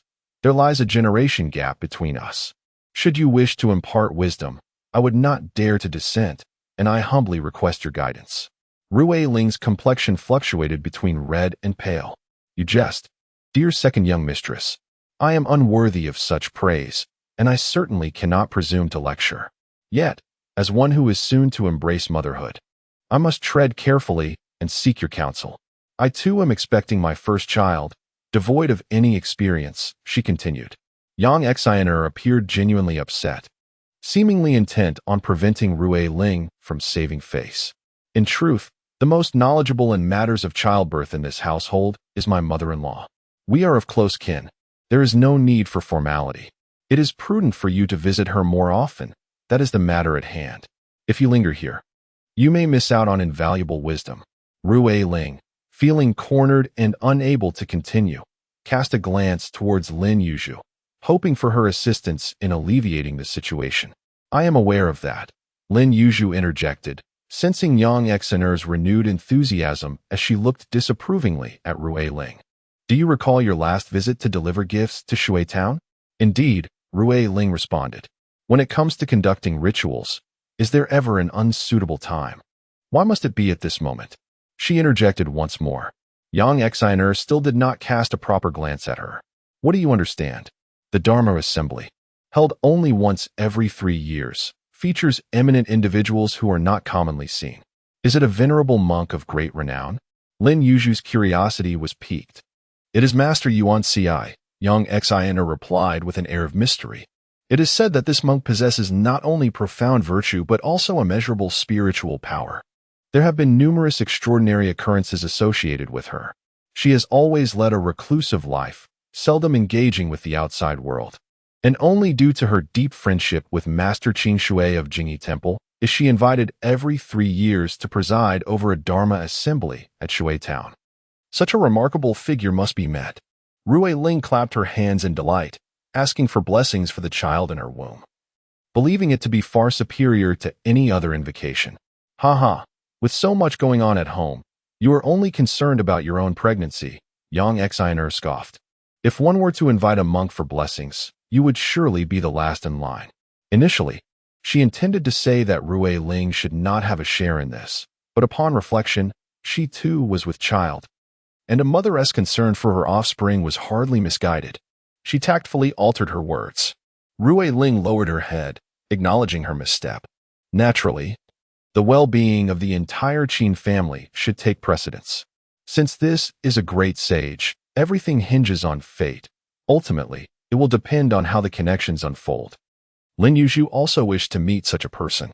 She wanted to inquire about her aunt's matters and about Yun Shiyi, but most importantly, she yearned to seek clarification on the words entrusted by Yun Lan.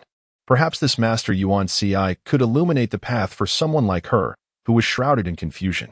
When it comes to the eldest young madam, Rui Ling paused, an expression of uncertainty shadowing her features, as if torn between speaking and holding her tongue.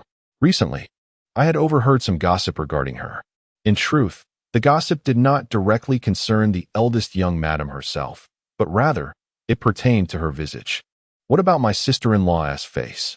Yang Xiner inquired nonchalantly, savoring the implications of Rui Ling's words, eager to discern the nature of the tale she was about to unfold.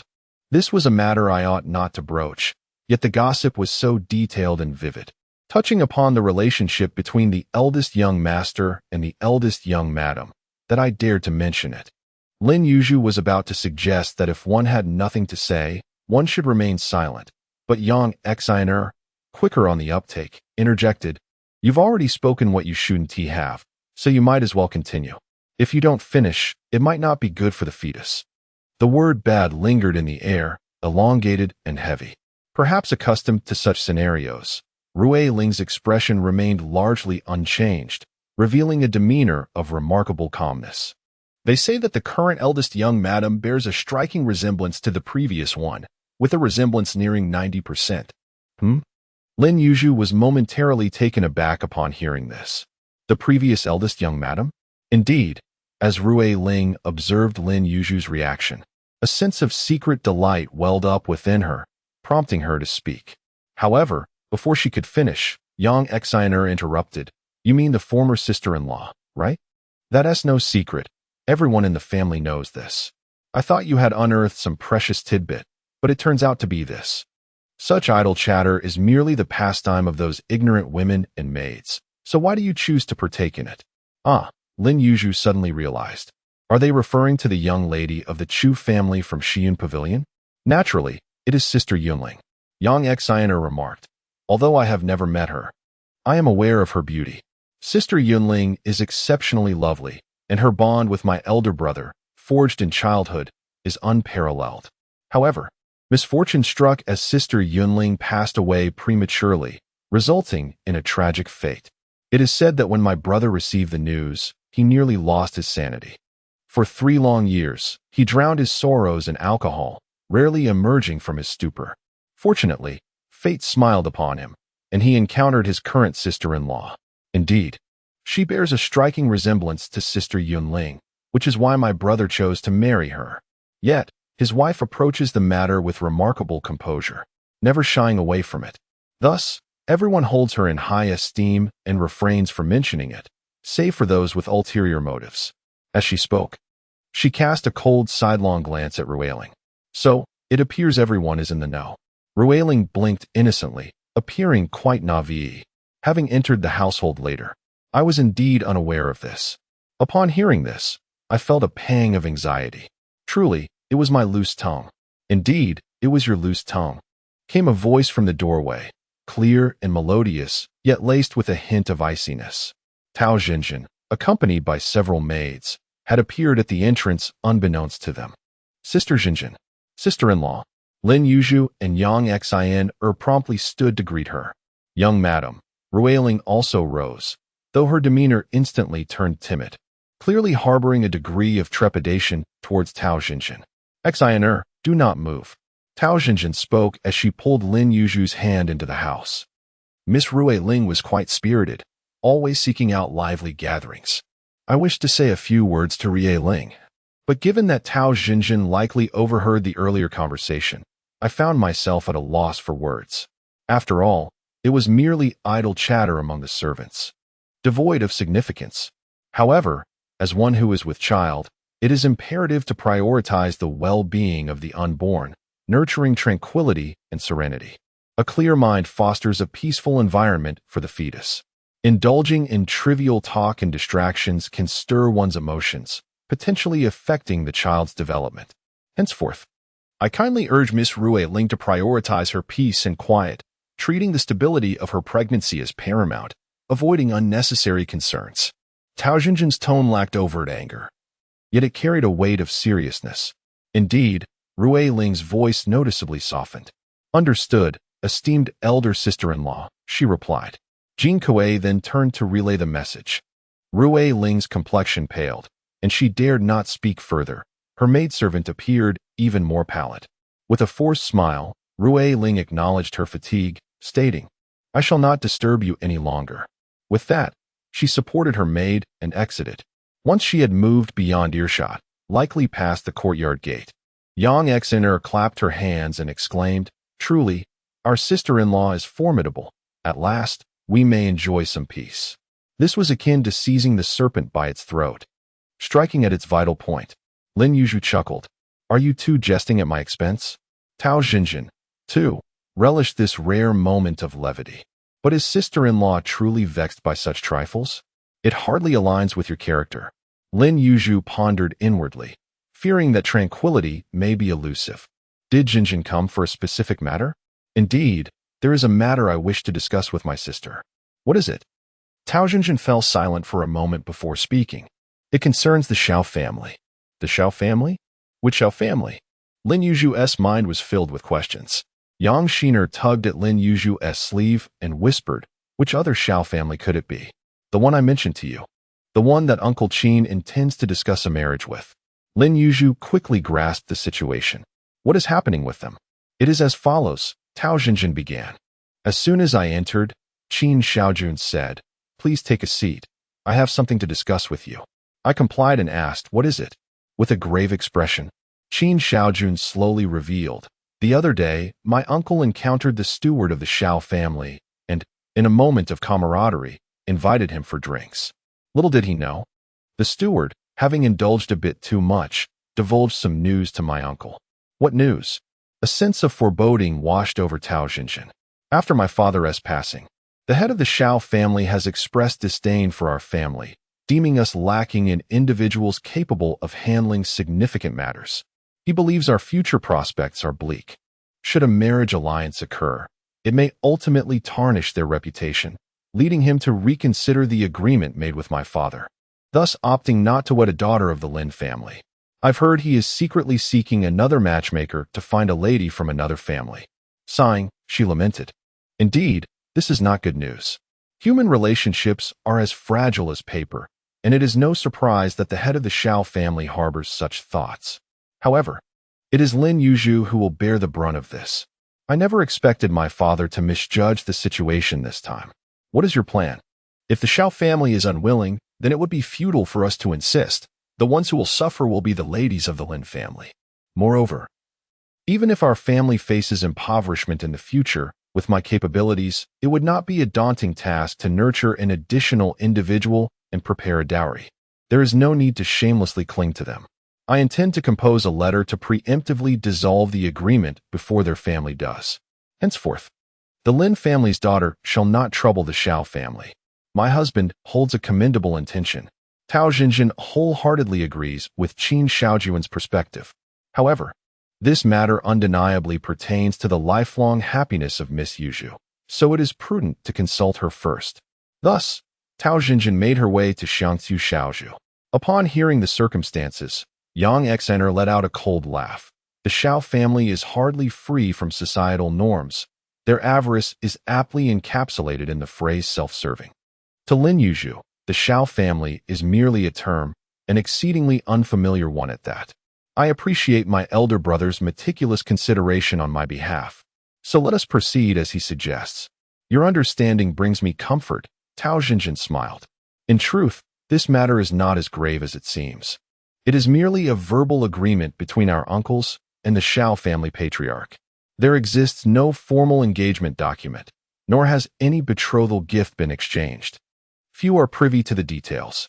Is it not somewhat excessive for my elder brother to make such a grand display in withdrawing the engagement, thereby making it common knowledge? Yang Xiner inquired.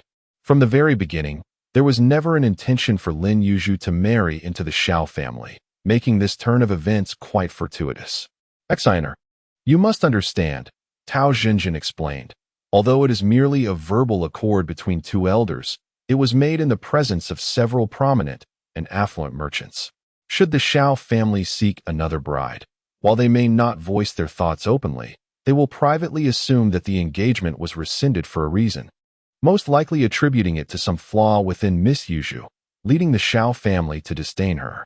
The human heart is a formidable entity. One can only wonder what unspeakable tales may be spun about Miss Yuzhu when the time comes. My family possesses a fine young lady, and yet, why should she be subjected to scorn for her modest means, have her engagement dissolved, and be the subject of whispered gossip? Furthermore, my father once stated that we must consider the young lady's own wishes. Should she be unwilling, this marriage could certainly be reconsidered. If the Shao family were to send someone to negotiate, to formally dissolve the engagement and jointly address the matter publicly, it might have been more palatable. Yet, they chose to act clandestinely, seeking other prospects through a matchmaker, which is understandably infuriating.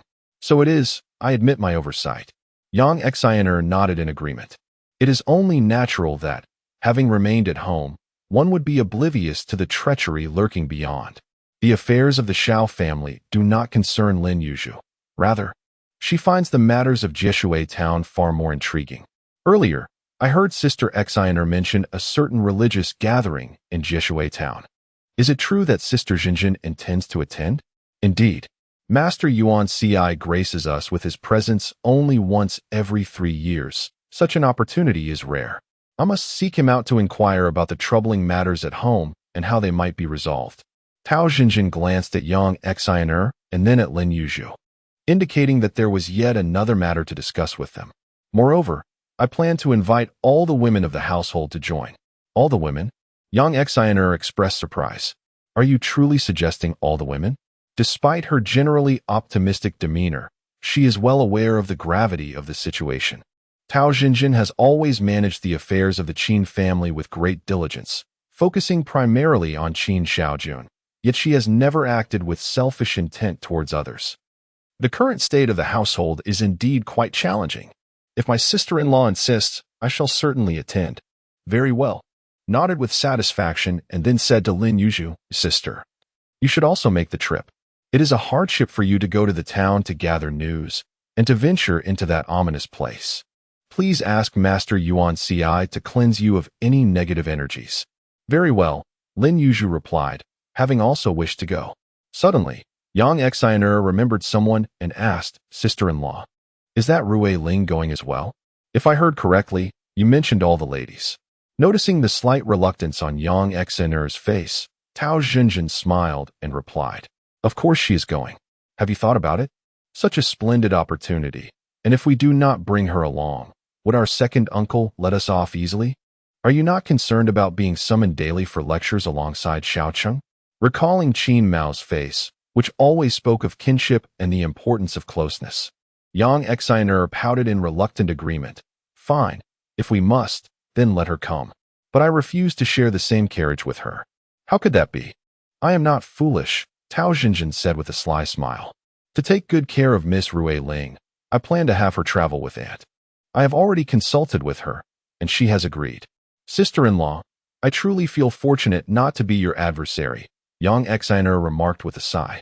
On the other side, both Yang Xiner and Lin Yuzhu were quite pleased and began to prepare their belongings for the journey. When the day arrived, the Qin family's convoy set off in grand procession.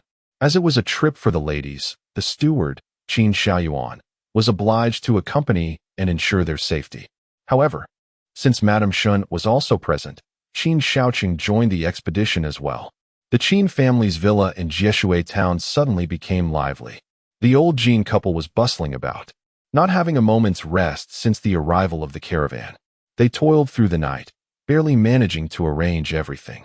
Upon hearing that Master Yun Shiyi had arrived in Jieshui town, early the next morning, Tao Zhenzhen took Yang Xiner and Lin Yuzhu to Jingyi Temple.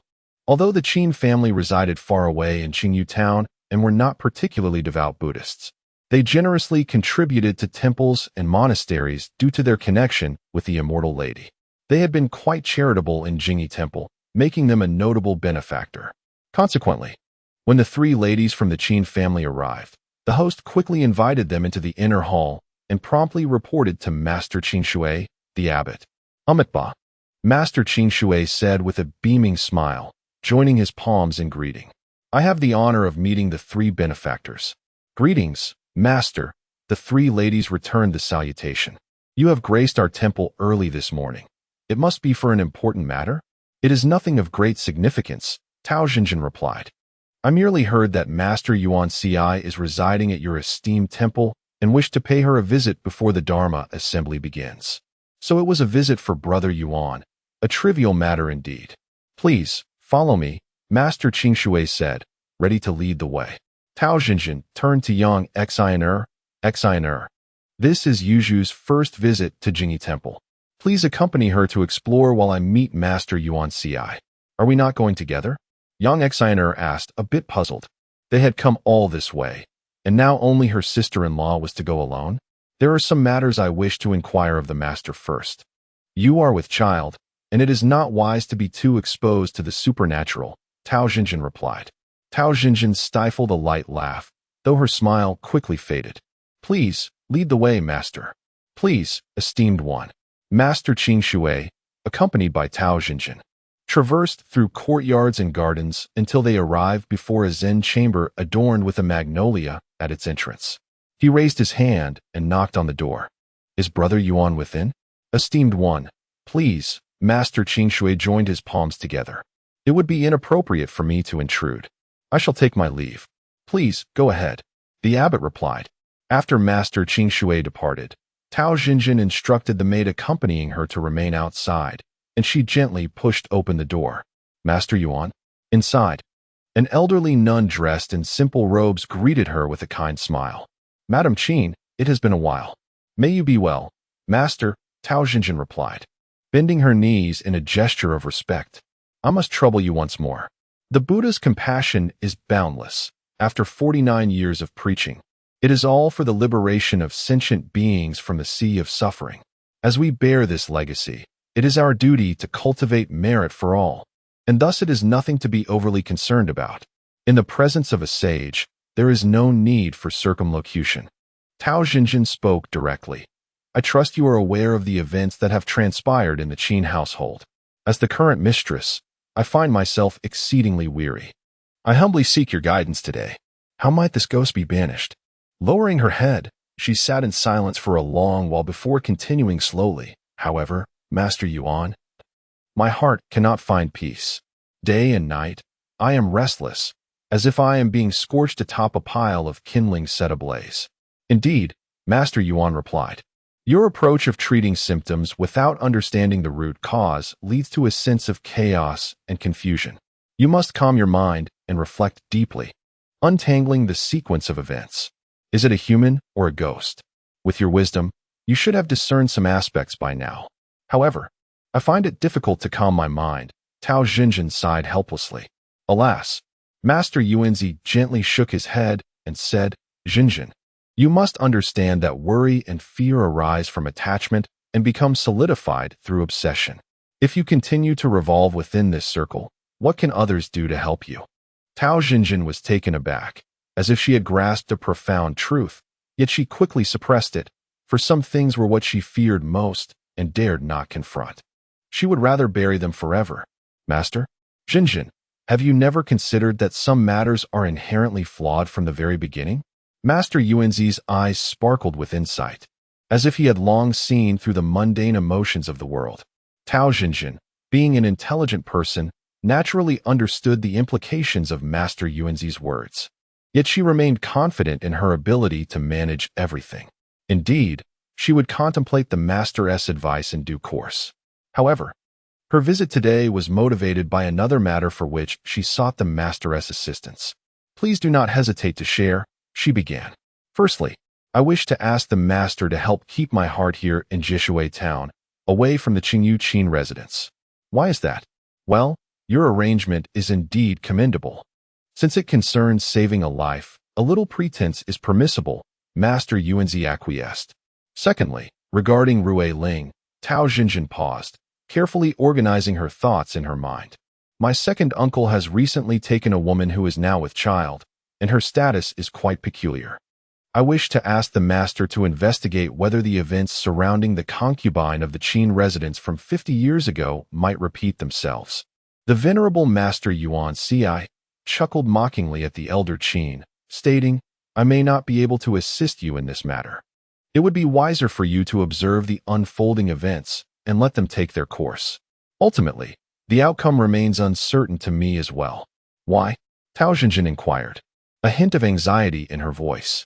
Is it possible that the misfortunes of the Qin family have not yet reached their conclusion? Fortune and misfortune are elusive, and one often brings trouble upon oneself. If one insists on venturing into this web, how can others prevent it? The safety of your lady Rui Ling hinges upon where she directs her thoughts. Then I shall provide her with a sum of money to facilitate her departure. The Qin family is already in enough disarray. The fewer chaotic elements, the better for everyone involved. If she can leave, it would be the most favorable outcome for both her and others. However, I fear your desires may not be easily fulfilled. I will always find a way, she replied. Thank you, master. As for the third matter, my husband and I are quite concerned for the immortal maiden and wish to enlist your assistance in locating her. Upon recalling Aunt Lin, Master Yuan Shiyi let out a sigh of regret. I will do my utmost. With that settled, I have no further business here. I shall fetch Qian and request Master Yuan to speak with her earnestly, persuading her to stay. Master Yuan nodded in agreement. Tao Zhenzhen rose and departed in search of young Qian. No sooner had she left than a figure slipped into the room. Senior brother, do you not find it bothersome to agree to so many matters without a second thought? Yun Shiyi materialized. Why does your sworn enemy from the Qin family come here unbidden? Are you not afraid of being seen?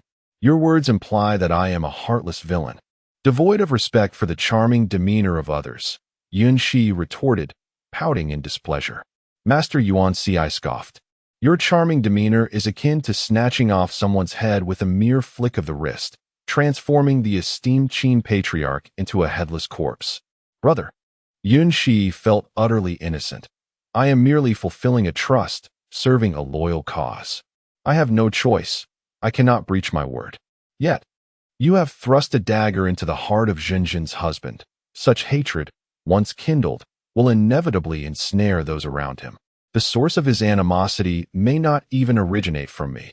He likely harbored the seed of resentment long before, and my actions merely allowed it to sprout.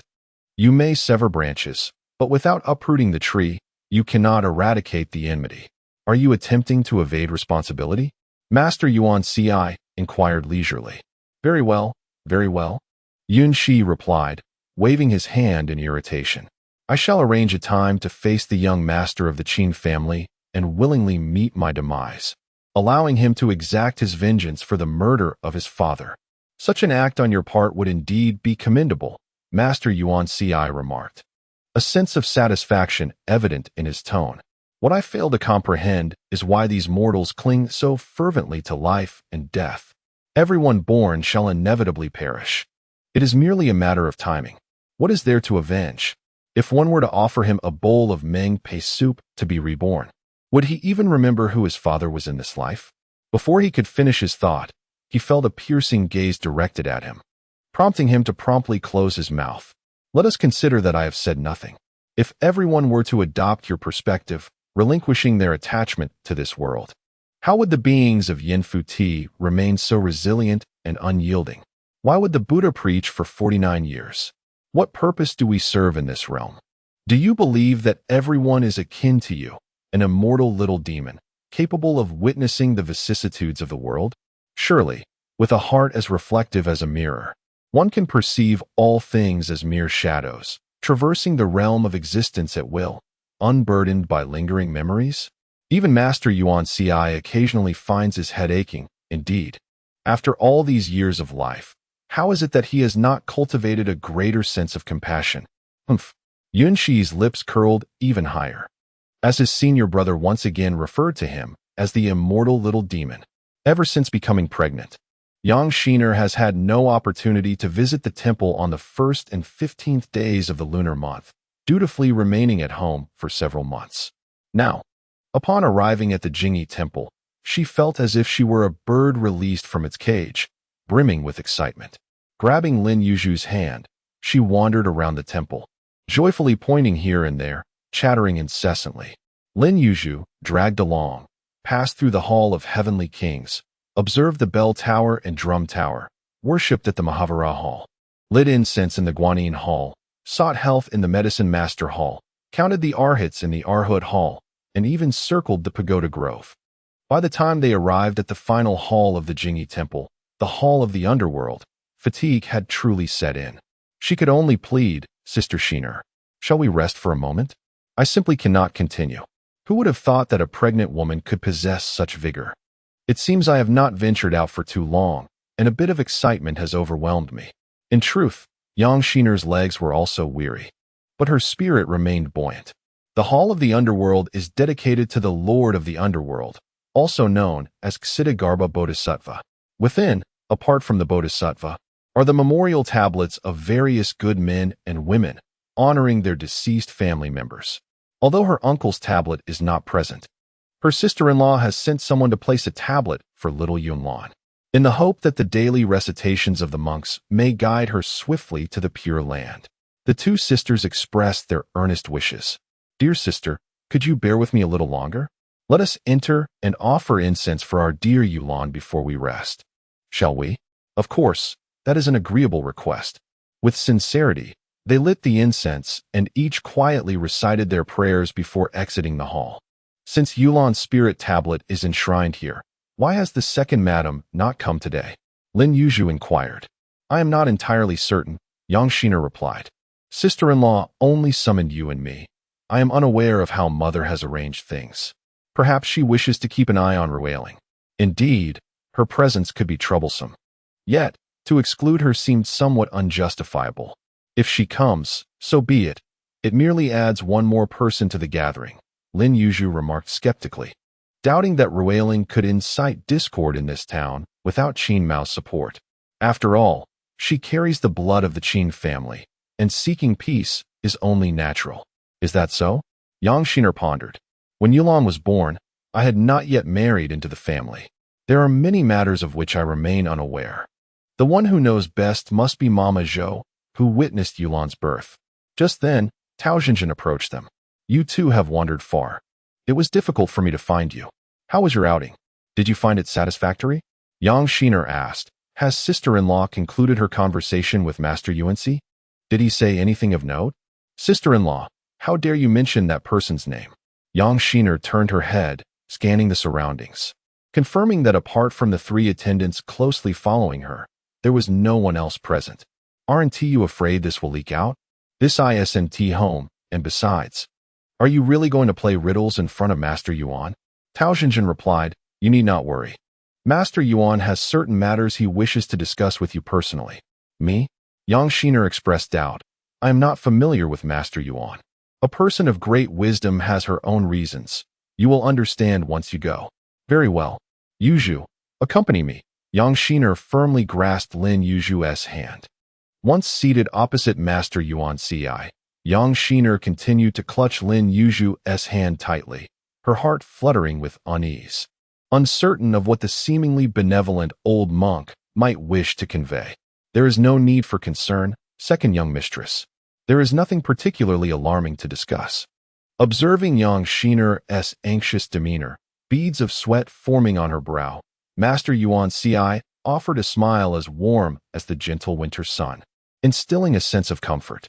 "Earlier, the first young mistress shared many thoughts with me, primarily expressing concern over an old case from decades past. However, matters of the supernatural are notoriously unpredictable. My cultivation is rather limited, thus I cannot provide a definitive answer. I can only offer a modicum of assistance through a modest suggestion. Please, Master, speak candidly." Yang Shiner placed her hand on her abdomen, her heart racing. Could it be that the restless spirit was indeed coming for her and her child, remaining in Jishui town? Yang Shiner hesitated, questioning if this would ensure their safety. "Shiner, Tao Zhenzhen interjected, Master Yuan is correct. Your current condition makes it exceedingly perilous to remain in the manor. The town of Jieshui has always been tranquil, far safer than Qingyu. This idea is indeed splendid, and Lin Yuzhu shares the same sentiment. Currently, there are numerous matters to address in the Qin residence. However, Yang Shiner inquired, is there a need for someone who is pregnant to remain behind as well? While it would be delightful to spend time in Jieshui, the thought of that individual staying behind renders it scarcely different from remaining in Qingyu. Tao Zhenzhen momentarily overlooked this aspect. In that case, let me first inquire about her wishes. If she also wishes to stay, I shall find her another residence, separate from yours. And I will instruct the old Jin couple to ensure she does not disturb you. How does that sound? Very well, I shall remain. Without the support of my father-in-law, even the servants would dare to obstruct Ruiling. Tao Zhenzhen then turned to Lin Yuzhu, saying, I must trouble you to stay as well. I am quite occupied, and my aunt is unwell. It is indeed challenging to spare anyone at home to care for Shiner. I can only rely on you. Upon hearing that Lin Yuzhu would also remain, Yang Shiner felt a surge of joy. Sister, please stay and keep me company. Of course, Lin Yuzhu replied with a nod. The Dharma assembly at Jingyi Temple in Jieshui is primarily held to pray for national peace and the well-being of the populace. Thus, it focuses on almsgiving, releasing life, and delivering souls, with little emphasis on lectures or teachings. Only on the final day of each assembly is there a brief presentation of the Amitabha Sutra, naturally conducted by Master Yuan Shiyi. The assembly takes place every 3 years for a duration of 7 days, with numerous intricate tasks assigned to various individuals to ensure everything proceeds smoothly. The individuals in charge are not solely the monks of the temple. The affluent donors, particularly the prominent families, must also partake in the management for the sake of assistance and oversight. This time, the Gao family of Jieshui town and Master Qin Shui were entrusted with the area for the ritual of transcending souls, while the Qin family of Qingyu opted to undertake the charitable task independently, leaving the matter of releasing life to other monks in the temple. Master Yunci bore the greatest burden, overseeing all 3 locations and collaborating with government officials to conduct prayers for national peace and prosperity. Once the ceremony commenced, a multitude of people from various regions flocked to Jieshui town. On the first day, as prayers for national fortune were offered, the specially cleared square in front of the temple teemed with a sea of humanity. After all, this event occurs once every 3 years, and everyone yearns to partake in its blessings. The Qin family approached their charitable endeavors with greater meticulousness this time, eschewing the customary temporary stalls serving porridge and a few scattered coins. Instead, they divided their efforts into 3 distinct parts. The first part established an open-air dining hall, where anyone, regardless of wealth, could enjoy a meal free of charge. The second part involved setting up stalls to distribute clothing, ensuring that every visitor received a new outfit. The third part invited numerous skilled practitioners from the medical field to provide free consultations and dispense medicinal herbs. Not only did Tao Zhenzhen and Qin Shaojun vigilantly oversee the proceedings to prevent any mishaps, but the Qin family servants also performed their duties with the utmost diligence, ensuring that not a single coin was pilfered for personal gain. With the unusual occurrences within the residence and the unsettling winds of the town, this rare opportunity to seek the blessings of the Buddha and Bodhisattvas could not be overlooked. While money is valuable, life is far more precious. After 2 or 3 days, their efforts garnered even more praise than those elsewhere. On the 4th day, after much persuasion, Ruiling finally gained permission from Madame Shan to step outside and witness the spectacle. However, this is confined solely to the area designated for their own charity, and wandering elsewhere is strictly forbidden. It is worth mentioning that after Tao Zhenzhen punished the myriad servants around Ruiling, the latter endured several days of discomfort. The servants, though silent, certainly felt the sting of their deducted wages, and Ruiling's status as anything but a legitimate mistress only exacerbated the situation, leading to a noticeable decline in their diligence and the occasional sour expression. Being trapped at Madame Shan's in the borrowed water town was indeed a silent torment for her. Fortunately, Rui Ling was not naive. During her year at the Qin residence, she had experienced certain matters firsthand. With a resolute heart, she took many items bestowed by Qin Mao and sent her brother Rui Qing to exchange them for silver. This act not only rewarded her own attendants, but also generously compensated those in Madame Shen's service, allowing her to navigate through this predicament. Has she left? Madame Shen reclined on the couch, her eyes closed as she inquired. Yes, replied Zhou Mama, who was massaging Madame Shen's legs. What prompted you to let her out? The eldest young mistress specifically placed her in our midst for closer supervision, did she not? A mere young girl, why should she linger before this old woman? If she wishes to join the festivities, let her do so. A little exploration is beneficial for both her and the child. Zhenzhen and the others are focused on Master Yun Shiyi. As long as we keep her away from the temple, all will be well. Who knows what will transpire once she bears a child? Having accompanied Madame Shen to the Qin family for so many years, Zhou Mama was well aware of the terrifying legends surrounding it. Do you truly believe in those tales, madam? They are far from mere legends. Madame Shen sat up, reminiscing about the time when her mother-in-law was still alive, frequently admonishing both her and her sister-in-law that the men of the Qin family must never take concubines. As wives, we should bear the stigma of jealousy rather than allow our husbands to bring another woman into the household. Was it truly that grave? In her final moments, my mother-in-law had summoned my elder brother, sister-in-law, myself, and my husband to her bedside to recount a story from her own experience. I still remember that tale. It sent chills deep into my bones. Madame Shen found herself unable to continue. Was it not possible that the way she handled that matter stemmed from an imbalance within her own heart? Granny Zhou inquired. Yet now, another situation has arisen. What does Madame intend to do about it? Granny Zhou furrowed her brow. I do not know. A tear slipped from the corner of Madame Shen's eye. Yunlan was gone. My heart feels half empty, and I cannot think of anything at present. We shall take it one step at a time. Please send someone to discreetly follow Rui Ling, ensuring she does not engage in any indiscreet behavior. I have already dispatched someone. Madam, just await the news. Rui Ling wandered through the area designated for charity, exploring here and there, finding many things novel. Occasionally, she would extend her hand to offer clothing or deliver a package of medicine. What is there to it? I was once a servant myself. Doing such tasks is nothing out of the ordinary. Rui Ling seemed rather unconcerned with such matters. Yet, it is understandable. Who in the Qin residence does not know her?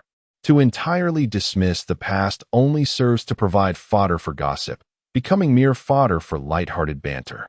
However, you are now in a different position. While you may disregard your own health, you must consider the future of the young master. The second madam has repeatedly advised that you take good care of yourself. Please, show us some compassion and spare us from reproach. If Rui Ling insists on being obstinate, there is little she can do. Xiao Mo heir wisely brought up Madame Shen. Rui Ling comprehended Xiao Mo heir's intention. Regardless of whether it was genuine goodwill or feigned kindness, the word from Madame Shen commanded respect, and the subordinates dared not disobey. A brief respite would do well. At last, Xiao Mo heir let out a sigh of relief, guiding Rui Ling to a less crowded area. The young lady is indeed a precious being. How could she possibly mingle in the throng? Although it was merely a gathering with the household staff, the influx of people collecting items from outside was overwhelming, and the atmosphere was quite chaotic. Should something unfortunate occur, it would prove troublesome. Rui Ling offered no dissent, merely smiled. Was it truly that dire? The Qin family's charitable event had attracted a considerable crowd, leaving no space unoccupied. Rui Ling had finally found a slightly less bustling spot, but before she could stabilize herself, a figure suddenly darted out, charging towards her.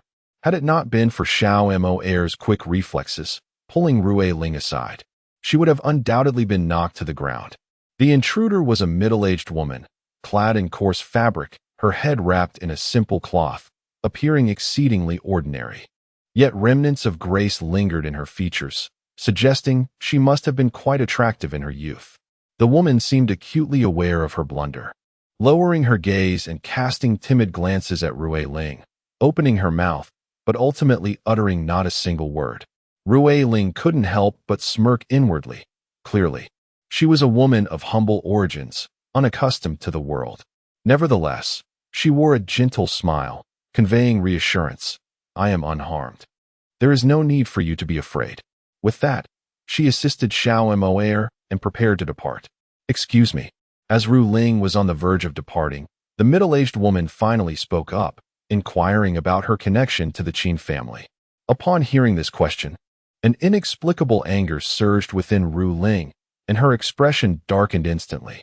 Xiao Mo, quick-witted, cast a discerning glance at Ru Ling's face and retorted sternly at the woman. What do you mean? Are you claiming justification after colliding with someone? You seem overly inquisitive. Are you hoping to extort something from us? I did not mean it that way, the woman replied meekly. What do you mean then? Xiao Mo, fueled by righteous indignation, refused to let her off easily. You don't appear to be a malicious person, yet your intentions seem quite sinister. Have you not noticed that my lady is with child? A collision like this jeopardizes 2 lives. Thankfully, by divine grace, no serious harm has befallen her. My lady, possessing a kind heart, does not hold grudges. Yet, instead of expressing gratitude, you persist with your incessant inquiries. What exactly do you wish to achieve? Do you intend to blame us for soiling your garments? Shall we compensate you for that? Honestly, with attire like yours, it would scarcely be desired even if tossed upon the floor of our Qin residence. The woman became increasingly flustered, shaking her head vigorously. I wouldn't dare. I merely what? Xiao Mo pressed, her tone laced with incredulity. Are we to believe that we have wronged you? I only wish to request that you convey a message to the second madam. The woman, closing her eyes, summoned her courage to exclaim. Convey what? Xiao Mo, caught off guard by the fervor of her own reprimand, momentarily faltered. What message? Who do you think you are? Yet she soon sensed the gravity of the situation. The second madam? The second madam? She turned her gaze toward Ru Ling. My lady? A sudden shock coursed through Ru Ling's heart, yet she did not reveal it. Instead, she raised her lips in a smile and inquired. Does this aunt know my family's second madam? Yes, we have met once, the woman replied timidly. What brings you to seek out the second madam? Ru Ling pressed further. Do share your concerns. I happen to be associated with the second madam's household. Should your matter not be of great significance, I would be more than willing to assist you. Upon hearing this, Ru Ling scrutinized the woman once again, but there was nothing particularly remarkable about her. However, recognizing the unfortunate nature of her situation, Ru Ling's tone softened considerably. In that case, might I request you to share your name, so that I may report it to the second madam? The woman pondered for a moment. As a poor individual, I fear that revealing my name in the presence of the esteemed may bring misfortune. It would suffice if you simply inform the second madam of encountering a destitute woman. Should she wish to meet me, I can be found at the small courtyard at the very end of East Street, marked by a painted cloud on its gate. I am truly grateful for your assistance. With that, the woman adjusted her posture and offered a respectful bow. May you walk safely, young lady. She bent once more, bowing to their departing figures. What troubles the young lady? Noticing Ru Ling secluded within the room, Xiao Mo felt a pang of anxiety. Is it possible she has caught a chill outside? If she were to fall ill, how would I explain it to the second master and madam? Where do you feel unwell? I shall fetch a doctor at once. Xiao Mo suddenly grasped the situation. Is it that the young lady feels distressed in her heart? Not quite, Ru Ling replied with a gentle smile. It has simply been a while since I last saw my brother, and I find myself missing him. Would you kindly go and invite him to come and see me? The young girl, Xiao Mo, found herself in a predicament. Is it a private meeting? How could I possibly dare? Of course, it was necessary to inform the second madam first. This money is merely to facilitate the elderly ladies, so they may relay the message swiftly. You are aware of their nature. Even if the second madam gives her word, without some incentive, they will wield trivial matters as reasons to delay until next year. I simply wish to see my brother as soon as possible.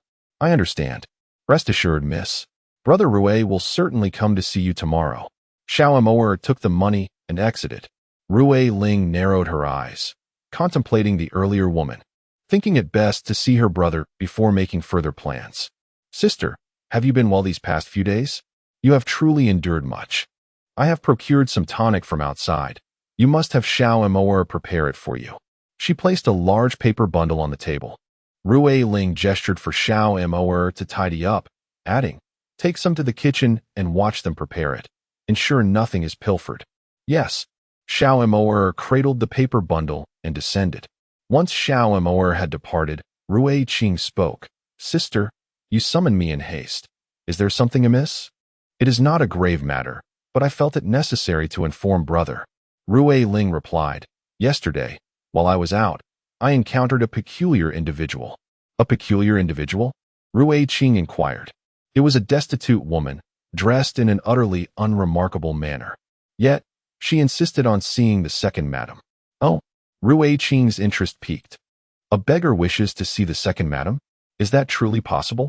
"It is essential to recognize that Madame Shun hails from an extraordinary lineage, one that boasts considerable wealth, rivaling that of the prominent Qin family. Furthermore, due to Master Shun's appreciation for talent, he has generously supported numerous impoverished scholars in their pursuit of education and examinations. Among those who have served in government from Madame Shun's hometown, at least half have benefited from the Shun family's benevolence. Consequently, the Shun family possesses extensive connections within the court. How, then, could a lady of such affluence possibly have any association with a destitute woman? Quite perplexing, isn't it?" Rui Ling remarked. "There is something even more curious. When I inquired about her name, she refused to disclose it. She merely mentioned that she had once met the second madam and, like her, is now mourning the loss of a daughter. Thus, she wished to meet and share her sorrows." Rui Qing was genuinely taken aback. Sharing grievances with the second madam? Who does she think she is? Refusing to reveal her name? Consequently, I deemed it necessary to summon my brother. With a playful smile, Rui Ling added, "She resides in the last courtyard on East Street, where the entrance is adorned with a painted cloud. Why should I leave?" Rui Qing recalled the scene from a few days prior when a childhood companion's sister was married off. "Sister, you truly need not go to such lengths. While the Qin family may be affluent, the second master is far too aged. You ought to seek a suitable young man instead of sacrificing your prime years for a man nearing his end. Indeed, the master has shown us kindness," Rui Qing advised. "But you need not make such a sacrifice. If the master wishes to contend with the Qin family, we can explore alternative means to assist him." Once a pure and innocent young lady, now a tempest of emotions swirls within Rui Ling. Her countenance darkens with hatred as she inquires, "Do you not harbor resentment towards the Qin family? You have labored for them since the tender age of 7, steadfast and blameless for over a decade. Yet, when a mere parrot perished, you did not dare to plead for mercy from old Master Qin. Why? Because you understood that, in his eyes, your life is worth less than that of a bird. Indeed, despite our ruckus, they did not take our lives. Instead, they expelled us from the estate and informed other prominent families that we were traitors, employing sinister arts to harm others, seeking to sever our means of existence. Had it not been for our master's timely assistance, what fate would we have faced?" Rui Qing sighed. "Yet, I wish for you to have a partner like other girls, to bear children, rather than using yourself and the child within you as pawns in a grander scheme." "I have chosen my own path," Rui Ling asserted resolutely. "Regardless of what the future holds, I shall never cast blame upon others. I am willing to assist our master in achieving his ambitions." Seeing her unwavering determination, Rui Qing could only smile wryly. "As your brother, we have relied upon each other since childhood. How could your thoughts possibly remain concealed from me? I can only hope that your intentions toward our master are reciprocated, and that, once his endeavors come to fruition, he will provide you with the acknowledgement you deserve. Otherwise, as your brother, I shall not let him off lightly." With her innermost feelings laid bare, Rui Ling's cheeks flushed slightly.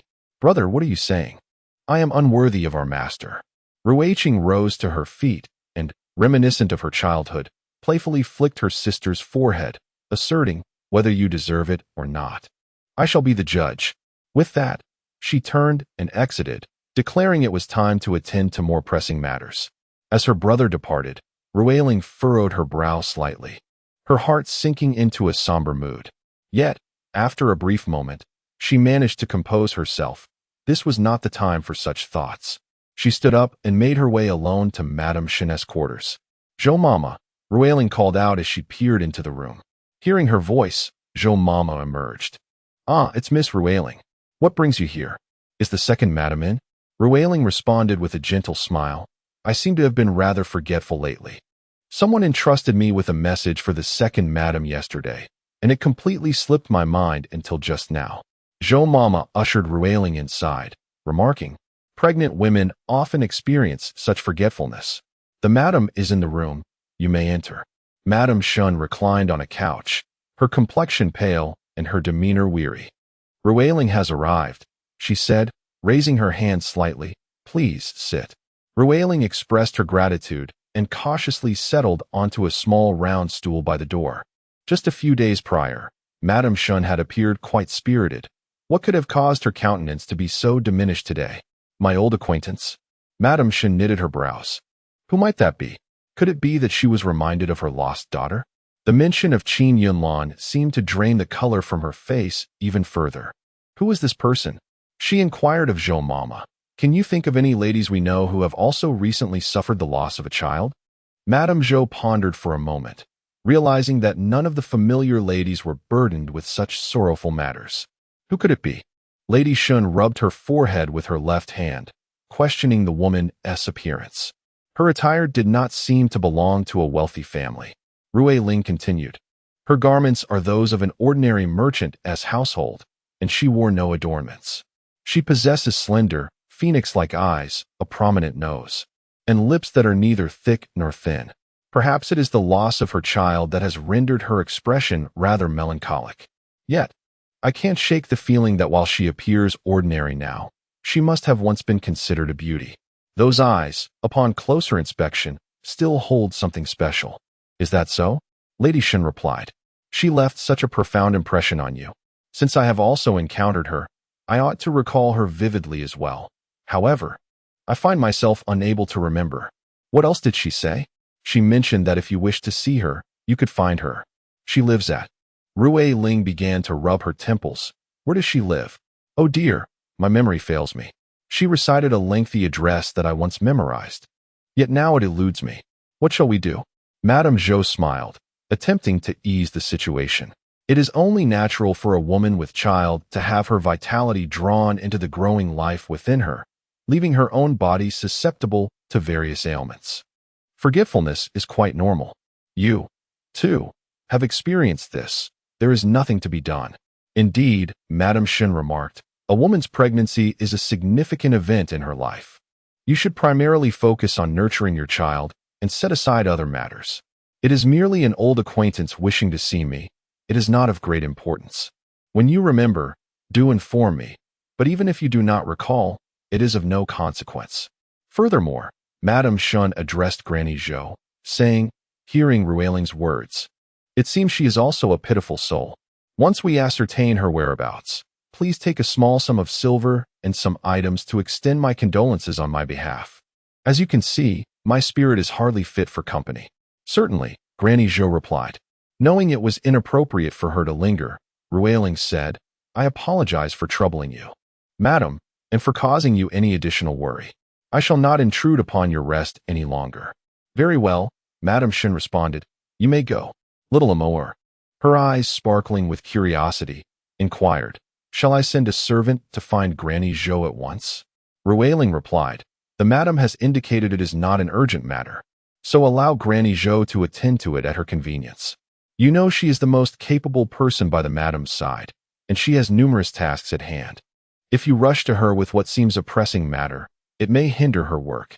I merely wish to inform you of this situation. Keep an eye on Granny Zhou in the coming days. If you notice her with some free time and she wishes to seek you out, be perceptive and take the initiative to speak first, leaving her with a favorable impression. What you say is wise, little Amour replied. As long as Granny Zhou holds us in good regard, our days with the second madam will be much more pleasant. I am glad you understand, Ruiling smiled. Little Amour occasionally peeked over at Granny Zhou's place, finding nothing out of the ordinary. It was as busy as ever, so she dared not interrupt. Granny Zhou had also not sought out little Amour, nor had she ventured outside. Indeed, it was a rather dull day. Rui Ling yawned in boredom. Being pregnant made her easily fatigued. As dusk approached and the lamps were lit, a young maid approached little Manor with a tightly sealed package, stating it was sent by Rui Qing. As Rui Ling opened the parcel, she remarked, "My father and mother passed away early, leaving my brother and me to rely on each other since childhood, our bond naturally profound. Given the current circumstances, it is only normal for my brother to care for me. Indeed, the affection between the young lady and Rui de Gu is unparalleled among siblings." Rui Qing, wishing well for his sister, would occasionally discreetly attend to those around Rui Ling, leaving an excellent impression on little Manor and her companions. Inside the package was a set of exquisite clothing for a child, accompanied by a note. "This must be prepared for the young master," little Manor said. "Rui de Gu is truly thoughtful, but why include an account ledger? Is he so frugal as to keep tabs on a gift for his own nephew? Oh, so that is the matter. I had thought Rui de Gu was not a miser, especially not towards his own nephew. I am hungry. Please bring dinner," Rui Ling instructed. "Yes," little Manor replied, promptly turning towards the kitchen. However, under the flickering candlelight, Rui Ling's expression soon grew serious. "Could it be that my brother has not found anyone? Is this mere coincidence, or is there another reason?" The 7-day Dharma assembly culminated in an exposition of the Amitabha Sutra within the small lecture hall of Jingyi Temple. A series of meditation cushions were meticulously arranged in the center, flanked by 2 rows of bamboo curtains that held seats for the lay public. Although the cushions were fully occupied by the monastic community once the discourse commenced, the seats behind the bamboo curtains remained conspicuously empty, save for Lin Yuzhu, who brought a small incense offering, and Xiao Chu, who occupied 3 seats and frequently stifled yawns, appearing rather lethargic. The Amitabha Sutra is a scripture spontaneously spoken by the Buddha. On the platform, Master Yun Shiyi sat upright, exuding an air of solemnity as he began with the word Buddha, referring to Shakyamuni Buddha. He descended from the Tusita heaven to the royal palace, born as Siddhartha Gautama. After enduring 6 years of ascetic practices, he attained perfect enlightenment. To elucidate, the term Buddha is derived from Sanskrit, meaning the awakened one, referring to one who has realized the nature of reality. The speaker, through his teachings, earns the title of the one who proclaims, and his purpose is to bring joy to sentient beings. The essence of his discourse is characterized by the 4 unobstructed eloquences, which express the fundamental aspiration to transcend worldly attachments and the joy derived from the benefits bestowed upon all beings. Amitabha, also a Sanskrit term, signifies infinite. This encompasses boundless merit, wisdom, form, and radiance, all of which are immeasurable. The term sutra encompasses various interpretations, yet fundamentally adheres to the principles of permanence, as it conveys the teachings of all Buddhas across the 3 times. The Dharma refers to the shared path of the 10 realms, through which both the noble and mundane are liberated. Conduit signifies the transmission of essential knowledge. Without written words, the profound meanings cannot be conveyed and appreciated. Embrace refers to the compassionate holding of all sentient beings. Without language, one cannot elucidate the path to liberation from the ocean of birth and death. Thus, the sutra serves as a guide to genuine benefaction, aptly termed a scripture. Additionally, this sutra was translated during the Tang dynasty as the Sutra on the Praise of the Pure Land Buddha's Embrace. The current title is chosen for its resonance with the name of the Buddha, which brings joy to those who hear it, along with the merits it encompasses. The teachings of the Buddha resonated profoundly, captivating the assembly of monks, each one eager to absorb the wisdom imparted. For Lin Yuzhu, it was her inaugural experience of listening to the sutras, and she found it both novel and intriguing. Occasionally, a phrase or two seemed to illuminate her understanding, akin to a divine revelation cascading upon her, dispelling a myriad of worries and leaving her heart refreshed, as if a gentle breeze had swept through. The search for the mind proved elusive. What is the root of all karmic obstructions? The mind possesses all that is necessary. All merits are encompassed within it. One must embrace the entirety without allowing even the minutest dust to settle. Existence is indeed emptiness. From the formless, myriad phenomena arise. Emptiness is the essence of existence. Where there is existence, there is no emptiness. Where there is emptiness, there is no existence. Neither existence nor non-existence defines the singular mind. This is the Pure Land. Upon concluding his discourse, Master Yun Shiyi joined his palms in reverence and chanted the name of Buddha. The congregation of monks rose in unison, similarly joining their palms and chanting. The small lecture hall resonated with the sound of Namo-MONO-MANHUA Buddha. The drowsy little Qio was jolted awake by the chorus of chants, rubbing her eyes and inquiring, "Has it ended?"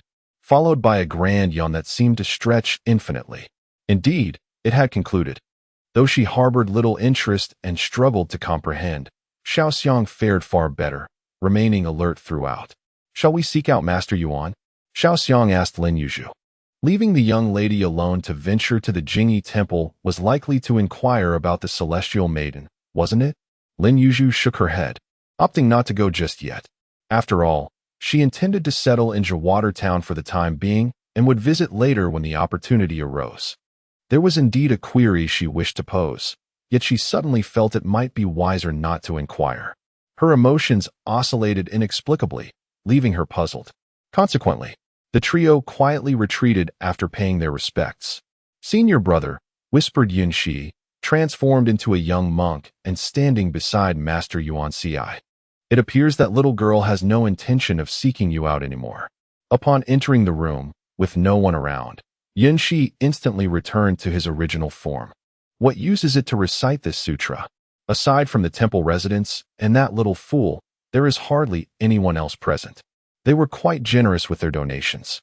Yet when it comes to listening for free, they suddenly become reluctant to attend. It is indeed challenging to pursue enlightenment amidst wealth and luxury." Master Yun Shiyi replied calmly. "What they seek are the benefits of this world. Moreover, they are currently in a phase of life filled with success.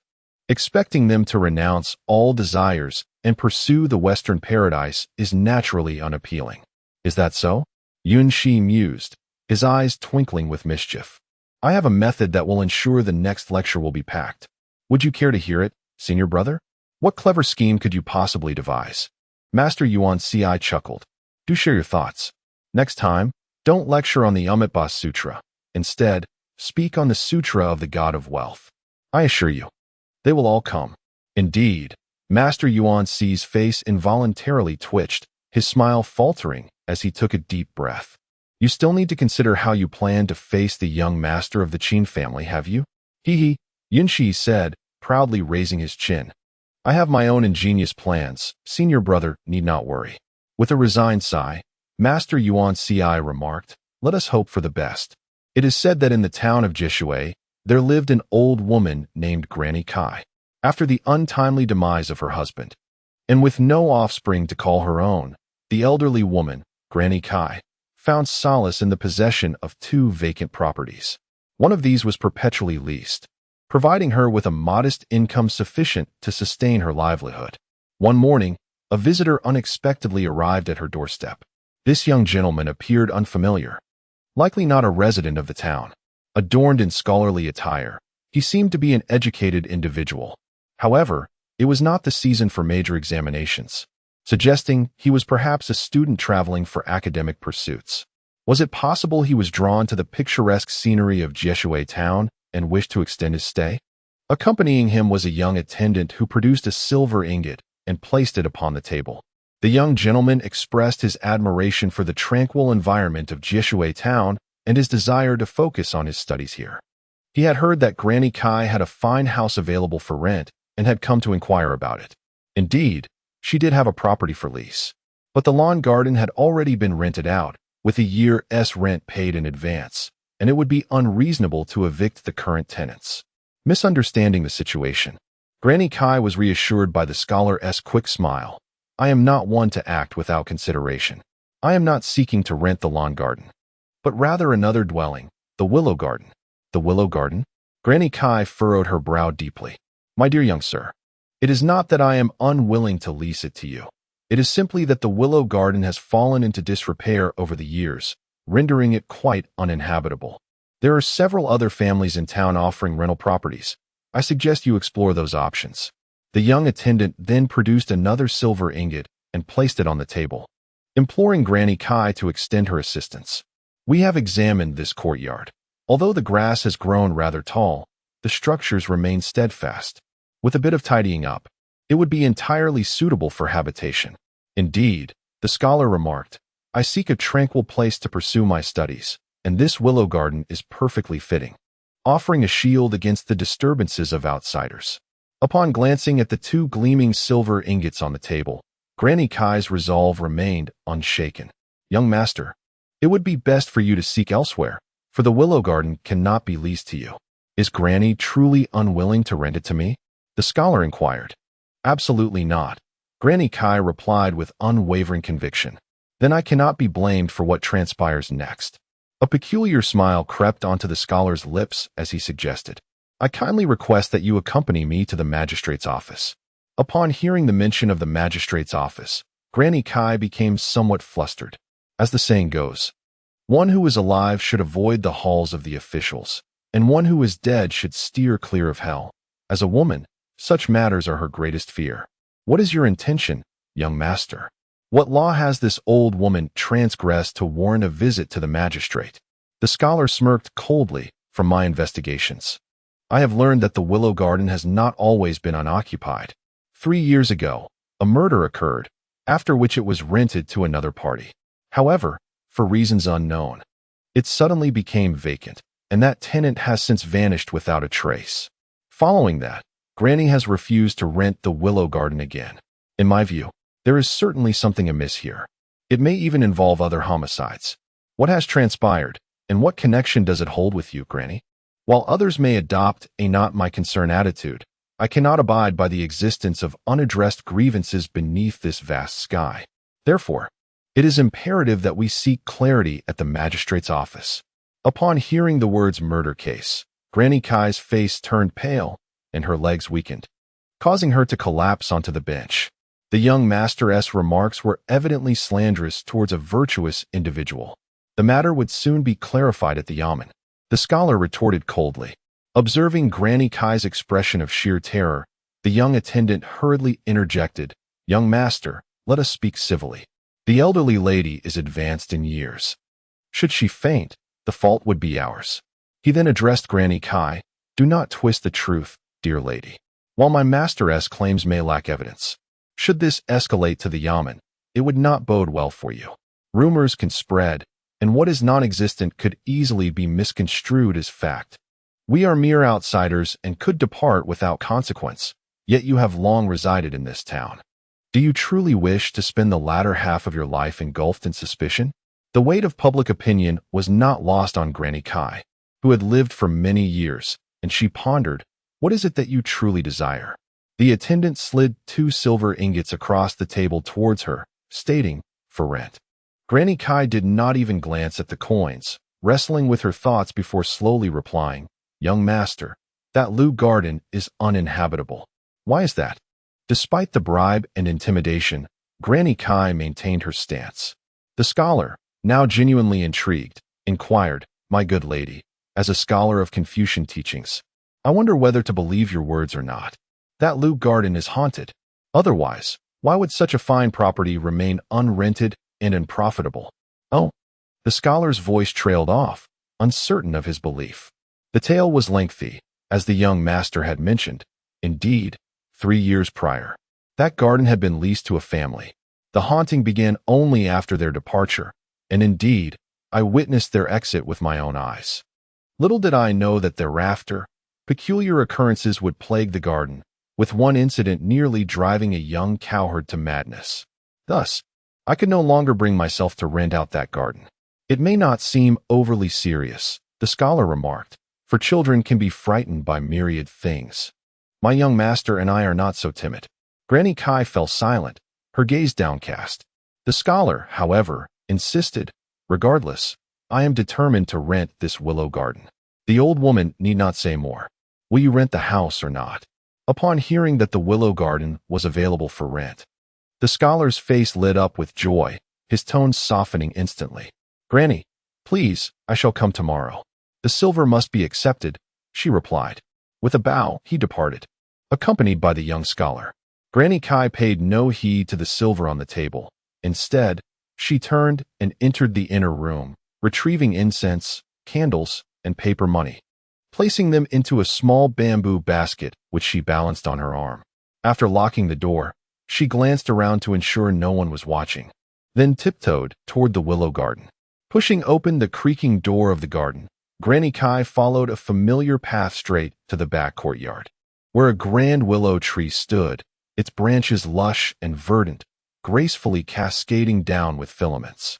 The gentle breeze bestowed an enchanting atmosphere, setting down the bamboo basket. She took out its contents one by one, lighting the candles and incense, arranging them meticulously on the ground. With the flicker of the candlelight, she ignited sheets of paper money, which transformed into charred remnants, soaring into the air like black butterflies unfurling their wings. Flitting among the willow's branches, a scene both beautiful and eerie. At the top of the willow tree, a woman clad in a crimson dress gazed intently at the departing Granny Kai below. The following morning, the scholar returned to Granny Kai's residence accompanied by his young attendant. "Is everything prepared, Granny?" the scholar inquired directly. The attendant, uncertain, glanced at the scholar. "Young master, this." Granny Kai led the two men to the willow garden and unlocked the door, handing the key to the attendant. "I shall not enter. You may observe for yourselves whether this place is fit for habitation. In my opinion, young master, it would be wise to seek another location." "No worries, no worries," the scholar replied, strolling into the courtyard. Though it appeared dilapidated, it possessed a unique charm. If the moon were to rise that evening, it would indeed be a splendid spot for tranquil reading. With cobwebs hanging in the house and heaps of wild grass in the courtyard, is this truly a fitting place for study? Granny Kai pondered, bewildered. "Are you certain, young master?" She could not fathom why the scholar desired to rent this willow garden. Could it genuinely be for the sake of peaceful reading? "Indeed, it is a splendid place," the scholar exclaimed with a clap and a smile, assuring Granny Kai not to worry. As Granny Kai walked away, the attendant donned a mischievous expression. "If the moon graces us with its presence tonight, who knows if it will be serene for reading, but it would certainly be delightful for admiring beauty." The scholar cast a sidelong glance at the attendant. "Do you remember where we saw that place the other day?" He squinted playfully, a smug smile on his lips. "Yes," the attendant replied, securing the door of the willow garden from within. "Follow me," he urged, as he navigated the depths of the courtyard, guided by memory. Strangely enough, from the outside, this willow garden appears overgrown and desolate. However, within the confines of those dwellings, there exists a room that starkly contrasts with the others. The young attendant approached and gently pushed the door of that particular room, discovering it was unlocked, and it swung open with ease. The chamber, though modest in size, was immaculately clean. The tables and chairs, though somewhat worn, remained untouched by dust. By the window stood a dressing table, its cosmetics box slightly ajar, revealing a scattered array of hairpins and ornaments. Much of the rouge had been used, yet the occupant was nowhere to be found, leaving only the silhouette of a large willow swaying in the breeze outside, its branches occasionally brushing against the windowsill. "If I am not mistaken, this is the very room we observed that day." The young attendant surveyed the surroundings and asked, "Is the young master satisfied? Can one still claim that it has been uninhabited for years and left to decay? That old woman truly deceived us." The scholar approached the dressing table, lifted a hairpin to his nose, and inhaled deeply, exclaiming, "What a delightful fragrance! Perhaps that Granny Kai was not entirely dishonest with us," the young attendant remarked. "If the current occupant is indeed someone she knows, I doubt she would ever rent it to two grown men like us. At most, we could drag the resident along to the magistrate's office. Consequently, we would only earn a reputation as frivolous wanderers. Though they may expose themselves to the public eye, they can still garner some sympathy from the masses." The scholar's eyes lit up as he replied, "Are you suggesting that the current resident of this room is unknown to that old woman? That she is secretly residing here?" "Precisely. That makes it even better." the scholar said with a mysterious smile. The attendant, with a hint of mischief, leaned in and added, "Indeed, whatever transpires here shall remain a secret." "But what do you mean by but?" the scholar remarked. "Could there be any other oversight?" "No," replied the servant, wiping his mouth. "You are well aware of my disposition, my lord. I wonder, having indulged in meat, might you allow me a sip of soup?" The scholar chuckled knowingly. "Upon our first meeting, I intended to extend my stay. Now, I can linger even longer. For the initial days, you must exercise patience. As for what follows, at the very least, I shall permit you a few days of solitude here." "Thank you, my lord. Thank you," the servant exclaimed joyfully, bowing repeatedly. Suddenly, a fierce whirlwind swept through the window, forcefully striking the willow branches against the sill and toppling the makeup box. Rouge and hairpins scattered across the floor. As time passed, the sun began its descent, signaling the imminent end of daylight. Inside, only the master and servant remained, without a single additional presence. The servant, growing anxious, questioned my lord. Could it be that this person has fled? It was not an unreasonable thought. Upon seeing two unfamiliar men enter, hiding would be a natural response. The scholar sat leisurely at the table, exuding an air of calm assurance. Patience is essential when dealing with such matters. "Indeed, I possess patience," the servant replied. "Yet, could it be that this occasion demands a longer wait than the last, without even a glimpse of his face? Who wouldn't he be captivated by your grace upon first sight? And upon learning of your esteemed lineage, even the shyest would secretly yield to admiration. A few sweet words would surely suffice to win their heart." The scholar smiled faintly. "Do the past beauties compare to the allure of this one? A true gem, indeed. I can afford to wait." "That is certainly true," the young scholar chuckled, remarking that although the gentleman had a fondness for flowers and plants, he only pursued those who were married, showing no interest in the unmarried maidens, which, in a way, made him a decent man. The scholar brushed off his long robe, asserting that he could not claim to be virtuous, yet in comparison to his classmate, Zheng, he believed he maintained some principles. Upon hearing this name, the young attendant scoffed, expressing disdain for Su, who was known for taking advantage of innocent young women. When he could not court those of higher status, he would turn his attention to the daughters of poorer families, a behavior that even he found disgraceful. Rumor had it that he had faced several scandals in the past, yet his family's wealth had managed to silence them. However, not all incidents were smoothed over. "Are you referring to that particular incident?" the scholar inquired, mentioning that Su had encountered severe misfortune. Indeed, that event caused quite a stir. Too many people were aware, and coincidentally during the provincial examination, a malicious individual reported him to the examiner, resulting in his immediate disqualification and the end of his career prospects. How curious, the attendant pondered. Having suffered such a significant setback, why do I see no sign of Su's restraint? Instead, he seems to indulge even more, reportedly involving his wife's sisters as well. The scholar gently tapped the attendant's head, saying, "What do you understand? Since his career is doomed, he might as well seize the day. Check the room." He instructed the attendant, who, though puzzled by his master's intent, complied. "Are the clothes and shoes still there?" the scholar asked. "Yes. They are all neatly folded in the trunk, along with a whole roll of silver and some loose coins pressed at the bottom," the attendant replied. "Fear not," the scholar said. "Let us first venture out. Seek a room at a distance that allows us to observe and hear the happenings here, and ensure it is tidied well. Keep your ears attuned to any commotion." "Very well, my lord," the attendant replied. The two promptly departed in search of another chamber. As dusk descended and the lanterns flickered to life, the scholar's attendant wiped the beads of sweat from his brow, flinging aside the cloth in triumph. At last, the space that was once cloaked in layers of dust was rendered presentable. The scholar, feeling quite at ease, settled into a corner, now cradling a cup of fragrant tea in hand.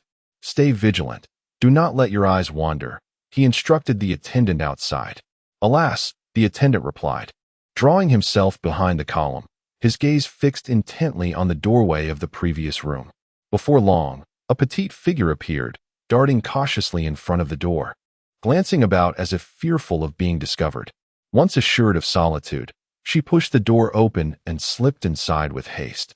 "My lord," the attendant exclaimed, rushing back to the scholar with barely contained excitement. "She has arrived." The scholar's eyes sparkled with intrigue. "Is it true?" he inquired. The attendant nodded vigorously, entering the room. The scholar set down his teacup. "You shall guard by the window." "Yes." The attendant hurriedly spun around and dashed back outside.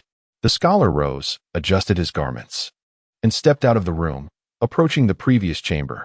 He rapped gently on the door. "Is anyone present?" Inside, darkness enveloped the space, silent and still. The scholar wore a faintly mocking smile at the corner of his lips as he rapped on the door. "Is anyone there? I am the one who rented this garden today. I inadvertently trespassed here when I entered during the day. It was never my intention to intrude, and I sincerely wish to apologize in person." The room remained enveloped in silence. Raising an eyebrow, the scholar remarked, "Then I must beg your pardon for my impudence." As he spoke, he boldly pushed open the door. The interior was dim and shadowy, devoid of light, with the moonlight lazily spilling in through the window, casting a cold, silvery glow. Behind the draped curtain, the tips of embroidered shoes were visible. The scholar bowed respectfully before the curtain, beseeching, "I kindly request the esteemed occupant to reveal themselves." In the dead of night, what purpose does a man have in a woman's chamber? Though the words were delivered with righteous indignation, the tone was timid and frail, lacking conviction. Upon hearing this voice, the scholar's initial trepidation vanished, and the seductive thoughts within him began to swell uncontrollably.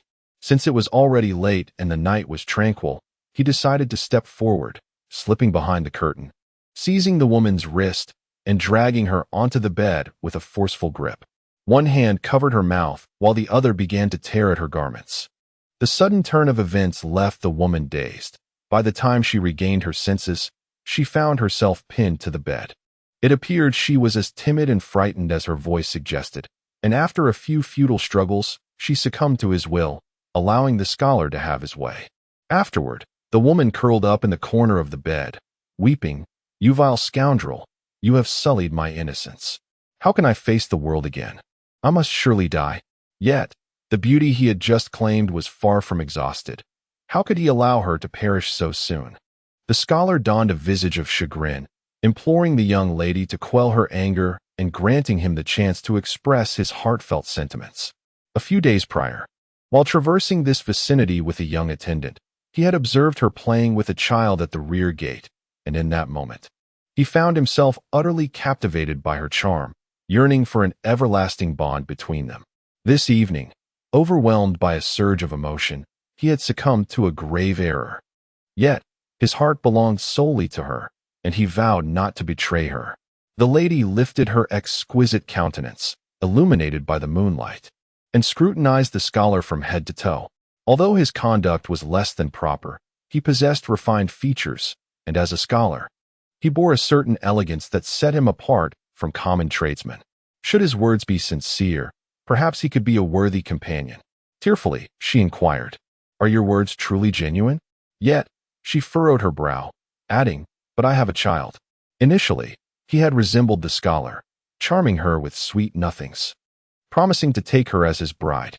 Little did she expect that, lowering her gaze, her eyes shifting in hue, she would find herself thwarted by his formidable wife. Upon learning of her pregnancy, the wife, fearing a division of wealth, had cruelly cast her out. With nowhere else to turn, she had sought refuge here, grateful for a semblance of tranquility.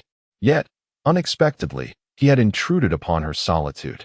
The scholar, lost in his triumph, failed to detect the shift in her tone and boisterously asserted, "Rest assured, I am the master of my household, and I shall treat you well." "Is that so?" He smiled, uttering yet another falsehood. "If my words prove false, may I meet a wretched fate." Upon hearing this, the lady chuckled, "Since you have spoken thus, I shall grant your wish, ensuring that you meet a most unfortunate end." The scholar remained astonished, yet when he beheld the woman lifting her head, he was seized by terror and fell from the bed. No longer was there a beautiful maiden before him. Instead, he was confronted by a ghastly apparition with a pallid complexion, bulging eyes, and a long, protruding tongue reminiscent of a hanged specter. What has happened, my lord? The attendant, initially engrossed in the unfolding drama, now sensed something amiss as he crouched in the corner. What is the matter? However, he hesitated to leap up and investigate, uncertain if this was merely another of his master's pranks. Help me.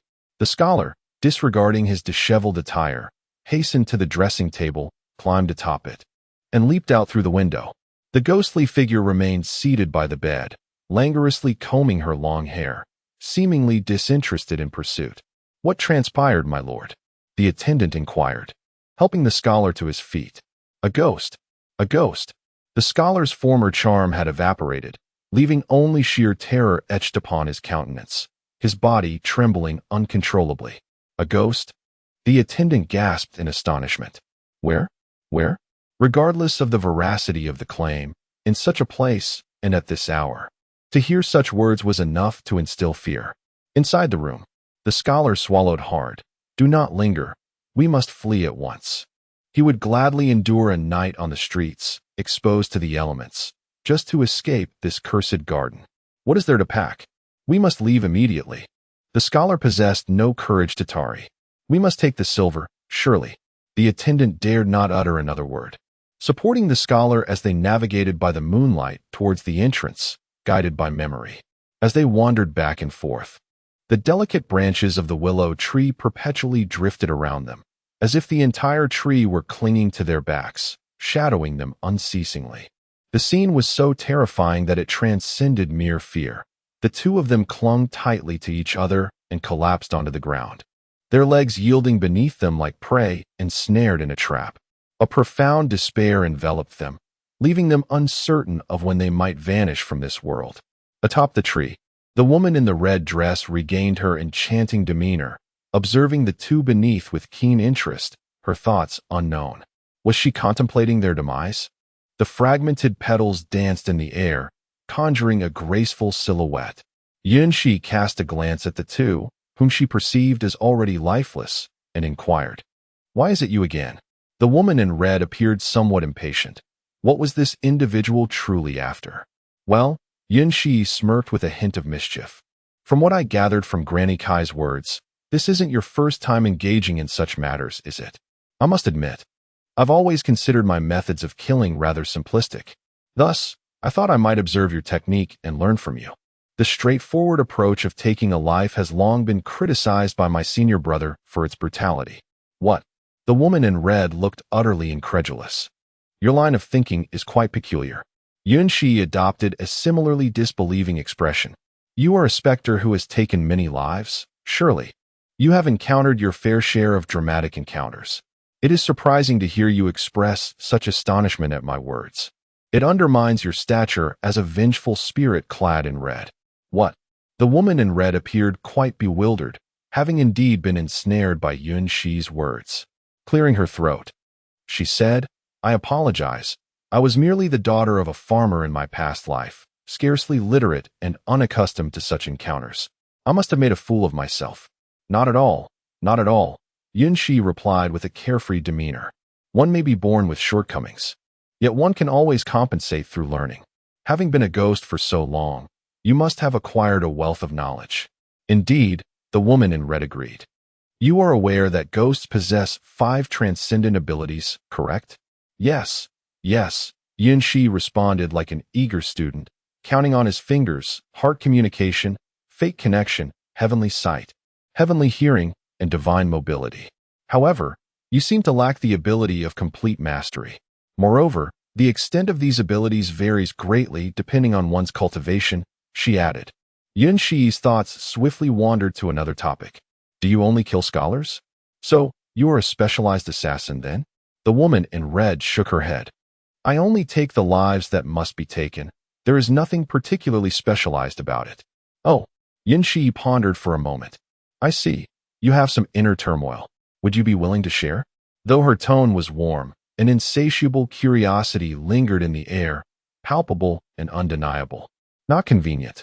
The woman in red firmly declined. Very well, then. Yun Shiyi huffed inwardly, a hint of dissatisfaction evident in his heart.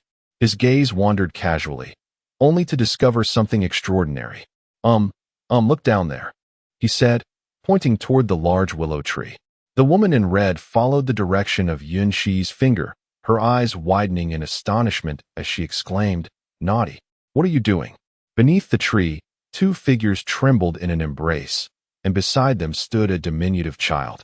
At that moment, the child was stretching his tongue to an astonishing length, while the tip of his right hand pressed the elongated tongue against the pale face of the scholar, sliding it up and down, the drool coating the scholar's head and face. Under such playful torment, the scholar's breaths became feeble, his life force waning as if it were slipping away. "Your son? Quite adorable," Yun Shiyi remarked with delight, finding the child's antics amusing and indicative of great potential. The woman in red shot Yun Shiyi an incredulous glare, calling out to her son, "Naughty, cease this at once." The child lifted his head, his hollow eye sockets gazing at his mother, and reluctantly lowered his tongue. Yet, he swiftly removed his entire head and placed it into the scholar's embrace. With a soft gurgle, the scholar's throat emitted a faint sound, his eyes rolled back, and his body slumped to the ground, his legs extending as he succumbed to death. "Oh dear! He is dead. He is truly dead." Yun Shiyi clapped her hands in excitement, reveling in the effectiveness of the method. The woman in red, once more in disbelief, stared at her. "Is he truly dead? Why are you so exuberant?" Taking a deep breath, the woman in red chose not to engage with Yun Shiyi on this matter, exclaiming, "It's all your fault. If you had not delayed me, Naughty would not have had the opportunity to act. He is still just a child." "Ah." Yun Shiyi's lovely eyes widened as she gazed at the woman in red, incredulously pointing to her own nose. "It wasn't me. I didn't tell your son to commit murder." She sighed. Indeed, behind every terrible child, there is invariably a terrible parent. Child. Does a normal child take pleasure in decapitating himself to put his head into other people's arms? Seeing that his master had departed, the page, mortified, only regretted why his heart was so stout, neither fainted nor died. Fortunately, the woman in red, in order to prevent her son from staining his hands with blood, floated beside him and mercifully ended his life, saving him from further fear. "Allow me to dispose of these corpses," Yun Shiyi suggested helpfully as she descended. Her master had said that if you want someone to do something for you, you must first give them some benefits. That's called being polite. Tapping her chin with her finger, Yun Shiyi considered where to put the two corpses. Her eyes followed the cold moonlight, slowly turning around the willow garden. Turning. A cluster of delicate flowers growing with weeds came into view. This place is not bad." Having made up her mind, Yun Shiyi waved her finger and beckoned the corpses over, stuffing them under the flower bushes. She said triumphantly, as the saying goes, "Die under the peony flower, and be a romantic ghost." Although these flowers are not peonies, it is your blessing to be fertilizer for them. Back in the house, the little man named Now was gone. Only the woman in red was sitting in front of the dressing table, bathing in the moonlight as she applied makeup in the mirror. "Your son?" Yun Shiyi wanted to consult that little guy. "To consult. You need not search for him. I shall not allow you to meet him." The woman in red meticulously applied her makeup and shaped her brows. "It matters not. I was not specifically here to seek the little fellow. The man is deceased. There is no need for you to paint your face in the mirror. I am not so easily frightened by ghastly visages. You did not come all this way merely to assist me in burying a corpse, did you?" The woman in red did not cease her actions, but what was her intention? "Of course," Yun Shiyi replied. "I have matters to discuss with you." "What matters?" "I wish to request your assistance in delivering an item." "Why should I heed your request?" The woman in red turned to glare at Yun Shiyi, only to regret her words immediately. She distinctly felt her ethereal body suddenly immobilized. Since becoming a specter, this was her first experience of such a sensation. Meanwhile, the woman before her merely observed in silence, not lifting a finger. "Why?" Yun Shiyi approached the woman in red, playfully lifting her chin with a finger. "Do you possess the ability to disregard my words?" Miss Qiao. Her eyes sparkled with mirth, yet glimmered with a hint of malice. Qiao felt a chill invade her being, freezing her from head to toe in an instant. "How do you know my name?" "Granny Kai only referred to me as Qin. She never mentioned my surname." "Do you believe that only Granny Kai is aware of your existence in this borrowed water town?" Yun Shiyi withdrew her finger. Observing the woman's defensive posture, Yun Shiyi chuckled softly. You need not bristle like a porcupine, with all your quills raised. In this world, there exist individuals as malevolent as the freshly buried scholar in the yard, yet there are also those of virtue. Do you recall the scholar we released half a year ago? Was it him? The silhouette of a figure gradually became clearer in Qian's memory. What did he say? He uttered not a word. He merely spent 10 taels of silver at the Qingyu temple to establish a memorial tablet for a mother and her child, requesting the monks to chant sutras and pray for their blessings. A wave of sorrow washed over her, and Qian felt her eyes welling up with emotion. How splendid it would have been if he had been the one she encountered back then. Would you like to meet that person again? Yun Shiyi raised an eyebrow, finally addressing the crux of the matter. What? A surge of anger and vengeance coursed through Qian, igniting a blaze of hatred in her eyes. Would he truly appear? 3 years had passed, 3 long years. Do you wish to seek revenge on him? Yun Shiyi inquired further. I would relish the opportunity to gnaw away at his flesh, piece by piece. She declared vehemently. Very well, Yun Shiyi replied, retracting her spell and restoring Qian's freedom. Follow my instructions, and I assure you, you shall be satisfied. Agreed. Qian stretched her somewhat stiff limbs, affirming, as long as I can exact my revenge, I shall follow your every word. It is settled. Yun Shiyi silently congratulated herself with a gesture of victory, feeling triumphant in her endeavor. Though the fear had lingered for several days, Su Ming could not help but feel a pang of anxiety whenever he recalled the events of that fateful night. It seemed as though he existed in a world where danger lurked at every corner, and perhaps, in the next moment, the ghost of the Qin family's young mistress would appear behind him, grinning sinisterly, sending a chill down his spine. After countless sighs, Su Ming bore a face increasingly pale with each passing day, uncertain of how to extricate himself from this predicament.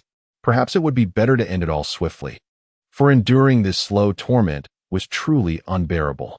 Observing his distress, his aunt and uncle offered him solace, echoing sentiments similar to those of Lu Laozi, asserting that this matter was not of his concern and that he was merely a messenger in the grand scheme of things. Yet, Su Ming could not bring himself to believe such reassurances.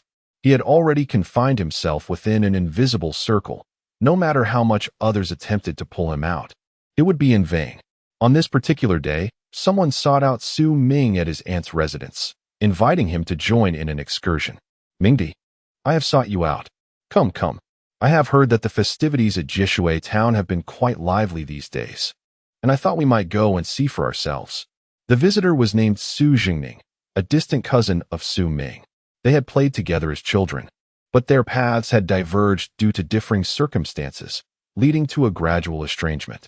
Su Ming had previously learned of the troubles that befell Su Jingning during the examination period and had intended to offer comfort, yet opportunities had eluded him. Now, unexpectedly, it was Jingning who had come to offer him solace. How has my elder brother fared? Su Ming inquired with a respectful greeting. Su Jingning, already apprised of the peculiar happenings in Qingyu town from Su Ming's aunt, jested, I am quite well indeed. However, it appears you are not faring as well. You, who seldom venture beyond your door, find yourself in quite a predicament upon stepping outside. Su Ming felt a twinge of embarrassment. Why must his elder brother tease him? Unlike his brother's usual carefree demeanor, he was already shadowed by an inner turmoil, unsure of how to extricate himself from it. What shadow are you speaking of? Su Jingning inquired. Tell me, is that female specter beautiful? Brother, Su Ming exclaimed, somewhat agitated. Observing his genuine distress, Su Jingning relented, saying, very well. If you choose not to speak, so be it. You must accompany me to Jishui town, at least. A stroll would indeed be pleasant, and moving away from Qingyu town might offer a greater sense of security. However, what prompted my brother to consider Jishui town? This brother had always prided himself as a true Confucian, looking down upon Buddhism and Taoism, dismissing them as societal nuisances. He would often berate monks and Taoist priests with disdain. It seemed unlikely that he would have any interest in the religious gathering taking place in Jishui town. Su Zhengning offered a mysterious smile. You and I are not only kin, but also childhood companions. I have no reason to conceal this from you. As the saying goes, a graceful lady is a gentleman's ideal match. On my way to find you, I heard that the young mistress of the Qin family is likened to a reincarnation of Chang'e, as if she were a celestial being reborn. My curiosity compels me to meet her, and she resides in Jishui town. Is that so? Su Ming furrowed his brow. Brother, are you not being a tad fanciful? Though the Qin family is indeed affluent, their young mistress is not someone one can easily encounter. Furthermore, you are a married man, yet you covet the beauty of another's wife. Such behavior is rather unbecoming. You take pride in being a disciple of Confucius, yet if the sage were still among us, I fear you would face considerable reprimand. Su Zhengning, however, remained unconcerned, for such desires are intrinsic to human nature. He merely sought to indulge his senses. Rest assured, I would never provoke a family like the Qin, he assured. I am simply eager for a visual feast. Is that so? Having grown up together, Su Ming understood his brother's temperament to some extent. Elder brother, do exercise caution. Nonetheless, he had heard that Master Yun Shiyi was also residing in the water town, and visiting him would be beneficial. Ever since that incident, I have truly turned over a new leaf, Su Zhengning remarked. As the saying goes, a gentleman speaks rather than acts. Now, I scarcely utter a word. Merely shifting my gaze causes no harm. Su Ming pondered deeply, weighing the pros and cons very well. I shall accompany you. However, you must promise to join me in seeking out Master Yun Shiyi, as long as I keep an eye on you. I doubt anything untoward could occur with the Qin family. Visiting the old nun? Su Zhengning hesitated. Is your situation truly that grave? Not that grave, you say? Upon mentioning it, Su Ming's composure faltered, a shiver running down his spine, as if the specter of the money-emptying lady loomed over him. You, having never experienced it, cannot possibly fathom that sensation. All right, I will go, Su Zhengning conceded. He knew that if he uttered a few more words, Su Ming would leap 3 feet high. At worst, we shall visit the temple. I will simply observe with my eyes, keep my heart in check, and remain oblivious to my surroundings. This was reassuring enough for Su Ming, who took several deep breaths to regain his composure.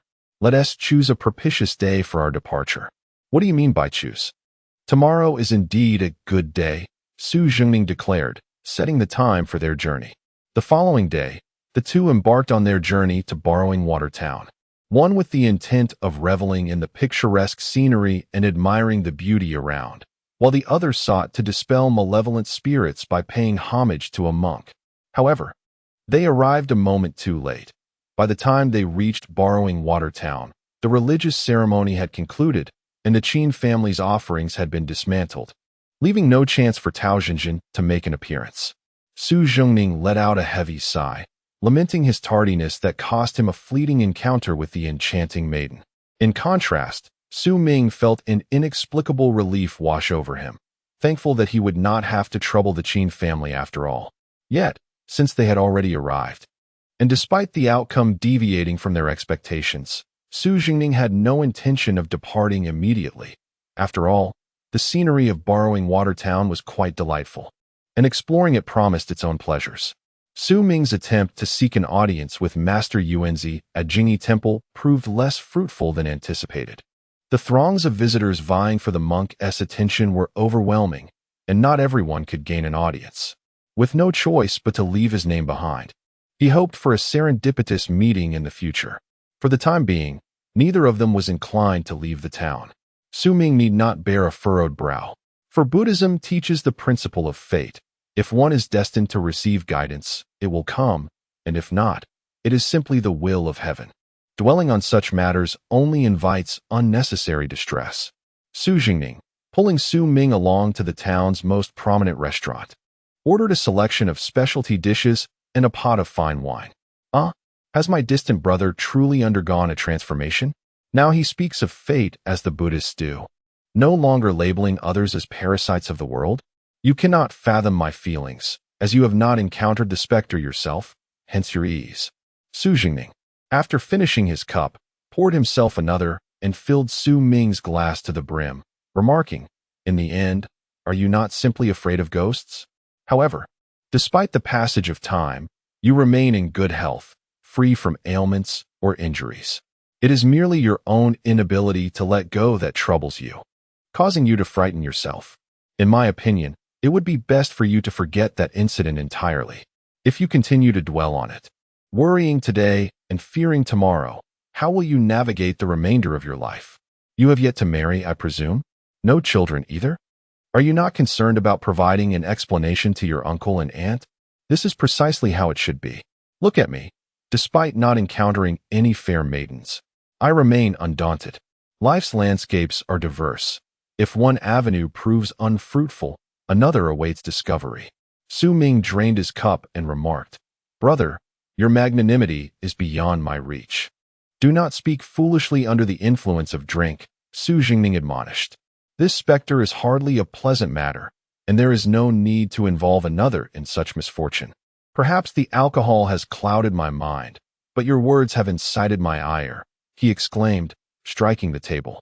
"What do you mean by that? Do you look down upon me? Do you think I would tremble at the sight of a female ghost, losing sleep and nearly shattering my courage? Let me tell you, if it were I would not be frightened. I would wish to see if she is beautiful.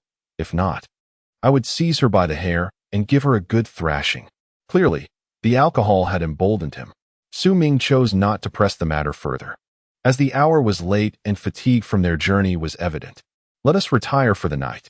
Waiter, bring the bill." Under the influence of alcohol, their burdensome thoughts dissolved into nothingness, and they enjoyed a dreamless slumber through the night. Upon awakening, the innkeeper informed them that a young novice was waiting outside for Su Ming.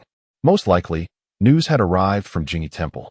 Su Ming's heart leapt with joy as he hastily donned a garment and slipped on his shoes, rushing out of the house.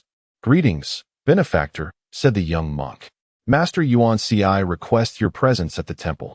Really, Su Ming could scarcely believe his ears. Just yesterday, he had merely left his name, and today he was summoned by the master. Such fortune was extraordinary. "Wait a moment, young monk. I shall tidy myself up a bit," he replied, realizing he hadn't even washed his face and felt rather disheveled. "It's of no consequence, benefactor. Please take your time. I shall await your return," the monk assured him. "However," he added, "there is one stipulation. Master has requested to see only you, and no other individuals may accompany you. I hope for your understanding." As the sun began to dip towards the west, Su Jingning, having languished in the inn all day, could no longer endure the wait. He inquired about the path to Jingyi Temple, only to discover that Su Ming had been retained by Master Yun Shiyi for several days to perform an exorcism ritual. With a resigned gesture, he realized that he would have to explore the town alone. Feeling a twinge of boredom, Su Jingning, despite the sun having set and the encroaching twilight, chose not to return to the inn but rather meander aimlessly. To his dismay, as darkness enveloped the surroundings, he quickly became disoriented in this unfamiliar town. The temperature dropped, the chills seeping into his bones, rendering him increasingly uncomfortable. Where should he venture now? The sense of tedium became irrelevant. Walking alone in the night brought an unsettling feeling. It was then that Su Jingning recalled the warm glow of the inn's lanterns. Suddenly, a melody drifted through the air, punctuating the silence with its cheerful notes. The evening stretched languorously, like a gentle sigh, imbued with a poignant sentiment that seemed to linger on the verge of expression yet remained unuttered. Su Jingning, enraptured by the scene, paused beneath a courtyard wall. Alas! With the sound of a woman's sigh, the music abruptly ceased. Following this, the soft rustle of trailing garments echoed, indicating someone was in motion. The creaking of a door announced the entrance of a figure. The absence of melody swiftly brought Su Jingning back to reality, as he circled the courtyard wall in search of an exit. At last, he discovered the main gate, the characters for wooden residence hanging prominently above. He rapped on the door, and soon an aged voice called out, "Who is there?" "Greetings, venerable sir," Su Jingning replied. "I have missed my lodging and lost my way. Hearing sounds from within, I thought to try my luck. I humbly request your kindness to grant me shelter for the night." "Very well," the elder responded. You need not trouble yourself to thank me. It is my wife's benevolent heart that fears for a lone traveler, such as yourself, left outside in the dark, which is why we allow you to stay. Indeed, I shall depart at the break of dawn, Su Zhengning assured him. The elder, with disheveled hair and a lengthy beard, held a lantern, trembling slightly as he led the way. Do not harbor any ill intentions, he cautioned. Just stay the night and leave first thing in the morning. Of course, Su Zhengning replied. At this moment, Su Zhengning yearned only for a restful slumber, harboring no other desires. The elderly man escorted him to a guest room, preparing the necessary toiletries. Were it not for your semblance of propriety, I would not have permitted your entry, he remarked. My master is away, leaving only the womenfolk in the house. Do not linger. There is no need for gratitude. At dawn, I shall see you off. Please rest swiftly. Su Zhengning, nonetheless, expressed his gratitude to the elder before hastily attending to his ablutions and collapsing into bed. He experienced a dreamless night, sleeping soundly. True to his word, the elder knocked on the door at the first crow of the rooster, reminding Su Zhengning to rise early. Yet, the melody that resonated in the stillness of the night lingered deeply in his heart. Upon returning to the inn, Su Ming was naturally absent. Yet Su Zhengning was taken aback to learn that he had employed a young monk to convey messages. It seemed that Su Ming had found his enthusiasm. Though Su Zhengning was not to be outdone, an unexpected twist indeed, worthy of further exploration. He instructed the young monk to inform Ming that he need not worry about him. As long as Ming could untangle his own troubles, Su Zhengning would find immense solace. I shall devise my own plans. Having relayed the message, the young monk took his leave with a respectful gesture. The daylight was splendid, and Su Zhengning, with silver in hand, leisurely explored the town. He adorned himself with a new outfit, meticulously selecting a variety of cosmetics, and procured numerous gifts. He even hired a servant for the day. With all preparations complete, he retraced the route to the wooden house where he had sought refuge the previous night. Upon knocking once more, the door was again opened by the elderly man. You again? The elder furrowed his brows upon recognizing Su Zhengning. What brings you back? Last night. I intruded for the entire night, and I feel quite embarrassed about it. I have prepared a modest gift to express my gratitude.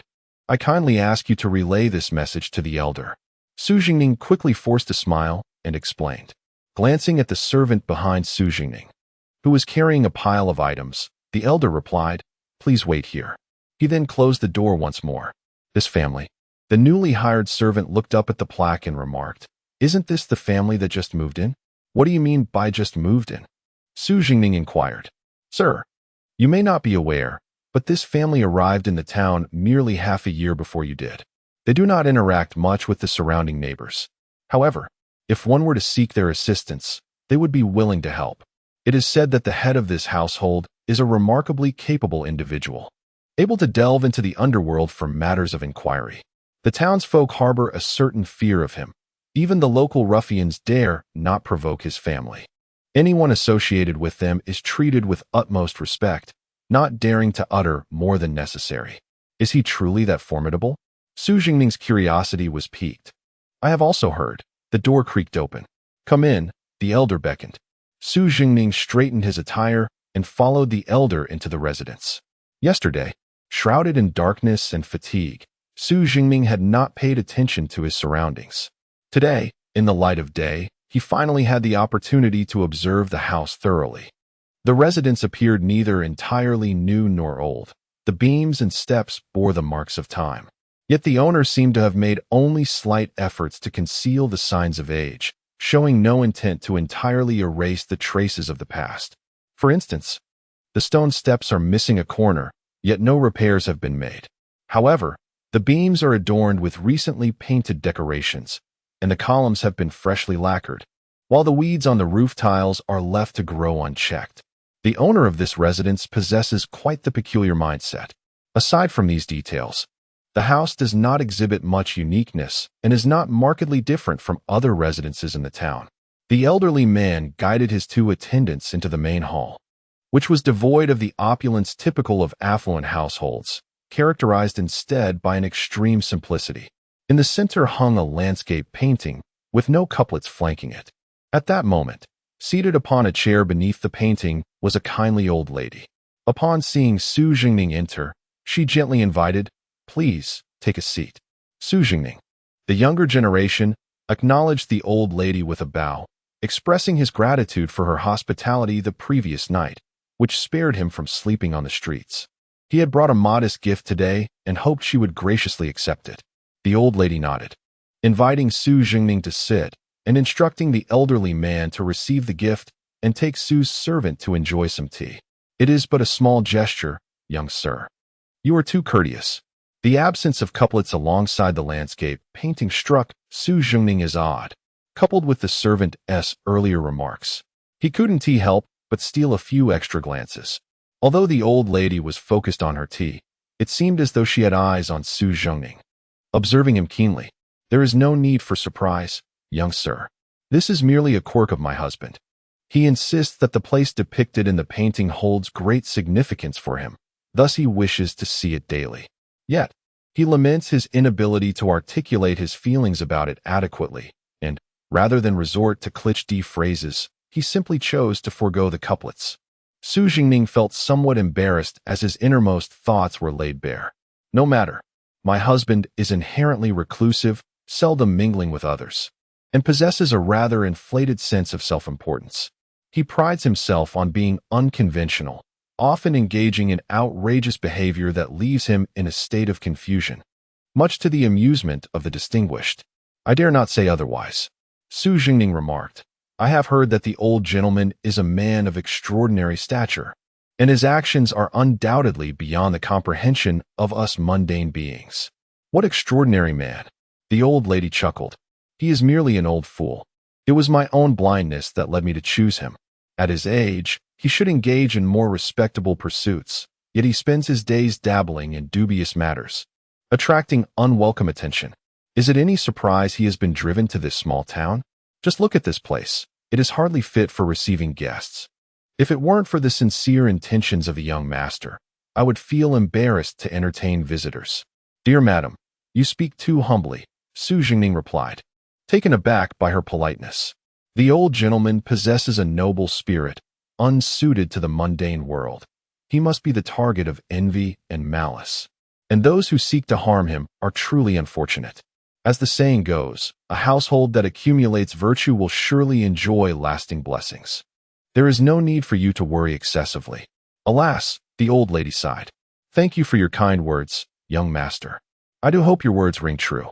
As for us old folks, we have experienced much in our long lives. We have eaten, worn, and utilized what we needed, leaving little to regret. My only concern lies with my little granddaughter, so young yet so close to us. My husband is always preoccupied with his affairs, oblivious to the need to make plans for our only descendant's future. He simply brushes it off, showing no interest whatsoever. I am but a humble woman, new to this unfamiliar place, devoid of anyone to consult. I can only watch as her youth slips away day by day, uncertain of what to do. I have heard that the matriarch has a granddaughter," and a spark ignited in Su Jingning's eyes.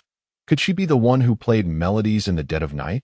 The old lady, "I hope you do not think ill of my youthful impetuosity. It was only last night, guided by that enchanting music, that I found shelter in your esteemed abode, leading me to surmise that a young lady resides here. Today, I have bravely prepared some rouge and face powder, and if it pleases you, I would be grateful if you could deliver it to the young miss as a token of my appreciation." I wonder what the matriarch's thoughts might be. Su Jingning felt a bead of sweat form, realizing that his words may have been somewhat presumptuous. Fearing he might be misjudged as a frivolous scoundrel, observing that the day was growing late, he suggested that the young gentleman partake in a meal here. The matriarch's expression was inscrutable, leaving him unsure of her intentions, yet she appeared not to be angered. Thus, the younger man felt compelled to comply. "You are too courteous. This is only fitting," she replied, rising to instruct a small attendant standing nearby. "Take this young gentleman on a tour. I shall make some arrangements." The young attendant complied, leading Su Jingning away from the main hall. As they wandered through the residence, Su Jingning learned from the boy that the master of the house bore the surname Mu and the given name Yu, also known as Huaji. From a young age, he had been enamored with the arts of the occult and had refused formal education, resulting in his father, who valued literary heritage, casting him out. He had since wandered the world, roaming from place to place. The matriarch's maiden surname was Su, and aside from her concerns for her granddaughter's marriage, she was essentially a benevolent figure. Miss Mu, at the tender age of 15, had roamed about with two elderly companions, who were her only kin. Upon arriving at a moon-shaped archway, a hurried individual called for the young girl, leaving Su Jingning standing alone, uncertain of where to go. With a spark of curiosity, he surveyed the surroundings, finding not a soul in sight. He leaned forward, pressing his face against the archway, cautiously peering inside. Behind the entrance lay a small pond, scattered with a few wilting lotus leaves, and beside it stood a delicate, ornate pavilion, where two figures occupied the space, one seated and the other standing. The seated figure was undoubtedly a young lady, around 15 or 16, possessing a charming visage that, while not breathtaking, radiated a freshness and innocence that stirred Su Jingning's heart, causing him to momentarily disregard the appearance of the standing figure. The girl standing nearby appeared to be a maidservant, who remarked, "It is said that the master has acquired a treasure. Let us go and take a look." Without a doubt, the seated girl was Mu Luer. "Why are you so eager?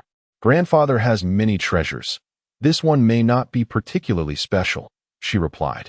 "Dear girl, have compassion for the little maid's stomach. It is already growling." The maid playfully tugged at Mu Luer's hand. Amused, Mu Luer lightly tapped the maid's forehead with her slender fingers. "Did you not have breakfast this morning? How could you be hungry so soon?" The maid, Huaer, responded, "Not exactly. Today we have guests, and I overheard the aunts in the kitchen saying that the old lady instructed them to prepare a plethora of delightful dishes. So, it turned out she was not truly hungry, but rather tempted by the prospect of delicious food." With a resigned nod, Mu Luer rose, saying, "Let us go then. If you starve, I shall have no one to converse with." "Thank you, my lady," the young maid replied cheerfully, though her gesture was rather perfunctory. "We must hurry." She grasped Mu Luer's hand and briskly led her towards the gate on the other side of the pond. As the person departed, leaving only the scenery behind, Su Jingning felt a profound sense of desolation. Yet, deep within, a gluttonous yearning surged, reminding him that he must devise a plan. Suppressing this urge and calming his emotions, Su Jingning began to contemplate his next course of action. From the maid's words, it seemed that the old lady was not intentionally making things difficult. Rather, an unexpected situation had arisen. Thus, there remained a glimmer of opportunity, perhaps even a significant one. Firstly, he believed there was no issue with his appearance, and his background was respectable enough. Being married constituted a slight complication, but since no one here knew him, he could easily conceal that fact for now. Once the situation had progressed further, he need not fear their potential change of heart. Moreover, for someone like him, a wandering figure of humble origins, to gain entry into the household of a reputable and affluent scholarly family was already a considerable honor for them. At present, two obstacles lay before him: the old lady and the old gentleman. Although the circumstances surrounding the old lady were unclear, based on what he had heard and observed, he felt confident that with sufficient effort, he could secure an 80% chance of success. He had not yet encountered the old gentleman, and the situation regarding him was unknown. It appeared prudent to temper his desires and demonstrate his capabilities. After all, haste does not yield favorable results, and things that come too easily often lack allure. "Is young Master Su still present?" A voice called from behind Su Jingning. "The banquet has been prepared," and the elderly lady instructed the servant to invite the young master over. The male servant gestured for him to proceed. "Please, lead the way." In the center of the room stood an octagonal table, abundant with an array of dishes and drinks, with bowls and plates meticulously arranged. The elder gentleman occupied the main seat facing south, while the elderly lady sat to his right, leaving the left side vacant, presumably for Su Jingning. "Please, take a seat," she urged. Upon Su Jingning's entrance, the elderly lady greeted him with a warm smile, exuding kindness. "I apologize for keeping you waiting. It was truly unintentional. I hope my younger generation has not caused you any disturbance. Su Jingning felt an inexplicable nervousness and performed a respectful bow to the two elders before carefully sitting down. Casting a cautious glance at the elder gentleman, their eyes met, and he felt a sudden jolt, such a piercing gaze. It seemed to penetrate deep into his soul, leaving his most secret thoughts utterly exposed. Swiftly, he averted his gaze, unable to withstand the intensity. Very well, the elder gentleman said, rubbing his fingers together. Your prowess is commendable. With such discerning eyes, how could I dare to speak a word of dissent? Su Jingning would not dare to challenge such a formidable presence. That earlier glance had revealed the elder to be an exceptionally powerful figure, and given what the servant had conveyed, it was evident that this elder was not to be trifled with. While it was acceptable to speak in front of the elderly lady, should she not be present, a careless remark could very well lead to dire consequences. Moreover, he was preoccupied with thoughts of the elder's granddaughter. Thus, he quickly waved his hand in negation, attempting to smooth over the situation. No, he insisted. It is indeed an honor to receive guidance from such a distinguished master. I am curious to know what wisdom you might impart. Please, enlighten me. You are merely a person of semblance. What wisdom could you impart? The old gentleman possesses quite a sense of humor. I dare not presume. Su Jingning chuckled, remarking that the treasures sought by the esteemed elder must indeed be rare gems of this world. There is nothing particularly extraordinary. As soon as the elder began to speak, he was discreetly nudged by the matron beneath the table, prompting him to swallow his words and instead clear his throat. Ahem, the days are long, and I shall certainly invite the young master to appreciate them in due time. The younger generation eagerly awaits such an opportunity. Why are you rambling on? You haven't even thought to ask a serious question. The matron tugged at the elder's sleeve and added a portion of vegetables to Su Jingning's bowl. There is no need for formalities, young master. Consider this place your own home. Come, enjoy your meal. The elder personally poured a cup of wine for Su Jingning, inquiring, Young man, where do you reside? Su Jingning, taken aback by the elder's kindness, replied, My family resides in Changchuan County. Oh, the elder responded. That is quite far from here. What brings you to this place? I heard from the gatekeeper that you are staying at an inn. So I presume you have no relatives or friends in this town. Indeed, Su Jingning replied. I have come here for a reason.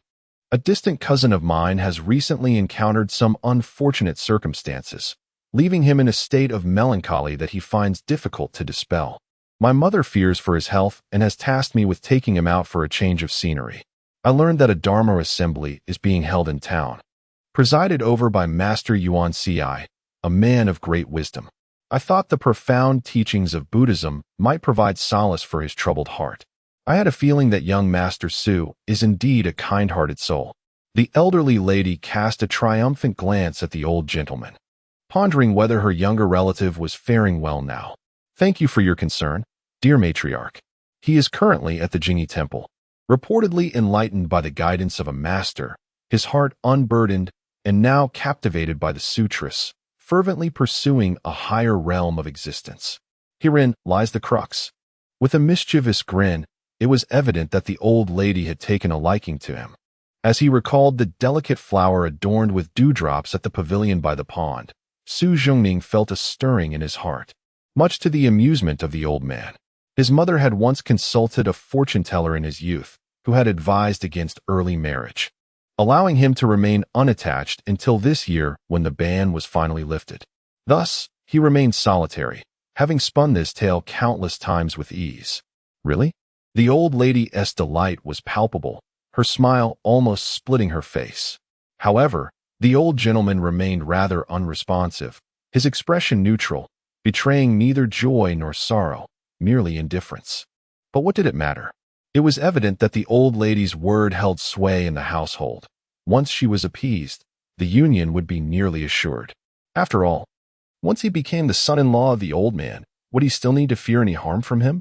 If the young granddaughter were to become a widow, the old lady would certainly seek retribution from her husband. Having unraveled the intricacies of the situation, Su Jingning felt no urgency. He feigned ignorance regarding their probing questions, merely lowering his head to sip his drink and savor his meal. A sense of satisfaction welled within him, as it seemed he merely had to wait patiently for the fish to bite. The old gentleman, feeling the pressure from the old lady, shot her a stern look, suggesting that they should revisit this matter in 3 days. He then dropped a bombshell. If he were still alive in 3 days, they could discuss other matters. Su Jingming was thoroughly startled by this revelation, breaking out in a cold sweat. Did the old master just imply that he has but 3 days to live? The pleasant expression on the old lady's face vanished in an instant, replaced by a deep furrow in her brow. "Old man, do you truly mean what you say?" The elder, clearly displeased, retorted. "When have I ever spoken in jest?" Rising with a flourish of his sleeve, he declared, "I've had my fill. You may do as you wish." With that, he turned and strode out, having just spoken of the endless days ahead, only to suddenly prophesy his own demise within 3 short days. Which of the old master's words holds any truth? Su Jingming, upon reflection, found himself less agitated. Noticing the old lady's troubled demeanor, he felt a pang of sympathy.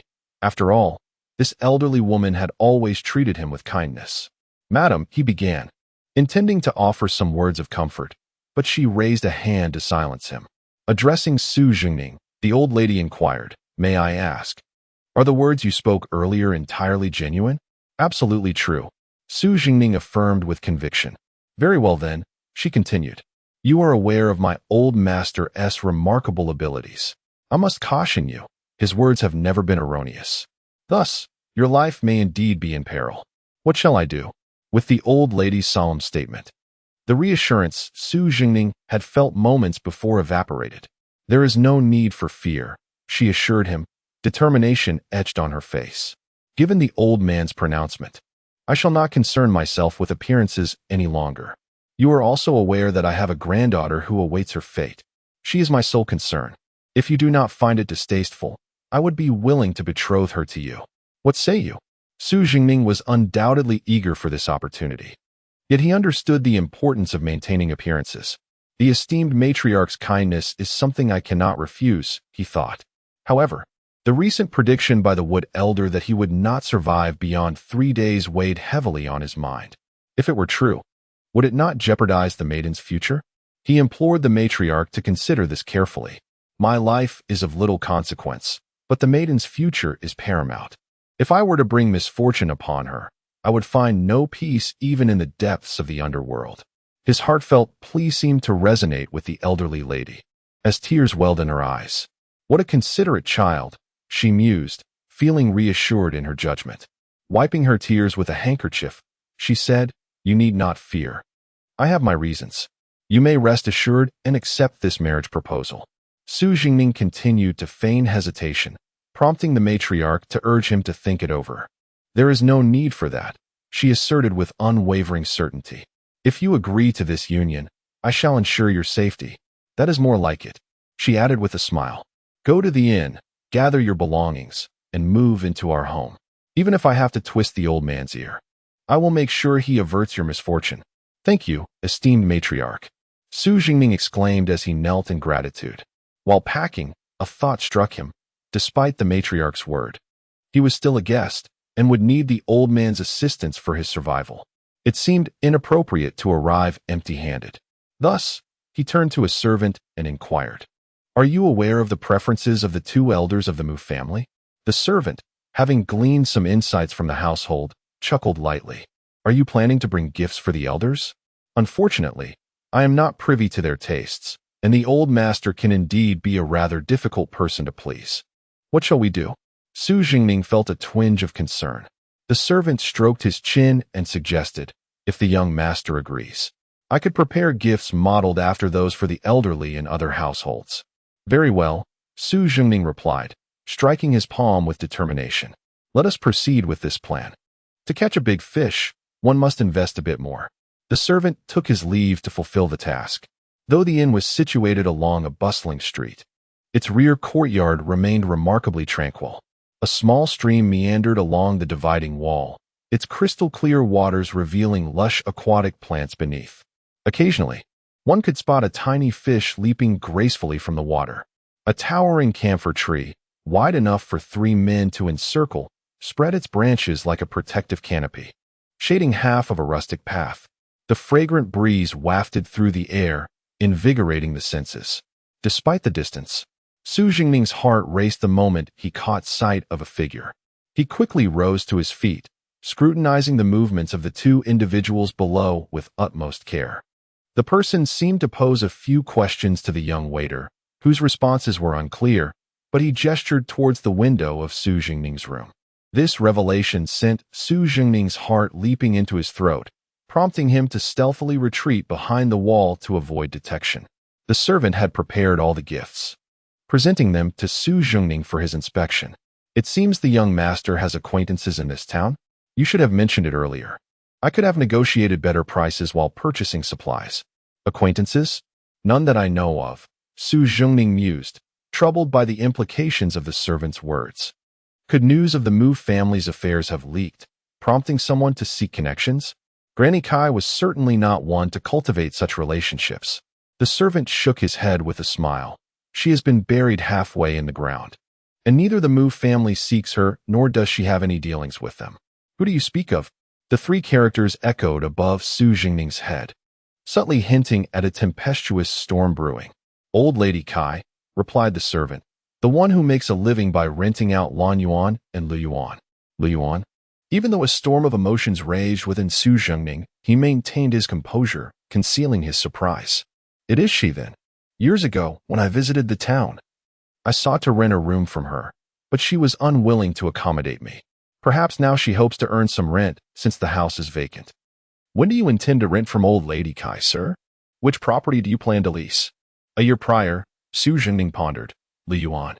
No wonder Old Lady Kai refused to rent to him. The servant, with a look of realization, remarked, What you do not know, sir, is that since 3 years ago, Old Lady Kai has ceased renting out Lu Yuan to anyone. A year ago, when you sought to rent it, she naturally would not have agreed. Why? Su Jingning inquired. I find that Lu Yuan is quite appealing. Even if she charged a few more taels of silver, someone would surely pay for it. To leave good silver unearned is it not a waste?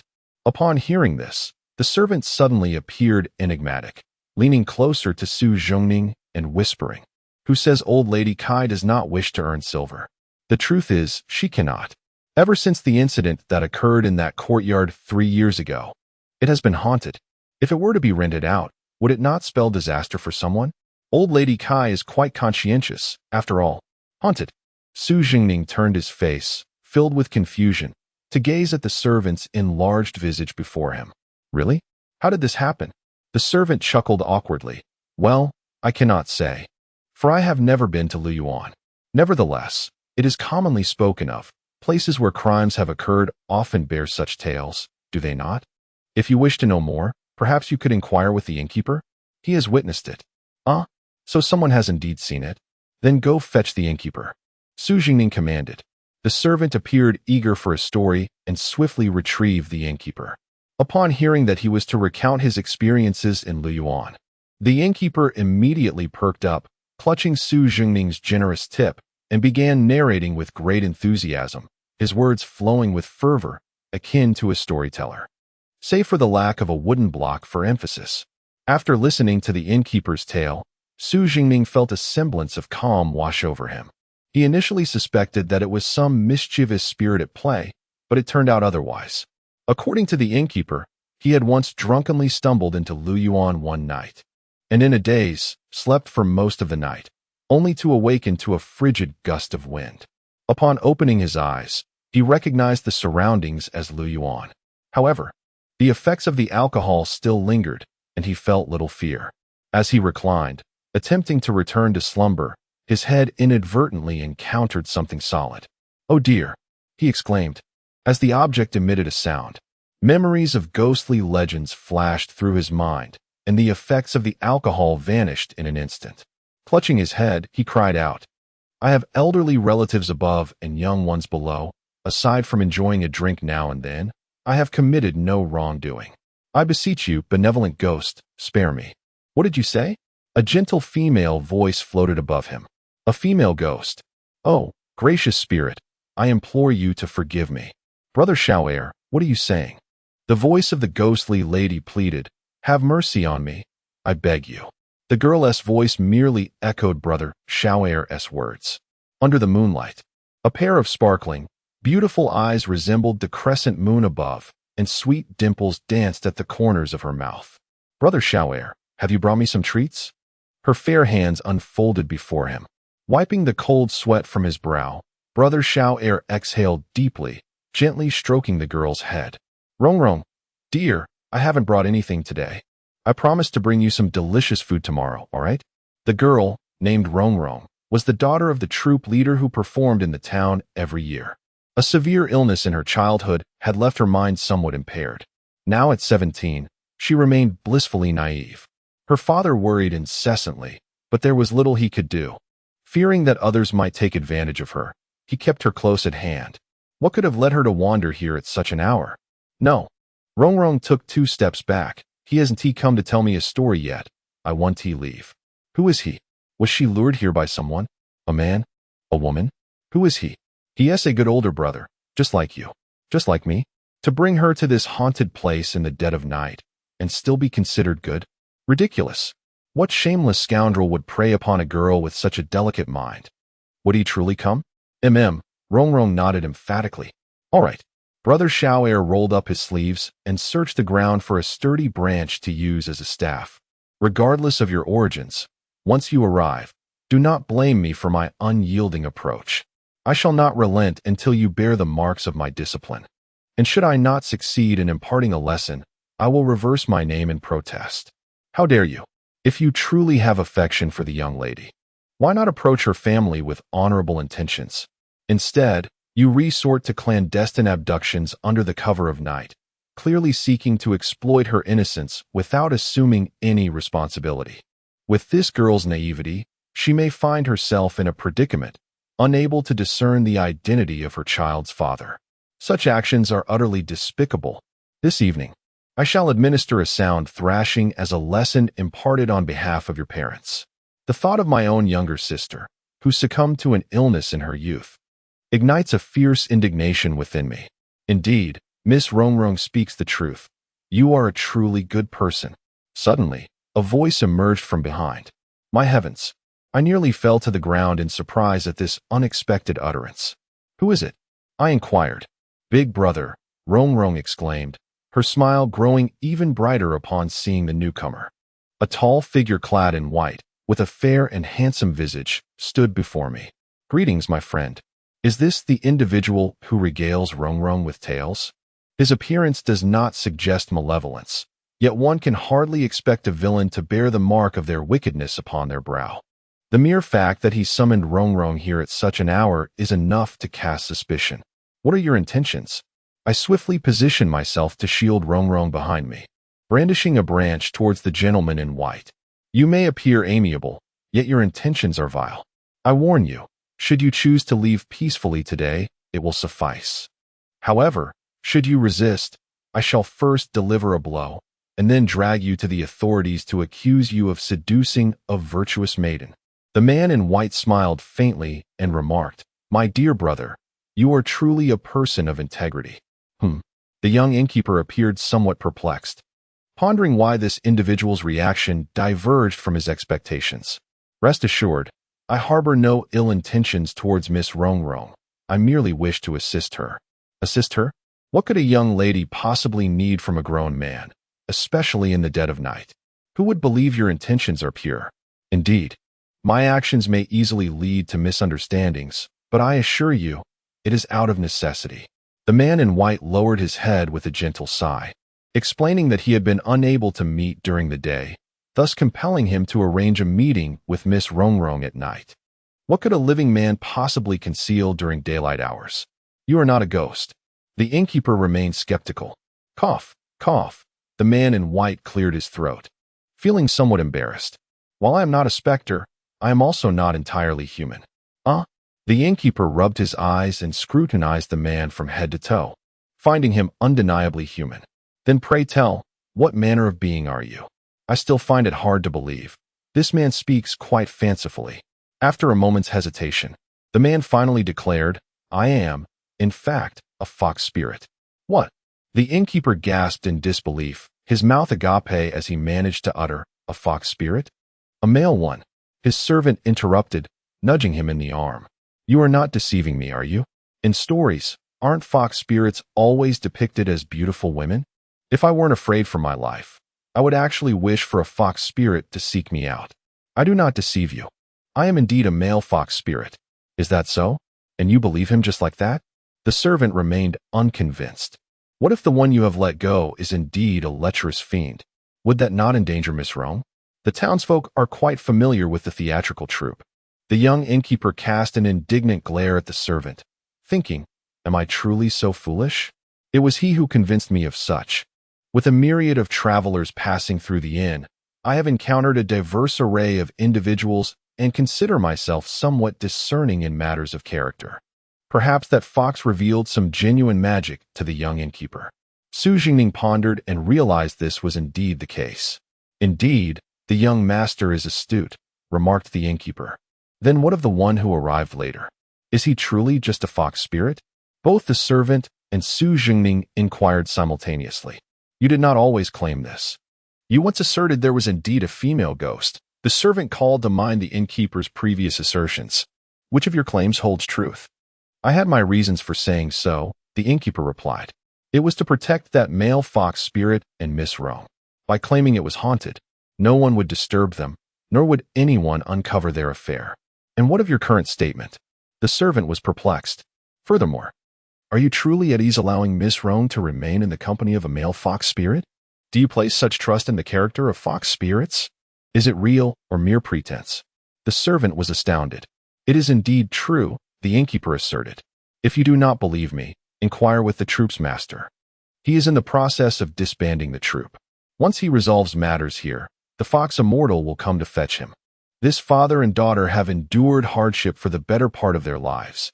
At last, they shall find a place of solace." With the confirmation that the so-called haunting was merely the fox spirit providing healing, Su Jingning felt utterly untroubled. He bestowed a generous gratuity upon the young innkeeper and instructed the servant to see him out. "Pray tell, why must the enchantress seek to heal by night? What compels her to venture to the willow garden? What transpired thereafter? Could it truly not be the vengeful spirit of the slain woman? Kindly share your thoughts." As the servant, while ushering the young master out, incessantly inquired with curiosity about various matters. Once they had departed, Su Jingning retrieved a slender yet sturdy piece of rope from his luggage and tucked it into his bosom. He exited the inn with a sense of tranquility and inquired about the residence of Granny Kai, making his way there. However, upon arriving at her abode, he knocked for an extended period without receiving a response. Frustrated, Su Jingning turned to the neighbors for news of Granny Kai's whereabouts. It was likely she had gone to the willow garden. The neighbor, while mending a shoe sole, remarked, "A few days ago, someone sought to rent the willow garden, but Granny Kai refused. Those two young men insisted and forcibly took it. Consequently, Granny Kai has been unable to eat or sleep well these past few days. Earlier, I noticed her pallor and inquired about her well-being, yet she merely muttered about ghosts and the dead. It seems she remains preoccupied with the affairs of the willow garden and has gone to assess the situation. Young man, what brings you here in search of her?" Su Jingning smiled. "It is not I who seeks Granny Kai, but rather she who seeks me. My servant encountered her on the street today and inquired about my circumstances. I thought to pay her a visit and extend my regards. Yet, alas, I find myself at a loss regarding her whereabouts. Might you enlighten me as to the location of the willow garden?" The neighbor, assessing Su Jingning with a glance, replied, "What a courteous young man you are. If you wish, I can guide you there. The willow garden is not far from here." Having bid farewell to the neighbor lady, Su Jingning turned around with a triumphant smile adorning his face. Although he had never encountered Granny Kai before, he still vividly remembered the route to Luyuan. Despite the passage of 3 years, skillfully avoiding pedestrians along the way, Su Jingning arrived at Luyuan, confident that no one had witnessed his presence. A subtle smile played on his lips as he circled to the back door and produced a key, unlocking the entrance.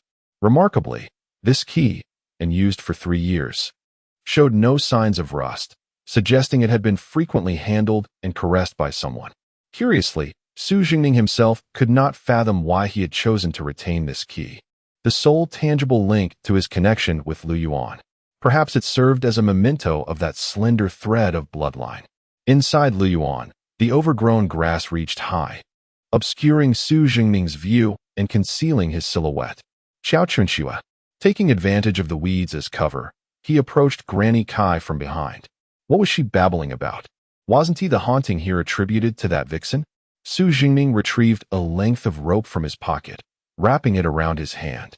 Granny Kai, he called out as he emerged from the undergrowth. Startled by the sound behind her, Granny Kai hesitated before turning around, her anxiety dissipating upon seeing a refined young gentleman. This gentleman bore a striking resemblance to someone familiar. Do you not recognize me? Su Jingning inquired, his hands clasped behind his back. If you cannot recall me, why then do you seek information about me? The old woman, if she truly had forgotten, might consider herself fortunate. However, he was acutely aware of the peril that lay in the possibility of her memory returning. Dying at this time and place could easily be attributed to ghosts or to the two individuals who had strongly rented Lu Yuan, thus absolving him of any involvement. Su Jingning let out a soft sigh and slowly approached Granny Kai. 3 years ago, we had a brief encounter on that fateful night. 3 years. A flash of memory pierced through the fog, revealing your identity. Granny Kai exclaimed, "You, the father of Now." Trembling, she raised her hand to point at Su Jingning. You beast in human clothing. A murderer. A murderer? You indeed remember me. Su Jingning took a step forward, tightening the noose around Granny Kai's neck. Then you shall join her in the afterlife. Help me. Granny Kai managed to utter, her hands desperately clawing at her throat. Yet, being an elderly woman, her struggles soon waned, and she collapsed to the ground, spirit extinguished. After admiring his handiwork for a brief moment, Su Jingning stood up, wrapped the severed pinky in a piece of white cloth, and tucked it into his sleeve.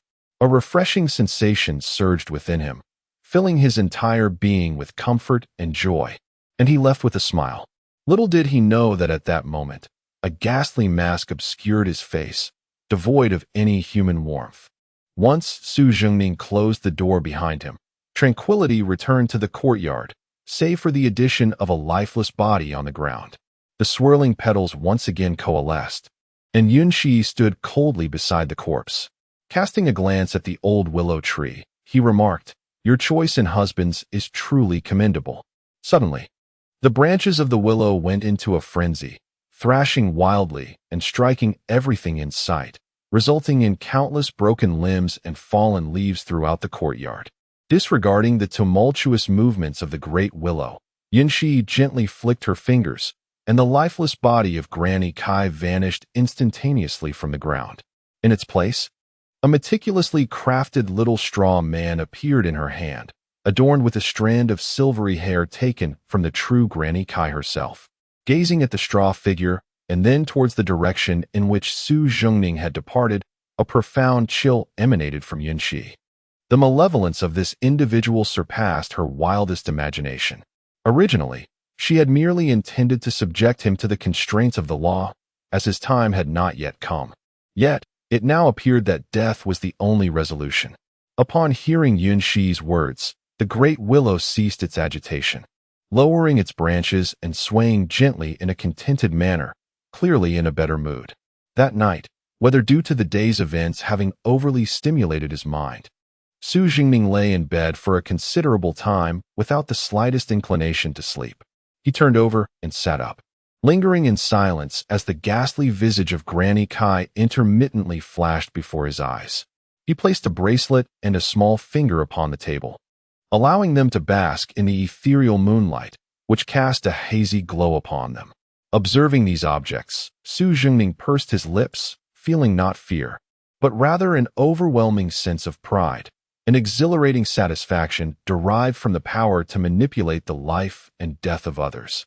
When had he begun to experience such a sense of fulfillment in these matters? A slow smile crept upon his face. Indeed, it was 3 years ago, that extraordinary night 3 years prior, a night that altered the fates of several individuals. Had it not been for that night, he might never have discovered that he too could revel in such delightful experiences. Unlike the sensations brought forth by youthful, beautiful bodies, this was perilous yet infinitely more thrilling. When a living soul perishes within one's grasp, there exists an undeniable illusion of divinity. Yet, are we not the essence of all beings? Those who wield the power over life and death must surely be gods.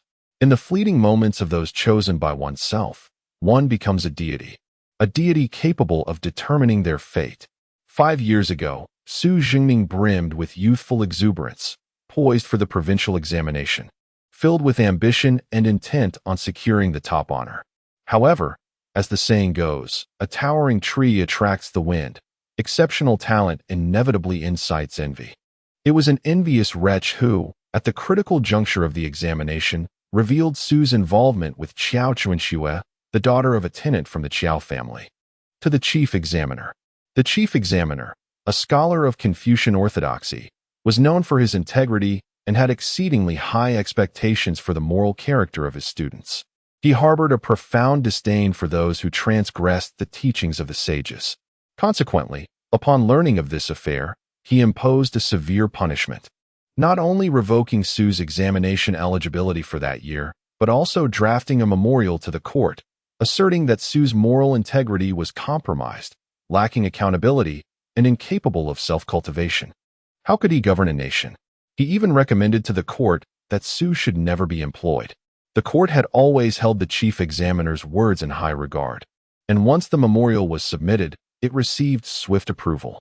Thus, before the provincial examination concluded, Su found himself irrevocably severed from the path of officialdom, with no prospects in the bureaucratic realm. Fortunately, his family's wealth provided a cushion. They possessed fertile lands and ample resources, ensuring that although he could not hold an official position, he would not suffer from want. After a period of melancholy, he realized that life was not as tragic as it seemed. He indulged in food and drink, free from the burdens of official duties, and could leisurely wander through mountains and rivers, reveling in the beauty of nature and the poetry of the moonlit nights. Was this not another form of blissful freedom? Regarding the affairs of the Qiao family, I perceive them merely as the trifling romantic escapades of a literati, hardly worthy of note. When I initially sought refuge from the rain at the Qiao residence, I was immediately captivated by the pure and lovely Qiao Chuanxue. My heart stirred, and thoughts of food and drink abandoned, consumed solely by the desire to be with her. Drawing upon my years of experience, I endeavored to win her affection, and after several attempts, the delicate and bashful Qiao Chuanxue, akin to a flower adorned with morning dew, naturally succumbed to my charm. Upon receiving a promise of marriage, she rashly offered herself to me. In truth, my family was not in dire straits, and a simple sedan chair could have sufficed to bring her into our home. However, at that time, we were negotiating a marriage alliance with a prominent family, and the idea of taking a concubine or maid before the marriage was viewed as a profound disrespect toward their esteemed daughter. Consequently, my parents resolutely forbade Qiao Chuanxue from entering our home, suggesting instead to provide her with a few more taels of silver to settle the matter.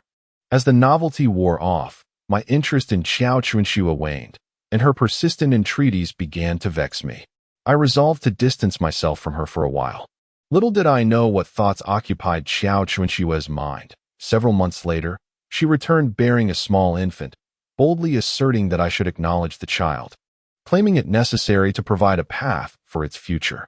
She demanded either a sum of silver for the child's upbringing or my recognition of the child. How could such a thing be possible? My parents felt deep shame over this matter, viewing the Qiao family as a calamity that had befallen us. They would never accept the child. Not even a single coin would be given. Even if she sat at our doorstep all night, she would not be permitted inside. That night, the wind howled and the rain fell cold, the child's cries gradually fading in strength. After midnight, Qiao Chuanxue departed in disappointment, and from that moment on, she vanished without a trace. Time passed, and over a year later, I found myself in this borrowing water town for the first time, accompanied only by a young servant to attend to my daily needs. While strolling down the street, I inadvertently observed an elderly woman playing with a young child at the entrance of a doorway. The child's features bore a striking resemblance to my own, which evoked a sense of warmth within me. Reflecting on my years of marriage without offspring, I couldn't help but feel a poignant sense of longing, momentarily lost in thought. At the entrance of the Lu garden, Xiao Chunxue was leaning against the door, gazing expectantly for her child's return. Nuan, come to your mother. Granny Kai handed Nuan into Xiao Chunxue's embrace, noting that it had been a day since they had seen each other, and the mother must surely miss her son. Thank you, Granny. Please, come inside and rest. Xiao Chunxue cradled her child and ushered Granny Kai into the courtyard. Unbeknownst to them, at the corner of the street, a man concealed in the shadows was watching the scene unfold with astonishment. Xiao Chunxue, she is here. Inside the Lu garden, the two women exchanged laughter as they entered the house. Xiao Chunxue gently placed Nuan on the bed, softly patting his back to lull him to sleep. Granny Kai, familiar with the surroundings, poured herself a cup of tea. Chunxue, Nuan was very well behaved today. He didn't cause me any trouble. I appreciate your help, Granny. A hint of embarrassment crossed Xiao Chunxue's face as she replied, this month's rent, I can only pay you half for now. No hurry, Granny Kai smiled. You keep it for yourself. As a solitary old woman, I don't need much money and am not in urgent need. But I cannot accept that, Xiao Chunxue insisted. You originally rented this garden to us at a low price. If I don't pay the rent, how can I bear it in my heart? Oh, what can I say? After all, your mother and I have been old friends for many years. Old Lady Kai gently patted the sleeping Nao's head and remarked, not only have I offered you a low rent, but I would gladly let you stay here for free. Originally, I intended for you and your mother to live with me, but you insisted on observing the mourning period, not wanting to trouble me. Now, with your mother gone, you once again use this as an excuse. What does the mourning period matter? If you were to move in with me, I could watch over Nao every day, which would bring me immense joy. Xiao Chunxue pondered deeply. Old Lady Kai, having no children of her own, regarded Nao as her own grandson. If he could be by her side constantly, it would undoubtedly bring her great happiness. Moreover, considering her limited finances, it wouldn't be right to occupy this garden indefinitely. It would be wiser to vacate it and rent it out, providing Old Lady Kai with some additional income while also lightening her own burdens. Since you feel this way, I will move in with you, she finally said, but I must trouble you to help look after Nao. Ah, wonderful. Old Lady Kai exclaimed joyfully, at last. The child has relented. Indeed, as a woman living alone here, I have my concerns. Since we have agreed, let us not delay any further. How about moving in within the next couple of days? All right, Xiao Chunxue nodded in agreement.